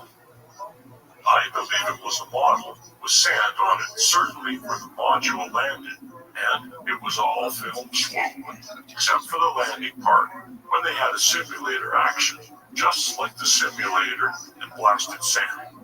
And after the sand cleared, they did a mixture with masks and stuff, which dissolves into the actual set, practical, life-size set you see in the film of the astronauts walking around. Here we have Apollo 14 and landing on its model, and it's not going very far. You can see that it's a curved model. It is accurate to the curvature of the moon, so it's very accurate. It's very similar to the model we just looked at for the LRV. All the craters, same thing, highly accurate. Here's something interesting though. You can see some striation lines. I put some lines on to show you the angle, and they look just like the mosaic lines. Satellites flying over, around and around, catching images, and they put them together. And here you can see the striation lines. It's hard to avoid when that's your only reference when you build the model. Look here, it's very clear. Increase the contrast to make it a little more clear, but there they are. Striation lines are what they are. These are the mosaic images, and here we are coming in for a landing. It's all sped up compared to the real landing. It's in real time. And you can see the sand now. Fortunately, in 14, the sand did not obliterate the view so clearly, so they didn't have an opportunity to do a good blend. And the giveaway. The give is the crater shadows. They change, swallow the shapes of the surface a bit. The crater shadows is more obvious here. Now we're analyzing that. The camera is supposedly located in the filming through the triangular windows. I believe it's the one on the left of the door. In this view from the outside. And it's coming in upside down, kind of. It's all odd, so I had to turn the image so that you can see, the reference. The framing is the reference. And here we're coming in. You can see the actual sand blasting, but you can always see the craters. The thing is, the two right in the middle there, you can see just above the middle, and the shadows have changed. Here they are, the shadows, so you can keep an eye on them. And see the two shadows there? It's pretty dark, and here the shadows are shallow. It's not so clear to the uninitiated eye, but for me, it is fairly obvious. Those are deep shadows, very dark, very clear. It's not just an illusion. And here, it's just got a little shadow. Zoom in to make it a little more obvious. Now that's very detailed. Now I'll demonstrate how this was done. So here are the craters. We have the two examples of what appears not to be an illusion. Slight sun angle changes, right? In one, the shadows are really low in the crater, and the other, the shadows are higher in the crater. In fact, you see it all in the craters there. but not in the top one. You really don't see it because they change that quickly. It's just a soft mat. It's just, I'm sure, covered with dust to hide. So I go back and forth and see them all. The surface shifts a little bit because it doesn't match up. It's very difficult to have scale model, which is smaller, but life-size to match up. That's quite a feat, but it does accomplish the effect, right? Just look at all the other footage for evidence of that. Every other one, the other 5, the sand completely obliterates the view. And then when it clears, we're on the set. Maybe they claim this is gas distortion, rocket blast, but it doesn't quite work with me. There's a lot of distortions taking place, which we'll review. If we look below over there, we can see how this was done. They had 2 different setups, all on computer, 2 different setups going on, model setup. The lighting is quite different the way they had it set up. And when the scene shifts, they're using the same model, the same setup. It shifted a little bit, so here's the difference. You can see the shadows are different. The gray area I shifted a little, just subtle, how I blurred the model. Obscured by dust, right? This is a little more accurate to the differences. Now here the moon is blasted by dust, right? Fake sand, of course, on top of it. I used it as a mat. So they did all this by hand for the most part. But now I use it as a mat. You'll see the fluctuation. It's used to disguise the distortion taking place.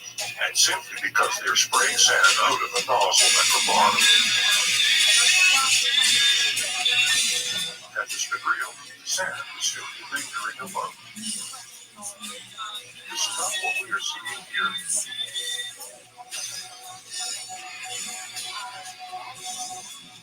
There's another discrepancy here.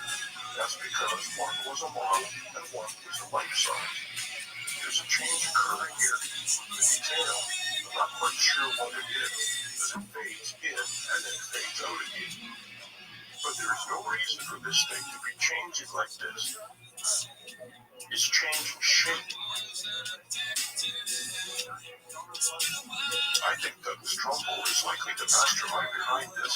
He was the 2001 Space Odyssey visual effects mastermind, and he had a lot of experience in this, simulating the moon and space stuff. His first job was with graphic film, and working for Apollo generating PR stuff for Apollo. To the moon and beyond is something he generated was Cinerama, and it was used as a technology backdrop. Here's some information about To the Moon. It's a large film format, really longer than other formats, and it's extraordinary what they did on Space Odyssey 2001. There's evidence that it was supported by NASA, and it was a kind of an R&D to figure out all the technology. They used it for the Apollo hoax. And it's also in the interest to see he worked for the Apollo program already, before he did 2001.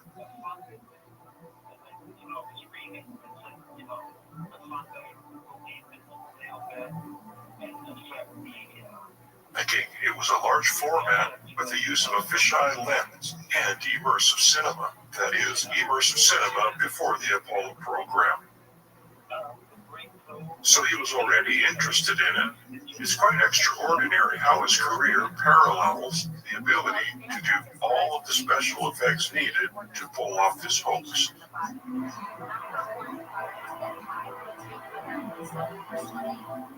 Let's hear him tell us in his own words.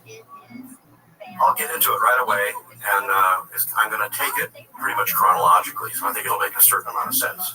When I was just out of high school, I was going to be an architect, I thought, and I started taking courses in illustration and painting and mechanical drawing and engineering drawing and things like that. I became very fascinated with kind of science fiction illustration, and it was all multiplane photography, fisheye lenses projected into a dome theater, and photographed with fisheye lenses and wide-angle lenses projected with fisheye lenses into a kind of a planetarium dome theater.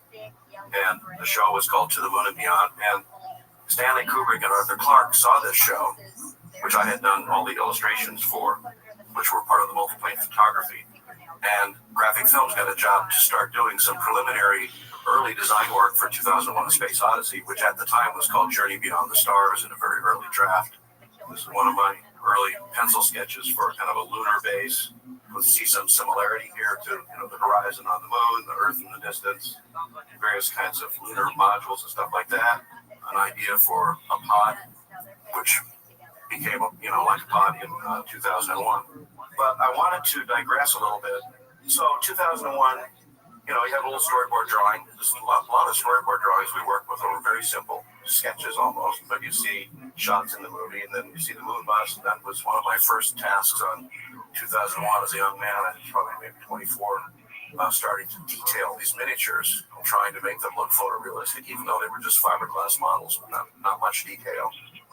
And we started figuring out how to put detail and painting. And actually, since I was an illustrator, I was actually painting with my airbrush right on the model to create different panels of texture and brightness and reflection and trying to make it look as big as we possibly could. And then I got involved in shooting some of these miniatures. Kubrick really got to like me and what I was able to do. Got into the shop. It was a 1,000-watt light bulb out of a slide projector. This is the painting back here, and this is the moon bus that's going to land, and it's mounted on this rod back here. It's kind of tilting up and down as nitrogen coming through the nozzles of the mostly jet engines or rocket engines. Yo, what up? How are you, King Twan? And we had to mount it on glass in order to superimpose one thing. King Twan, how are you? So you get shots like this. Can you hear me? You can see all this little detail and stuff that I got involved in creating. Yo, dog, how are you? Can you hear me? Yo, dog, can you hear me? How's your day going?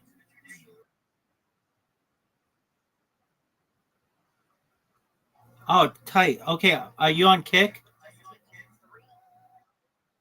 Word, dog, we're going to make you a trillionaire. How's your day going? Dog, you love it. You love it. You love it. You fucking love it.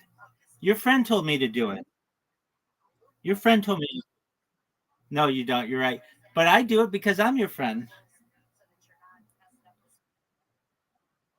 How you living, man? Hey, can I tell you about myself? I'm Rabbi Rothschild. Apologies for my bots. I shoot my life 24 hours a day, 7 days a week, 365 days a year for world peace. I've been doing so for more than 3.5 years. Have you ever seen the movie The Truman Show or the television show Big Brother? Okay, excellent. Well, that's essentially what I do. I'm live on 22 different YouTube streams simultaneously right now.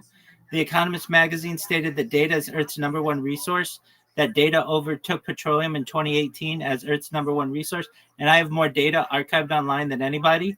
And when I go viral, I'm going to make sure you, your friends, and family become financially independent, that you're able to have generational wealth, and that you're able to start charities and philanthropic organizations of your own. How does that sound, son?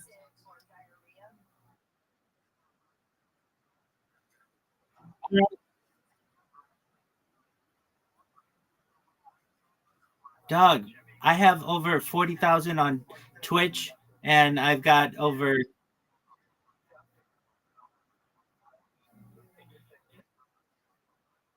Yeah, look up ViralRabbi, ViralRabbi.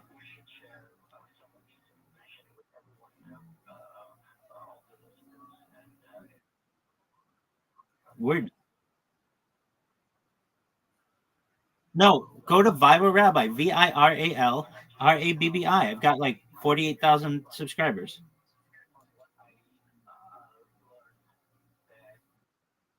No, on Twitch.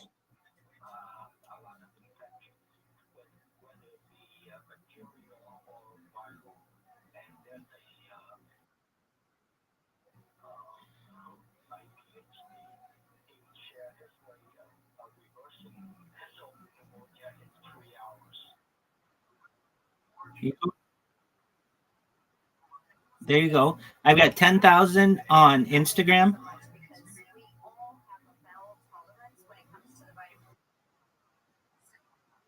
All right. Well, I'm just letting you know. So what's good with you?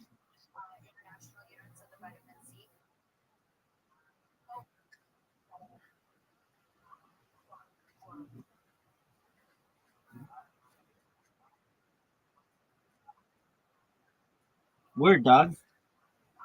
I created bots, dog. Yeah, robots. No, I just do it the old-fashioned way. I use macros. I program them to essentially create an account, to make a clip of someone, to follow them, and spam, pardon me, and spam them. Thank you, my friend.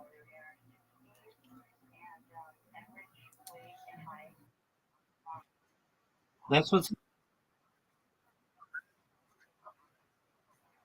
absolutely. Hey, you got a good heart. If there's anything you ever need, I'm here for you. Okay, brother. You as well. Take care, my pimp.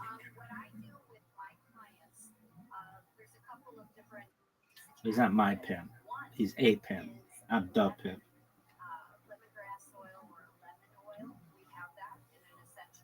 I meant to say my G. Man, what the fuck?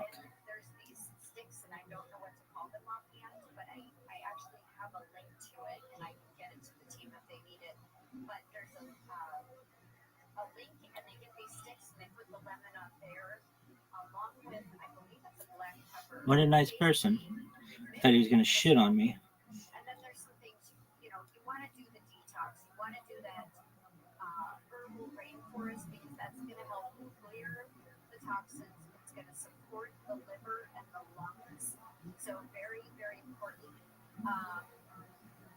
The typical things: clean up the diet, hydration, exercise, meditation is going to be healthy. If you've ever heard of tapping, people use that. But then, as far as nutrients, we definitely want to get the vitamin C up because nicotine depletes it very rapidly. So high doses help detox and reduce the cravings. So you want to get our CFX from the tea. Okay, and then we have a perfect calcium/magnesium chloride. It helps calm the nervous system and lowers the irritability and the stress. You know who the Red Pack was, or were you too young? I do remember them. It wasn't a picture taken where they didn't have cigarettes in their hand. Yeah, and they might have been cleaner. They must have smoked 3 packs a day. And they lived pretty good. I think they had Yeah, but they all died of lung diseases, things like that. Yeah, and that's not a fun way to go because it is basically a suffocation. So it's not fun. You want to get off of it. Let's go to Terry in upstate New York for a quick question. Go ahead, Terry. Hey, God bless you. God bless everyone. Thank you. Thank you. I have a question about your product in the longevity catalog. It's called Ultimate De-Stress, and it would be for my wife suffering from Alzheimer's, and she has anxiety and stress problems, and she's also on blood pressure meds and blood thinners. Would your product interfere with the blood pressure meds and the blood thinners? No, it won't.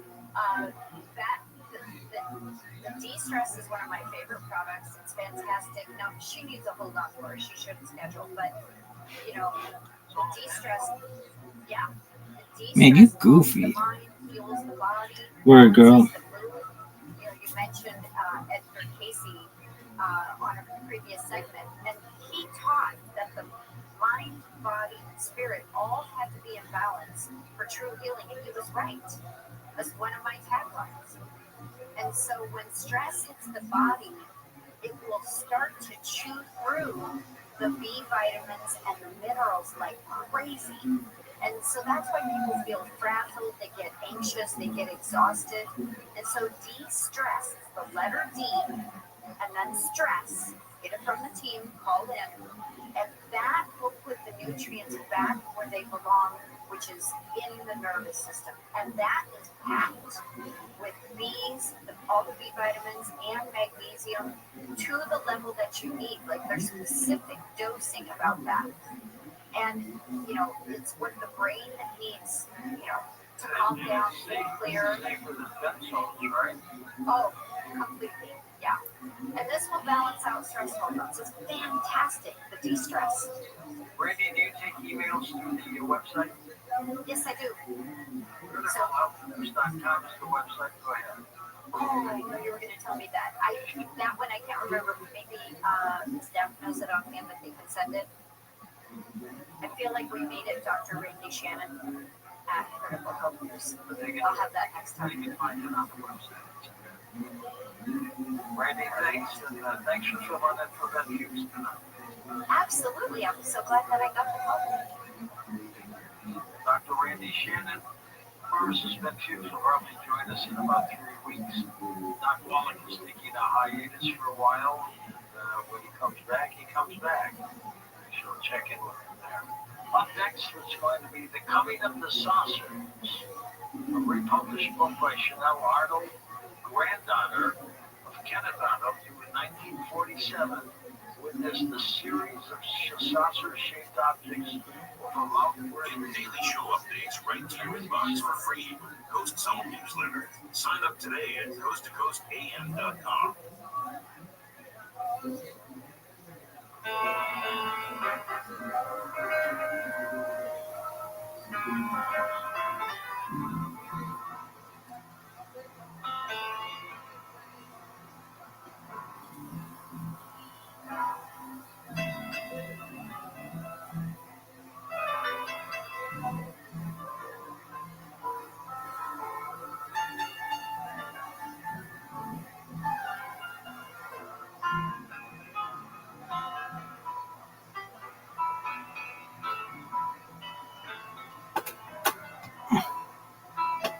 Streaks of grease and who knows what to try to make it look real. This is working on the big stage, one of the big stages at MGM. That's the space station set over here, and the moon bus set over here. This is the moon bus set being built. Several shots of that. I designed a lot of these moon terrains. I had a lot of arguments, discussion with Stanley about what we thought the moon was going to look like, because nobody knew. There hadn't been any satellites or anything that really had looked at the moon surface in any detail. So this was kind of a Chesley Bonestell, rocky, craggy terrain kind of thing that he wanted. And I was actually going in another direction, which did not make the cut. Here's me working on my moon terrain, which I thought was, in fact, in retrospect, very much like what the moon is like. It's very rounded, very soft, very eroded by micrometeorite impacts, and not craggy at all. These are some early designs for the Jupiter sequence. The Discovery spacecraft went through a zillion different iterations. The Stargate was going to be a slot inside one of Jupiter's moons that they go into. This was actually a very early hypothetical rendering of what the pod might look like at a very early stage.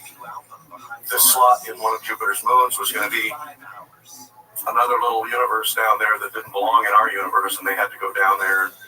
These are like two pods looking down here. They're going to send little probes down. There's a whole bunch of things that were designed, written, experimented with, drawn, discussed, and deleted. This movie went through tremendous development. So the thing I'm talking about today is all the whole kind of creative process of how you tackle a problem, work on it, discuss it, solve it, change it, and try to come up with a new solution to make something on the screen that people have not seen before. Anyway, ShowScan was this 60-frame, 70-millimeter giant screen thing that was way better than Cinerama and way better than IMAX in 1975. The simulation ride was this whole idea of hydraulic motion bays and a capsule with people inside, which I'll show you later. Became the Back to the Future ride for me, which was a lot of fun. And then another ride called Cineride, which never came to pass, which was really cool, and I'm sure we're going to do this pretty soon, was projecting multiple ShowScan films in a dark ride situation, and you're in a vehicle. And we filmed these films knowing that the vehicle was moving at 30 feet a second, or 30 feet a minute.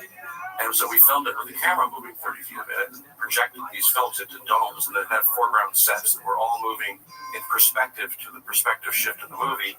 It was all 60 frame, and it was so real that everybody believed that everything that they were seeing was happening in real time, including explosions, breakaway glass, mummies, monsters, you name it. It was really wild.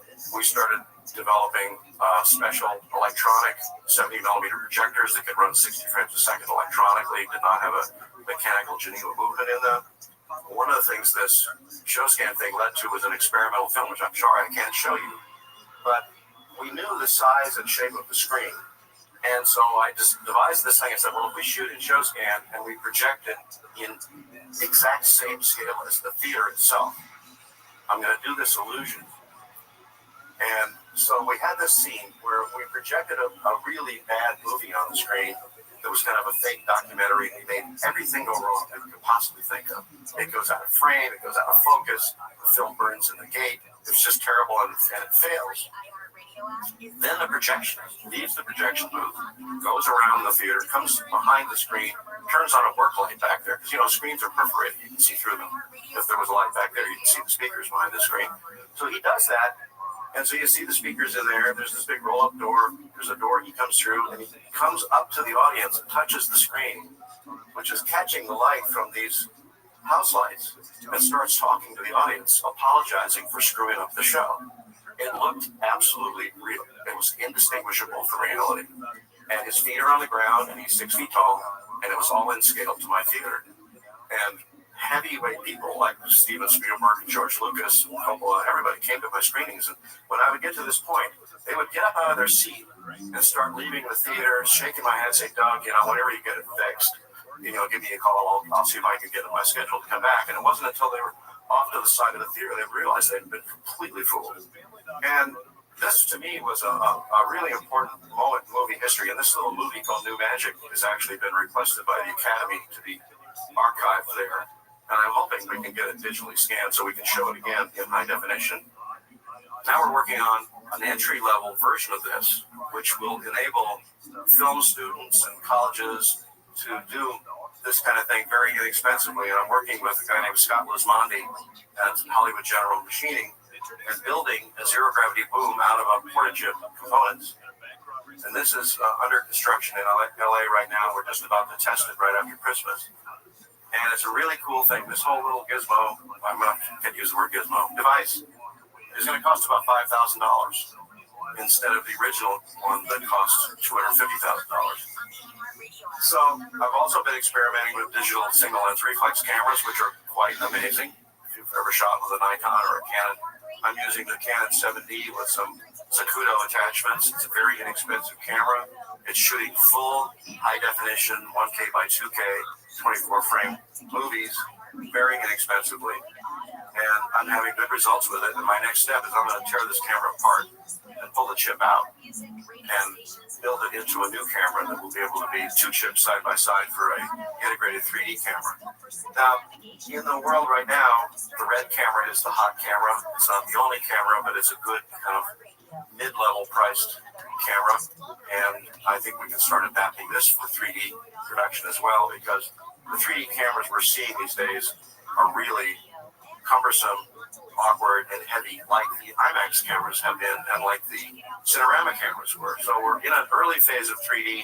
We're shooting in 3D is a real pain in the neck, but it's going to get much better. Right now, I went to NAB just a few months ago in Las Vegas and saw all the latest 3D camera rigs. And I got to tell you, it's horrible because these cameras are clumsy, noisy, fat, heavy, obtrusive, hard to align. They create all kinds of horrendous post-production problems to composite 3D live action. And we're in our infancy of trying to solve a lot of these technical problems to try to make a whole new generation of 3D cameras and solve these problems so that shooting in 3D is not such a pain in the neck. I've been recently working with Terry Malick on Tree of Life. He won't let me talk about it. I think it's going to come out pretty soon.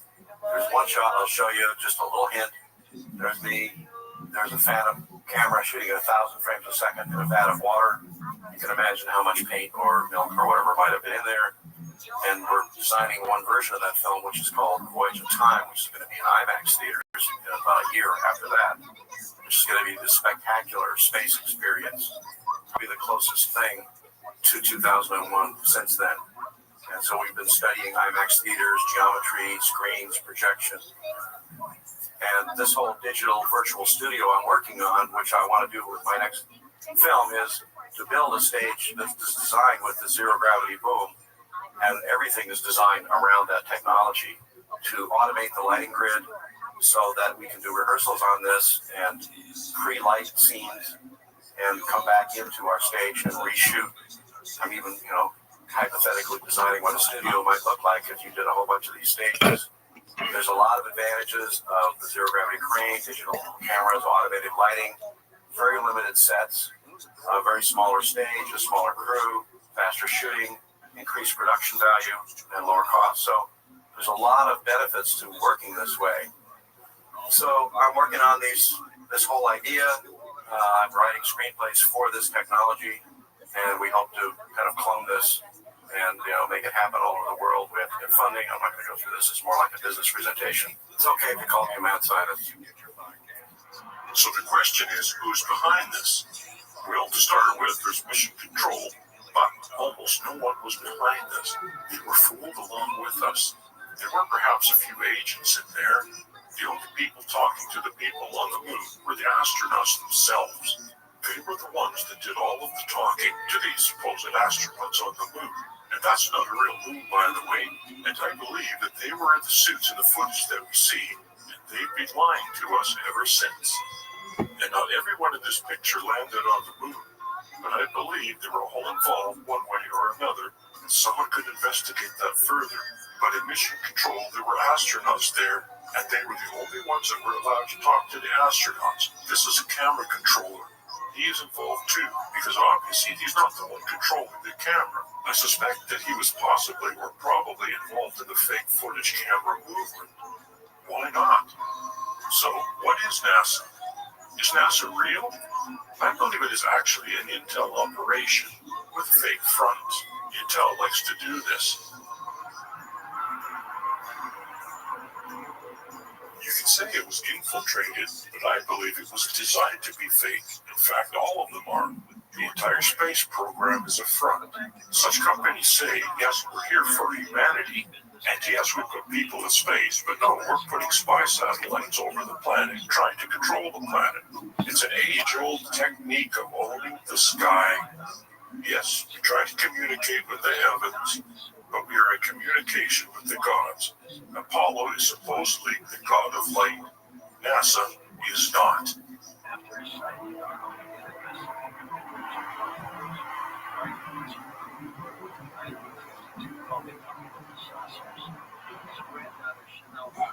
So without Apollo, what is NASA? Apollo isn't real. It's nothing but a ghost.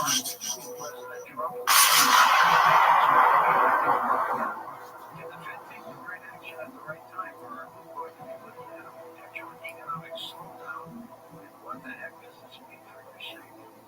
Consider diversifying with gold from the virtual world. That's why. Decades gold has been. What in the fuck was that? That was wild shit. Economic stagnation, global uncertainty, and high inflation, and virtual makes it incredibly easy for you to diversify some of your savings into gold.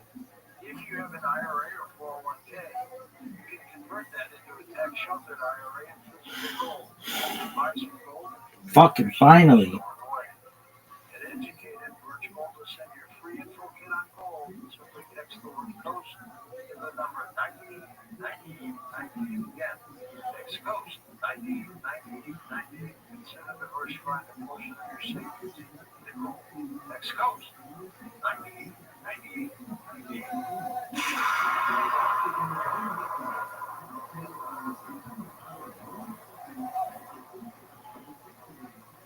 Hi everyone, it's MC from KFCO in Santa Cruz. We produce and maintain the CriticalHealthNews.com website that so many of you coast-to-coast listeners have come to respect and rely on for valuable health information that is not available in many other places that it should be. We help sick people get well without replacing one disease with half a dozen others in the process. And CriticalHealthNews.com is using education, logic, and common sense to help people understand that good health and long life are rooted in proper nutrition, not toxic prescription drugs that cause side effects that are often worse than the original disease or condition. Check out the cool articles, videos, Doc Wallach and Marcus Mann recordings at CriticalHealthNews.com, where you can also order our premium quality products, or you can call 855-949-7234 to talk to a real, live, competent CriticalHealthNews.com human. 855-949-7234.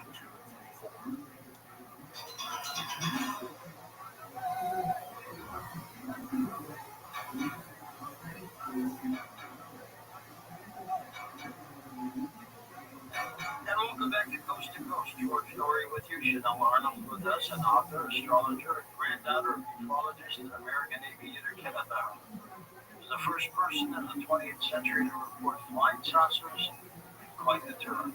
Chanel republished his historic book that he wrote in 1952 called The Coming of the Saucers to honor her grandmother. Chanel, great job. Welcome to the program. Oh, it's great to hear your voice again, George. This is exciting. Yes. I would have loved to have met your grandfather. I know there's not very many people left that actually got the chance to meet him. He died at 68, which is relatively young. Yeah, 1984. And he, died telling me it wasn't the right time for UFOs. Was he your mother or father's father? He is my mother's father, and I went through a divorce and took on his last name just because I'm a public speaker on his behalf. He wrote the book, The Coming of the Saucers with Great Homer. Well, at that time was science fiction magazine called Amazing Stories. And those two got along well, didn't they? They did. They would communicate via records. They'd record records and send each other records back and forth because that was before, even long-distance phone calls. How much did you talk to your father and grandfather about UFOs? Not much. I've learned more from my mom just growing up and hearing stories, and he lived quite the exciting life. After his sighting in 1947, he was quite a busy man, investigating other sightings, and his friends kept seeing flying saucers. Everyone around him was seeing flying saucers. It all started in the Summer of Saucers, 1947. And that's when we had the Roswell crash in July. It's got to be from the same source. Yeah, he thought that there was a connection with the atom bombs just being released on Hiroshima and Nagasaki 2 years before, 1945. And the Cold War had just started in March of 1947. So his initial thought to report the flying saucers were he thought they were Russian aircraft that were, top secret that no one knew of, and it was patriotic duty to report what he saw. Tell us about the sighting of the 9 flying saucers over Mount Rainier. What do you know? My grandfather was a businessman. He sold fire safety equipment remotely to people in remote areas, and he also flew prisoners back and forth for the state of Idaho. Very respected man. He was 32 years old, and he was leaving Chehalis, Washington, from a business trip. And there was a reward. It found a C-46 military marine transport plane that had crashed into the side of Mount Rainier. On June 24th, 1947, it was a beautiful, clear day, and he thought it'd be a great day to fly around to see if he could spot it, because $5,000 was a big reward back then. It was about 3 p.m., and he was seeing bright lights up, like as bright as an arc light, flashing into his cockpit. He looked and saw 9 objects flying at a high rate of speed in between Mount Adams and Mount Rainier. He clocked them, and they were flying so fast that he did, and pilots probably couldn't even do it anymore with his own math by hand. He clocked them going about 1,200 miles per hour between Mount Adams and Mount Rainier's points, and they're also flying in an echelon formation, 4 in front, 5 in the back, almost like the way geese fly. One thing is they were kind of pulsating, almost like a beating heart, and that really, captivated his attention as well. He only saw for about 3 minutes as they disappeared near Mineral, Washington, and he was just so in awe by what he saw. He knew it was, duty to report what he saw. He thought he'd seen like a Russian aircraft that, nobody knew about, and so he felt like it was his duty to report what he saw. Was he in shock when he saw them? He just thought that they were, top secret aircraft that he had never, had ever seen in his life. And one thing about him is they were flying so fast that they, he thought they could even be guided missiles, but nothing back then flew 1,700 miles per hour, or in between 1,200 and 1,700 miles per hour. He truly was remarkable. Was he a believer after that?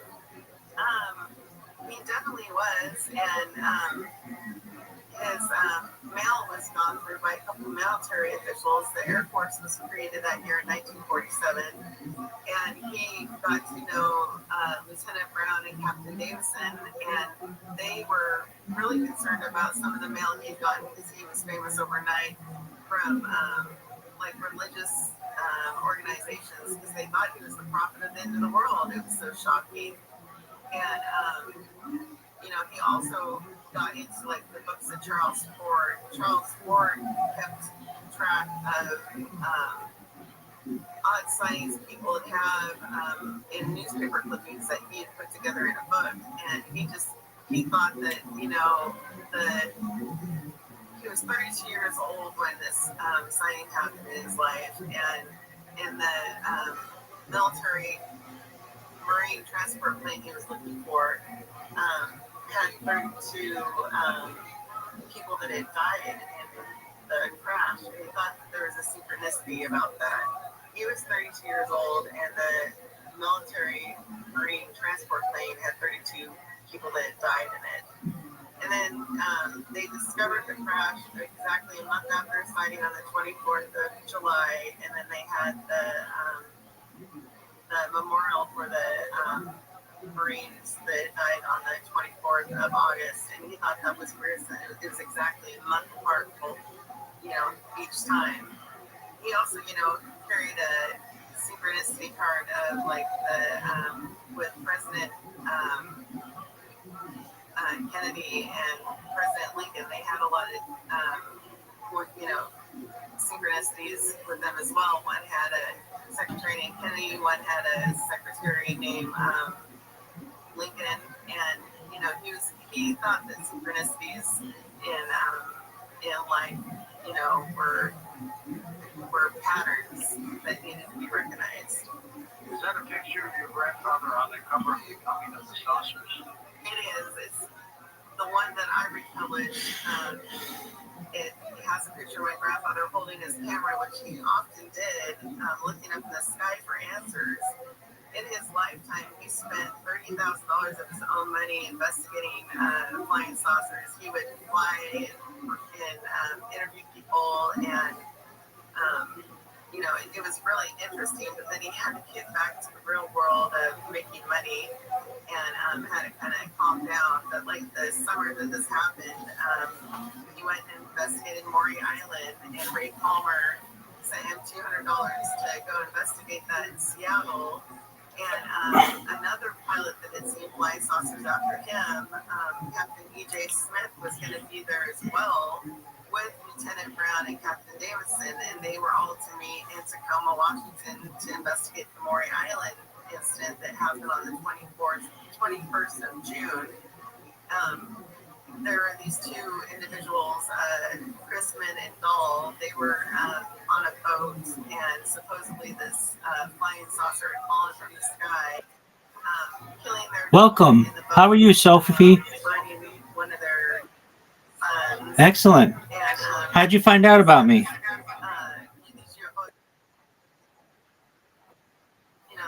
Was it through YouTube or Discord or Kick?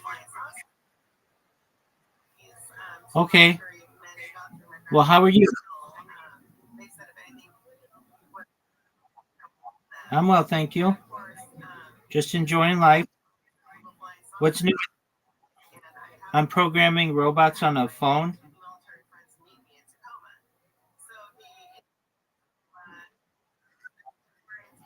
To create clips and publish them. It publishes them on social media.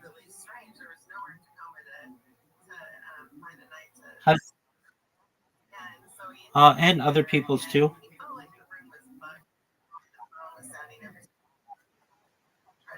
Yep.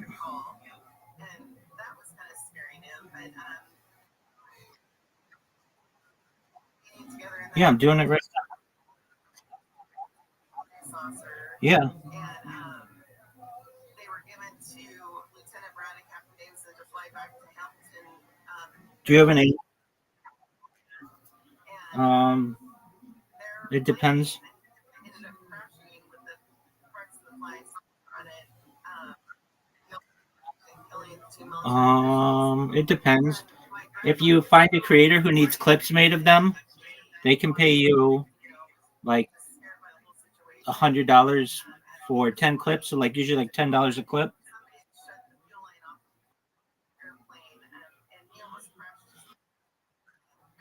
Word, dog. How's your day going?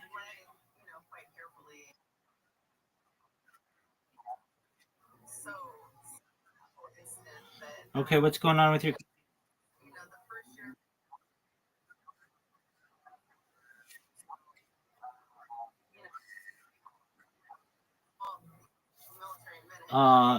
Did you find out about me from Kick? Did you find out about me from Kick?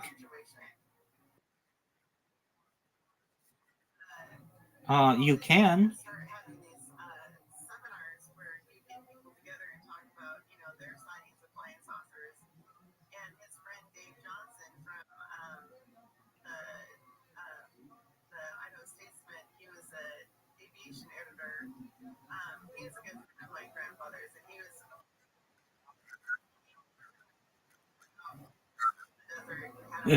Yeah, that's probably right. So it was on clip, on Kick. Okay. Yeah, I mean that guy didn't pay me, but sometimes other people pay me to do projects for them.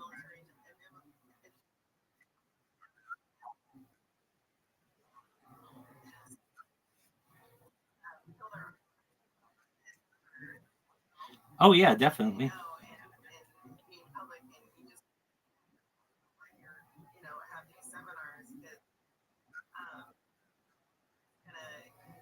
You want to what?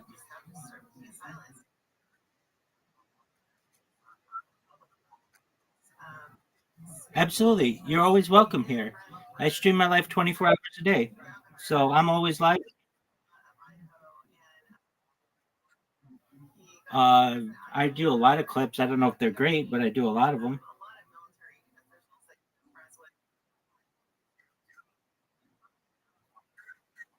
Yeah.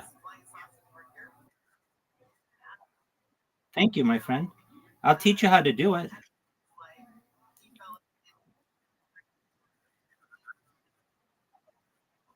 Okay, best wishes with that, but come back whenever you're ready. Pleasure to meet you. Bye.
There are all kinds of theories going on, but your grandfather stuck with the UFO theory.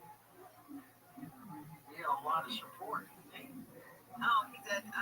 His friends, everybody he knew were seeing flying saucers out there, and they didn't know how to stop it. But he was offered $50,000 from Doubleday Books in the '60s to do a fictional story of his sighting, and he just wouldn't do it. He just wanted it to be, always to the point of, these things are so extraordinary, and and he was an Eagle Scout. You know, he grew up, he loved his country. You know, he thought it was patriotic duty to record what he saw. And, you know, and then he felt like he was that unfortunate goat that was the one that did it because there were so many unbelievers. You know, and now, I mean, look at it now. I was part of MUFON this year. I'm really trying to get my foot in the door with MUFON. Last year, Earl Grey passed away, but he got me to be part of the MUFON in Dallas, and this year I was also part of that too. But this year I met this guy named Alan Steinfeld, and I know Alan. yeah, he knew Linda Moulton Howe. She met my grandfather when she was a little girl. Her father was in the military, and I guess that she was from Boise, Idaho, and so I got to talk to her on the phone. That's where I met you about 11 years ago, right? Yeah, in Boise. Now I live in Oregon, but anyhow, yeah, just it's just crazy because she met my grandfather when she was a little girl, and I had no idea. And I thought that was pretty cool, just like small world. But you know, I've admired her. I mean, I grew up in ufology, watching all the shows I could, you know, absorb. And, you know, my grandfather, with his beliefs, I had my own beliefs. Like, you know, he believed there was a connection between the living and the dead. And I believe that, you know, they're always seen near volcanoes. And I believe that volcanoes are some sort of portals into other dimensions, and that's why you see them flying like out of Mount Shasta. I hear reports of like people seeing, you know, flying saucers fly outside of the sides of volcanoes. What did your grandfather think of the extraterrestrial? He didn't believe in that. He believed that they were just interdimensional, and they were coming from the dimension we go to from when we die. They were coming from that dimension. Is that the fifth dimension? It's like we're in the third dimension, I think, is the dimension we're in now. But yeah, he believed that they held the key. He's the reason why we're here. You know, the connection between the living and the dead. Documents in your republished edition that you add and include those because they're fantastic. Oh yes, I did. Would you get them all? Oh, my mother inherited the estate, so you know, we end up.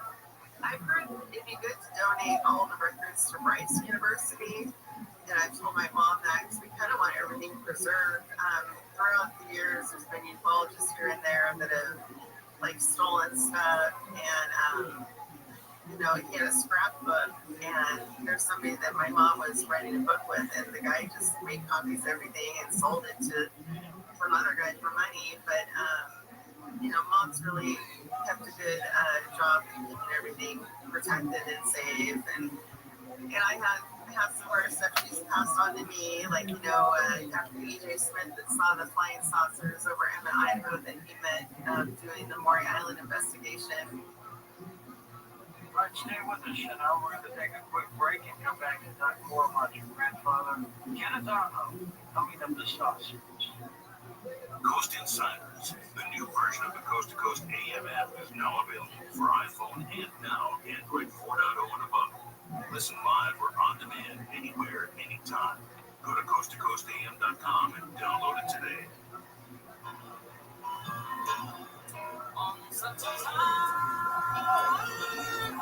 That's funny.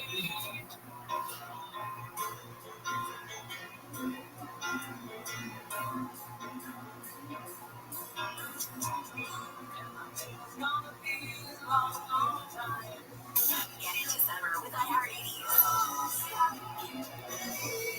Rewind to a decade of music that defined a generation. From Madonna to Michael and more. iHeartRadio goes commercial-free this weekend and every weekend. Open the free iHeart app, search iHeartRadio, and make it your next preset. We're Caitlin and Tyler Volterra, and we've got a new podcast, Kate and Ty Break It Down. We've been through it all. Marriage, raising kids, working through trauma, figuring out who we are in this next phase of life. Marriage isn't always easy, but it's worth it when you put it in.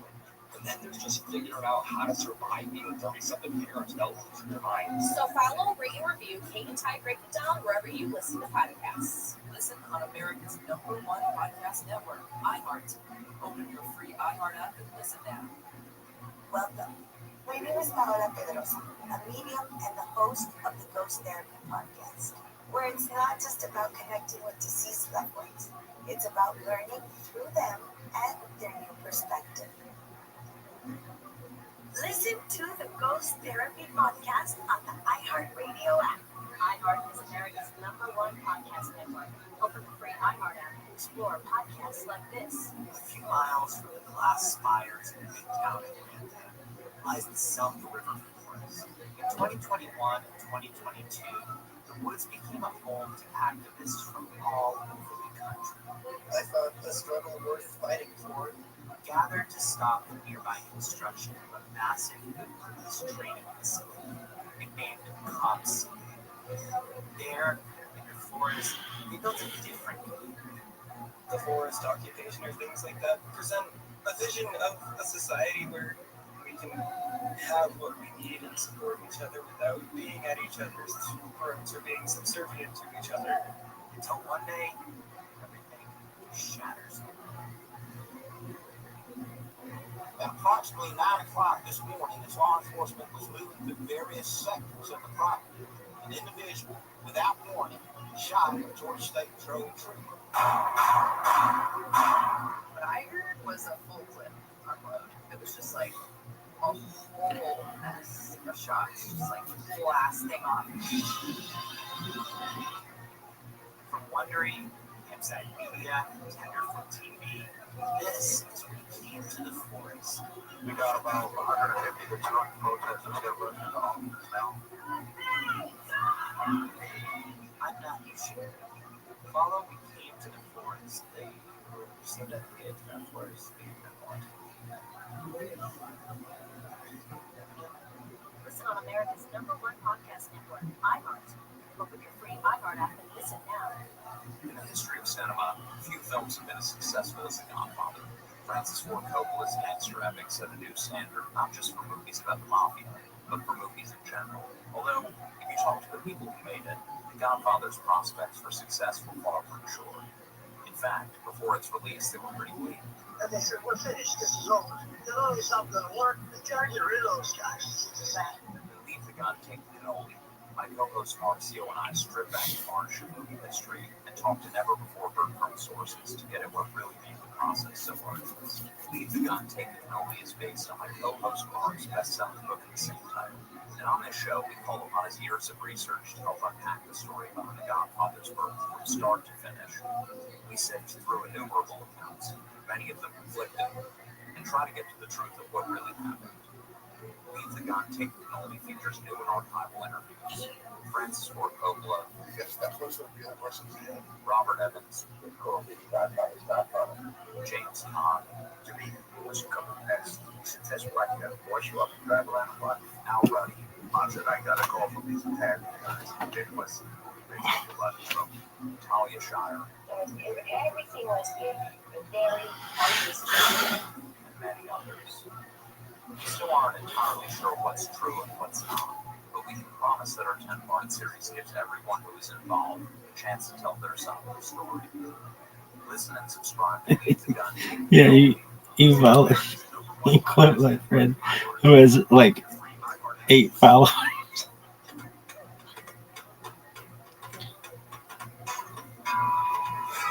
How'd you find me? Just randomly. Or was it Kick? It was just random. Was it YouTube? It was just random. Okay.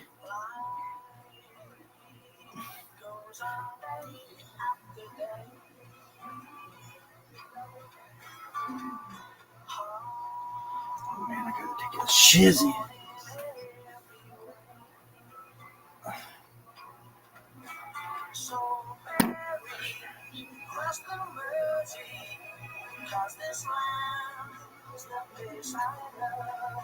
and here I'll stay. People, they rush everywhere.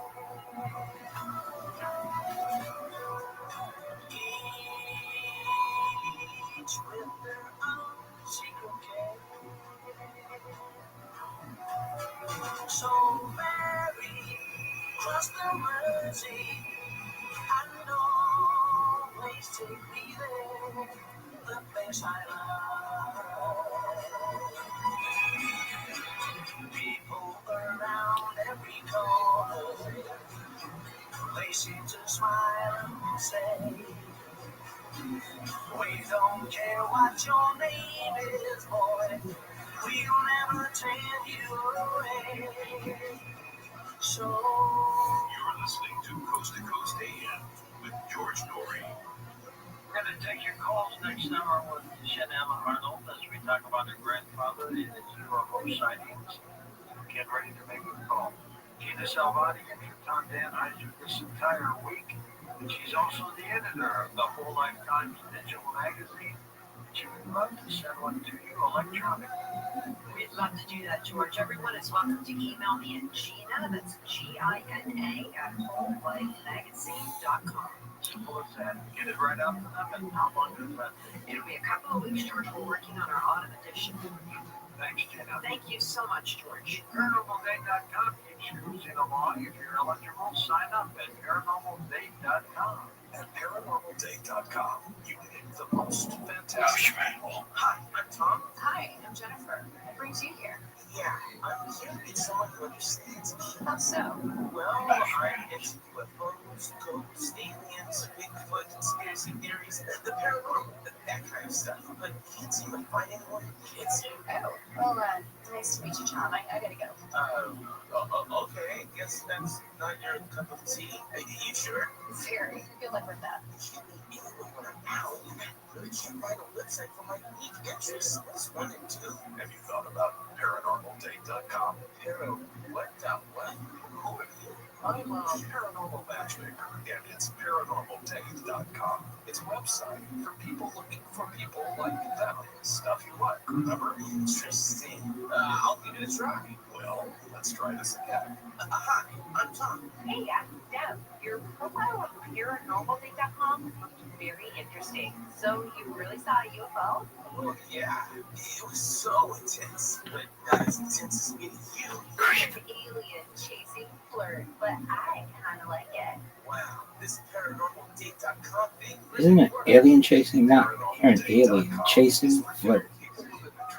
It's alien chasing.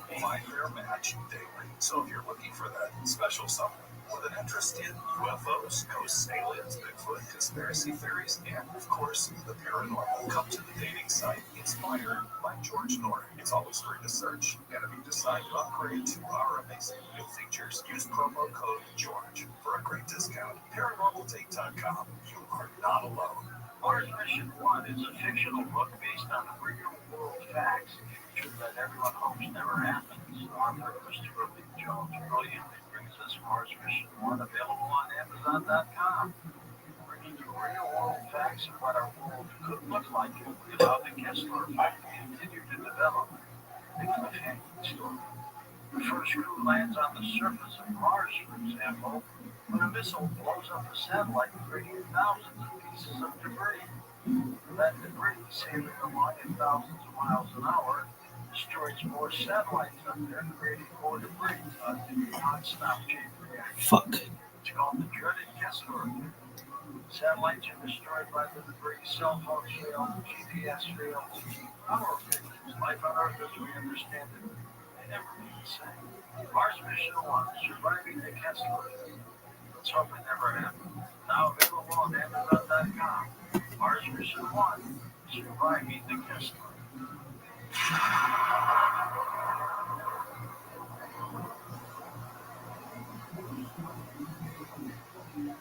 Sabre, the #1 pepper spray brand, presents What Would You Do? You're walking alone at night. Suddenly you hear footsteps approaching from behind. Do you A, keep walking and hope they pass? B, turn around and confront them? Or C, create distance and prepare to defend yourself? smart choice. Saber 2-in-1 pepper spray with personal alarm lets you alert and defend with a single button, activating both the pepper spray and personal alarm at once. And with its fast flip-top safety and finger grip, you get quick access and better aim for up to 12 feet.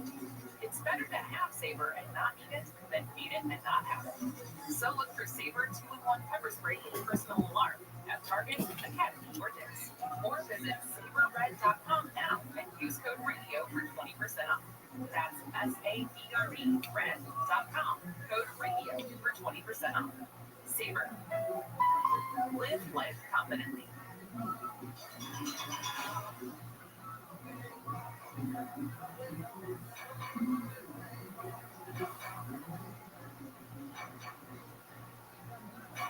Welcome back to Ignoring with Chanel Arnold, which is reflecting on the life of a grandfather who coined the phrase flying saucers.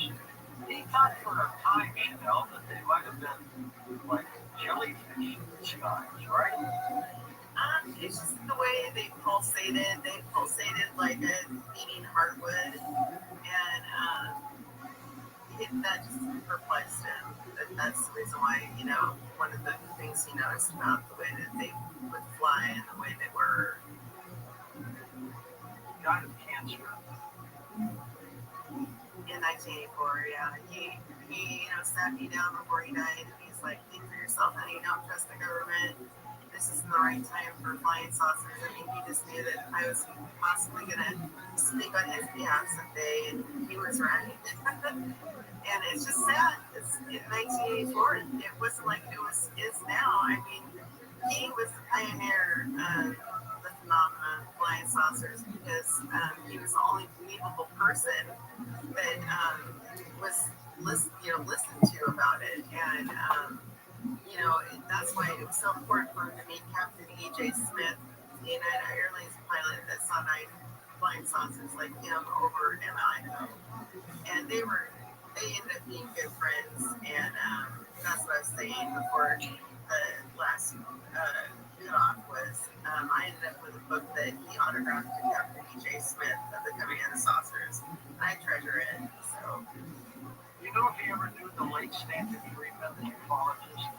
Yes, when I met you, I got to meet Stan Freeman, and in 1977, my grandfather was the honorary guest of the UFO Congress in Chicago, Illinois, and he met Stan Freeman there, and I have the whole thing recorded. It's recorded on audio cassettes, but like Jacques Vallée was there. I mean, I have a whole tape of Jacques Vallée. I really wish I could do something with it all.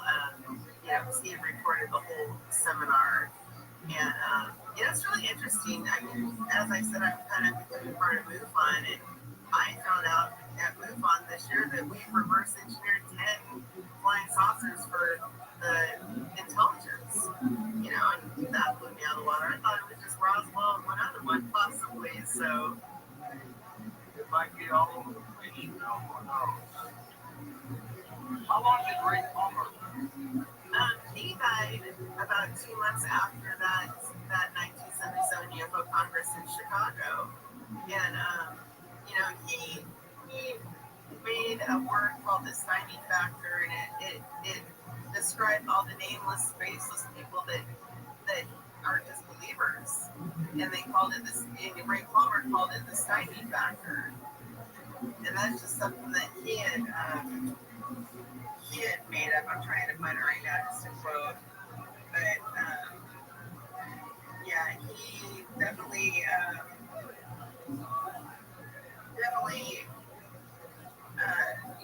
wrote sauces for my grandfather. And in the first, 90 pages about what my grandfather saw, and we're recalling his sighting, and then the rest is about Maury Island. And Maury Island's a pretty big, thing that happened in Seattle, and I was kind of briefly discussing, how the flying saucers fell out of the sky, and they had fragments of it. But the Urine UFO Fest was just this last weekend in Seattle, and I call it UFO, but I was part of that 2 years ago, and I got parts of the flying saucer supposedly that somebody had and they had them analyzed, and the elements were not like from that area and very odd material.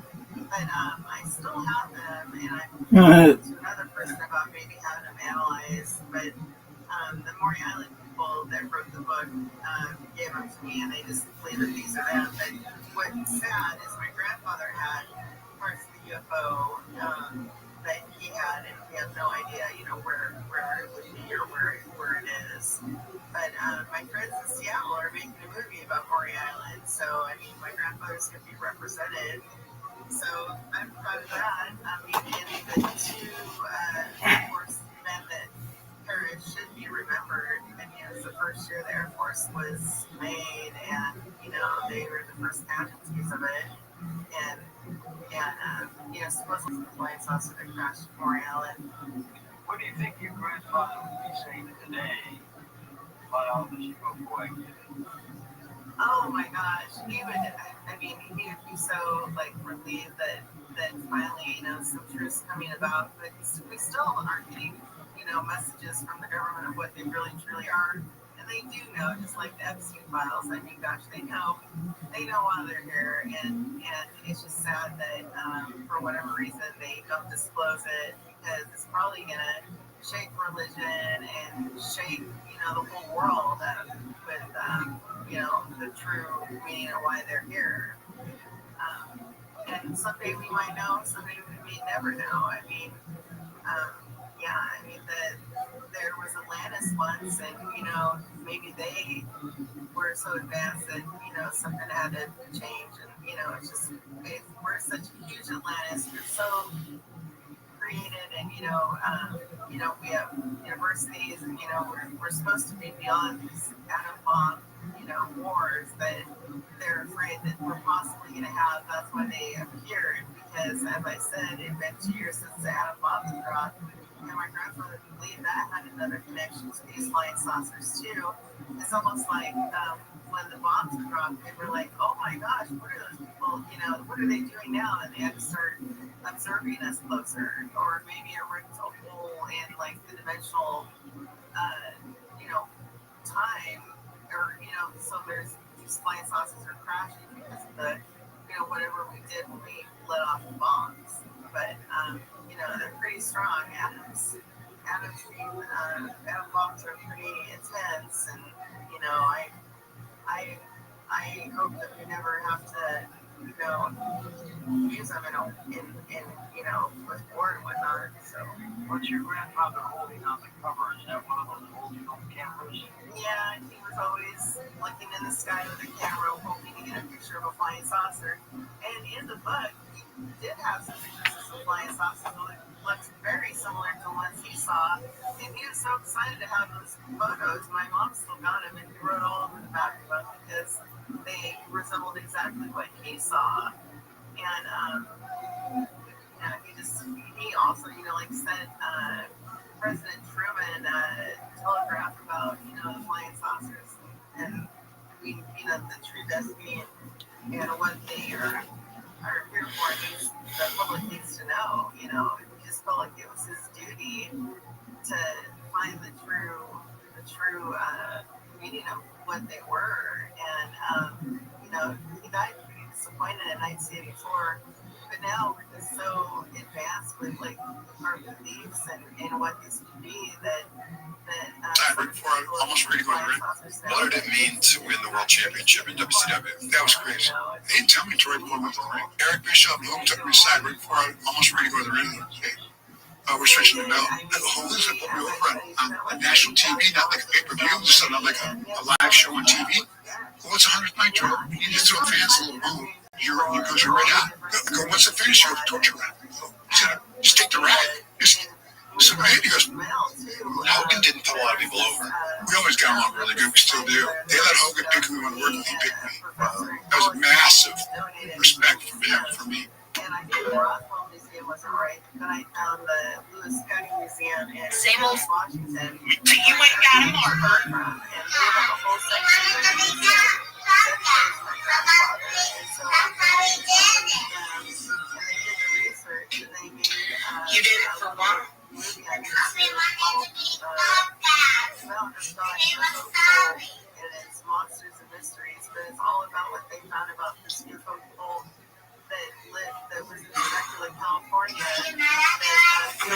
pretty upset. 3 days after my grandfather had a signing that and anyhow, who knows? Really Who knows? You think thinking about what you've done is going to take away the marker all over your chest?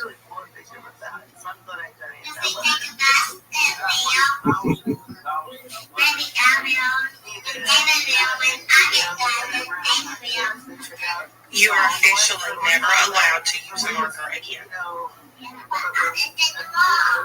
Well, try paper next time. All the things that, flying saucers were, the whole craze, it was pretty intense. Even in Portland, near the 4th, I think it was on the 4th of July, there was a mass UFO sighting right after his sighting in 1947. I mean, once he had his sighting and reported it, everyone started seeing flying saucers. It couldn't be stopped. And it's still ironic that in June of 1947, he saw what he saw, and then 1 month later, crash at Roswell.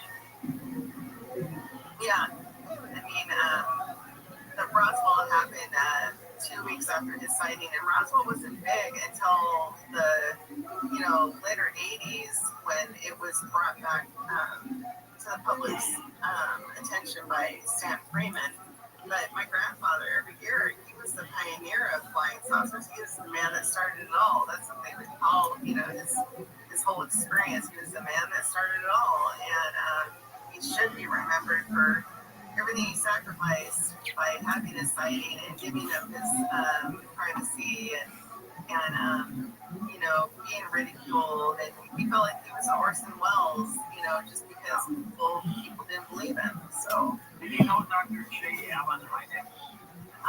He did. At first, Allen Hynek didn't believe him, but later on he became a believer of his sighting because Allen Hynek was, paid to disprove everyone, not to believe everyone. And what changed Allen Hynek's views was the Socorro, New Mexico sighting by Monty's Warren police officer. That convinced J. Allen Hynek that there's something real here.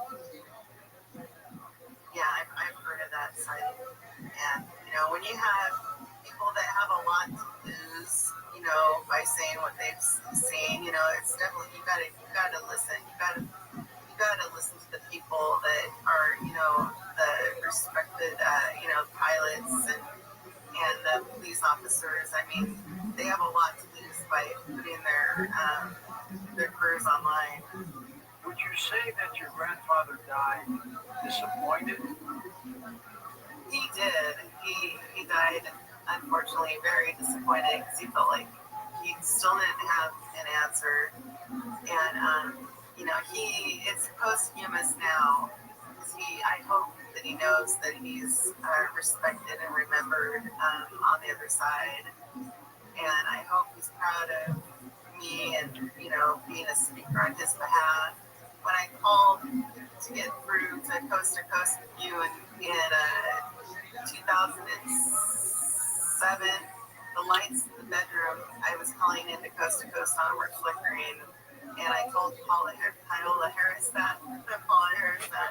She thought that was definitely my grandfather helping me get through to Coast. And you guys are talking about Roswell and the anniversary of Roswell. I'm like, what about the anniversary of my grandfather's signing?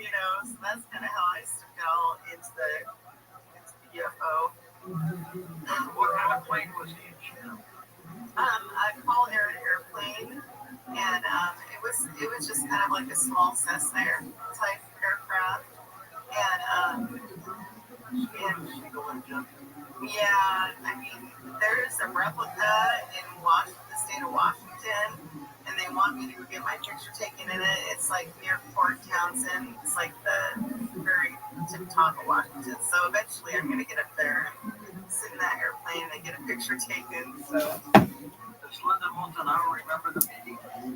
She does. I mean, she was sitting with my Aunt Kiska, and they must have been like 5. It wasn't my mom. My mom hadn't been born yet. There was 10 years between my aunts and my mom. But I talked to her on the phone. It's just great. I mean, her father was, interested in my grandfather's sighting, and they were, speaking. And Linda was playing with my Kiska some jacks, jacks on the floor, and I was like, wow, I had no idea. And she was from, Idaho, as well as where, my grandfather lived in Boise, but she's like in New Mexico now. But it was just great to know that somebody I admired, had met my grandfather. Same with Stan Freeman. I dropped him off the airport, told him I loved him. He, was a believer in my grandfather. So. I'll tell you a funny Stan Freeman story. Funny, not but in 1971, he was my first radio interview. Detroit, he'd come to speak to a university about UFOs.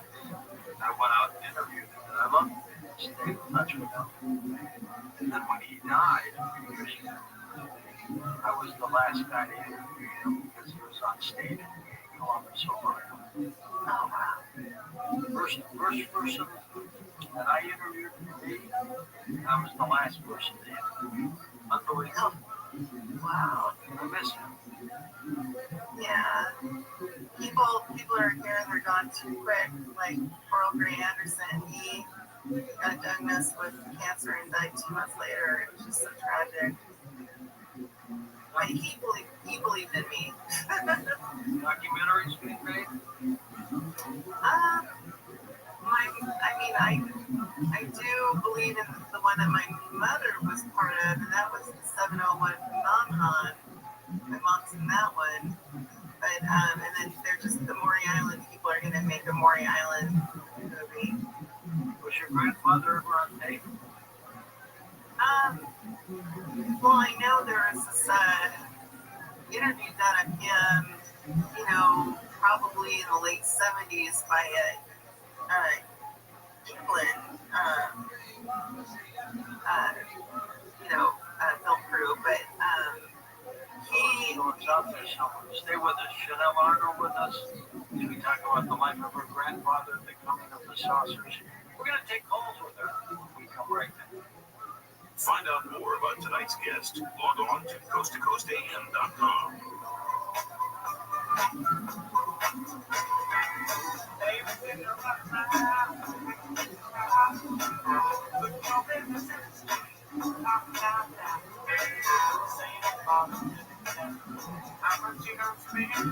I swear she must be someone that was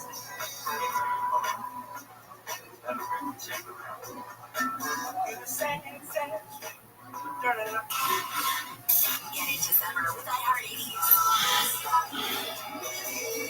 Rewind to a decade of music that defined a generation. From Madonna to Michael and more. iHeart80s is commercial free this weekend and every weekend. Open the free iHeart app, search iHeart80s, and make it your next preset. Widespread racism against the Asian American and Pacific Islander community is a serious and devastating issue that is impacting the lives of millions every day. It's up to all of us to stand up, speak out, and put an end to this racism. Stop AAPI is a national coalition that tracks incidents of hate and discrimination against the AAPI community across the United States. To report a hate incident or to learn more about what you can do to help, visit stopaapi.org now. Stop Asian hate. Fuck Asian chicks.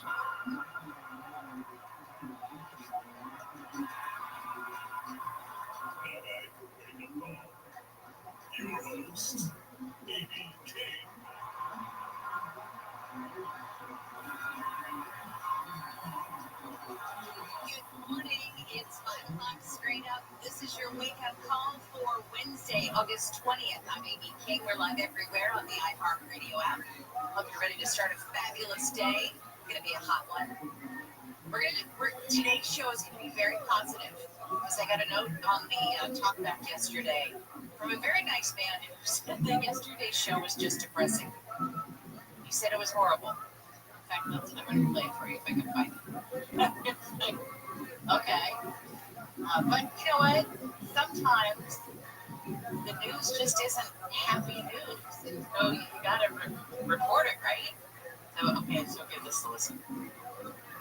Your show on Tuesday, completely was horrible. The tragedy, silly, stupid things. Nothing cheerful. Okay, so we're going to be cheerful today, right? I mean, we still have bad news, but we're going to be. And we're going to be talking. Zoot, how you living, pimp? So here we go. Here's what's ahead on Wake Up. The strongest heat Are you ready to lose? Starts today with areas. Yeah, you are.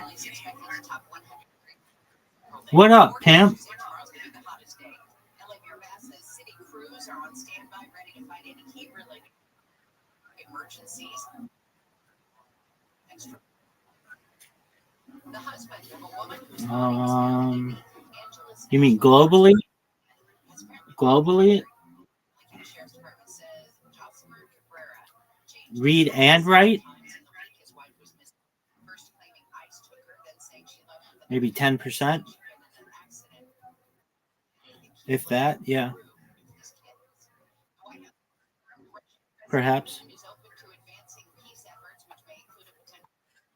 Ukrainian president, Vice President J.D. Vance, along with other U.S. officials.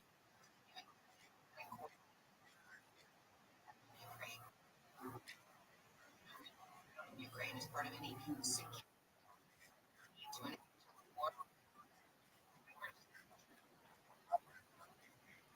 U.S. role could be as the two sides try to find a way to peace. The new version of ChatGPT, friendly. BBC's tech reporter to join us to tell us what OpenAI do. I am. I'm going to talk to a robot. I want it to be friendly. Yes. You know what? That's one of the problems. Like when you're writing emails, you know this, or you're texting. Like I'm listening to you. Go ahead. You got to be really careful because you might be saying something and being sarcastic, wink, wink, nudge, nudge. I'm looking at the what ChatGPT says, and it says 10% of the world's population or less. So I got it right on the dot. Yeah.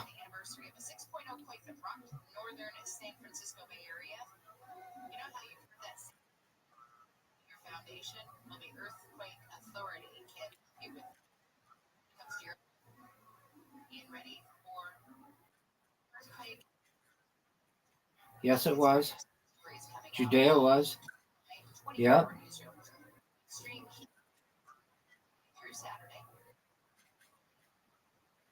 Significant heat wave up in the summer. Weather service temps Between 10 and 15%. downtown LA is expected to hit 90. Crews from Approximately. city departments are going to be on standby, as I mentioned, to address any potential heat-related fires or other emergencies. And the governor has called for backup. Governor Gavin Newsom the helicopter to dispatchers and one That's correct. management team to Los Angeles with temps in some areas of LA to hit triple digits. That's correct. Couple of days. It's going to make fire danger extremely high. Says the effort Correct. will help ensure that the resources are ready to respond quickly, minimizing the potential impact of a new fire. My question for you is, are you ready to lose? Okay, that's what I wanted to know. That's all I want to know.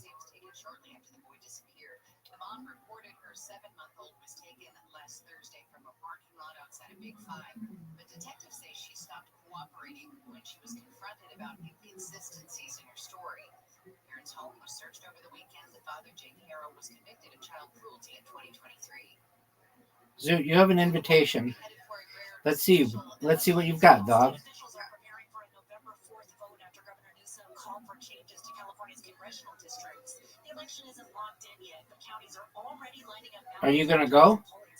Or are you going to jerk yourself off raw? Warning that without safe funding, money may be pulled from public services. Regina D'Agostino, KFI News.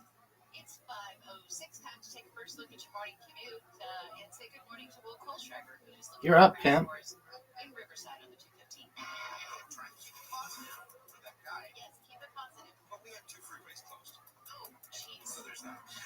Yeah, the 215 Big dog. at the 60, all lanes closed with multi-vehicle crash. Captured. Not a lot of details coming out as far as injuries or what exactly is going on there, but the southbound side of 215 jamming up there, right there at the 60. The northbound side, it's pretty slow from the 60 on up to Central.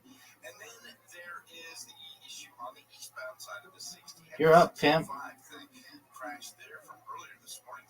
At last check, Caltrans had all lanes closed to clean up debris there on the eastbound 60 at the 605. It's got traffic backed up from Peck Road. 210 eastbound just before the vehicle went up the embankment there. And it's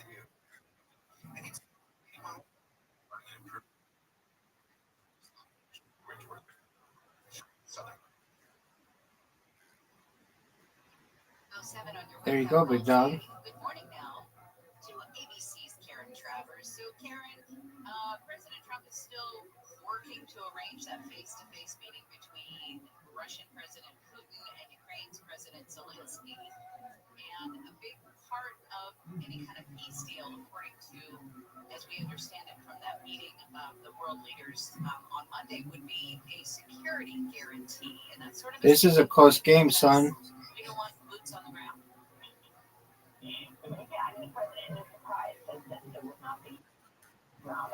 Word, dog.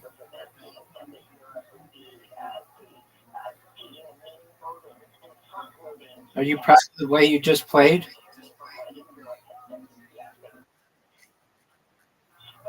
All right, well, let's see you do it again.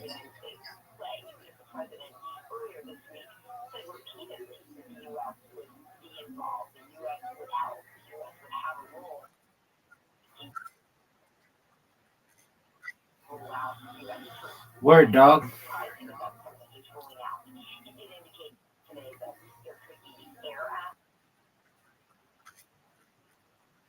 On here? Like Grand Theft Auto?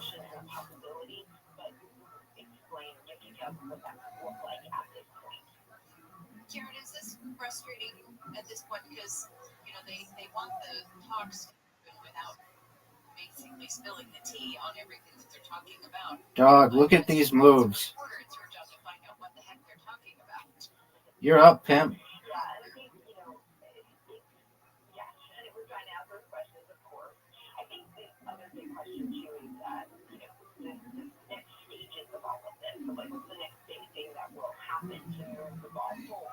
And that certainly the White House perspective is a meeting between Zelensky and Putin, which the White House says Putin assured the president he is willing to do, and will have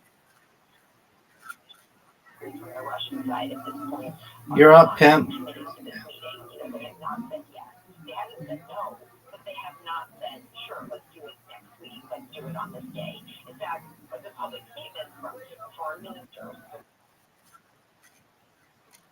and Smith walking any sort of meeting with Zelensky, saying, you know, what he's having to deal with great care.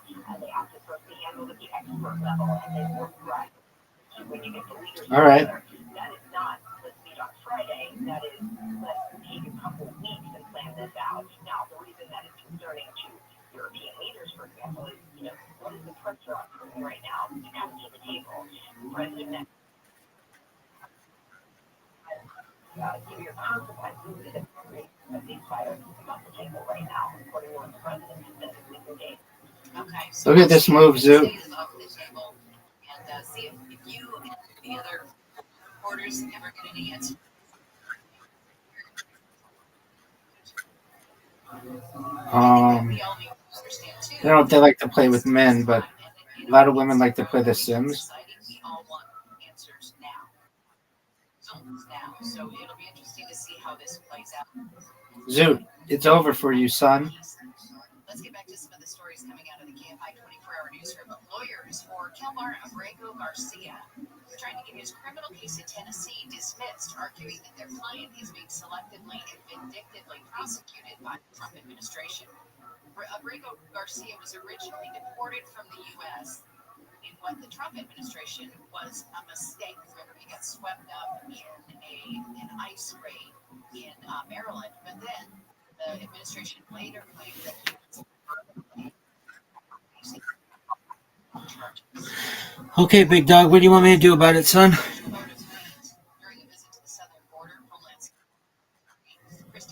All right, well, go to the gym then.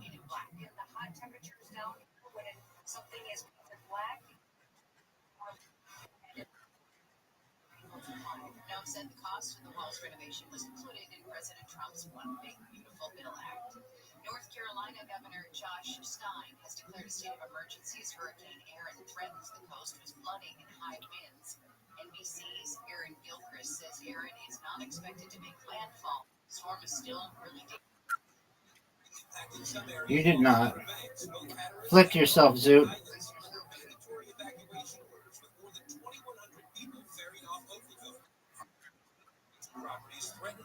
You don't know that. Residents are being urged to have emergency kits ready and to listen to weather alerts. Aaron is now a Category 2 storm. The American Alliance of Museums is pushing back against President Trump's plan to review Smithsonian museums.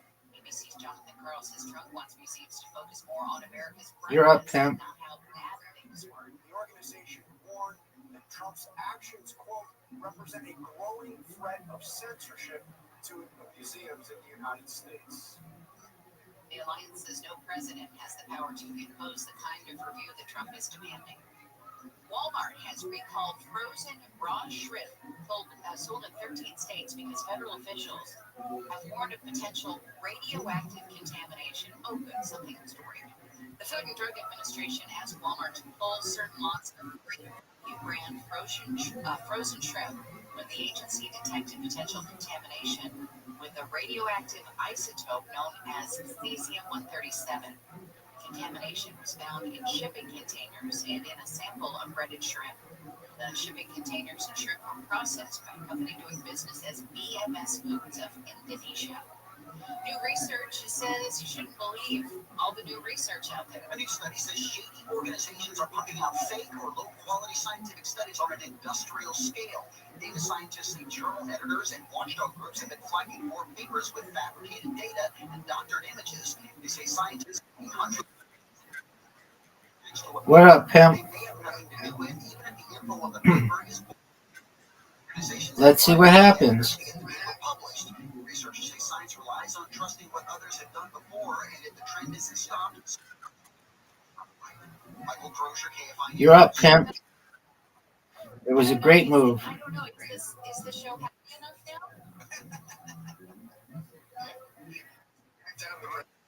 Even when there's bad news, we can have a good time. Are you sure?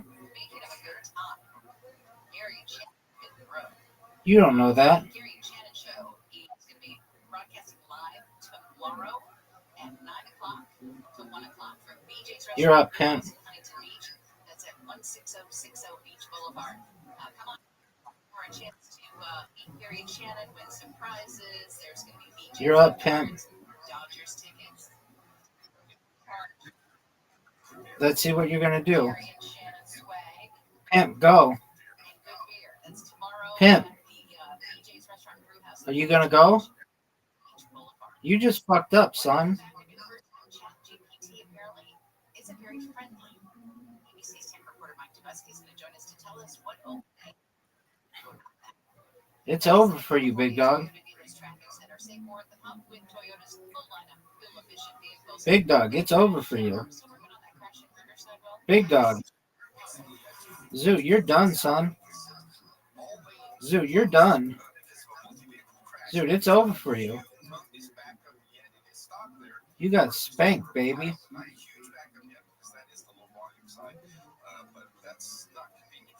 Zoot, it's over for you. You ready, big dog? Look at this move.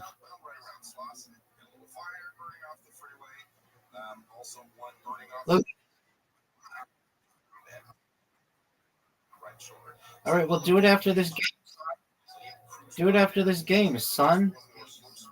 Look at this move.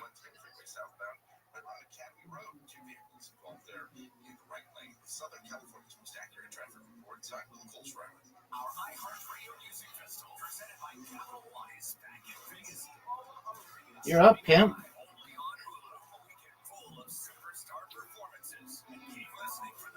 Doug, I fucked up. Capital One is the proud presenting partner of iHeartRadio Music Festival, bringing great products, rewards, and services to its customers. But I still won.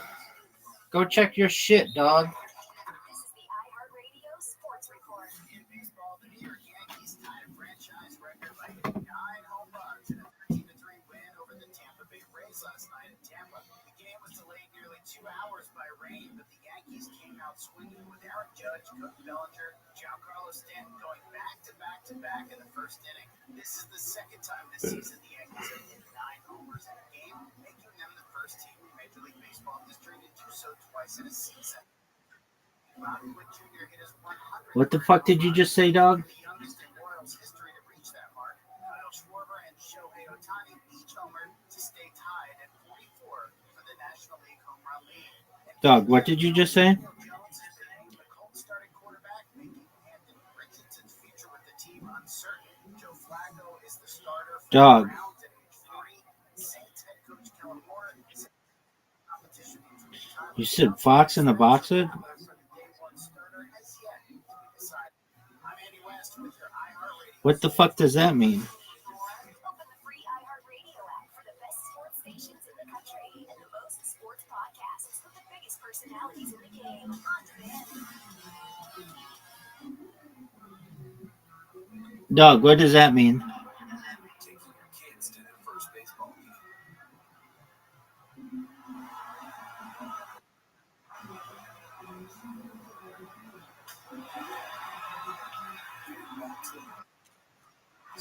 Zoot, what in the fuck are you talking about, big dog? Get the latest info about COVID-19 vaccines at GetVaccineAnswers. Zoot, about what in the fuck are you talking about, big dog?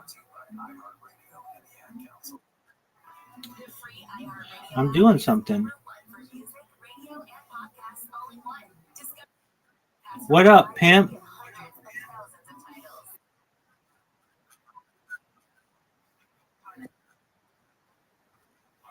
Sure, dog.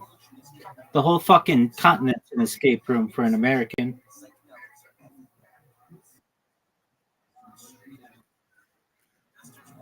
You've got a bunch of animals that'll kill you.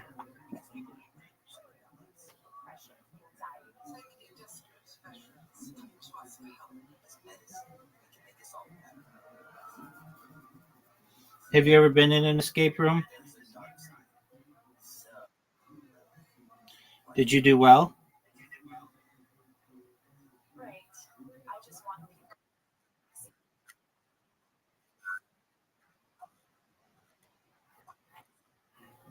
cover-ups. Did you have fun? Was it the best time you've ever had in your entire life?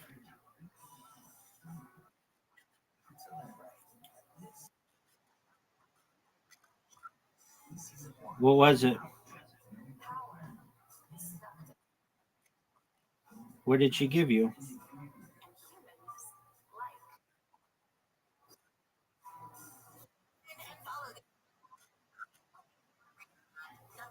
Oh, this was November. This was November of 2024.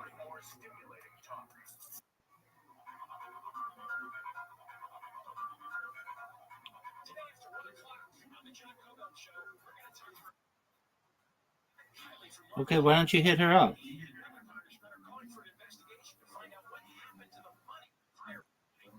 Why not?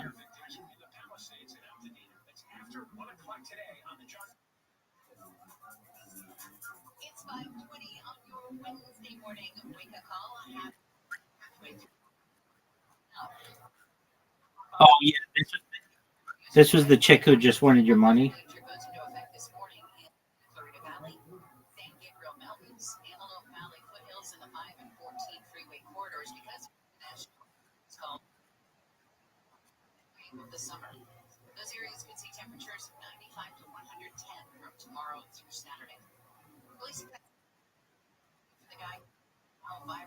video punching and knocking out a woman at a concert at the Rose Bowl. The woman Do you miss her? her boyfriend accidentally spilled a drink on the guy and apologized. The man left, then came back about a half hour later and threatened the couple,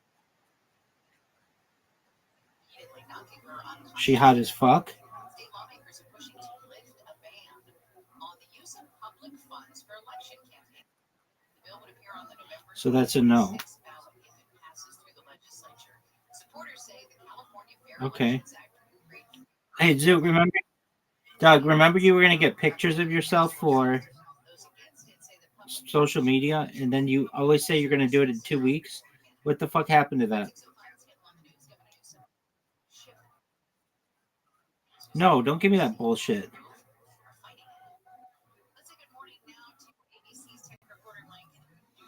What do they call chicks in Australia? Hold on. Sheilas?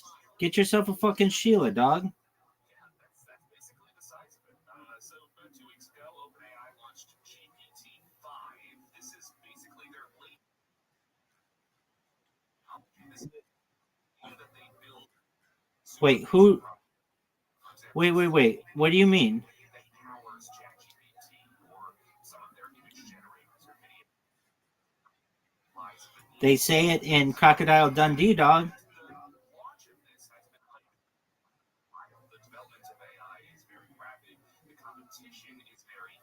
Dog. They say it in Crocodile Dundee.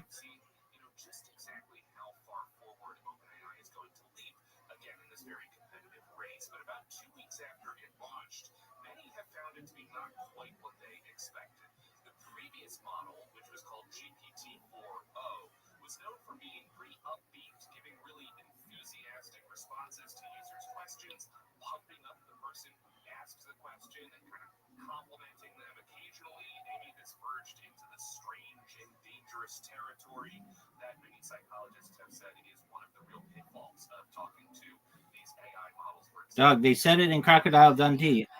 Well, multiple outlets have reported on people being convinced that they're geniuses or superheroes. There are subreddits. There are subreddits on Reddit dedicated to people who formed romantic connections with OpenAI's technology. And you have to argue that in extreme cases, some people have even, left their spouses or even committed suicide in some cases because of responses that these. So have you ever called a girl a Sheila?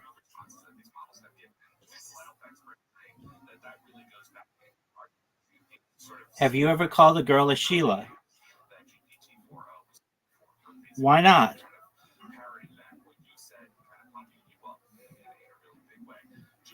Why haven't you ever called a girl a Sheila?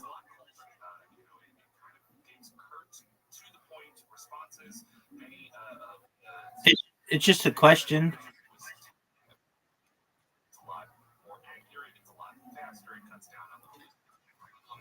What'd you say, pimp? As a result of that, they also turned down sort of the warp factor of this model. Zoot, I'm going to ask you again. Why haven't you ever called a girl a Sheila?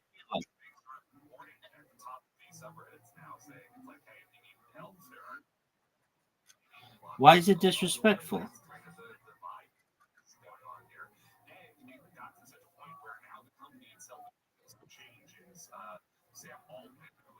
I'm asking you a question, dude. Why is it disrespectful to call an Australian girl a Sheila? What are they called?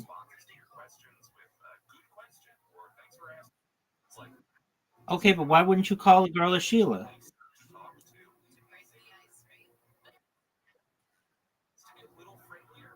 Oh, like for a woman?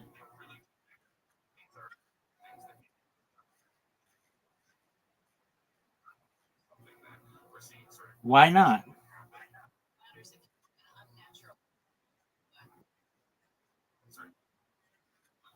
Okay, why do old Australian people use the term Sheila?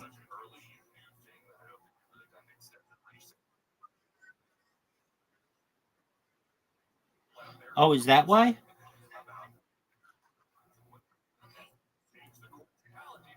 That's why they do that. That's why they call them Sheilas. Okay, but is it not common anymore?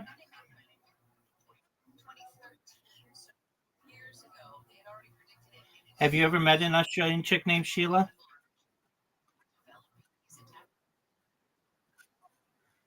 Okay. Have you ever called a woman Sheila? Okay. Why don't you start?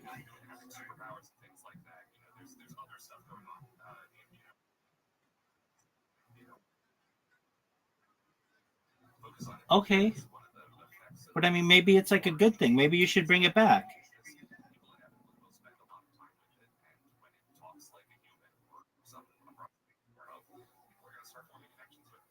Maybe the reason why it's no longer popular is because you don't do it. And you should start doing it again and make it super popular.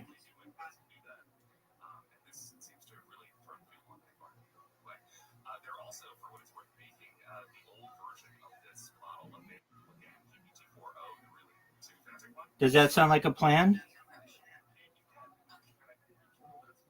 Do people use the term bloke?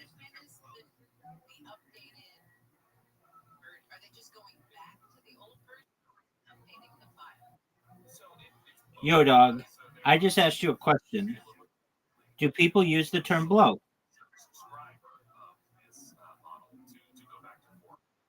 Okay. Isn't bloke an Australian man and Sheila an Australian woman?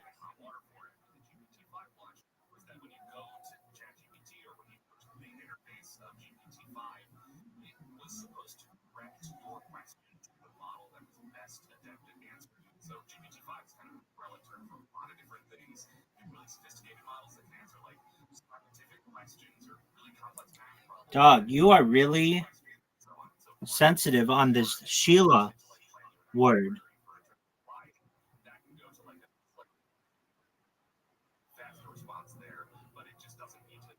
Okay.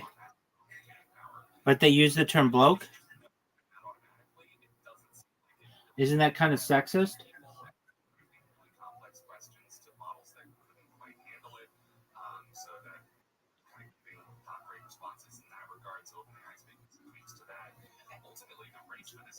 Zoot, are you going to the gym tomorrow? Okay.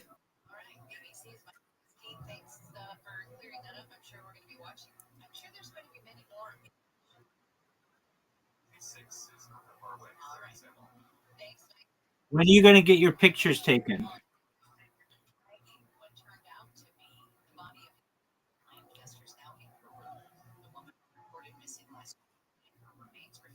Two days. So you're going to get them taken on Friday?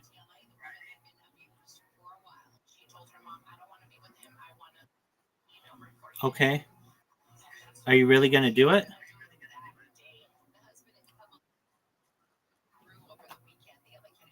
Right. So you should have said 3 days, not 2 days. But that's cool. Are you really going to do it?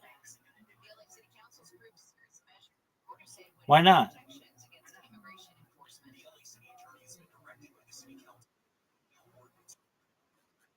Dog.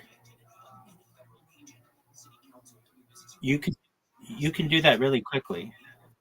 Go on. Peace.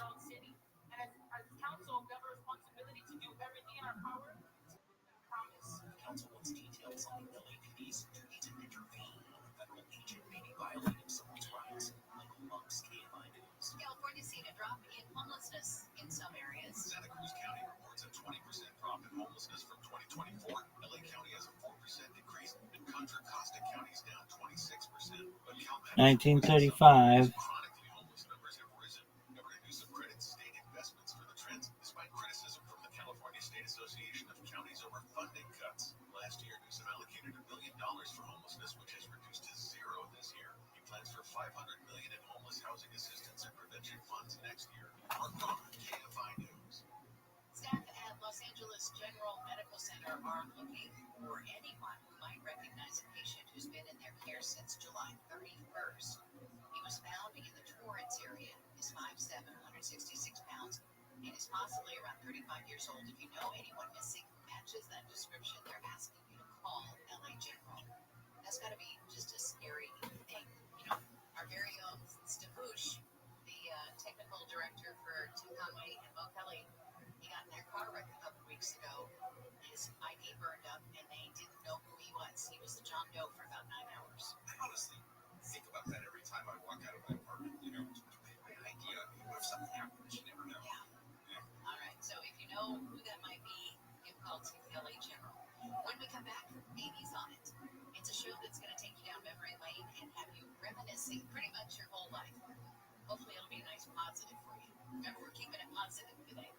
Satellite weather from KFI, positive is going to be hot. A heat advisory goes into effect later this morning. It'll last through Saturday evening for inland areas. It's going to be sunny after morning clouds, highs in the low 80s at the beaches, 90s for Metro LA and inland Orange County, 90s to about 105 in the valleys and inland Empire, right around 100 for the Antelope Valley. Hotter tomorrow with highs in inland areas up to 109. 80s at the beaches, 90s for the metro areas. It's 67 in Mission Viejo, 67 in Buena Park. And if you've got problems on the roads, here's one on the 210. Yeah, the 210 will go after westbound, right there at the 57. They get a little west of there, right around Sunflower. Car versus a semi, and it's caused traffic to just basically stop from before the 57 on that westbound 210.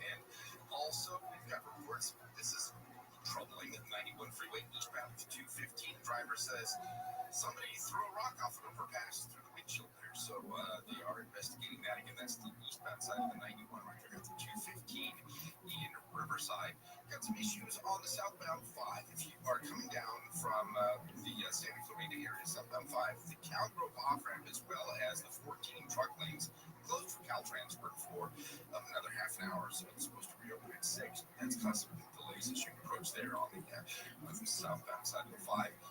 10 eastbound in Mid-City right there in La Brea. Crash in lanes there. And on the 215 southbound, our big problem there in the Riverside area, 215 southbound at the 60, all lanes are closed due to a multi-vehicle crash. In Southern California's staggering traffic reports. I'm on Pulse Rider. Our iHeartRadio Music Festival presented by Capital One is back in Vegas, home of arena streaming live only on Hulu. A weekend full of superstar performances. And keep listening for the next chance to win your way there. Capital One is the proud presenting partner of iHeartRadio Music Festival, bringing great products, rewards, and services to its customers. What's in your wallet? iHeartRadio brings you New to You, Streaming Edition. Looking for something to watch? Listen up. Next week on Netflix, Tuesday, the second season of the reality docu-series With Love, Meghan, with the Duchess of Sussex, Meghan Markle.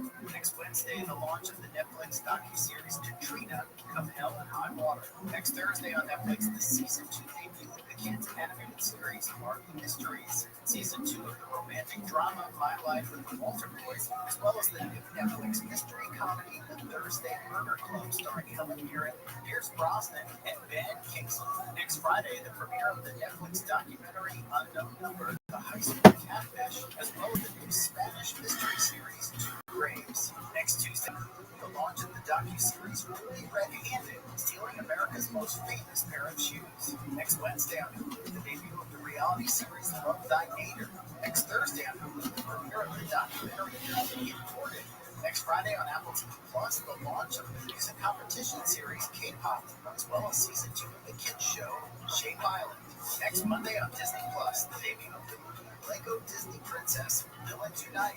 Next Monday on Paramount Plus, the streaming premiere of the movie The Friends, starring Bill Murray and Naomi Watts. Next Wednesday, the season 2 launch of the Disney Plus series Shipwreck Hunters Australia. Next Wednesday on Amazon Prime Video, the new action drama series The Terminal List Dark Wolf, starring Chris Pratt and Taylor Kitsch, a prequel to the original Terminal List series. And next Thursday on AMC Plus, the debut of the Ripped from the Headlines true crime series Kidnapped, the Chloe Hailing story, starring Nadia Parks. And that's New to You on iHeartRadio. Happy New Day. Here's this week's iHeartRadio countdown of the top TV streams. Here's what you've made popular by getting your stream on. Starting us off this week is the debut of season 2 of the Seth Rogen comedy Platonic on Apple TV+. That's followed by Resident Alien on Peacock. Joining the chart this week at 8 is the new action drama Butterfly on Amazon Prime Video. The Gilded Age on HBO Max is up 1 to 7, with Dexter Resurrection on Paramount Plus with Showtime slipping back to 6. Jason Momoa's new drama Chief of 4 on Apple TV Plus falls back to 5, and the new season of Wednesday on Netflix is up 1 spot to 4. The top 3 starts off with the crime drama Untamed on Netflix. Last week's number 1, The Hunting Wives on Netflix, slips back to 2, and debuting at the top this week is Alien Earth on FX on Hulu, your number 1 stream show. And those are your top TV streams of the week on iHeartRadio. KFI 863. An iHeart radio station for stimulating talk.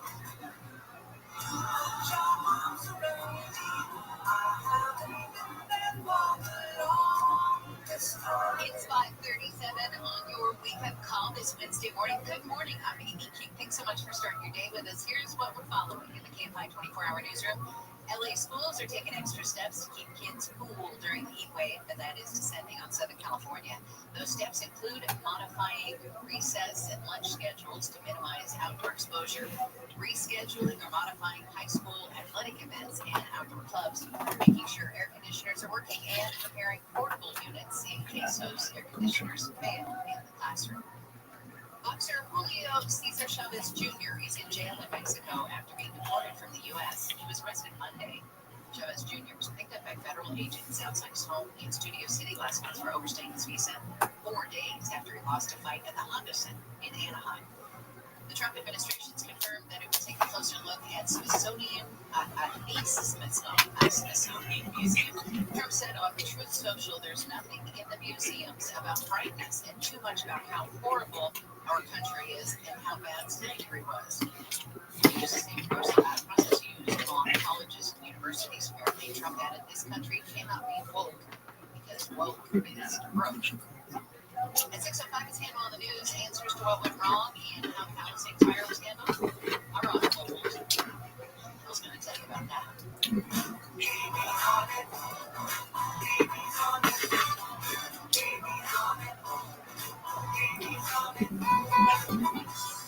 What am I on? I'm on the stream because there is so much content out there. And there's some great shows, and there's some shows that just plain suck. They really are. So hopefully I can help you navigate through it and find some really great ones to watch. And here's one that was really great to watch, and that was Billy Joel and So It Goes on HBO Max. It's a documentary. It's 2 episodes, but I gotta warn you, the 2 episodes are very long. I think the whole thing, just the 2 episodes, was either between 4 and 5 hours. So each one was like 2 hours long at least. This is just a trip down memory lane. It's interviews with Billy Joel now, and then of course looks into the past. It's clips from shows, from the studio, from radio stations, from all slices of his life, and you get right off the bat that music is everything to Billy Joel. And you see this as the documentary chronicles his life. There's love in it, there's heartbreak in it, and there's a lot of focus on the women behind the man. The women who had a huge hand in Billy Joel becoming Billy Joel. So I saw him in concert like years ago, and it was just Billy Joel behind the piano, and it was spectacular. I mean, there's like so many songs, so many hits, and I got reminded of that watching And So It Goes. Of course, his signature song. Sing us a song, you're the piano man. Sing us a song. And he goes through how that song became a song and how it's actually from his life when he was playing in a piano bar because he was trying to pay his bills because there was a record deal that was going sour, and it was just, I mean, it's just fascinating. And then you go, well, what else could he have? Well, there's Just the Way You Are, which really kind of catapulted him to stardom. And then you start, I don't want to name all the songs. I was going to name all the songs, but I don't want to because it's so fun while you're watching it. You go, oh, I forgot he did that one. Oh, I forgot he did that one because it's been a while. But I mean, like, there are so many, and then you get to the point in the documentary, you go, well, that's about it. His career must be, that must be the end of any new music.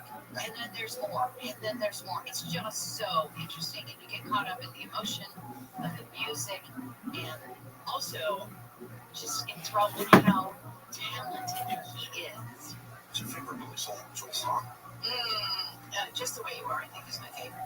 But I mean, they're just. But then, and I was thinking that watching the documentary, because again, that was kind of the one that really put him over the top. And then I went, oh wait, maybe that's my favorite. Oh wait, maybe that is. So, I know, right? There's so many great ones. So, really interesting to see too how he fought for what he believed in. He fought for his women, his music, and his man, but he also struggled. And in the midst of this huge success in his career, his personal life was falling apart. He speaks about that. And, goes into the whole Christy Brinkley thing, and his first wife, and his second wife, and his third wife, and now his fourth wife. But it's just a fascinating look into his life and an amazing trip down memory lane. I mean, I highly, highly recommend this. It's called Billy Joel, and So It Goes. It's on HBO Max. I'm on it, and if you've ever loved a Billy Joel song, I think you should be on it too. All right, time to get your business with Bloomberg's Dan Schwartzman, who's in for Courtney Donahoe all week. Morning, Dan. Tremendous conversation on Billy Joel, and you mentioned Christy Brinkley, and I read real quick that he met her while playing the piano at I think at a resort or a club or whatever it was, and he actually also met Mel McPherson, and he actually had a decision who he wanted to go out with. You just gave away one of the secrets in the documentary. No, that's totally okay, but they do talk about that. It is just so funny. It sounds like Elle McPherson's kind of like, hey, Billy. She's young. I think she's like 19 or something, but I mean, for most guys, we think Elle McPherson, Christy Brinkley, you can't lose either way. Yeah, that is true. That is true. And he did not. Okay. So, Dan, let's talk business. We got biofuels. Could see some big changes now. Absolutely. The renewable fuels market could have big changes. The Trump administration is set to issue a new policy decision.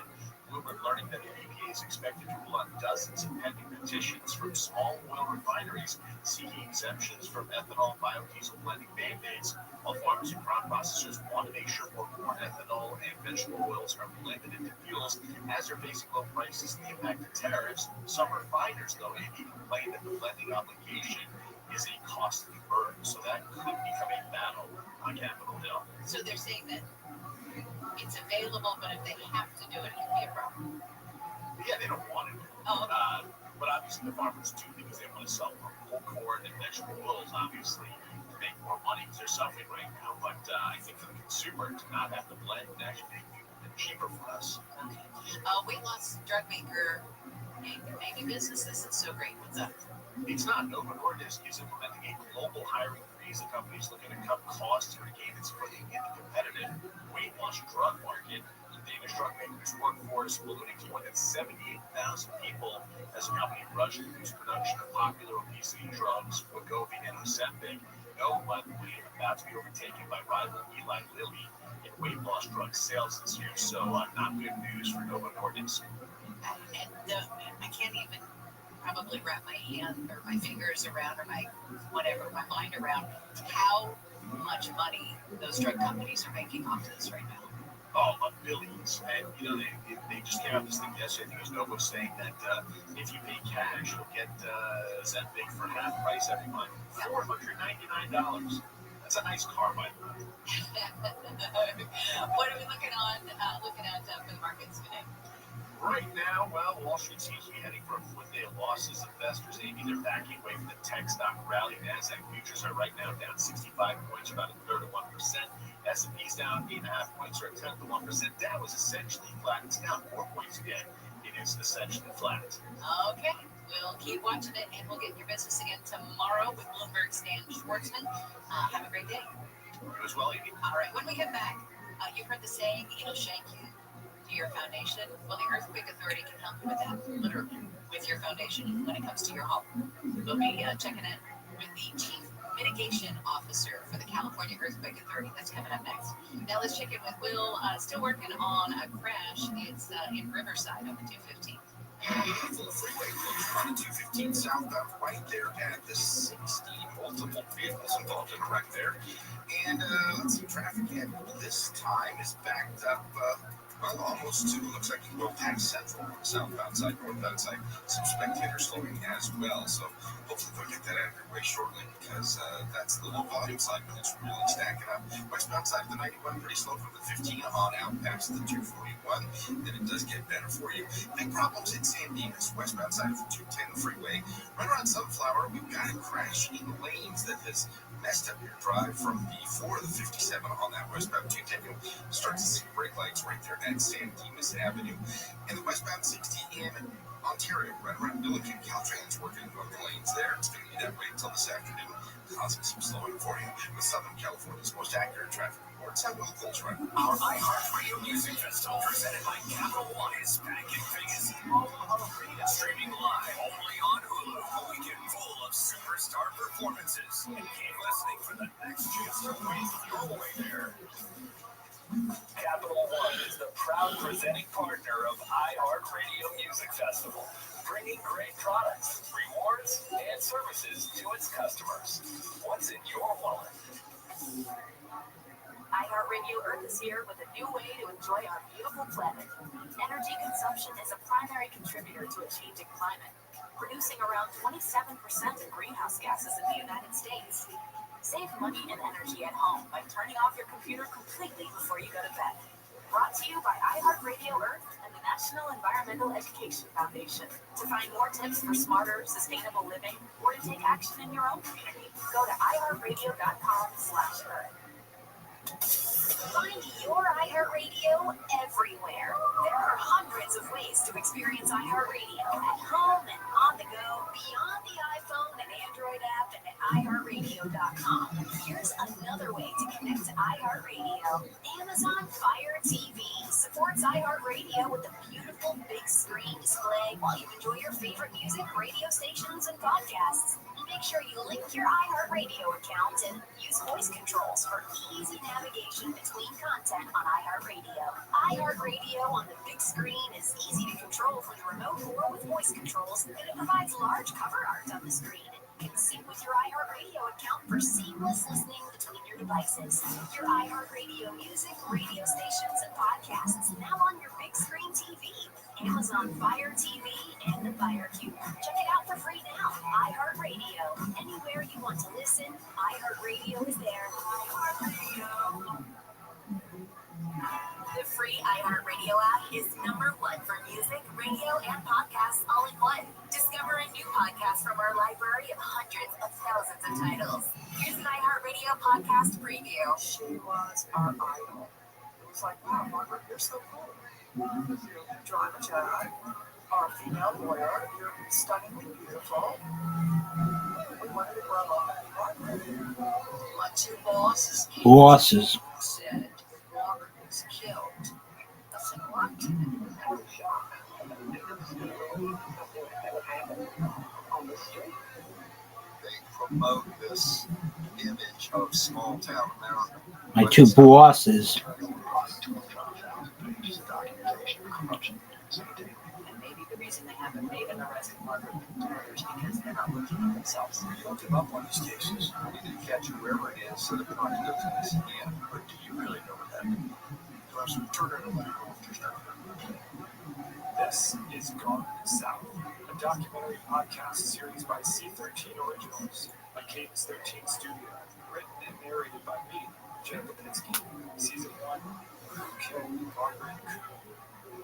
If my mother played a role in this, I don't think she should die thinking that she got away with it. She is a serial killer, I believe. I ask her, what are you doing here? She looks at me and says, I'm here to kill you. Listen now for free, wherever you get your podcasts. Listen and follow this podcast for free on the iHeartRadio app. #1 for music, radio, and podcasts, all in one app. iHeart is America's #1 podcast network. Open a free iHeart app and explore podcasts like this. When was the last time you took a chance? I was traveling, and a cute girl sat down next to me. That was enough for me. on Francesca Street. And this I got that shit. connections we make on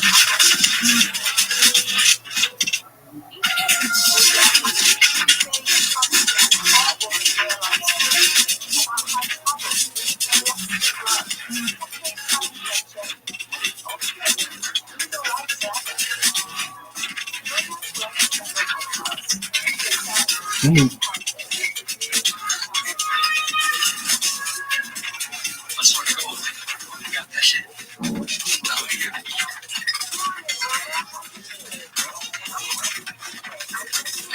It was hiding in the bush.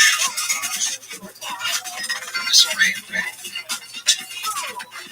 Yeah, appreciate you, Nance. Let's go.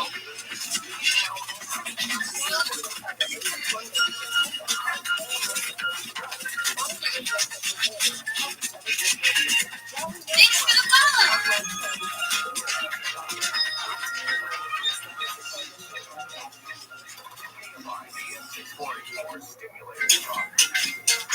Welcome. I mean, you're the one who thanked me. joins the show, talk about every supplements. A series you can't remember my name half the time. Is there a cure? That's coming up at 8:30 today on the next, whatever the hell the name of my show is.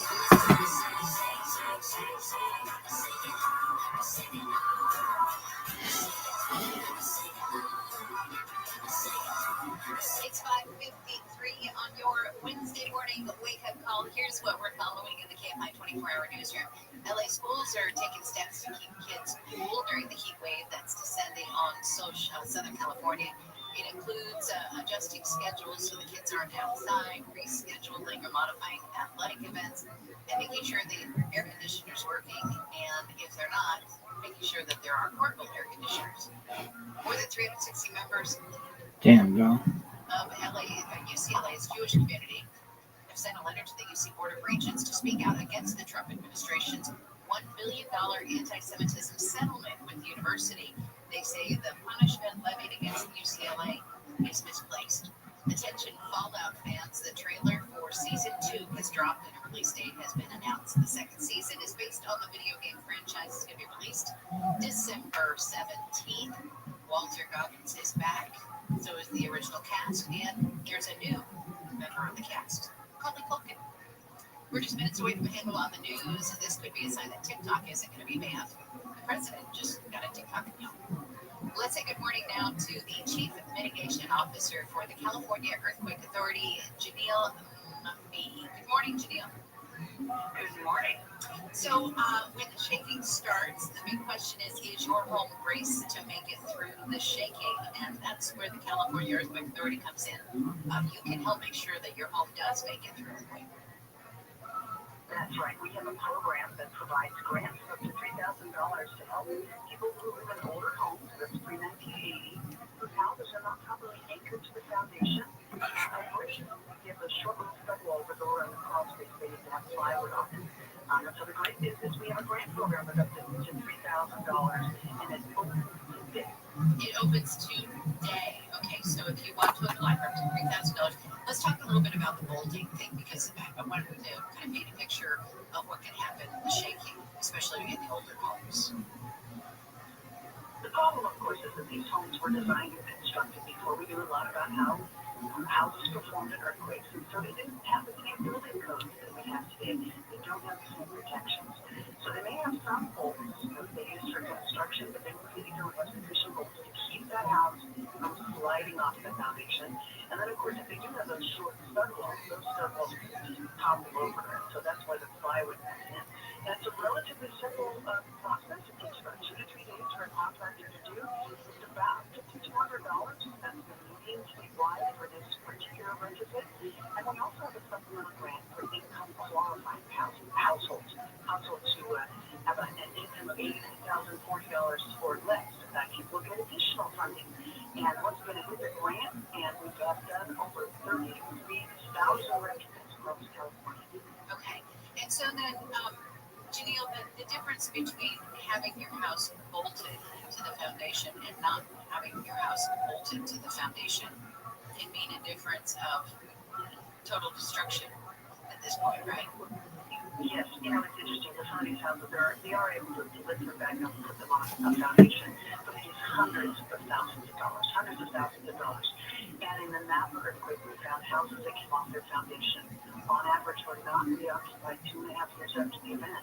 So you can imagine, people have to move out of their house, all while still paying that mortgage.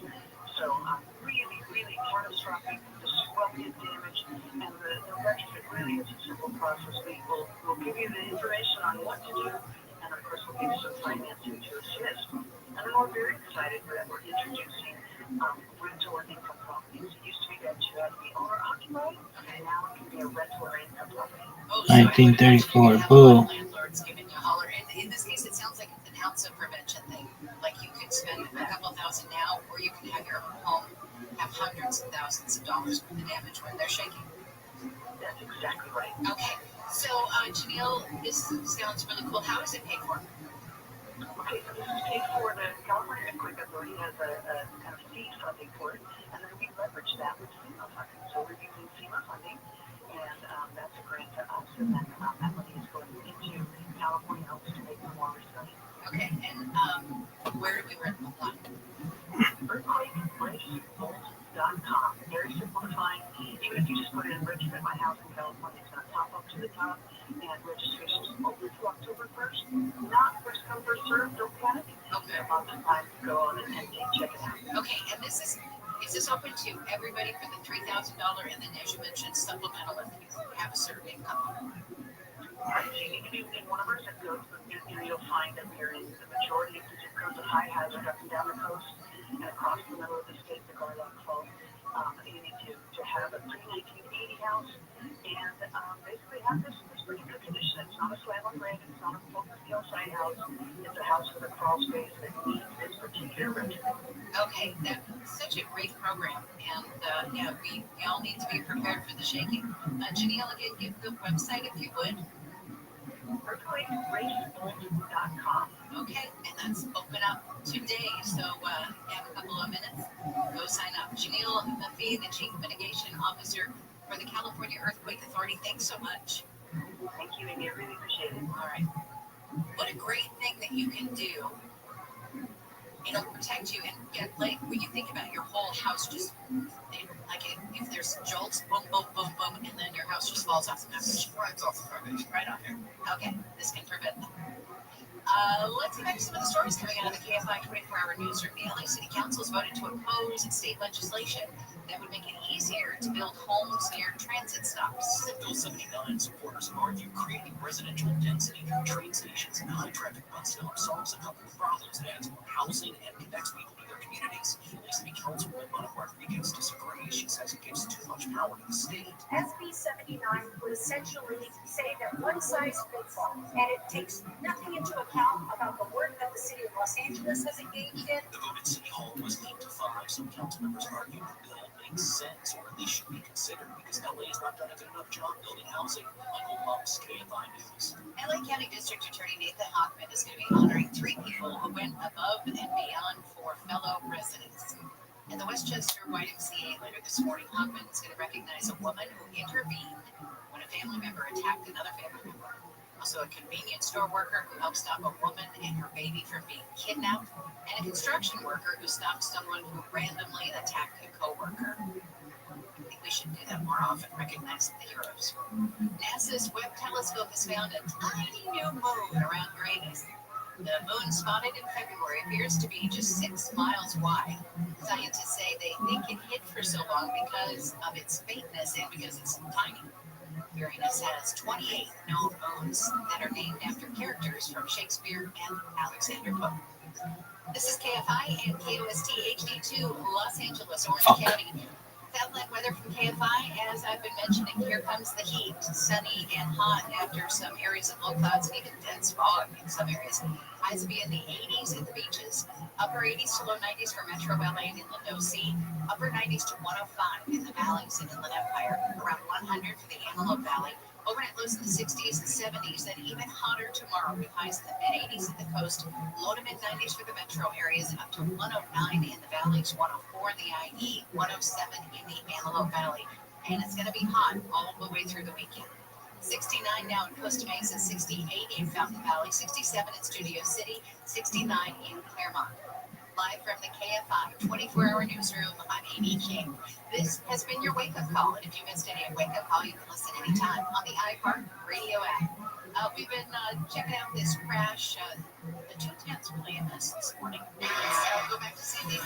No, we're not going to San Diego. We're going to, where are we going, Will? How about Riverside? Okay, Riverside. 215. That's a really big story right now. The 215 is shut down. Southbound side, right there at the 60, the Riverside interchange, or the Rio Valley interchange, not the Riverside interchange. But at any rate, the 215 completely shut down there at the 60 because of a bad crash. Traffic's now slow from Martin Luther King on that southbound side. We've also got some road work making life difficult there as you head out of the Ontario area. It's going to be the westbound side of the 10 freeway from Indian Hill out to Gary. 3 lanes blocked there until 6 a.m. So it's up just a little over time. So hopefully that will be clear shortly.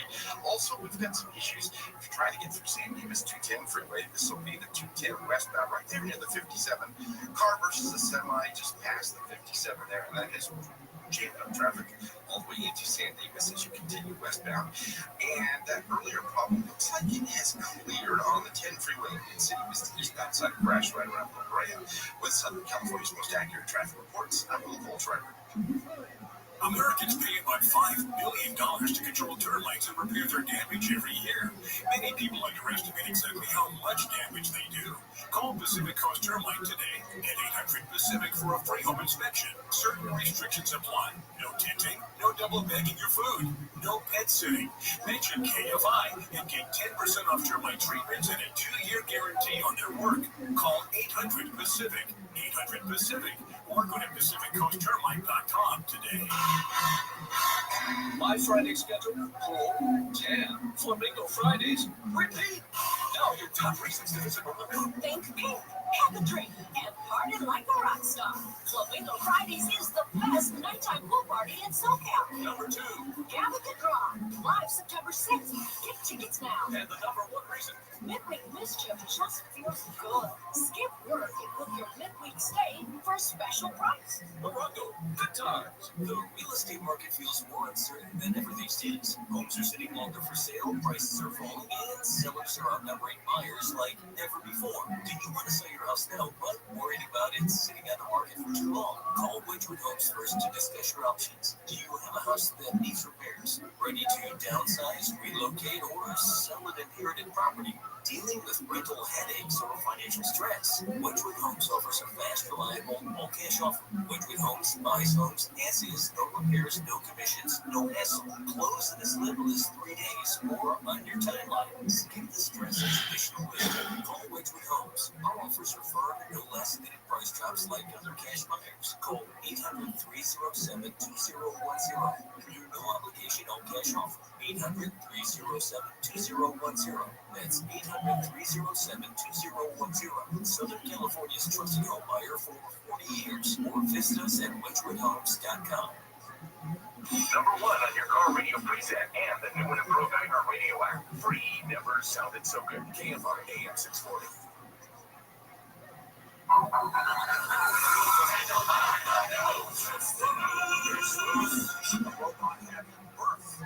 How do you do that? How about an elevator car? Opens up and out comes baby. And how does it get its nutrients? A hose! And now, Handle on the news. Ladies and gentlemen, here's Bill Handel. And good morning, Bill. What do you think is now Wednesday, as the year is flying. Actually, it's fair to say the year is flying. Does it seem like it just started January 1st? And it has certainly flown by. And I have a theory. It's a theory that makes a lot of sense when I heard it. And that is, think that when you're in school, when you're in grade school, or even in junior high school, I remember on June 21, something that day, 1 year of school is out, we had 3 months of vacation. It seemed forever. And now 3 months slips by, and it's a question of being just relative. When you're 6 years old, 3 months is a far bigger percentage of your lifespan than you've experienced than when you're 7. So I guess that works. Do you hear the clock ticking in your head? I hear the clock ticking in my head, my stomach. I'm watching the clock ticking right here in front of me. You made me laugh so hard yesterday. You said you're having a party this Saturday. It starts at 6 and you're all should be over by 8. And I'm like, you married a 40-year-old. It is not ending at 8 p.m. I did not marry a 40-year-old. It might be. I married a 26-year-old. Yes. Yeah, so I laughed. I'm like, it is not going to be over at 8. Well, for me, it's going to be over. And I'm going to say good night. Okay, pop. Yeah. I remember the first time I had guests with my ex, and it was 9 o'clock, and it was our first dinner party. And there it was 9, and I just stood up and said, okay, I'm bored, everybody, I'm going to bed, good night. And I just walked out and went to bed. And everybody went, maybe it's time to go. What do you think? Okay, whatever you want. Now it would be, what's that? Oh, it's going to have a difference. Yeah. She's got all her young friends coming to party. Ann and Amy are going to be tripping the light fantastic. I have to tell you, she is actually older than I am. She's a very old soul. She is. So, she knows our music, my music. She knows that because are you ready for this? Her parents, her dad is 6 months older than I am. How's that? Remember the first time we met, she introduced me to her dad, Louis. She said, Bill, this is Louis, Bill. And I looked at him and go, so do I call you Dad? And he said, no, you can call me Louis, that works. Her parents are charming as hell. Oh, yeah, they're great people. They are great, lovely. Great people. Okay. What else we can talk about? Well, yeah, of course, we have all kinds of news as we normally do. But first, a quick hello. Bill, good morning. Good morning, Bill. Okay, hey, happy camper. Neil, we always talk to W. So I don't even say good morning. Neil is not going to be here Friday because he's going in for Conway Junior. Friday, right? And who's filling for Mo? Did you say Tiffany's? I think it's Tiffany out. Okay. So it was lovely and smart as hell. Yeah. And we used to have a real bench. I think is she the only weekend talk show host that does fill in during the week? We used to have you have Chris Merrill and Chris is not a regular. Wait a second. Chris is not a regular. Is he? And Mark is not a regular. I'm talking about regular weekend talk shows. Yeah, I have that whole theory. Maybe it's because when I was weekends, I filled in for everybody. It was different. It was very different back then. Yes, we had a bench. It was different. Very much so. Very much so. We had a 7 to 9 o'clock slot, and it was known as the death slot here at KFI. And they would go through hosts basically as often as I changed my underwear, about once a week. There you had Wade Resnick, you had Stephanie Miller, you had so many people. And so Henry is now starring on Broadway or off Broadway. Is he? Yeah. I love Phil. Phil is brilliant, and he has a podcast he's doing very, very well with. I mean, there's a whole world to Phil Henry. Just one of the most talented, unique characters out there in the world. All right. Yep. And there's Amy. Good morning. Hi, Bill. Hi, Kono. And Dan. Okay, guys, we have lots to talk about here. We go off on a few tangents this morning. Yes, we did. All of us did. Yes, this is going to be the tangent show. is what we're going to call it from now on. Okay, handle on the news with Amy, Neil, and me. Lead story. The redistricting hearing is going to happen. First of all, Texas is going to vote on redistricting new congressional districts, which will create 5 more Republican districts because you can't redistrict gerrymander. That's what's going on. California is doing the same thing in retaliation to bring in 5 more Democratic seats. And I'm going to talk more about that at 7 o'clock. And there are so many people against it, including Democrats, which I don't understand. For some reason, they're okay with the Republicans doing it to create more Republican seats, but we shouldn't do it here in California. Oh, because it's illegal. Well, okay, we're passing laws where it is legal. Right. You put something on the ballot, you change the rules. That's what happens all the time. And so I'm going to talk more about that. A lot of this makes no sense to me at all. And that conversation will happen. Okay, moving on. Scrutinizing the Smithsonian. Trump administration says that it will review Smithsonian museums. They've been hinting at it for a while now, but now it's official. Calling the museum's portrayal of U.S. history too negative. Trump wrote on Truth Social, the Smithsonian is out of control, where everything discussed is how horrible our country is, how bad slavery was, and how unaccomplished the downtrodden have been. There's nothing about success, nothing about brightness, nothing about the future. Now, why the BBC did a story on this? Wait, there's nothing about the future in a museum? No, and the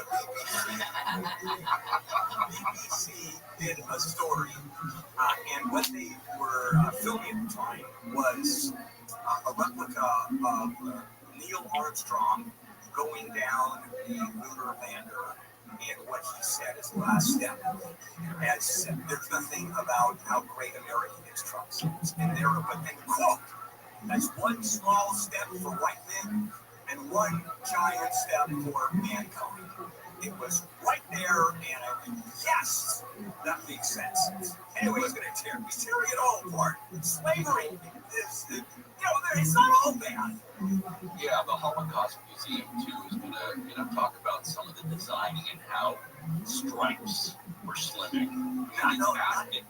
It's asinine to think that you could put any spin on slavery. Now, I will tell you that most Americans don't understand much about slavery, about how many. Would you think that Brazil had more slaves than the United States? It did. Yeah, the interpretive share numbers, 12 million slaves came to Brazil. America. 388,000 came to the U.S., whereas billions. Wait, hold on a minute. At our peak, we had just under 4 million.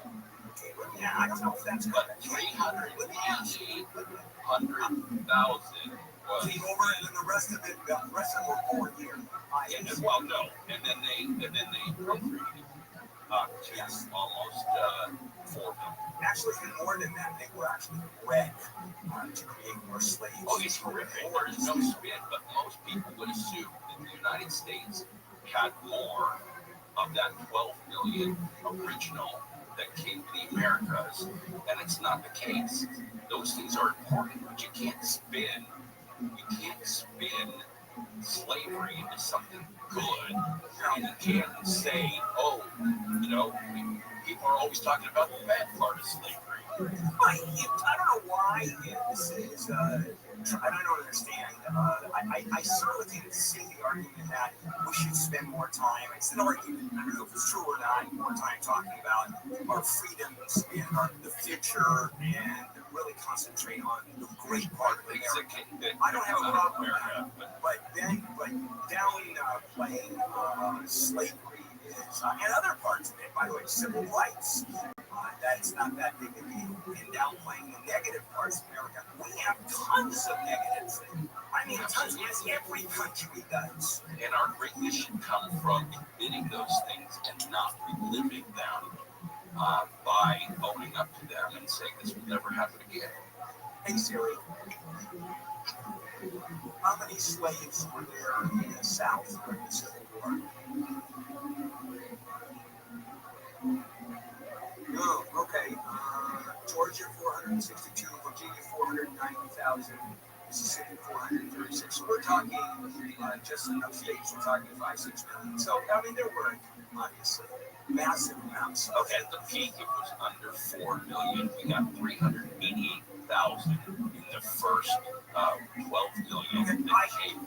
I'm not doubting that. Okay, I understand. You're looking at the figures. I'm not. I can actually not looking at the figures. I'm not looking at your figures. Oh, thank you so much. All right, enough of that.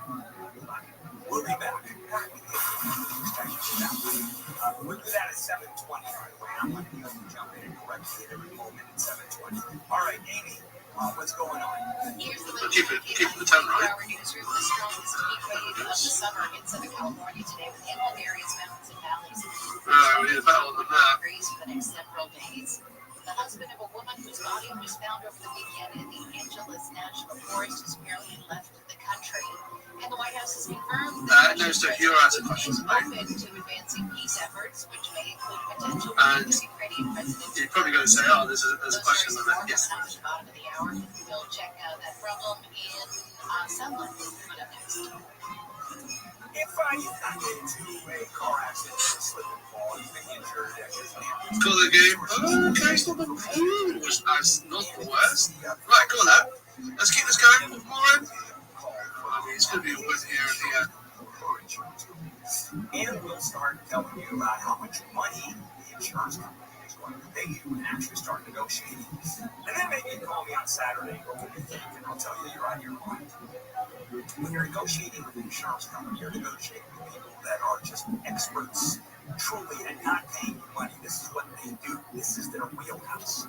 And that's not your wheelhouse. This is not what you do for a living. And so I'm going to suggest you get some representation where people who do this for a living represent you.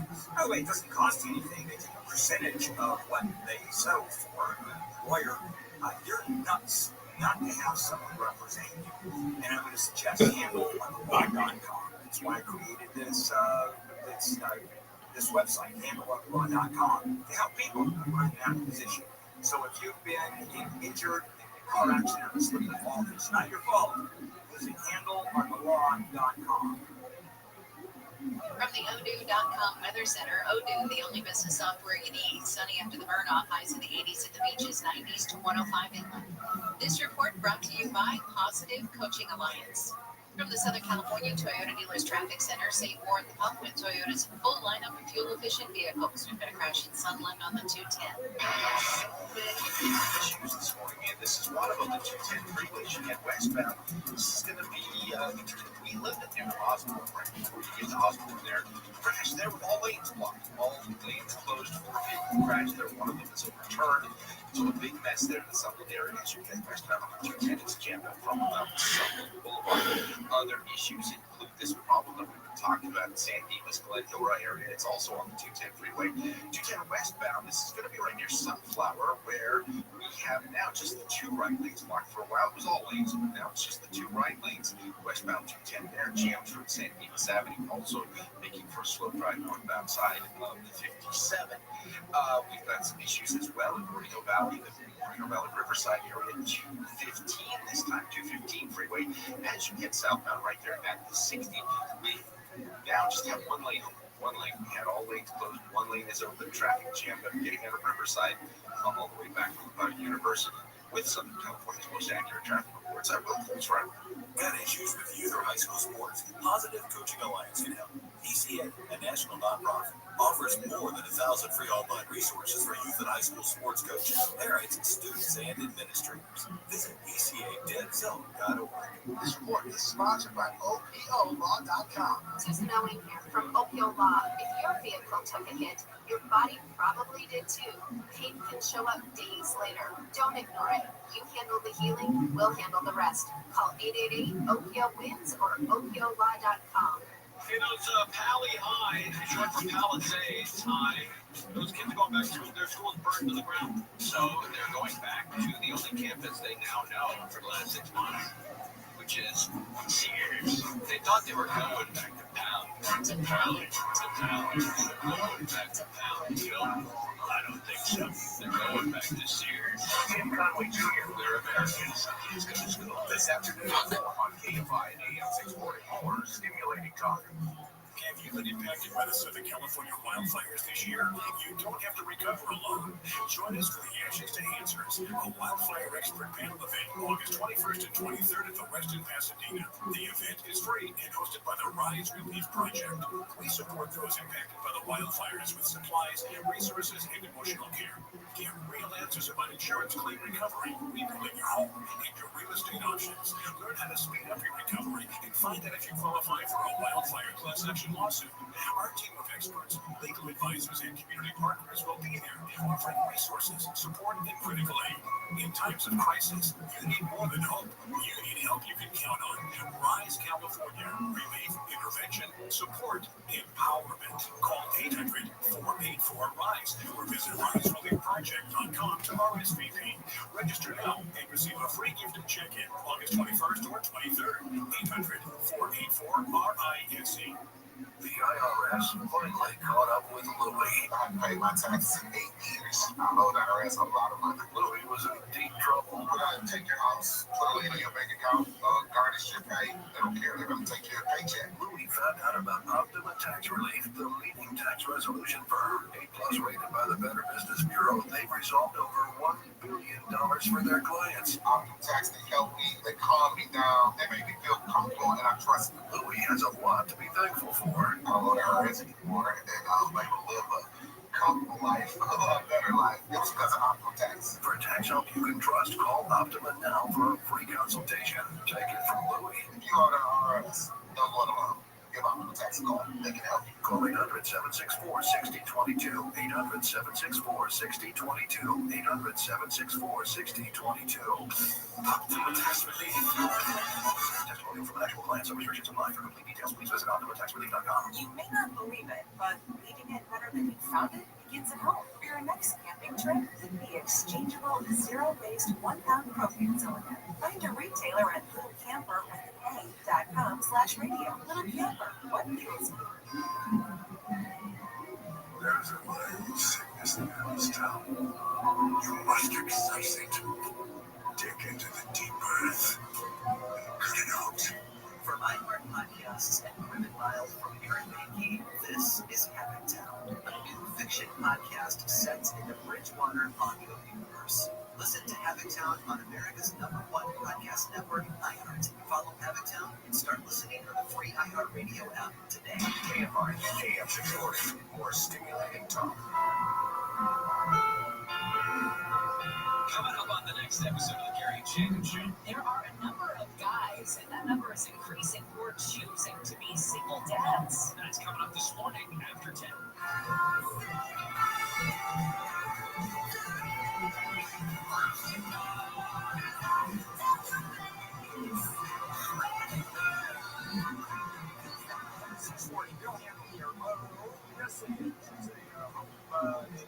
August 20th, and continuing on more handle on things. All right. No, okay. So the Palisades fire, still a lot of questions this far out from January. And one of them comes by, some of them are supposed to be answered by way of a report detailing the handling of the Palisades fire. However, the mayor cannot release these, or we can't see any of this at this point, because there is a federal investigation as well going on by the blaze. So the mayor came out yesterday, said that she can't release this information, or they don't want to interfere with the federal investigation as the cause. This is a local fire. I don't quite know where the feds are involved, other than you have utility that is connected to the grid, that therefore goes across state lines. I would think it'd be the other way around. Local fire, local authorities, local investigations. And if the Fed wants to get involved in the investigation, okay, go right ahead. But saying, oh no, we're not going to release our local report until at the request of the Feds. Well, echoing some of the frustration that's coming out from those who want the information, there is Sharon Aluga, yes, who serves on the Citizens Fire Commission. It's a citizen now, but she serves on that. Is over, sees the Los Angeles Fire Department is looking into this, saying we want that information because we're in fire season. We want to know what we did wrong so we don't. Tracking ICE. Anaheim has unveiled a new website, and along with local are providing real-time updates to ICE raids in the city. The website is called Contigo, which means standing with you in Spanish. The Anaheim spokesperson, Mike Leister, says we're tracking reports and actual incidents throughout the city and the region and doing it in real time. So there was a raid at the Home Depot over the weekend, and it was up on the website within about 5 minutes. Another raid was reported at the Euclid on Saturday, and also welcome. within about 5 minutes. How are you, 965? This takes the concept of sanctuary city to another. What's good? It's not Can you hear me? just- Yo, dog. You got to be 18 to be in here. Now it's moving towards battle. How'd you find out about me? It's moving to, in this case, that particular car wash, letting people know where the raids are. Very interesting stuff. She and I live near each other. Maybe have you noticed that like those neighborhood maps that Doug, I don't know what you're talking about. package thieves and homeless people, now all it is very You've got to be 18 to be in here. And what year were you born? Go.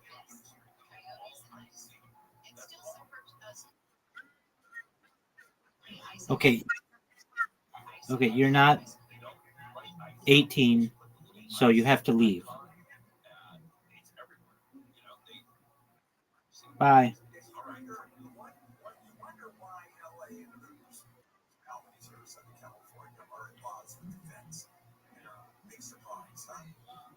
Oh yeah, and meanwhile, we've got our governor going full bore against Trump, which is hilarious. You want to go to a break? Don't. Just pointed to you. But we'll take a break now. All right, fair enough.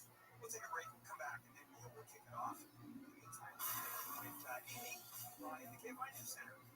Triple-digit temperatures are expected to make Southern California for the next few days.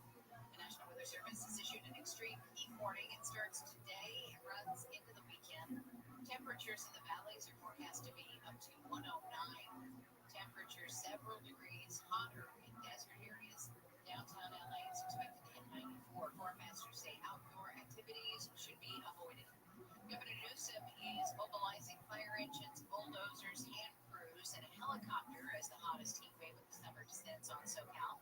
The resources will be on standby to help local crews already positioned to fight any heat-related fires. Republican lawmakers in California have sued to try to stop Governor Newsom's redistricting plan. Democrats are rushing to set up a special election to have voters change the way congressional maps are drawn up.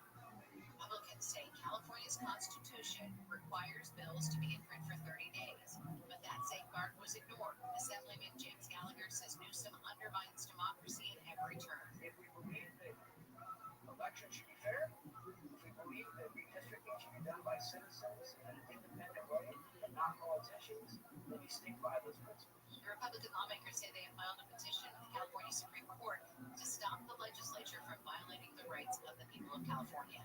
The husband of a woman found dead in the Angeles National Forest has left the country.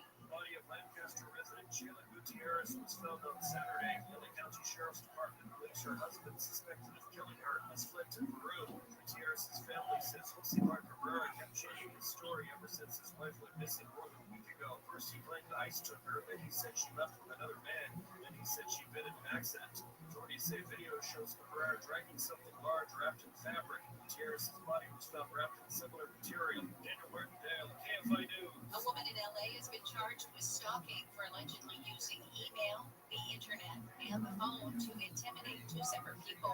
The FBI says she emailed one person at least 166 times in the last year, and the other person 533 times. The indictment says the emailed messages were vulgar and denigrating. One asked, "Do you need garden tools for digging a grave?" The woman's trial is set for October. California Association of Realtors says home sales fell in the Southland in July.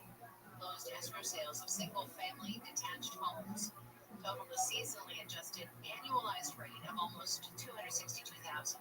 The association says July home sales activity dipped 1% from the rate of 264,000 homes in June and was down 4% from a year ago.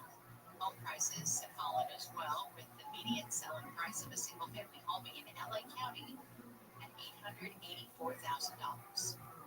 Southland weather from KFI. A heat advisory goes up later this morning and goes through Saturday evening for inland areas. It's going to be sunny after some areas of morning low clouds. Highs in the low 80s at the beaches, 90s for Metro LA and inland Orange County, 90s to 105 in the valleys in IE, right around 100 for the Antelope Valley. Hotter tomorrow with inland areas up to 109, 80s at the beaches, 90s for the metro areas. It's 64 in Orange, 68 in Newport Beach. We've got a crash in Glendora on the 210. It's a busy freeway this morning, and this is definitely one of the westbound side of the 210. I'm at Sunflower. We now have, let's see, two right lanes open from this earlier crash involving several vehicles. Traffic as a result slow as you get away from San Dimas Avenue, also slow on about 57, approaching Arrow Highway. Outside. Some issues as well on another stretch of the 210. This time it's going to be in Sun Valley. We've been talking about this one a little bit. It is the westbound 210 in Wheeling. Looks like cars are surging by and possibly one one lane has been reopened there on the westbound side of the 210 in Wheeling. But it's really slow as you get away from Sunland Boulevard on that stretch of roadway. It's also pretty slow in the Moreno Valley area, 215. Been talking about this southbound side of the 215 at the 60. We have a lane open, or at least one lane open, possibly two. No, only the right lane open. Traffic jam at Riverside starting from just past MLK. With Southern California's most accurate traffic reports, I'm Bill Coles, right away.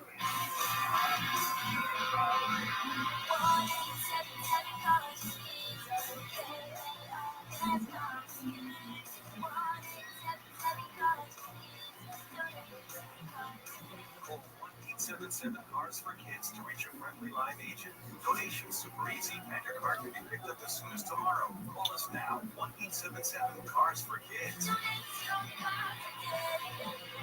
Did you know you can donate real estate too? You're great at protecting your own personal information. You probably even use things like two-factor authentication, strong passwords, VPN. But as much as you try to be in control of how your information is protected, there's lots of places that also have it. That's why LifeLock monitors millions of data points every single second for identity threats. If your identity is stolen, a LifeLock specialist is going to help solve the identity theft issues guaranteed, or your money back. Save up to 40% off your first year with a promo code back at lifelock.com. Terms apply.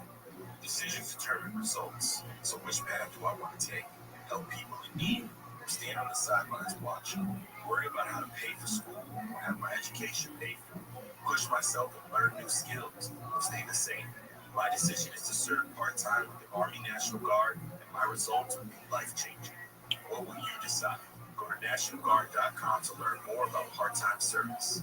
Sponsored by the California Army National Guard. Aired by the California Broadcasters. Labor Day savings are here, and there's no better time to drive a new Lexus. At Lexus Santa Monica, lease the 2025 NX 250 for just $409 a month. Or go all electric in the 2025 RZ 380 for only $399 a month. With new and pre-owned Lexus vehicles arriving daily, easy financing and unmatched services. Why go anywhere else? Visit LexusSantaMonica.com. Call or stop by 1501 Santa Monica Boulevard. And when you do, ask for Matt, the general manager. Offers end September 2nd. California Dreaming. It's the Labor Day sale from Citizen, the store that helps more Southern Californians do the California dreaming than any other. This California dreaming is giving me nightmares, Larry. During Citizen's Labor Day sale, get the lowest prices of the year. Save up to $1,000 in select mattresses, up to $800 on purple, and up to $900 on medium S black. Plus, save up to $700 on Tempur-Pedic adjustable sets. Use your good credit and 0% financing for 36 months with your minimum monthly payment and 10% down. And remember, only SenSync has bed-match technology that scientifically measures your shape and size and recommends just the right mattress. Can it recommend the right mortuary? Cause you're killing me, Larry! So if you want to live the California dream every day, count on the mattress store or Southern Californians Trust to do their California dreaming every night. Sit and sleep. California dream. SenSync will beat anyone's advertised price, so your mattress is free! It's official. The 30% federal tax credit ends this year. You need to act now. Switch to solar with Silver Solaris now, or pay 30% more later. Go to silversolaris.com. Your tax budget, details expires 12/31/25. Farm Safe 811 starts with you. Always call 811 and wait for any underground lines to be marked. Always keep safety in the back of your mind. Just stay home. For more information, go to farmsafe811.org. And be your happy. See if Arch Sports can help from the Netflix. For delicious water from every tap in your house, go to lifesourcewater.com. For official rules and more information about contests on this station, go to KFIAM640.com/rules.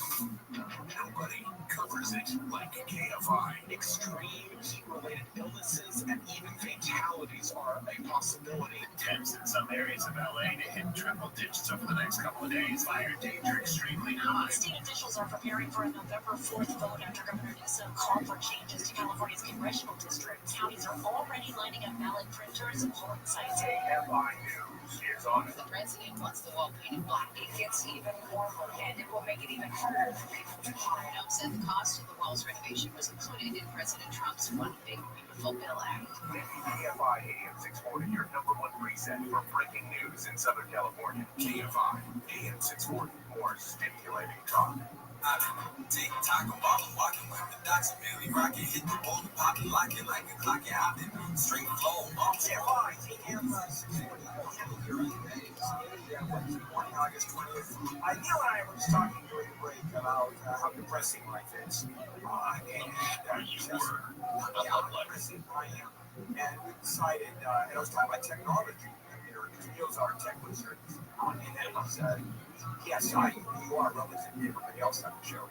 And when I jump off the building, take a swan dive off the building, because I'm so depressed, we have to figure out a way to broadcast that. Because that'll be a radio experience. Back we go. More handled on the news, which is miserable. Life is god awful. My favorite character in all of the is Eeyore.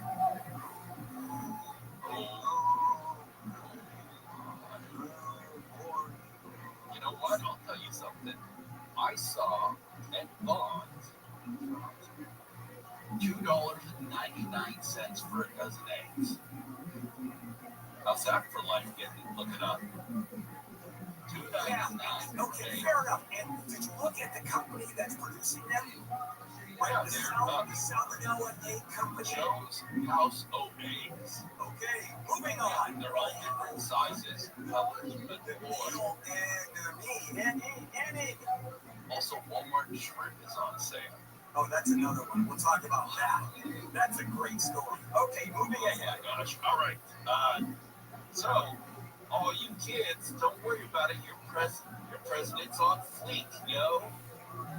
Okay, the White House has joined TikTok. They now have at White House for you to enjoy. They did their first initial video showing footage of Trump as he declared, "I am your voice."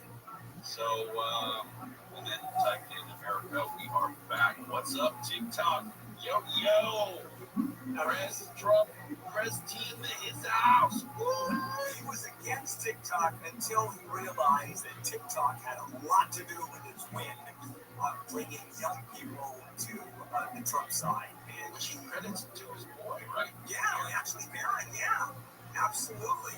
You remember he was ordered the sale of RightMe, the company that owns TikTok. That's close. One of the other RightMe, ByteDance, something. And now he loves all that. Moving on. RFK is not A-OK with this one. The American Academy of Pediatrics has come out recommending COVID-19 vaccines for kids between 6 and 23 months old. Kennedy says that goes in direct contrast to the CDC dropping its recommendation that young children get the COVID-19 mRNA vaccine. And Kennedy also said that the drug makers Pfizer and Moderna had made contributions to the American Academy of Pediatrics, and that constitutes a conflict of interest. Now, at some point, you would think the American Academy of Pediatrics is more interested in the health of children, just a guess now, than it is. It's not a lobbying group for Big Pharma. But we know that Robert Kennedy is beyond the vaccines. He's straight out against vaccines. You wait until COVID explodes. And I'm guessing now, all right, the calendar is COVID explodes, like measles is exploding relative to the other years. And those kids that have measles, were not vaccinated. Why vaccinate anybody against diseases? Yeah, but it's a different kind of vaccine. It is a different kind of vaccine. But it doesn't matter. It's still a vaccine, and it's still proving to be very reliable. And it doesn't cause autism. And it's new technology, and that is good news. I just hate getting in the way of science moving ahead. I really do. Especially when it is this obvious. And not that RFK is against the RMNA vaccine. He says healthy kids should not get it. And the American Academy of Pediatrics said everybody should get it. I'm curious as to why they're recommending, and again, I don't know why they're recommending it for such young kids when like 90% of the people who got really sick and died from COVID, when it was as lethal as it was, were older people and people with pre-existing conditions. It wasn't kids getting sick. It wasn't. Kids were far. They had a lot more tolerance. That's true. But what they're saying, there's no polio out there. Yet kids still get polio vaccine at 6 months. MMR, the MBRAQ. Yeah, I will say this, that vaccines are the closest we have to actual cures. Because everything else is the old saying, they have a pill for everything and a cure for nothing. Vaccines are the closest we have to actually curing things, and the fact that we're fighting against them is scary. All right, Trump administration, no security clearance for you. We've got federal government intelligence community people being targeted and having their security clearances revoked. 37, as a matter of fact, folks, current and former national security officials, are being pulled from this roster and being told that they have engaged in politicization. That's one of the hardest words to say. It is. Politicization or weaponization. Yeah, what's fascinating about this is the argument they're doing this because they have an attack. They're talking about the administration. So they are going after people who somehow attacked them, but they're not using politics to attack those people. It's straight out retribution. It's the exact thing that you're complaining about. Yeah. But the memo that went out did not offer any evidence of the accusation. I still want more, and we'll take a break. Okay, this is so wrong on so many fronts. There's a new development in the Ozark Mountains of Arkansas. It's about an hour away from the closest city. And this group of homesteaders building an exclusive community. Applicants are screened with an in-person interview, a criminal background check, a questionnaire about ancestral heritage, and sometimes even pictures. Because the community's two architects say they must personally confirm that applicants are white before they can be welcomed in. And they do an IQ test to make sure no one over the has an IQ of more than 80 is going to be allowed in. Well, tell us about those architects of this place. Yeah. Okay. So one is a classically trained French horn player who has live streamed his own sex videos. And the other is a former jazz pianist arrested but not charged for attempted murder in Ecuador. How do you have sex with a French horn? I'm trying to visualize the sex with a French horn. Well, now we all are. Thank you.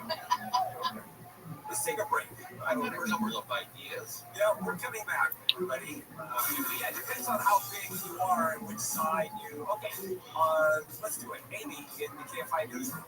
Here's the latest red flag warning for critical fire danger goes into effect this morning in the Santa Clarita Valley, San Gabriel Mountains, Antelope Valley foothills, and the 5 and 14 freeway corridors. If the city gets its way, ICE agents may soon be required to prove it before conducting actions in the Southland. A police department in Northern California says it's using AI to communicate with people they pull over who don't speak English. Those stories and more coming up at the top of the hour. We've got trouble in Moreno Valley. We'll tell you about that next. If you think you have a lemon of a car, 2018, 2025, you brand new car, for example, you buy it at a dealership and just can't get it fixed. Let me make a suggestion that you go to mylemonlawyer.com. Here's why. Because your complaint is against the manufacturer of the car, not the dealership. And imagine those kinds of pickpockets. And if you don't think you need experience, you are crazy. Which is why mylemonlawyer.com makes all the sense in the world. These are experts. I mean, they really know what they're doing. This is a specialty. And they're high-end lawyers. And representation is paid for 100% by the manufacturer of the car. That's the law. So visit mylemonlawyer.com and if you think you have a lemon, text lemon to 40333. That's lemon to 40333. Visit mylemonlawyer.com. Sunny and hot, highs in the 80s and 90s in the beaches and metro areas, 90s to about 105 for the valleys, IE, and high desert. This report brought to you by California Baptist University. We've got a crash in Moreno Valley on the 215. Good news is it is clear, right? The 215 southbound right there at the 60. Been talking about this for a while. All lanes were blocked for a while. Traffic's recovering, but it's going to take a little while getting out of Riverside southbound 215 out of 60. Westbound side of the 210 at Sunflower, that crash is just there. It's still really slow from before the 57. Northbound side of the 605, this is going to be the Santa Fe Springs area right there in Telegraph. 3 vehicles crashed into each other, somehow finding one another, and the 2 left lanes are blocked with that. And the 14 southbound, right there, you all pass right there near the 5. 2 cars slammed together there. Traffic's jammed from Sand Canyon. I'm Bill Cool Striper. If you see something slowing you down, please let us know about it. Out 250 on your cell. Keeper KFI Traffic. Listen to the Stephen J. Klubnik podcast wherever you get your podcasts. This week with Bolster Frank Lutz. California Baptist University is honored to support active duty military veterans and their families. CBU maximizes GI Bill benefits and military tuition assistance, making education both affordable and accessible. Apply today at calbaptist.edu. CBU, live your purpose. This report is sponsored by the Los Angeles Dodgers. Celebrate Salvadoran Heritage Night at Dodger Stadium on August 26th versus the Reds and embrace vibrant Salvadoran culture. Enjoy pregame performances and secure a unique Salvadoran night jersey with a special ticket package. For more information, visit Dodgers.com/promotions. It's crystal clear that Washington has too much crime. Gangland shootings, mentally ill people attacking pedestrians, slash mobs of teenagers stealing cars, vandalizing convenience stores. In Washington, D.C., they're not doing it like this. These guys have been in power, these progressives, for 10 years. Look what they've created. John Cobelt, a good chunk of our society is just flat out stupid. This afternoon at 1 on KFI AM 640. More stimulating talk. My Friday schedule: pool, tan, flamingo Fridays, tripping. And now the top 5 reasons to visit Morocco. Number 5. Think pink, have a drink, and party like a rock star. Flamingo Fridays is the best nighttime pool party in SoCal. Number 4. Gather to Grom, live September 6th. Get tickets now. 3. The $50,000 giveaway. 16 table gamers get $2,500 in promo chips at 6 to 9 p.m. One winner gets 10 grand cash at 10 p.m. the 28th. And for number 2, Midweek mischief just feels good. Skip work and book your midweek stay for a special price. The boss never has to know. and the number 1 reason. Good times are the right time. Get a buck at the Instant Purse watch set when you earn 500 points on your rewards card. The 26th. Morocco Casino Resort and Spa, celebrating 20 years of good times. Americans pay about $5 billion to control termites and repair their damage every year. Many people underestimate exactly how much damage they do. Call Pacific Coast Termite today at 800 Pacific for a free home inspection. Certain restrictions apply. No tinting, no double bagging your food, no pet sitting. Mention KFI and get 10% off termite treatments and a 2-year guarantee on their work. Call 800 Pacific, 800 Pacific, or go to PacificCoastTermite.com today. Finding great candidates to hire can be like, well, trying to find a needle in a haystack. Sure, you can post your job to some job board, but then all you can do is hope the right person comes along, which is why you should try ZipRecruiter for free at ZipRecruiter.com/radio. ZipRecruiter doesn't depend on candidates finding you. It finds them for you. Its powerful technology identifies people with the right experience and actively invites them to apply to your job. You get qualified candidates fast. So while other companies might deliver a lot of hay, ZipRecruiter finds you what you're looking for. See why 4 out of 5 employers who post a job on ZipRecruiter get a quality candidate within the first day. ZipRecruiter, the smartest way to hire. And right now, you can try ZipRecruiter for free. That's right, free at ZipRecruiter.com/radio. That's ZipRecruiter.com/radio. ZipRecruiter.com/radio. Protecting your own personal information. You probably even use things like two-factor authentication, strong passwords, VPN. But as much as you try to be in control of how your information is protected, there's lots of places that also have it. That's why LifeLock monitors millions of data points every single second for identity threats. If your identity is stolen, a LifeLock specialist is going to help solve the identity theft issues, guaranteed, or your money back. Save up to 40% off your first year with a promo code PEG at LifeLock.com. Terms apply. Live radio, trusted DJs, breaking news, live play-by-play, endless music, and podcasts just for you. It's the free iHeartRadio app. Radio your way. Join the millions who already have it. Download the free iHeartRadio app, the #1 app for radio. AM 644, stimulating talk. Hi, Mark Thompson here with Tim Conway Jr. Later today on The Conway Show, a veterinarian stops through with all the answers. You're going to love Chip Werber. The doctor comes through to talk about all things pet-related. And with the heat well into last month, we have some questions about keeping our critters cool. All of that later on Conway.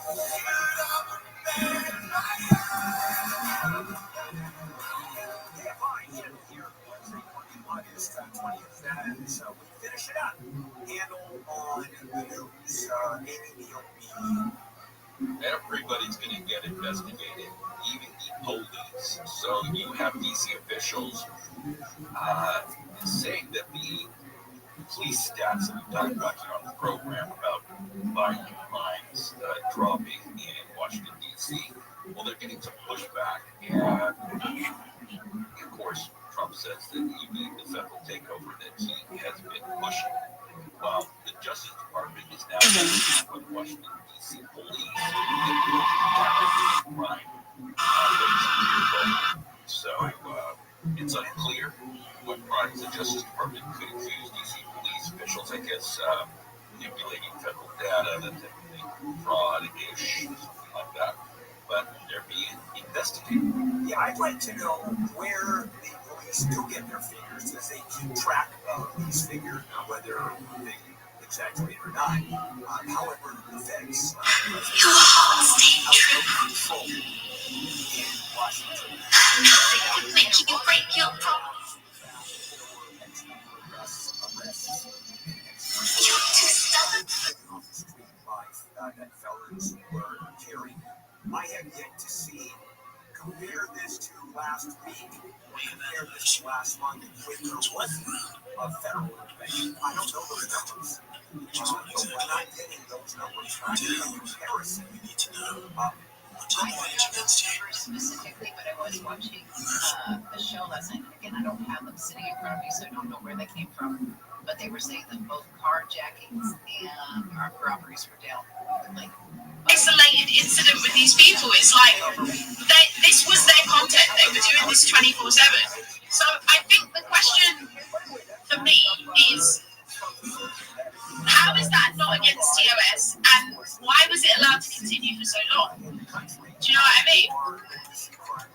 They changed my category in 2 seconds. Yeah, for real. Yeah. Now it's a question of statistics and how many federalized. Trying to drag yourself out of bed, get it, Grim. You can do it, mate. You can do it. Will be there.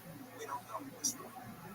I doubt that crime is out of control, and I have no doubts that police is questionable as to the reporting there too.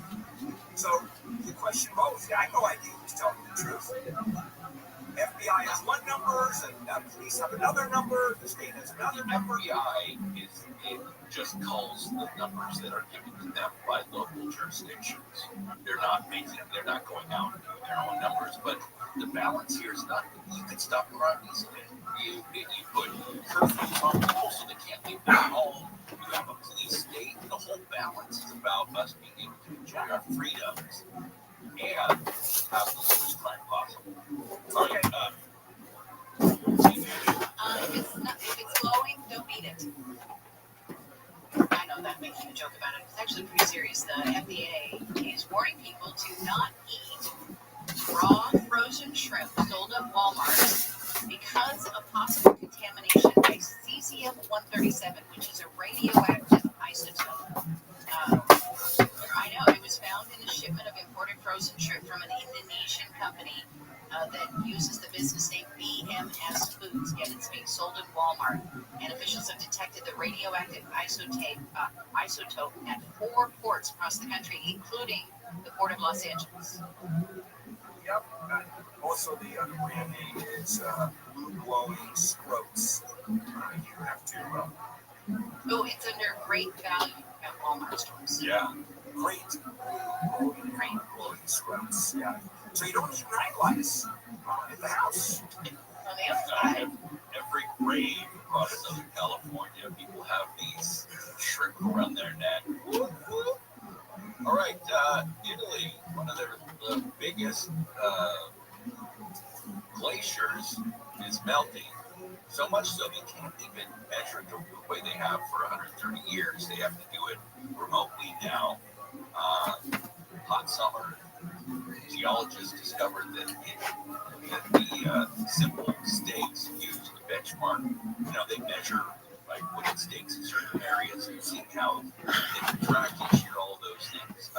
Buried under rock slides, all kinds of debris, and it's just too unsteady there to train for in-person visits. So it's already lost about a mile in length since first measuring the benchmark one position in front of the glacier in 1895.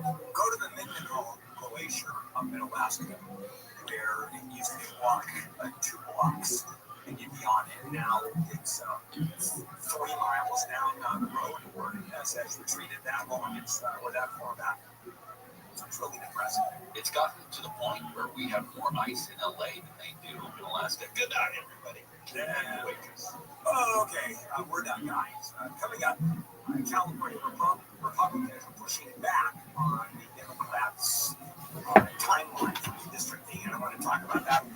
To me, this is so simple. I am missing something here because I don't know where the controversy is. We'll talk about that coming up. This is KFI AM 640. KFI and KOST HD2, Los Angeles, Orange County, more stimulating talk. Flags are about to fly. I'm Amy King, live in the KFI 24-hour newsroom. A red flag warning for critical fire danger goes into effect this morning in the Santa Clarita Valley, San Gabriel Mountains, Antelope Valley foothills, and the 5 and 14 freeway corridors because of what the National Weather Service calls the most significant heat wave of the summer. Those areas would see both low humidity levels and temperatures of 95 to 110 degrees from tomorrow through Saturday. The governor has called in some backup for Southern California. Governor Gavin Newsom redeployed a total of 10 fire engines, 2 water tenders, 2 bulldozers, 1 helicopter, 2 hand crews, 3 dispatchers, and 1 incident management team to Los Angeles. With temps in some areas of LA to hit triple digits over the next couple of days, it's going to make fire danger extremely high. Newsom says the effort will help ensure that the resources are ready to respond quickly, minimizing the potential impact of a new fire. Jason Campidonia, KFI News. News brought to you by Sweet James Accident Attorneys. The man arrested in connection with the killing of an American Idol music supervisor and her husband inside their home in Encino is scheduled to be arraigned. Raymond Mudarian of Encino is facing 2 charges of murder in the deaths of Robin Kay and her husband Thomas DeLuca on July 10th. The murder charges including the special circumstance allegations of multiple murders and murder during a robbery. The LA City Council has directed the city attorney to create an ordinance that requires the LAPD to verify the identities of federal agents. Councilwoman Eunice Hernandez says it's important to make the community feel safer as immigration rates continue. At its core, this motion is about trust. Trust that the city will protect its people.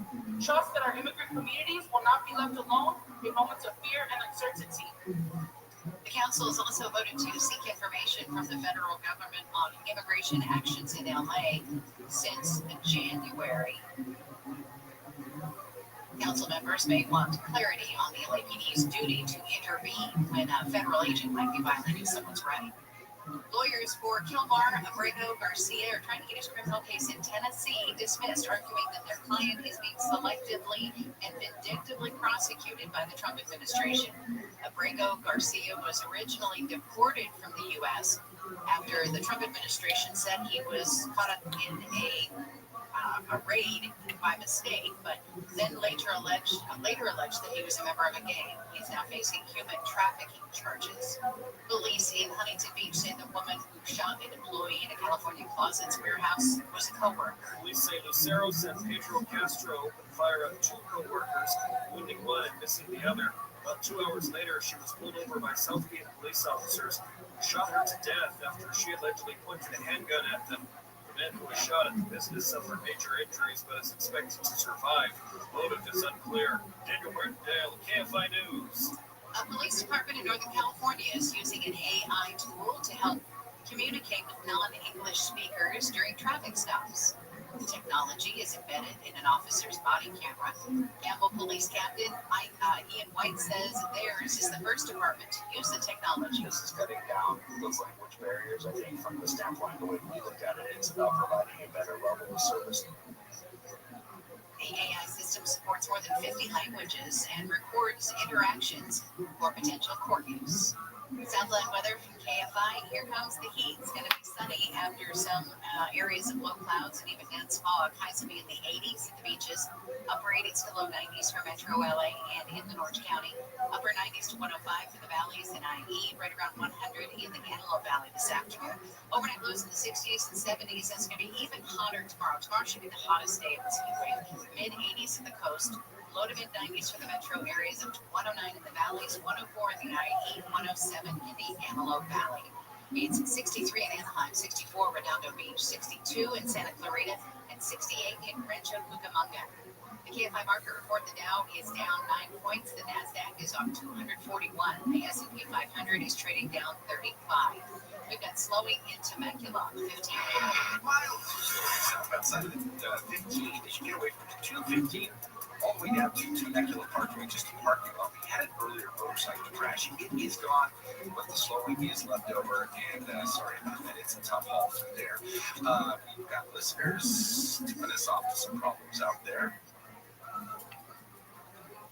Northbound 605, after Florence Avenue. Looks like a 3-car pileup in the number 1 and number 2 lanes. I'm still on the freeway and it's backed up. Looks like all the way to the 105. My name is Bill. Hope everybody gets through it. Thank you, Bill. Yeah, he let us know at pound 250 on his cell. Keywords KFI traffic. If you are stuck in something, let us know. That slowing is really bad there on the road side of the 605. We've also got a tough drive on the westbound side of the 105 as you get away from the 710. all the way through the Willowbrook area station. That's all the way over to Crenshaw with Southern California's most accurate traffic reports. You know, one of my favorite sayings is abuse does not bar use. That means just because people use something doesn't mean that it doesn't have a legitimate purpose. And that deals with the legal system itself. So if you've been injured in a car accident, slip and fall, work incident, assault, there's negligence involved, and you have the right to defend yourself, but you're going to need a team to do it. Downtown LA Law Group is here to fight for you, and that's what you need. Just text Injury Help to 40222 or visit calldowntown.com. We got 40 plus experienced attorneys. They know what they're doing. They have over 500 million in settlements, and they are fighting for people like you who have been screwed because of negligence. They're the team you need by your side. They're right here in downtown LA. Plus, there's zero upfront costs. You only pay for the win. Now, get on this. Get a free case review. Do it now. Text Injury Help to 40222 or visit calldowntown.com. Our iHeartRadio Music Festival, presented by Capital One, is back in Vegas. Streaming live only on Hulu. A weekend full of superstar performances. And keep listening for the next chance to win your way there. Lenovo and the iHeartRadio Music Festival. Tech that hits different. Can your gear keep up with the beat? Lenovo PCs are built for creators, dreamers, and fans who don't hit pause. Visit Lenovo.com for the latest in AI PCs and game-changing tech. Hello everyone, it's Billy Corbin here. Welcome to my new show. I did some I can't feel the guy now, so I don't know how I can get the original lady anyway. So let's get real here. Magnificent Others is a long-form show where we explore with great artists, musicians, anybody I truly admire. We want to hear fresh stories, we want to hear fresh perspectives, we want to understand the times from their individuated perspectives. That was the most creative national thing I've ever found. Hello to those bands. More changes. Now we're on the Today Show. We've got these big moments. We definitely cracking the zeitgeist. Right, but am I going to get away with it? Join me on the Magnificent Others. Very curious, one-of-a-kind exploration of these great minds. Listen on America's #1 podcast network, iHeart. Open your free iHeart app and listen now. The free iHeartRadio app is #1 for music, radio, and podcasts, all in one. Discover a new podcast from our library of over 350,000 titles. Here's an iHeartRadio podcast preview. In 2005, investigators in Palm Beach, Florida began uncovering a dark secret. A lot of girls knew about it, a lot of girls were doing it. If anybody asks if you're over the age of 18, just go ahead and go with it. There was a wealthy man in Palm Beach who was offering young girls a way to make money. That man was Jeffrey Epstein, and he had set up a system designed to bring in underage girls. Local police and the federal government would investigate and, by their count, find dozens of victims. Epstein would become one of the world's most infamous predators, a man who could have faced decades in prison, but served just 13 months in his own wing of a county jail. Why would you cut this deal with Jeffrey Epstein? Epstein's abuse would span years and cross state lines. New York, Palm Beach, New Mexico, Paris, Virgin Islands, and each one of those residences is an alleged crime scene. I'm ABC's Mark Remillard, and with a team of journalists from the ABC News Investigative Unit, we've traveled around the country to look at Jeffrey Epstein and the allegations of his horrifying abuse, to hear from the girls who suffered it, who are now women fighting to recover from it. Truth and Lies, Jeffrey Epstein. Listen and follow this podcast for free on the iHeartRadio app. #1 for music, radio, and podcasts, all in one. #1 on your car radio preset and the new and improved iHeartRadio app. Free never sounded so good. KFR AM 640. You are listening to The Bill Hill Show.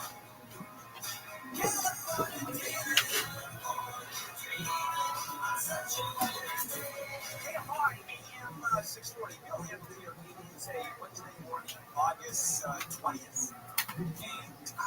And as we know, and we're sighing here, as we know, Texas is, they will vote today, tomorrow, to draw the congressional map in the state. And what Texas is doing And the reason they're redrawing the map is to make sure that there are 5 new Republican districts. How do you do that? Well, you gerrymander. You make sure that all the Democrats are in one district, so you know that's a Democratic district. And swing districts, you make sure Republicans are there. If you look at the congressional maps, the lines are crazy. They're drawn. It almost looks like an Etch-a-Sketch, where the lines make no sense, but they do, because what it does is determine the congressional makeup. Okay, so that's done. And is it legal in Texas? Yep. Even though traditionally it was only done every 10 years by all the states predicated on the census. So Texas decides to go in the middle. Why is that? Midterms. No question about it. They admit it.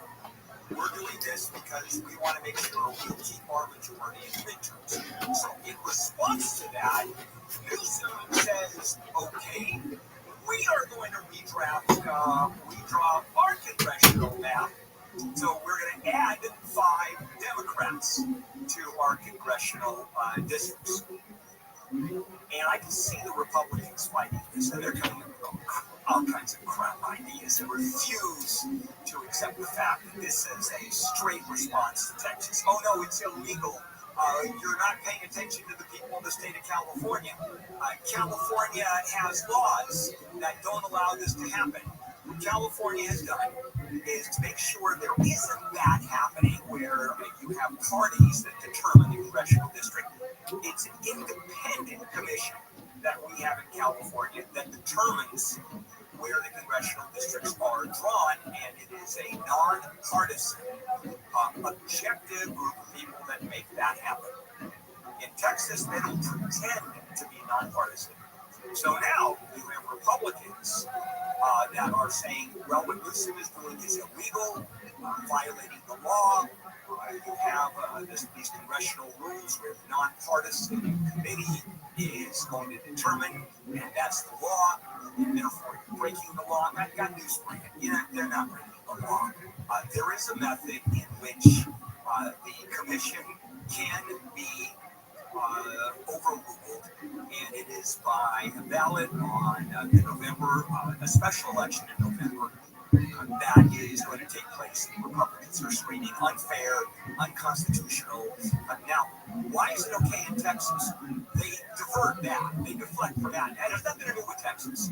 It's illegal here in California. I get that, okay?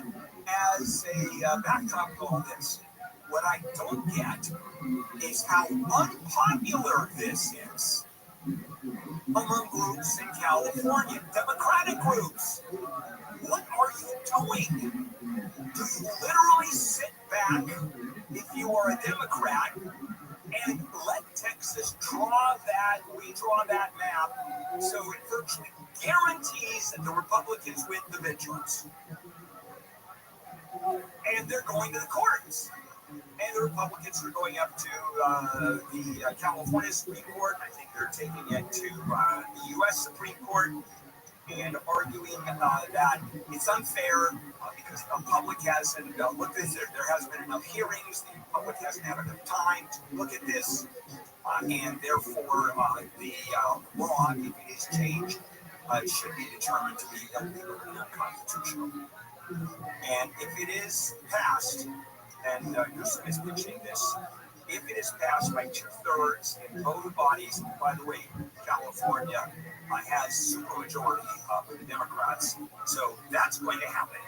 Then the measures on the ballot on November 4th, and there was a hearing yesterday, an Assembly Elections hearing, and the screaming was going on, fights were happening.